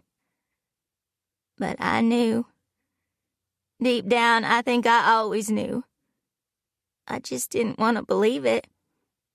I had seen that look before, on my pa's face. I saw it and I looked the other way because I couldn't bear the truth then, and I can't bear the truth now. This is as much my fault as anyone's. But I won't look away this time. Your evil ends here." Chief Hickman snorted as if she were telling a funny joke. "I have no idea what you're talking about, Connie." "I know about Tom," she interrupted him. The chief's mouth shut, the denial silent. "It was staring me in the face the whole time. It looked at me through the eyes of my oldest and closest friend." She wasn't screaming or yelling. She was deadly calm. The chief's eyes hardened. "Jesus, Connie, you're always yammering on and on about that do-nothing husband of yours. If you had any self-respect, you'd shut the hell up about that no-good outsider." He sounded like a man with wounded pride.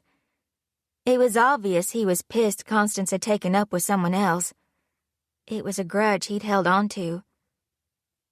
But why were they talking about Shy's dad when it seemed there were more pressing issues?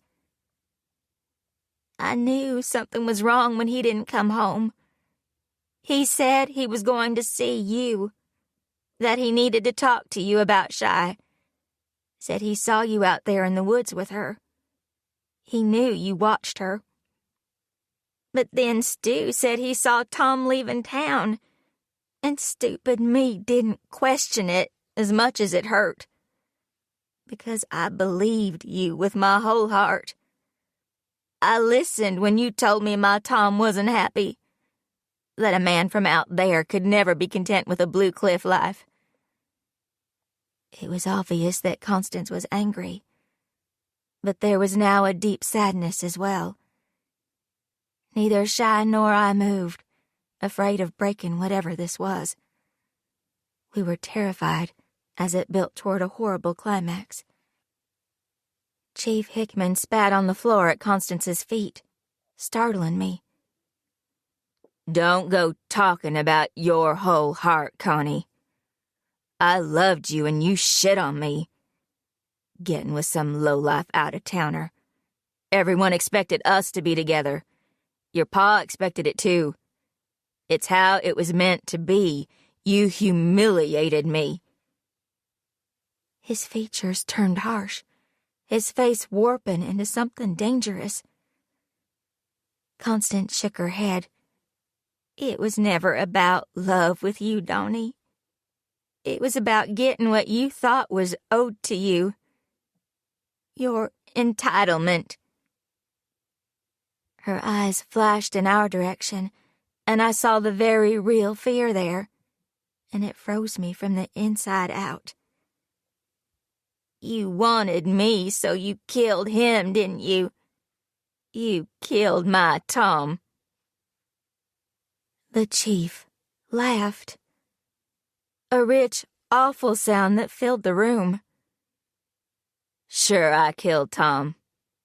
He was like a fly in the ointment, always buzzing around, poking his nose where it didn't belong. But it wasn't about you, Connie. It never has been. Then he turned and looked at Shy and me huddled together, and his smile was full of nightmares. That stupid man of yours thought he knew. Came at me with all his empty threats. His lip curled. As if I'd ever be scared by a weak man like Tom Jenkins. A man that didn't even give his family his name. I will stop you. I swear I will, Constance shouted, taking his attention from us, which I could tell was her intention. There was a brief moment of tension, as if everything was poised, waiting. Then the chief started to laugh again. When I was younger, his laugh had been a comfort. It was the laugh of a costumed Santa Claus at Christmas. It was the laugh of a man beloved by everyone. That laugh, I now realized, was a total lie. He stopped abruptly and took a step toward Constance. I'll do whatever the fuck I want, Connie, and there's not a damn thing you can do to stop me. These weren't the words of a man in love. This was a man ready to stop whoever got in his way. With a quickness I didn't know Constance possessed, she thrust the knife toward him, but he grabbed her arm, wrenching the weapon free from her grip. With a sudden, violent movement, he twisted her body and embedded the knife in her stomach. Cheyenne screamed and tried to get to her maw, but I held her back, instinctively pulling us as far away from the scene as possible. Constance's face crumpled, tears wet on her cheeks. She reached out toward us. Shy, Natalie. Her voice was broken. My babies. I'm so sorry. And then she fell to the floor, blood pooling around her unmoving body. Cheyenne had stopped screaming, but the echo of it still reverberated around us. We were both quiet as we watched Chief Hickman slowly wipe the knife on his pants leg. He stared down at Constance. Why do you always have to ruin everything? He kicked her still form with the tip of his boot, as if she were roadkill. He turned to us, his face eerily blank. His eyes were flat like a snake's. He gripped the knife at his side, and his eyes bore into mine. Then Cheyenne's. He turned to look at Jack, who still hadn't moved from the ground outside. He walked back to the table and sat down again, resting the knife on his thigh. His gaze held us prisoner. We were trapped. "Well, girls," he said, his voice low and unemotional. "I think the cat's out of the bag now. Don't you agree?" Chapter 19. Cheyenne. Reality warped around me. Things went hazy as if I were dreaming the events that began to unfold. Nothing felt real. But it was. All of it. I screamed, my throat raw and bleeding. My mom's expression shattered like glass as she fell. The look of total betrayal and fear in her eyes would haunt me forever. Chief Hickman towered over my mother's seemingly lifeless body. She had to be dead. She was losing too much blood. It seeped between the wooden slats beneath her. And she hadn't made a sound when the chief kicked her. Not a peep. I had believed my mother had killed 4 children. I had been convinced of it. Yet if my mother was a killer, why was Chief Donald Hickman wiping my mother's blood on his pants and watching Natalie and me with a look of calculated cruelty? A look I had never seen on his face before. And why had he admitted to killing my father? The truth of that slammed into me. Chief Hickman had murdered my father. Tom Jenkins hadn't walked out on his family. He hadn't abandoned my mom and me. He had been taken from us. A part of me felt an intense relief, but that part was quickly drowned out by the voice inside my head yelling at me to get out. "Mom?" I croaked, watching for any sign of life. There was none. I let out a guttural cry, unable to contain it any longer. Natalie held me together. In the history of our friendship, I had always been the strong one. Not this time. This time I needed her strength. "Shh, Shy, shh." She hushed me. Her calm steadiness did the trick, and I swallowed the sobs.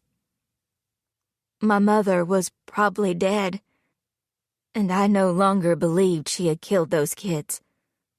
The moment the chief sank the knife into her, I knew she was innocent. It was because of the total devastation on her face at the realization of what was happening. It was how her eyes clung to mine in desperation. How she said my name with a love I didn't deserve. No matter what her family had done before her, that wasn't my mom. In my heart, I knew my earlier suspicions had been wrong.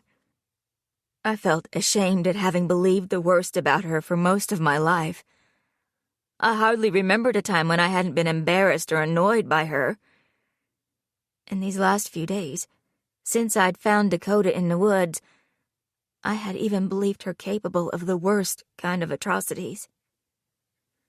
What sort of daughter does something like that? A shitty one, that's who. I was spiraling downward in a wave of self-recrimination. I had failed my mother. I had failed Natalie and Jack. "So, what are you gonna do, girls? You gonna play nice?" Chief Hickman licked his lips and watched us with emotionless eyes. He may have had the face of the man I had known all my life, but he was a total stranger. Where was my protective Uncle Donnie? The man who loved my mother and watched out for us? Where was the kind Blue Cliff chief everyone could count on? Where was the man who had looked so upset when we led him to Dakota's body? I was having a difficult time meshing these two diametrically opposed individuals together. It seemed my mother's first love was not only evil, but he was also one hell of an actor. It was as if he had finally taken off the mask he always wore, in order to reveal the monster beneath. "You killed Shy's dad," Natalie said, her voice rough. It wasn't a question, it was a statement. Chief Hickman tapped the knife blade against the tabletop. Tap, tap, tap. Blue Cliff isn't a place for outsiders. Just ask Jasper. He chuckled as if telling a funny joke. "But why?" I croaked out. A sadistic smile spread across his aged face. "You weren't mine, Cheyenne. But you should have been." His eyes pinned me in place. "I waited a long time for you." I felt Natalie squeeze closer to me, her hand clutching mine, and I held on, afraid to let go. "I don't understand. I thought—" I shook my head. "I thought you loved my mom." The chief got to his feet and walked to the door, looking out at Jack's still body. He braced himself against the jamb. "This was never about Tom, or even Connie. This has nothing to do with any of that." The chief turned back to us, his face now tender. That gentleness after the violence was obscene. "You were always meant to end up here. This would have concluded a long time ago if I hadn't been so sloppy. I've been paying for my mistakes ever since. I tried again, you see. I had to." He put his hand in his pocket, jingling something that sounded like change. "But they weren't right. They weren't special like you, Natalie, and Jack. I tried to make it work. Michael, Livy, and Danielle should have made me feel something. But I was trying to fit a square peg into a circle hole. I should have known better. When you build something up in your head and the parts change halfway, it's never going to work out the way you want it to." He snorted in apparent disgust. "It didn't feel the way I expected. Not with them. It will never feel right because it always should have been you three. And I almost screwed up everything with my own carelessness." "The Altoid tin. That was yours. My God, and the fabric was from your police uniform. How did no one see it?" Natalie sounded numb. "The DNA, too. Good thing I had a man on the inside to make all that go away. I worried a little when someone found it and handed it over to the state. Should have known Stu would mess that up, too. He swore he got rid of all that. I shouldn't have trusted him. That man's a snake through and through. That was my stupidity. I thought the jig was up. Luckily, I'm smarter than Stu Bartlett. Because you have to be in the system to be a match. And no one will ever look my way. I've made sure of that."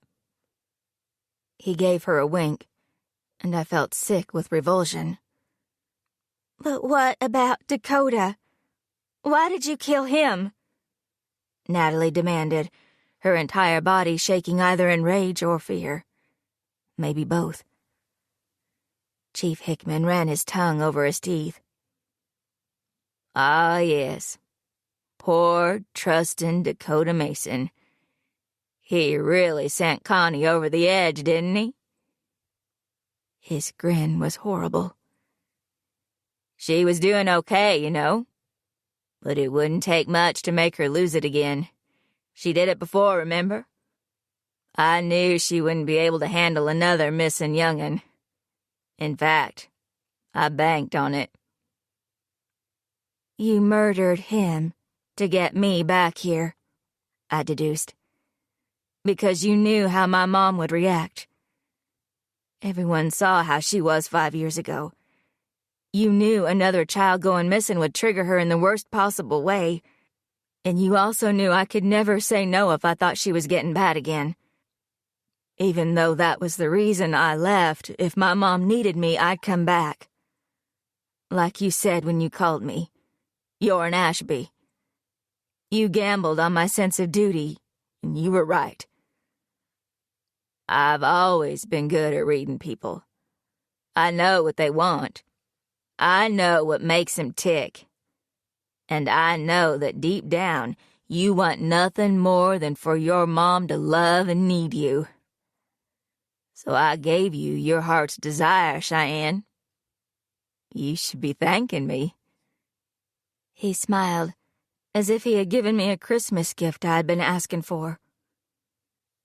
That boy lost his life because you wanted to get Cheyenne back to Blue Cliff? Natalie was aghast. He stared at us for a long, uncomfortable moment. You're here, aren't you? All three of you. My plan worked. He seemed barely able to contain his excitement. You three were mine. Do you realize how hard it was for me to live here, watching you and Jack live your lives, knowing Shy was out there? I was damn near out of my mind. So I waited. I'm a patient man. I knew I had to make up for my mistakes. This is my chance to get it right. I looked for the signs. His words were quiet and deadly, and his features were scarily calm. Natalie squeezed my fingers hard enough for them to lose circulation. You killed those poor kids, I accused, sounding out of breath. They trusted you. We all did. I felt myself getting worked up. Anger overtook fear. Chief Hickman gave me a fond smile. The Ashbys are special. I felt a closeness, an affinity to your family my whole life. Did you know your Grandpa Charlie would come visit me when I was a young boy? My own pa was an alcoholic. A mean one, too. He ran his hand along his arm absently, stroking the scars that were there. Used my skin as an ashtray when I didn't listen. It hurt, but it only made me tougher. That son of a bitch didn't live long enough to try something worse. No one mourned him, especially not me. He hadn't bothered to acknowledge my accusation. That's not how he wanted to tell his story. But Charlie saw something in me. He said I was an Ashby in soul, if not in blood. Connie and I were friends of sorts, but she was soft. Always wanting to help people. I hated her pity, but I allowed it. If only because it gave me access to something better. He pressed the tip of his thumb into the sharp blade, a bead of blood rising to the surface. The first time she brought me out to the woods, it felt like coming home.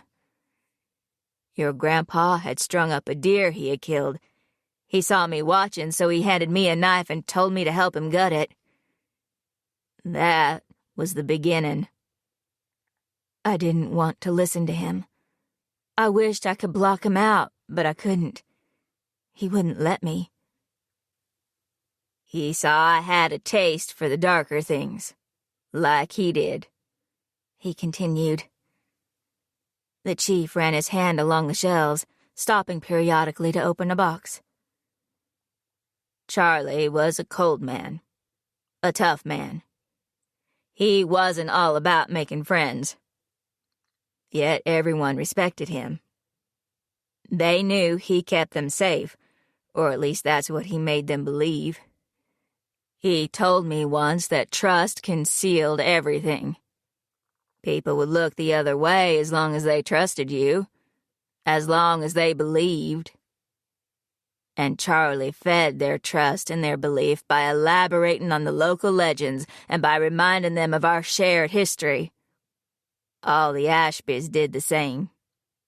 They built a legacy for their family that got rid of all doubt. They knew how to keep this town docile while they lived and killed as they wanted. Chief Hickman spoke about my family with complete reverence. He actually thought the fact that these men killed children was something wonderful. I wanted that. I wanted their trust for my own reasons. Charlie recognized the thirst in me because it mirrored the one in him. So he'd take me into the woods. He'd show me things. I knew the secrets before Connie ever told me, because they were mine first. There was that word again. Mine. Donald Hickman was a man who needed to be in charge. He needed to own. And he needed power. It all made sense now. The pitiful runt of a child cowering against my grandfather's side, mistreated and abused. A town that looked the other way. He had grown up with nothing. Even his name hadn't mattered. That sad boy had been molded in the image of an Ashby. My grandfather's twisted and disturbed guidance had fueled the fire that burned in his belly. He grew up entitled, bloodthirsty, and cruel. The chief became the demon in the woods, the evil we should have been fearing all along. The chief looked down at my mother, his expression icy. He had done a good job of making everyone think he actually loved her. Because it was clear now that this man had no idea what love really was. "You're deranged," Natalie yelled, her body still clinging to mine. Chief laughed. I knew about the other children. Everyone suspected, but only I knew. People accepted them as accidents, even if in their hearts they wondered. It had never been spelled out for what it was, not until Charlie told me. Because he knew I could handle it. Your mom never had the stomach for the tough stuff. She was weak. He curled his lip in obvious disgust. My mother was not weak, I spat out. She was stronger than you'll ever be. The chief's smile grew.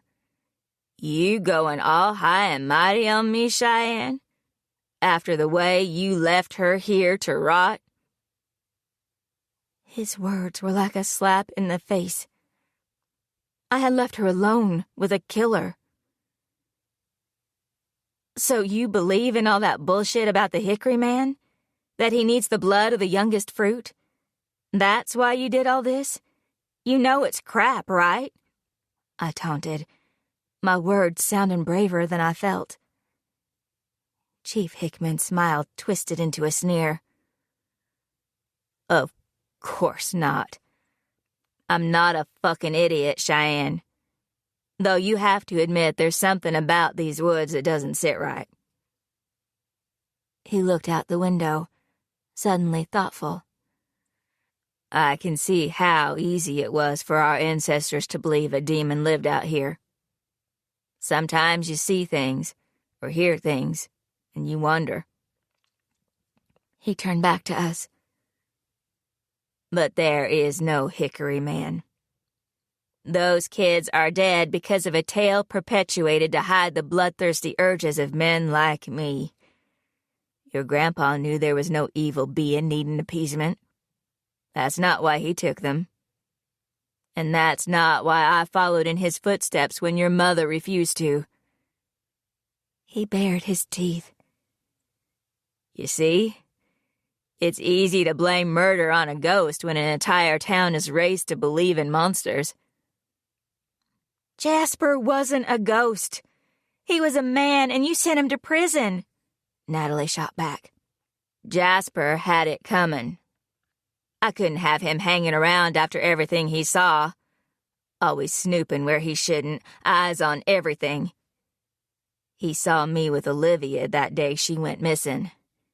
And Danielle, too. He was gonna be a problem, so I made sure he went away." The chief seemed pretty damn proud of himself. I remembered that conversation with Jasper all those years ago. His sad eyes and his insistence that he was innocent. I see stuff. Things they don't realize I see. "You're a psycho. And from the sounds of it, Shy's grandpa was too," Natalie snarled. "And you got my dad to somehow go along with your crimes."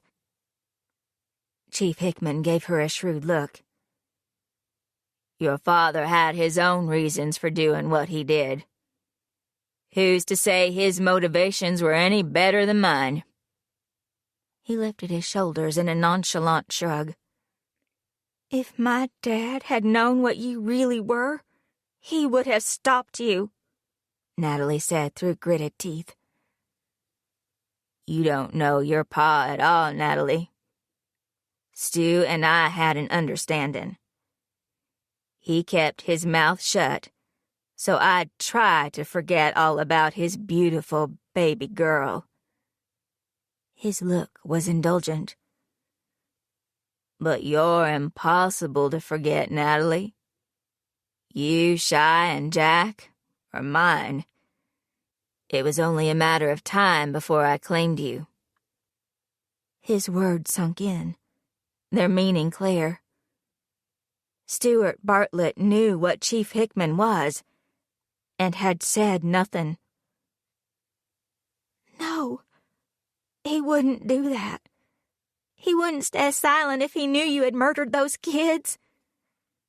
Natalie's face paled. The chief cocked his head to one side. "Men will do just about anything to protect their own. It's instinct. Your fool of a pa couldn't accept that you belonged to me. He kept me from what was mine for long enough." I could feel Natalie start to tremble. Her palm, pressed against mine, was slick with sweat.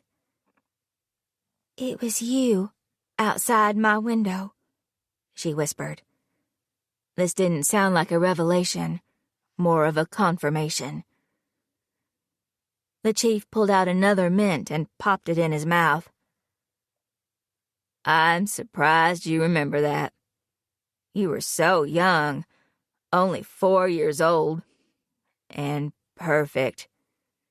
Just like Cheyenne, and just like Jack." In any other situation, his words would have sounded like those of a caring uncle. Now they dripped with sinister meaning. His intentions toward us were all too obvious. "It was always you three for me." My stomach fell.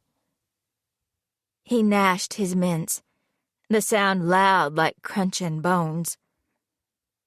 "You were there, and my dad knew it was you."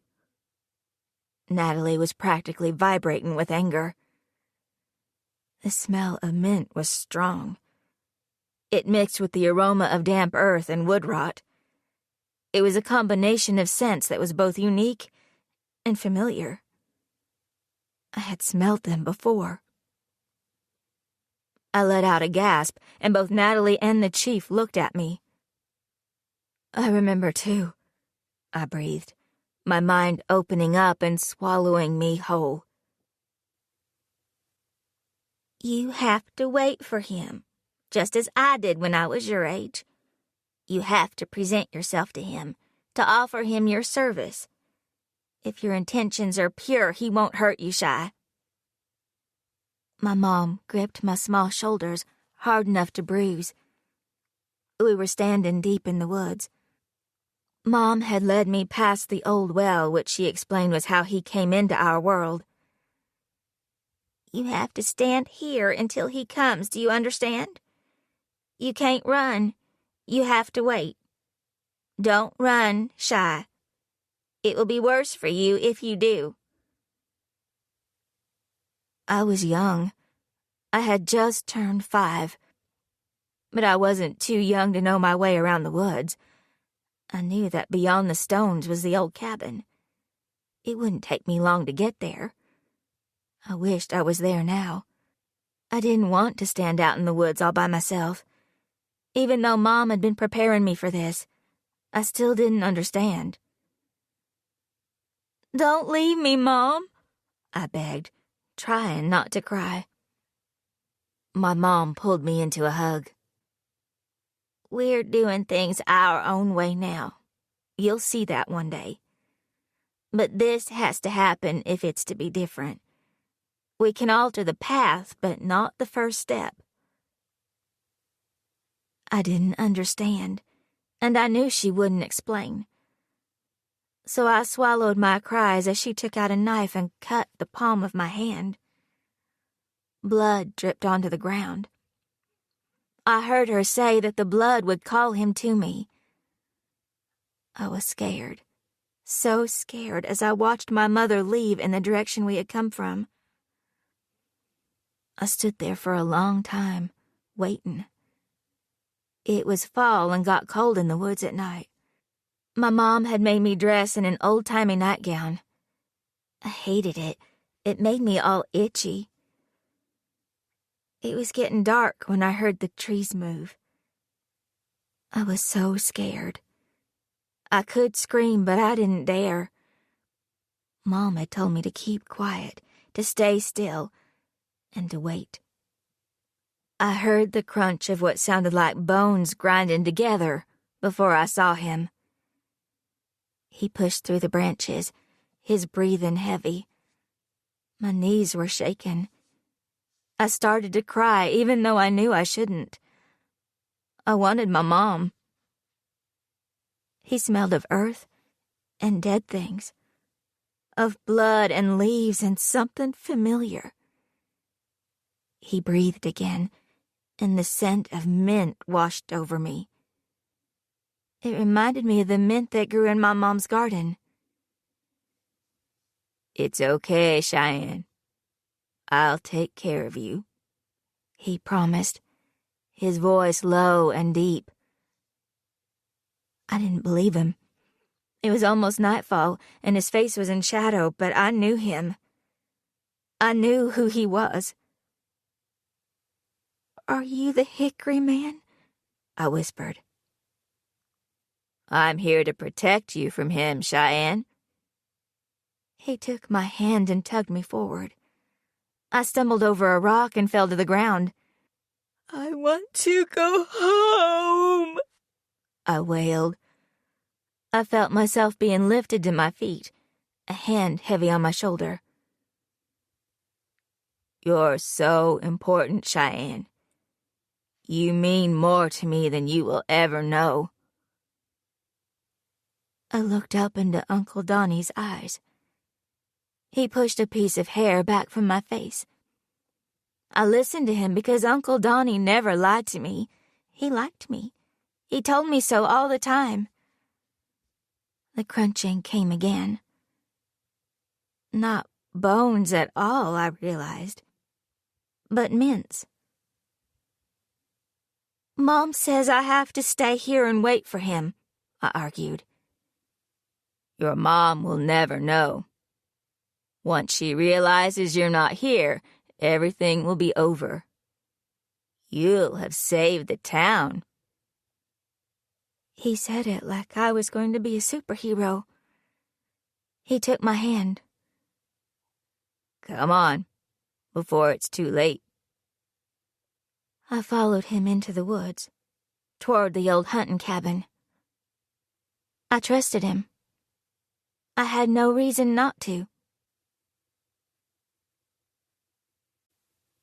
Chapter 20. Cheyenne. I clutched a hand to my chest. Every new truth fell with the impact of a nuclear bomb. It wasn't a dream. My God, it wasn't a dream. I covered my face with my hands. I felt Natalie's arm go around my shoulders and I began to cry. I wasn't even sure why I was crying now. The loss, the devastation, the fear, the pointlessness of it all. "Stop crying. Now," he demanded loudly. I dropped my hands and met his gaze head on. I wouldn't look away. I wouldn't give him the satisfaction. "You were going to kill me all those years ago. Nat and Jack, too. They used to see you outside their houses. You were planning to take us to the woods just like you did the others," I growled. Chief Hickman tapped the flat of the blade against his leg. Minutes ticked by, and I was starting to think he wasn't going to respond. The metallic tang of Mom's blood made me want to gag. "I always liked this place, tucked away in the woods, far from everything," he mused, changing the subject drastically enough to give me whiplash. "Connie used to bring me out here when we were younger. Back then it wasn't much more than a pile of timber with holes in the roof, but over time I fixed it up. Sometimes with Connie, sometimes by myself. She didn't care that I came here. She didn't know her father used to come here as well, and her grandfather too, and every Ashby before her. And then it became mine." He turned his attention to the framed map, the replica of the one in the cellar. "It's the perfect spot. The well is close, only a short walk. It made it all so easy. Dunk 'em in, drag 'em out, bring 'em here. Then wait until the time was right for them to be found." He grinned at me. "And who better to find 'em than you, Cheyenne? My perfect girl."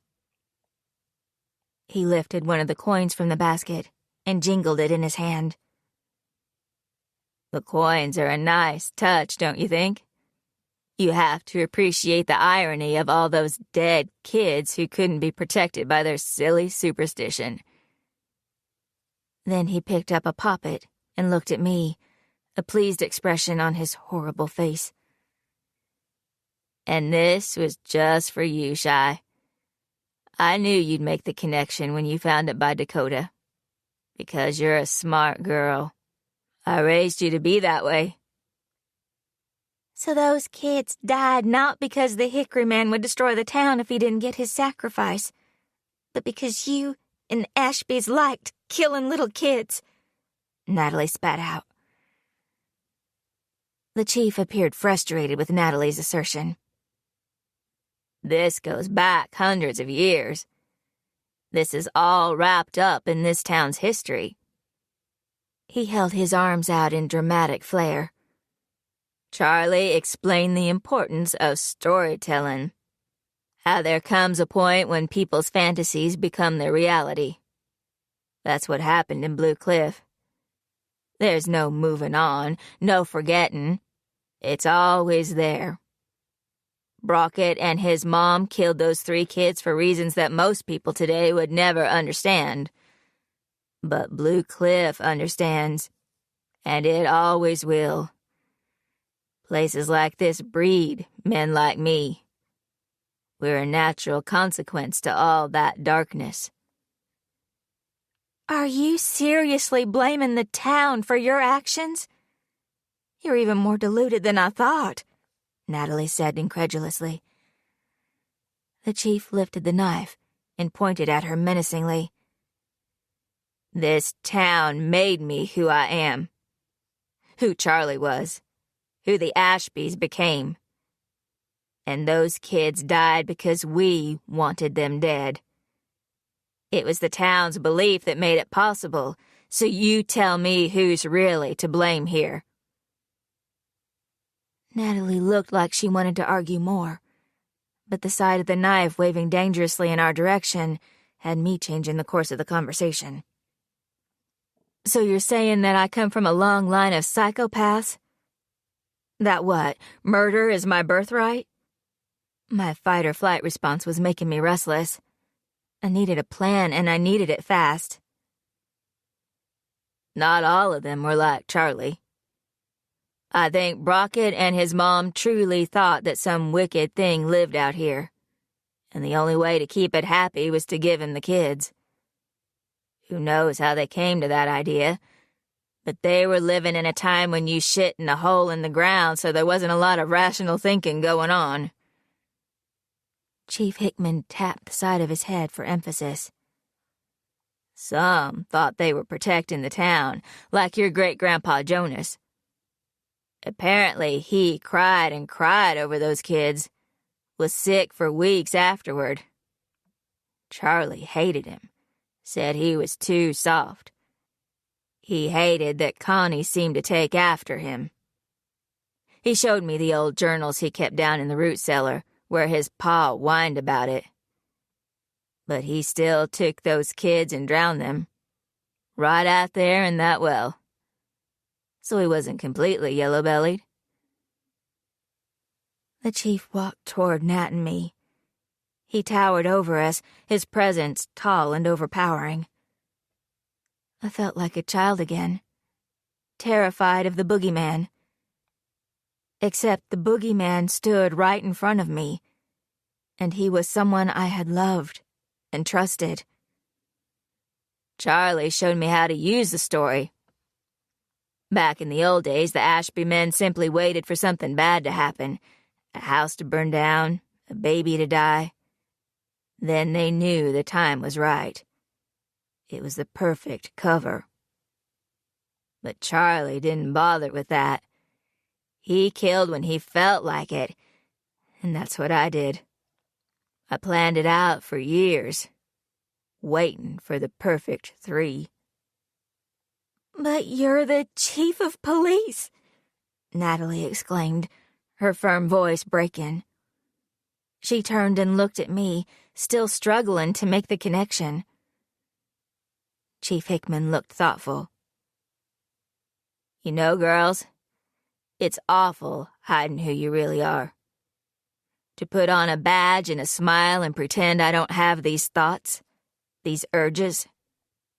Even if being the police chief was the perfect mask for me to wear, I've hated every moment of it. Except for those moments out here in the woods with those kids. Then I could be who I wanted to be. But it wasn't enough. Not until I had my 3. Who knows? Maybe if things had gone right all those years ago, Mikey, Livy, Danielle, and Dakota might still be kicking." He smirked, and I could only stare at him in horror. "Oh my God," Natalie groaned beside me. Chief Hickman seemed unaffected by our revulsion. He lifted his shoulders in a careless shrug. "I knew I was different, and I knew I had to be smart. Every decision I've ever made has been about laying the groundwork and covering my tracks. I needed to take lessons from the men who came before me, men who wanted the same things I did." I forced myself not to flinch as his fingers worked through my hair. "I crave things, Cheyenne," he said quietly, making my skin crawl. "Why us?" I whispered, not wanting to know, but needing to. He gripped my chin, forcing me to look him in the eyes. "I don't know why you called to me. Maybe because you're an Ashby, or maybe because of something inside you. I felt it when I looked at you. Natalie and Jack, too. It was powerful. I thought of nothing else but you and all the things I wanted to do to you. It became an obsession. He closed his eyes, his fingers still holding me captive. You, Natalie, and Jack were wanted. Your families adored you. All three of your families were trusted and loved by everyone, and I needed to shatter this town. I needed to remind them of what it meant to truly fear, to truly grieve. He opened his eyes, and I had never seen such desire on someone's face. I wanted to break them like I had been broken. Then I saw it. The hate. Donald Hickman hated Blue Cliff. He hated it more than perhaps even I had. The town had failed him as a child. People had turned the other way when he was abused and mistreated. The only person to show him what he perceived as kindness was the worst possible man to look up to. A man who twisted a child's innocence. A man who turned trust into terror. Donald Hickman blamed Blue Cliff for what had happened to him, for not getting what he wanted, what he felt he deserved, for having to deny that part of himself that clawed at his insides. Chief Hickman hated Blue Cliff, and he had wanted to make it pay. He wanted to break it apart and then be the one to pick up the bloody pieces. Another terrible thought settled over me. My mom took me to the woods. Did she hand me over to you? I asked, my heart splintering. His hand dropped, and he thankfully backed away. No. She left you out there because she's a fool.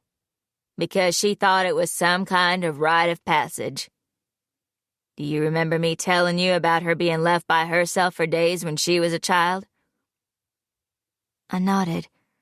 I had never heard that story before Chief Hickman told me. Apparently there was a tradition in your family where the firstborn would be left to the elements. I suppose in the olden days it was to see whether a kid was tough enough to survive out here. But given our town's fixation on the Hickory Man, it became some bizarre introduction to a forest demon. All seems a bit overdramatic to me. So, of course, I knew the day would come when Connie would do the same with you, and then I would take you.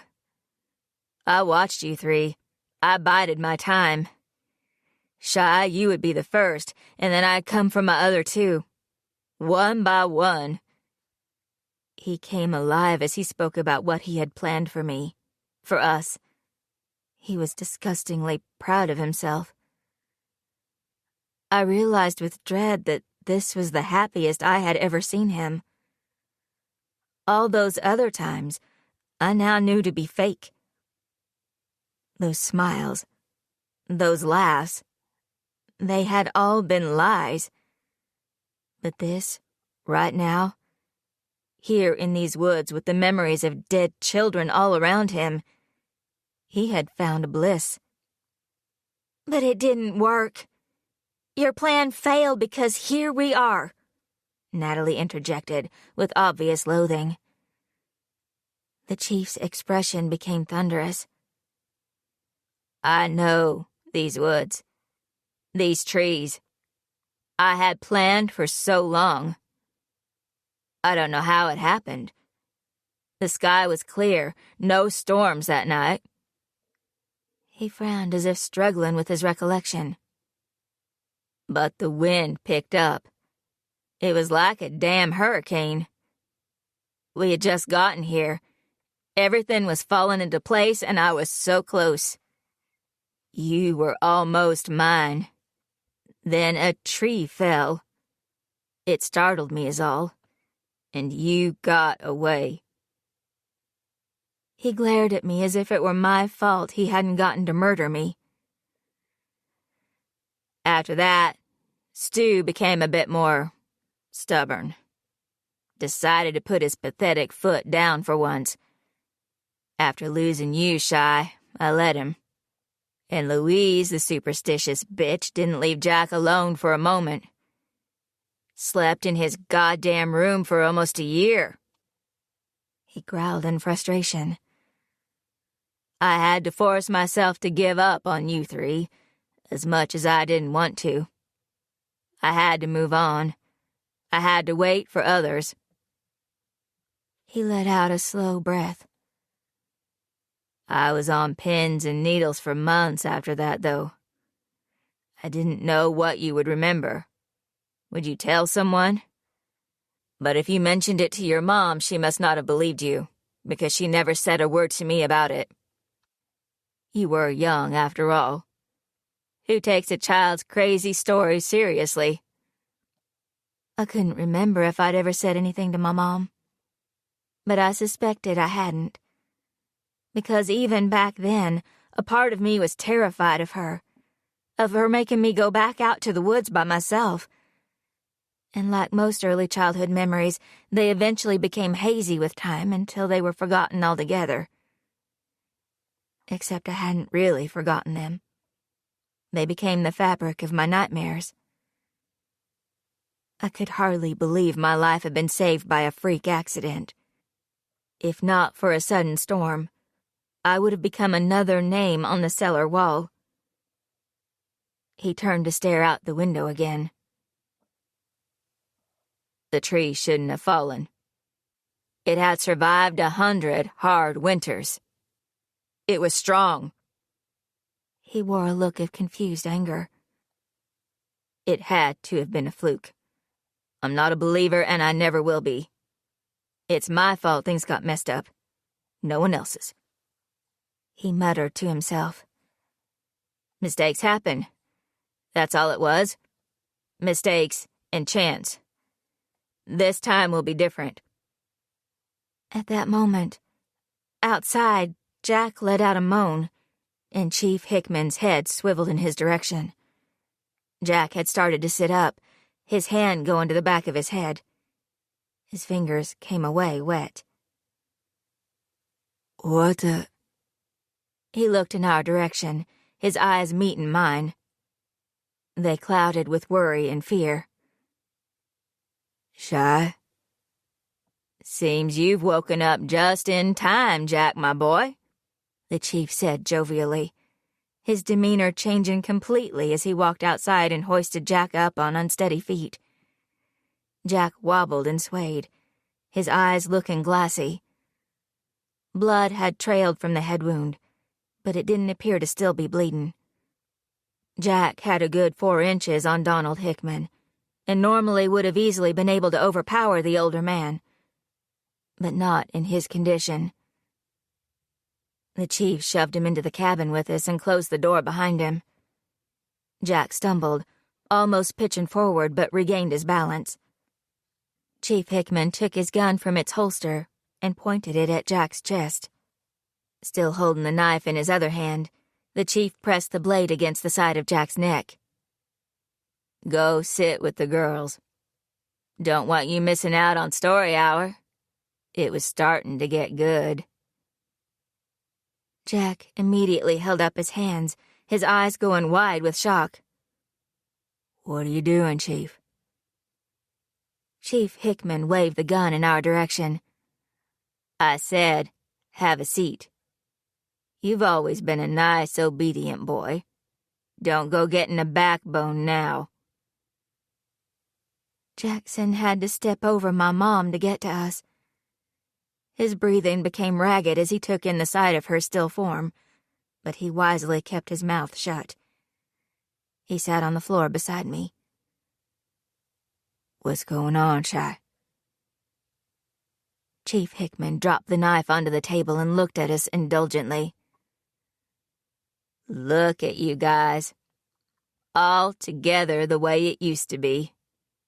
My 3 perfect children. I don't understand. What happened to Constance? Jack's face brightened. Did you stop her, Chief? He looked so hopeful. I hated to be the one to tell him that his childhood hero was actually the villain. Mom wasn't the one who needed to be stopped, I told him. What do you mean? Your mom hit me over the head with a goddamn rock, Shy. She knocked me out cold. She was saying some crazy stuff about the chief, and I was trying to hold her back. His words trailed off. I saw the moment he caught on to the situation we were in. Shit, he breathed. We were all wrong. It wasn't Jasper and it wasn't Mom, I whispered. All of us kept our eyes on the chief, who had started pacing again. The chief planned to kill us when we were kids, Jack. He killed Michael, Olivia, Danielle, and Dakota. I can't believe this. Jack ran a hand down his face. Why? He sounded agonized. Chief Hickman focused on us again, and I could sense a change in him. A note of finality. We've talked enough. This has to end now. I've waited too long. Natalie whimpered beside me, and I took her hand. Then I took Jack's. It had always been the three of us, in life and now it seemed in death. Are we all ready? He asked with an eager smile. This moment is as much about you as it is about me. I was so lost in my own fear that I didn't realize Jack had let go of my hand until he was on his feet. He charged forward, slamming into Chief Hickman. Their bodies collided and fell sideways onto the hard floor. The sound of the gun going off, not once but twice in quick succession, was almost loud enough to pierce my eardrums. I couldn't tell if anyone had been shot. It was all a tangle of limbs, their bodies making it hard for me to see. I started to scramble toward them when another shot went off. This time I could see everything. Jack! I screamed as he rolled sideways with a groan, his shirt now red with blood. I began to rush toward him, but Chief Hickman was getting back onto his knees, still clutching the gun, his finger on the trigger. Sit back down, Cheyenne. He waved the gun in my direction. He looked down at his brown button-down shirt, which was also soaked in red. He, too, had been shot in the scuffle. Damn, that hurt, he panted, pressing a hand against the wound. I expected him to be furious, but instead he began to chuckle. That wasn't part of the plan, but it'll do, don't you think? I put up a good fight. He stumbled to his feet, looking a little unsteady. So this is how the story's gonna go. I tracked your mom out here.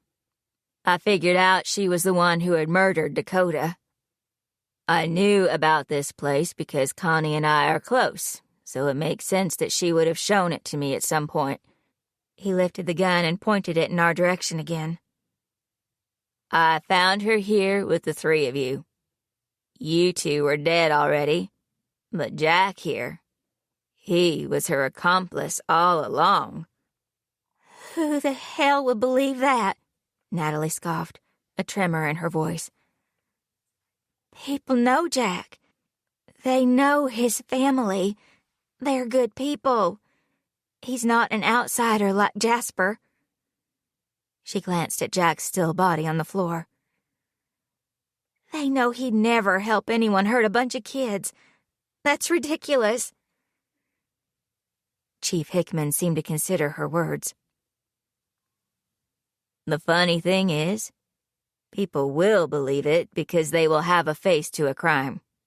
That's something they can wrap their heads around. There's no way anyone would think frail old Connie could do all this by herself. She'd need some help, and who better than the local farm boy who still visits her every week? He tapped his chin, as if putting a lot of thought into it. Yeah. That seems about right. Jack has always been a malleable boy. Not a lot of grit. We all saw the way he trailed after Shy like a brainless puppy. You could have told him to jump off a bridge and he would have done it. That's not true, I protested. Doesn't really matter if it's true or not. It won't take much for people to believe he'd had his mind twisted by all that Ashby nonsense over the years. You Ashby women are awfully compelling. He wiggled his eyebrows suggestively. And I'll be so upset to learn the truth about a boy I cared so much about. Everyone will take their cues from me. Why my mom? Why pin it on her? Why not find someone else? I asked, my voice sounding small. I had planned to pin it on Jasper when he got released. It felt like a nice piece of irony. Wrongfully jailed man let out of prison to go on and commit a crime just like the ones he was accused of 5 years ago. Sounds almost poetic, doesn't it? His release felt like a sign that it was time for me to get what I wanted. His eyes lit up like a child's on their birthday, only for that light to be replaced by smoldering anger. Thought he'd come back here. Where else would that piece of shit go? But he never came back to town, and then his parents up and moved. It destroyed my carefully laid plans. His face split into a disturbing grin. But necessity is the mother of invention, so they say. He walked over to my mom's body and stared down at her, his expression almost tender. No matter. It all worked out in the end. Everyone will believe she did it. Most already think she's guilty. She doesn't have the fear or respect of the people that her pa did. He glanced at Jack. Sure. The boy might be difficult to believe, but people will buy anything if you sell it hard enough. He straightened up and had a look of resolve. So I'll say I figured it out. I pieced it together from conversations I had with Connie. She let things slip from time to time that made me wonder. And being the smart man that I am, I put 2 and 2 together. Of course, I had to stop him. I couldn't let him get away with everything they'd done. Jack and I fight, and he shoots me. He looked down at the blood seeping through his shirt before turning back to us. But I'm the better shot. He aimed his gun at Jack and mimicked shooting it. I am the chief, after all. He was enjoying himself. He liked creating a story that painted him as the town's savior once again. Jasper had been his villain 5 years ago, and my mom and Jack would be the villains this time. My dad will tell everyone what you are. What's to stop him if I'm dead? Natalie challenged, and I felt a flash of hope. Mr. Bartlett loved his daughter more than anything. The chief braced himself against the table. His face had gone white from blood loss. He held his hand to his side and grimaced. Stu can say what he wants. Who will listen to him now? He's a disgrace. His mishandling of the Jasper situation makes him less than trustworthy. He looked like he was having a hard time standing. Blood seeped through his fingers and dripped onto the floor. People aren't stupid, Natalie shouted. They'll see. People will see what I want them to see, he barked.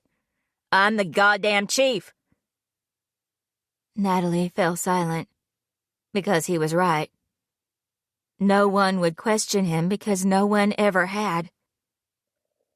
Chief Hickman started to cough, a deep, phlegmy sound. It winded him, and he started to wobble on his feet. His pants were now coated in blood. He was bleeding too much. Looks like the bullet went deeper than I thought. His voice was thick and wet. He unbuttoned his shirt to get a better look at the hole in his gut. "What is that?" Natalie gasped, her eyes wide and horrified. I followed her gaze and couldn't quite believe what I was seeing. On Donald Hickman's chest, tattooed in dark black ink, the letters no more than an inch high, were 3 names, etched into his skin like those on the root cellar wall. While my ancestors had carved names into rock, the chief had carved them into flesh. The letters were wavy and uneven. The chief had obviously done it himself. Cheyenne Ashby, Natalie Bartlett, Jackson Campbell. These were his names, the most important ones. He had claimed us, his perfect 3. Natalie dug her nails into my arm as we huddled together, too terrified to move. Chief Hickman poked around the wound before carefully buttoning up his shirt again, covering the evidence of his deranged obsession once more. "You need a hospital. Let us help you," I offered carefully. "You won't make it. You're losing a lot of blood. I doubt you can walk back all those miles on your own." The chief's face morphed into something ugly and filled with fury. "I've always made it on my own," he bellowed, causing Nat and me to flinch. "That's what this is all about. This fucking town. These goddamn people. Always turning a blind eye. They're like a bunch of sheep, one following the other, no mind of their own. They carry the silver because that's what they're told to do. They believe Jasper's a murderer because that's what everyone says. They let a kid get the shit beat out of him by his own pa, and they do nothing because everyone says it's not their place." He ground his teeth, and his nostrils flared. "But now I tell them what to believe. I call the shots. It's my word they listen to. I will dig the heart out of this town and crush it in my hand." He staggered over to Natalie and pressed the barrel of the gun to her forehead. I noticed his entire body was shaken. He could barely hold his arm straight. He looked at me with a horrible mixture of hunger and desperation. "I want to save you for last, Cheyenne." Natalie and I were both sobbing. We couldn't stop.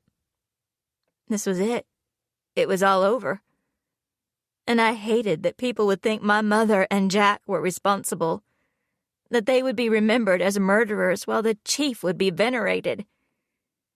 I cried harder as Natalie straightened her shoulders and looked the chief straight in the eye, finding courage at the very end. "No, please no," I begged with everything I had. "Please." I was entreating a madman. I knew my tears, my pleas wouldn't matter, but I used them anyway. He cocked the gun, and I had to look away. I couldn't bear to witness my best friend's murder. "Ah!" the chief suddenly yelled. I looked up to find him hunching over, and then he collapsed onto the floor.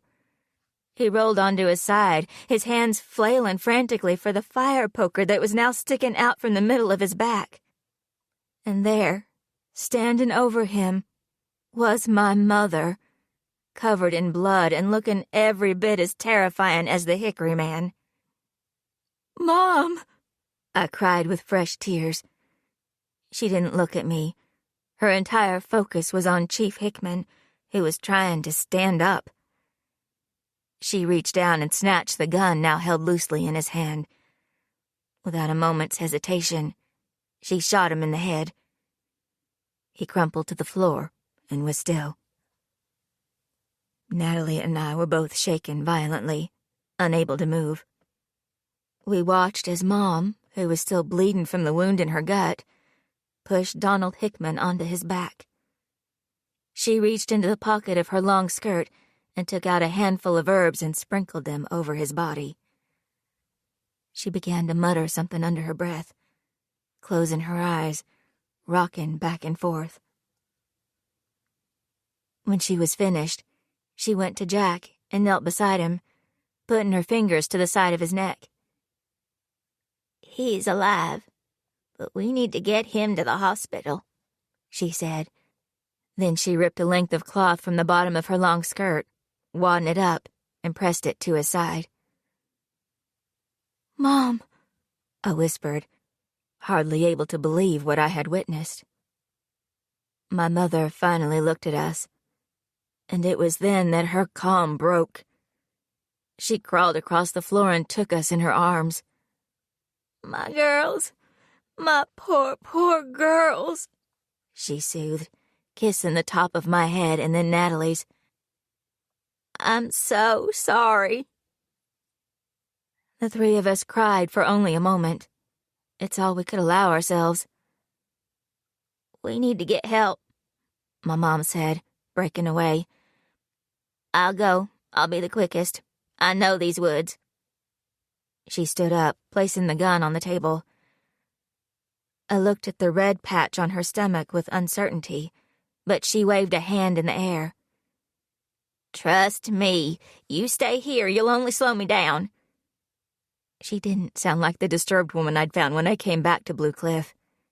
She sounded strong, like the mom I remembered. "Be careful," was all I could say, wanting to go with her but not wanting to leave Jack. Natalie was still sobbing uncontrollably, and I turned to her. "Go with her, Nat. She'll need you. She's hurt." My mom stood in the doorway, a determined look on her pale face. She tore some more material from her skirt off and pressed it to the wound in her belly. "I can't leave you here with him," Natalie whispered, her voice quivering. She glanced at the chief's body and then away again. "You have to. The town won't listen to her. He made sure of that. But they'll listen to you," I urged. "You don't need to worry about him." I looked at the dead chief. "He won't be hurting anyone ever again." I crawled across the floor to where Jack was lying. I crossed my legs and pulled his head into my lap. "You're gonna be okay, Campbell. You're not going anywhere without me," I murmured, my eyes never leaving his face. Moments later, I heard Natalie and my mom leave, and I squeezed my eyes shut, cradling Jack. I pressed my other hand firmly to his side in an attempt to stop the blood flow. "We're safe, Jack. Finally, we're safe." I repeated it over and over, needing the reassurance. The monster had finally been slain, and we were once again safe in the woods. I had to believe the worst was over. Epilogue. Cheyenne. 3 weeks later. 5 years ago, I had been eager to leave Blue Cliff. I had left without saying a word to anyone. I had slunk out in the dead of night, disappearing, like all those lost children, into the forest. Now I was cleaning out my childhood bedroom, stripping the walls of old posters and cleaning the surfaces of long outgrown knickknacks. I was preparing to start again in this place I had been determined to leave behind. Tragedy and trauma had me reevaluating all the things I thought I wanted. Wow, it looks like a totally different room. Jackson crossed his arms over his chest and leaned against the door jamb, looking every bit like the boy I had fallen in love with all those years ago. He still made my heart flutter and my stomach flip-flop. I had been a fool to think I could outrun those feelings. I wiped my forehead with the back of my hand. Yeah, well, I figured if I was going to stay, I needed a room that didn't look like a 16-year-old still lived here.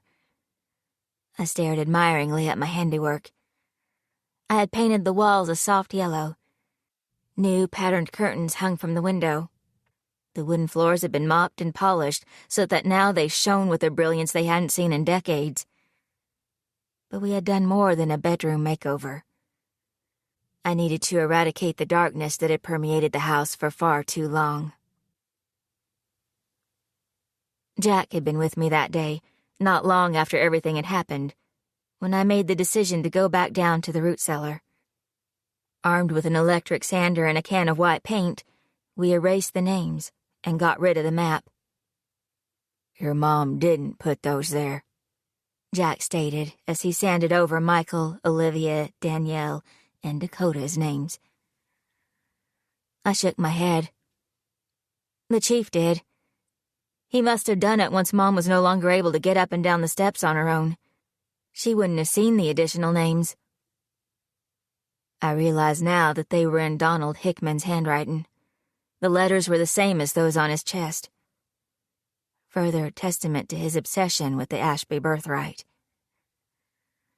Though the names of the children he actually killed hadn't been tattooed on his skin, as ours had been.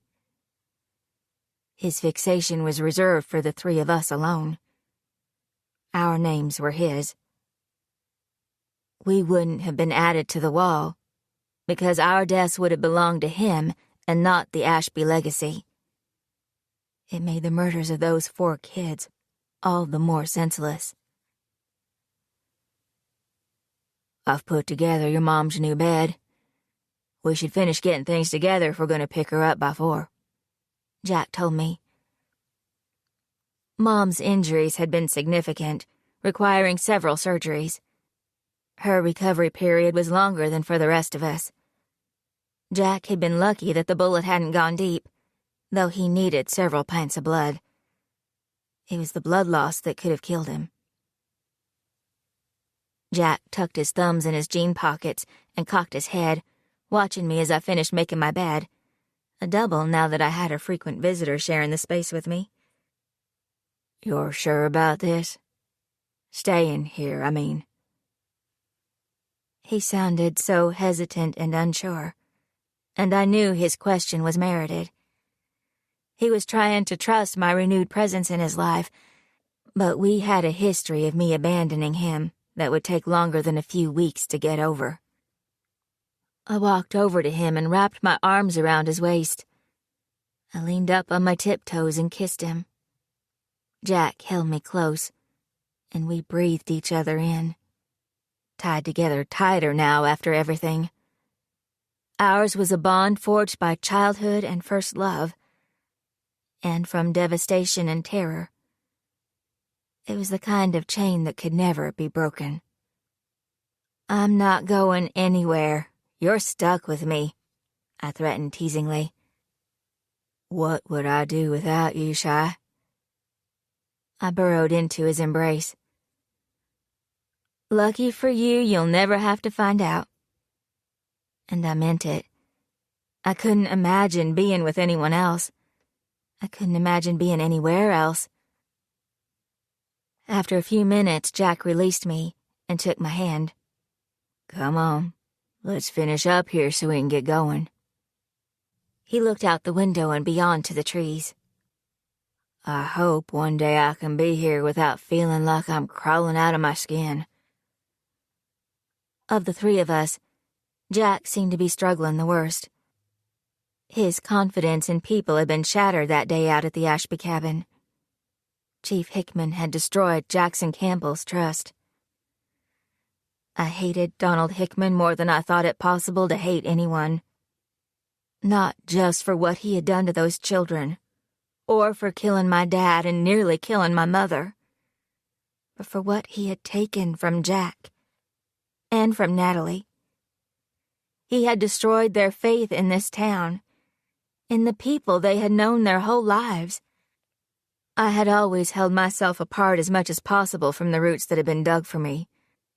I was suffering, but not in the same way. Their whole world had been decimated. I leaned into Jack's side.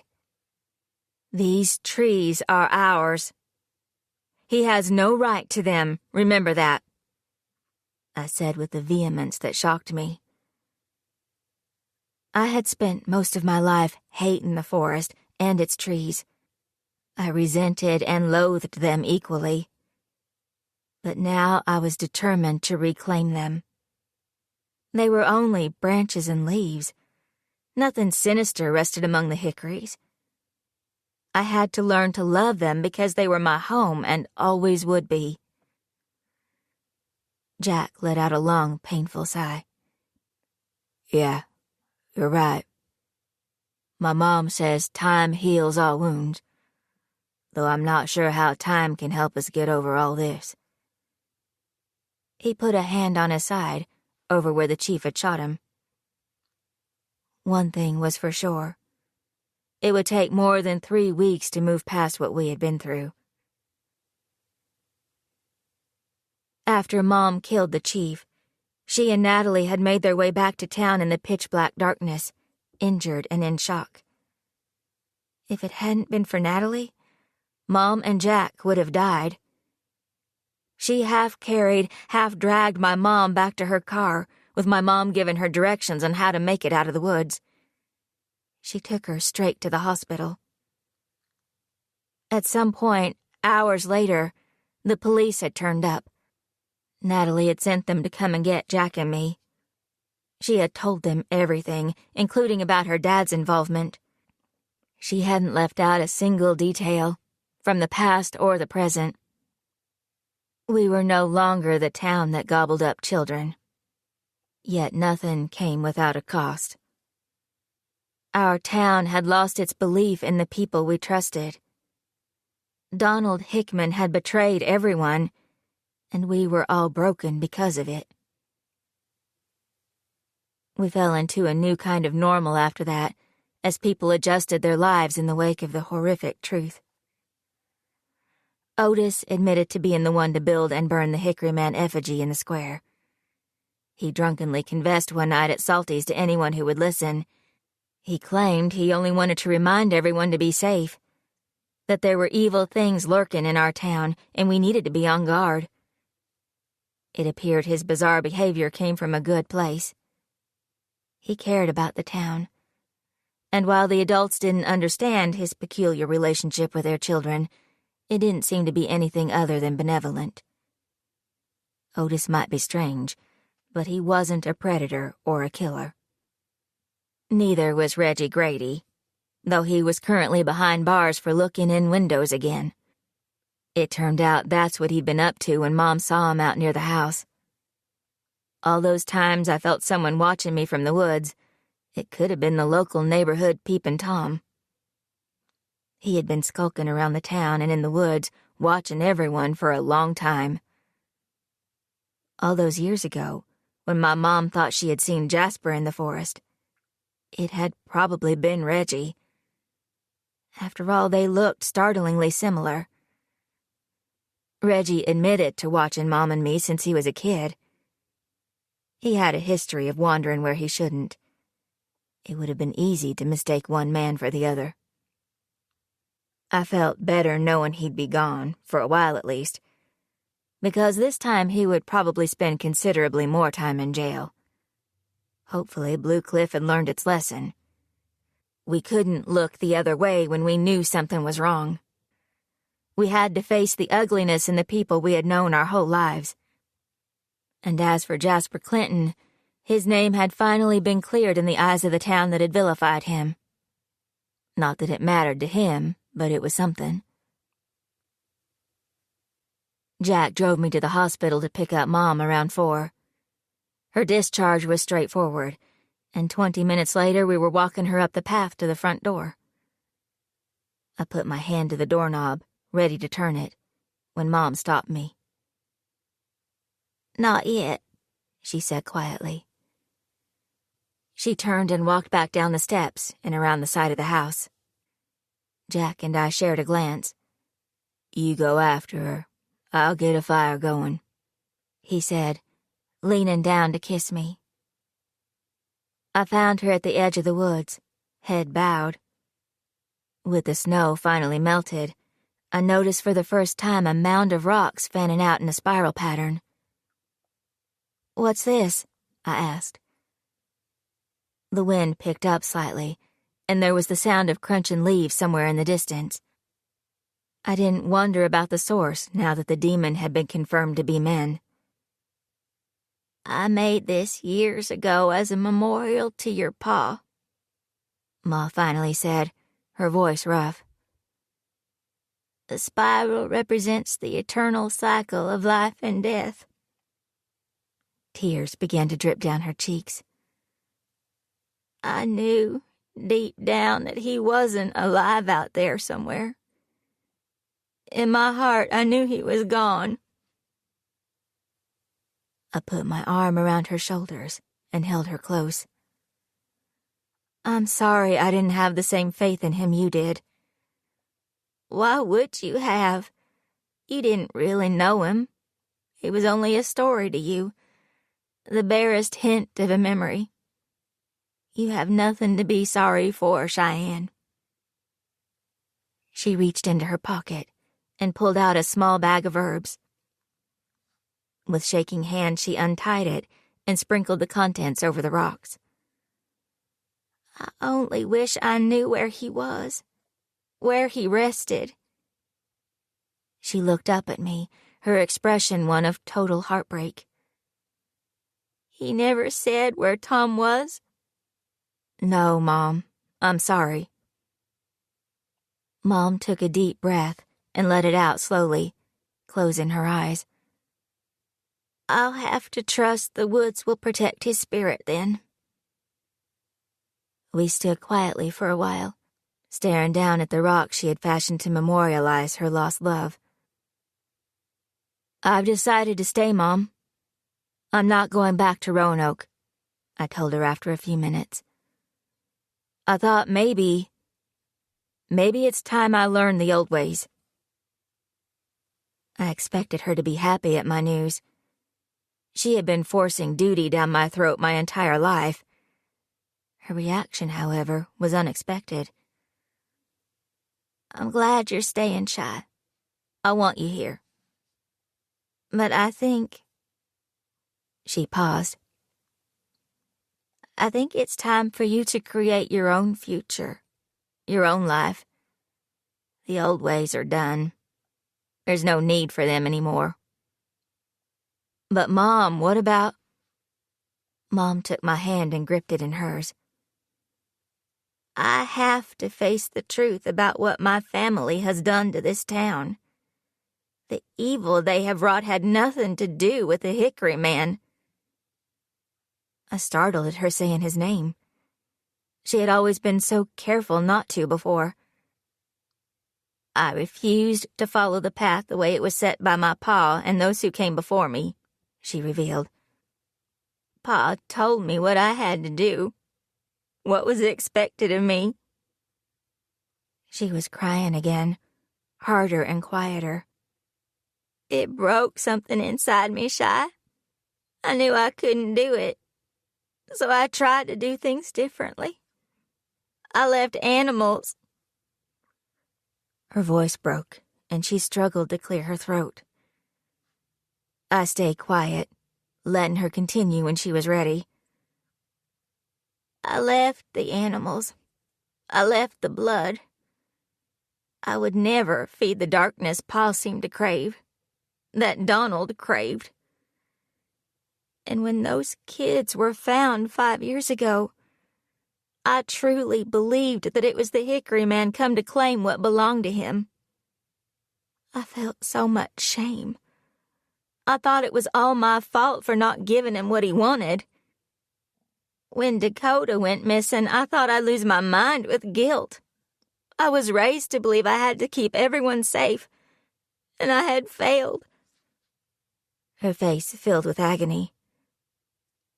"I was so blind, so stupid, and I'm sorry I tried to drag you into all this, that I was going to force you into the same horrible life I had suffered through because of misguided family loyalty." Her entire body seemed to deflate. They never deserved my loyalty or my love. Her lips trembled. Mom, what was that doll I found on your table? The one with the blue cloth? I had to ask. I needed to know. Mom took my hand. Dakota's dad, Fred, came to see me. It was the day after you found the boy. He wanted to make sure his son's soul was at rest. He gave me Dakota's shirt, the one he'd been found in, to bind the spell. I did what I could. I only hope it did something. I'm not sure anything I ever did helped anyone.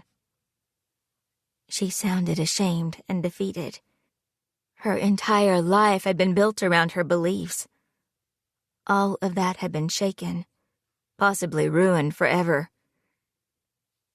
I hugged her. That's not true, Mom. You helped people so much. You helped them believe. You gave them hope. That's more powerful than anything. I meant every word I said.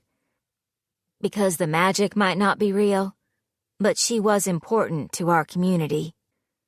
She gave them comfort. She didn't respond, but she heard me. Her smile was confirmation. Finally, we walked back to the house. I followed her to her bedroom and watched as she took in the newly cleaned space and brand new bed. Jack had sanded and polished the floors. The scorch marks from the candles and the strange symbols were gone. I like it, she said, giving Jack and me a smile. Then she crawled under the covers, and Jack and I left her to rest. What did she say? Jack asked when we were settled on the couch in front of the fire, his arm around me. She's hurtin'. She seems so lost, so broken, I murmured, staring at the flames. I wouldn't underestimate your ma. She's made of stern stuff.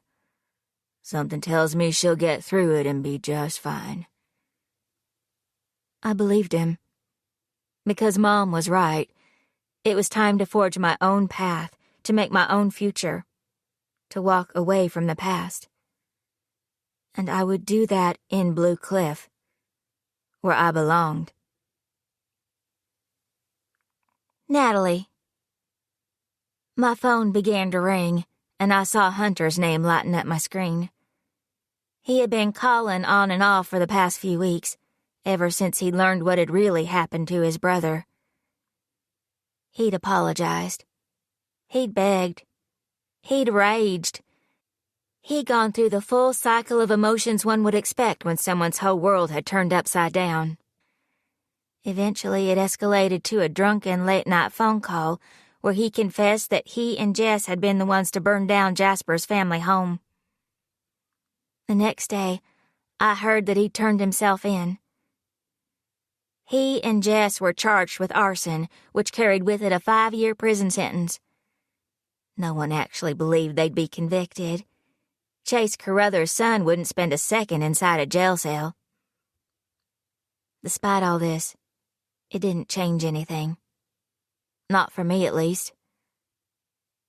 I wasn't the same person I'd been before. My experience inside the cabin in Ashby Woods had taken a part of me. Chief Hickman, a man I had loved and trusted, had wanted to kill me for most of my life. And that was a revelation I still hadn't come to terms with. Maybe I never would. The phone went silent. I wouldn't listen to the voicemail I knew Hunter had left me. I was done listening to his apologies and his excuses. Even still, grief filled me. I had lost the man I loved and the life I was supposed to have. I had accepted it, but I could still mourn the loss. No matter what had happened, I did love him.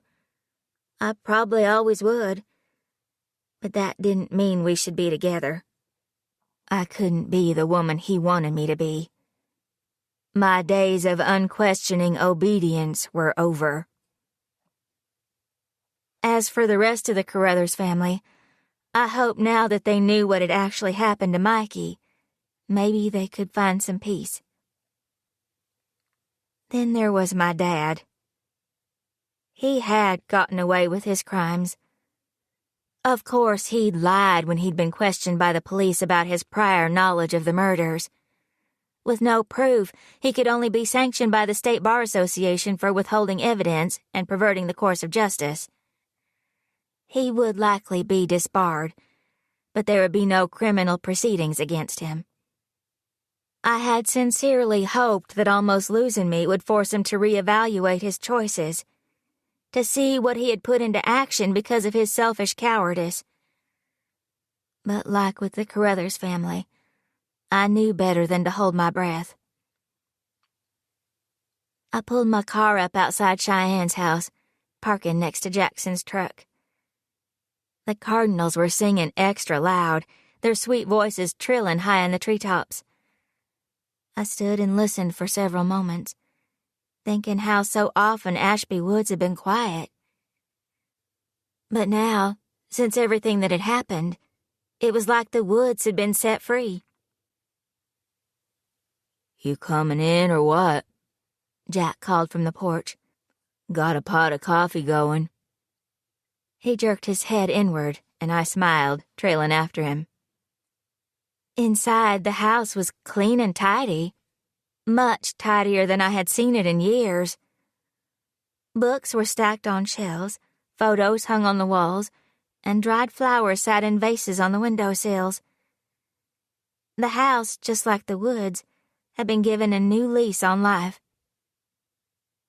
"Go on over. I'll bring you a cup," Jack said with a smile, nudging me toward the two women sitting by the fire. Constance glanced up, her eyes meeting mine. Her smile grew at the sight of me, and she patted the spot beside her on the couch. "Natalie," she said my name. No more, no less.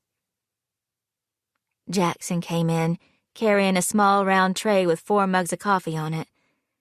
Constance closed her eyes and smiled, inhaling deeply. "Reminds me of my Tom," she said fondly. "He sure did love a strong cup of joe." Constance had been talking about Cheyenne's dad a lot recently, and Chey enjoyed it, eager to learn more about the man she'd barely gotten to know. And after I shared with her what I'd discovered, he would always be her hero. My dad revealed the truth about what happened to Tom Jenkins not long after the events at Ashby Cabin. He had shown up at my house, wanting to talk. I hadn't let him inside, but I let him explain some things. "What happened to Cheyenne's dad?" I'd asked him. "Connie said it was you who told her he had left town." Dad hung his head. "I never had a problem with Tom Jenkins. He was a nice enough man. Sure, he wasn't one of us, but that was a good thing. Made it easier for him to see things that everyone else overlooked." The same had been said about Jasper Clinton, and they had both paid the price for it. "Don came to me and told me to tell Connie that her man had left town, that I saw him leaving. When I asked him where Tom really was, all he said was that he'd taken care of him. Seems Tom went to see Don to tell him to stay away from his daughter. He had noticed Donald's particular interest in her. Tom threatened to tell everyone that the local chief was a little too nice to the kids." "And again, you said nothing." My lip curled in disgust. From the way Don shared it, Tom attacked first. It was self-defense. Don was furious, saying he'd be damned if he was going to get in trouble because of some nosy out-of-towner. So I told Connie that Tom had left. I didn't want to risk Don's anger directed at me. I didn't want to think about what he'd do if I didn't help him. Dad's shoulders sagged in that defeated way that was becoming familiar. I held out my hand, stopping him. Enough. I don't want to hear any more. I wanted to make it right. I didn't want to see the revulsion in your eyes, Natalie. I knew I was the only one that could do anything. I tried. I really did. I had to do something to make up for all the wrong I had done. I stared at him in dawning understanding. It was you. You were the one who leaked the evidence to the Attorney General's office. My dad wouldn't quite meet my eyes. He let out a long, tortured breath. It was the least I could do after everything. They had to know. Everyone needed to know. So my dad had done a good thing in the end. But it wasn't enough. He had still kept his mouth shut, and he had still been lying for years. Kids had died because of his inaction. Natalie, my dad started to say, but I could only shake my head, tears in my eyes, as I closed the door in his face.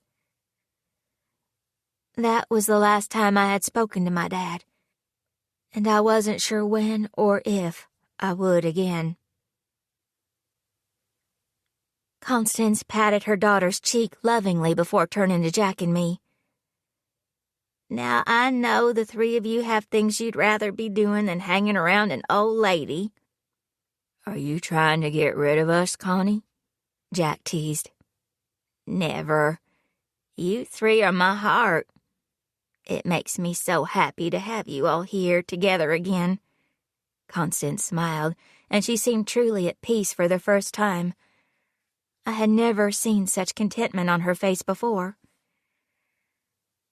A few minutes later, Constance started to nod off, so we left her to sleep and headed to the kitchen. She seems happy. I wasn't sure it would be possible after everything that happened, Jack commented. She's given up on all that Ashby family stuff. It's like a weight is lifted from her shoulders, Cheyenne said. I think that she's finally found some semblance of calm. I think we all have, Jack responded, and I couldn't agree more. Blue Cliff felt different now. Still small, still familiar. But the heaviness that had blanketed the streets was gone. Hundreds of years of secrets had disappeared in light of the truth. A little while later, Jack headed back to the farm, promising to come back later that evening. Once he had left, Shy and I put on our jackets and headed into the woods. Constance's basket hung from her arm. Newly appointed Chief of Police Jeff Cross had brought it to Cheyenne after the cabin had been processed for evidence. It turned out Donald Hickman had taken it during one of his many visits. He must have enjoyed using an item belonging to the Ashbys to store the coins he placed with his victims. Your mom has been through enough. The least I can do is return her things, Chief Cross said to Shy. He handed over the basket and pulled a ring from his pocket. Someone told me this belonged to your pa. Found it in the chief's things. Cheyenne took the ring, a gaudy thing with a bird on a yellow stone. Cheyenne's eyes lit up. This is my dad's class ring. It was in Donald Hickman's house? She slid it on her thumb, where it fit snugly. Chief Cross cleared his throat. Yes, in a box with some other things. We found Olivia's bracelet and a matchbox car that Dakota's parents said he took everywhere.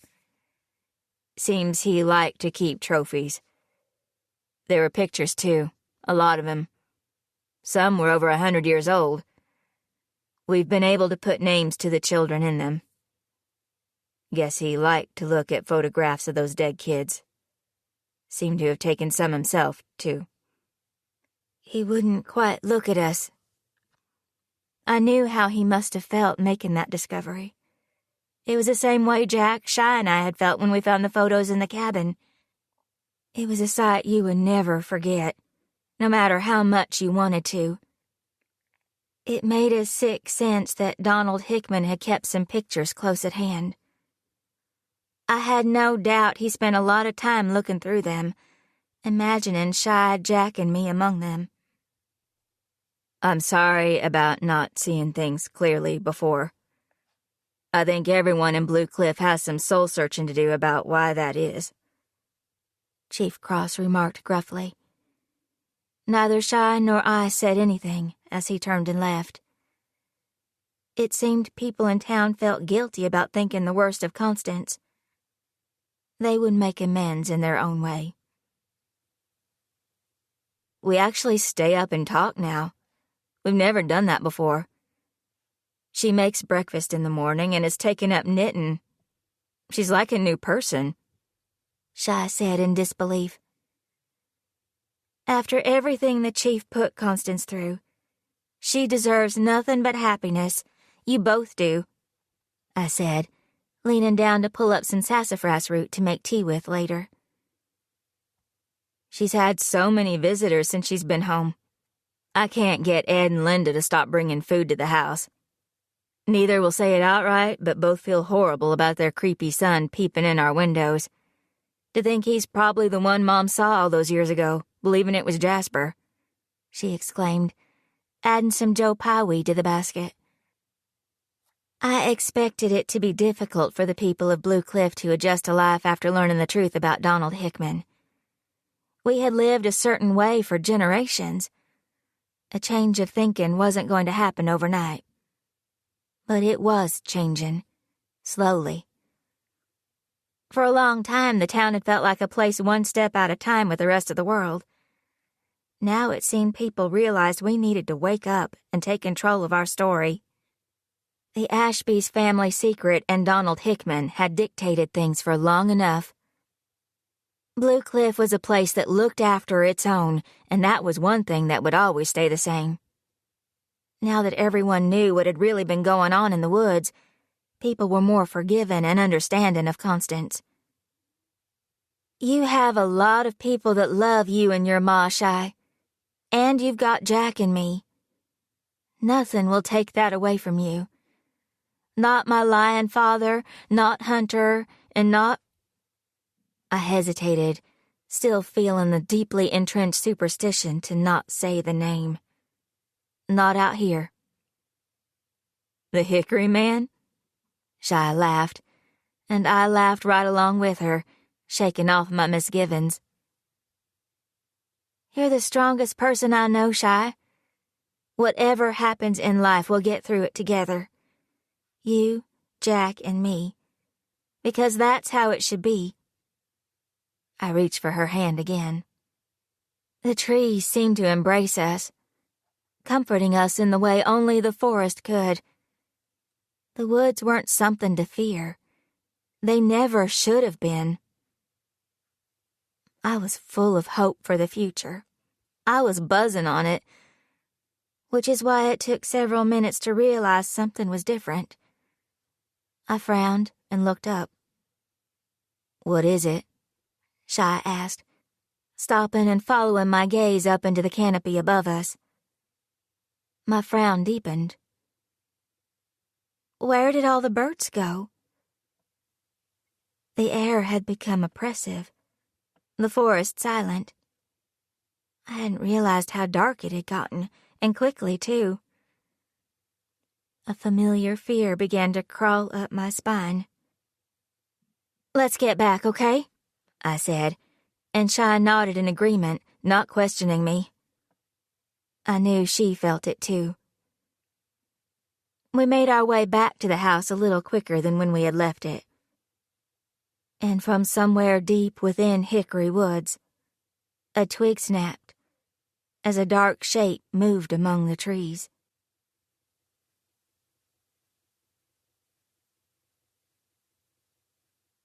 This recording of The Woods Are Waiting was presented by Dreamscape Media, LLC. Narrated by Angie Hickman. Produced by Ben Coy. Text copyright 2023 by Katherine Greene. Sound recording copyright 2023 by Dreamscape Media, LLC. This recording may not be copied or played for an audience without the written permission of Dreamscape Media, LLC. Thank you for listening. Please check dreamscapepublishing.com for Dreamscape's latest releases.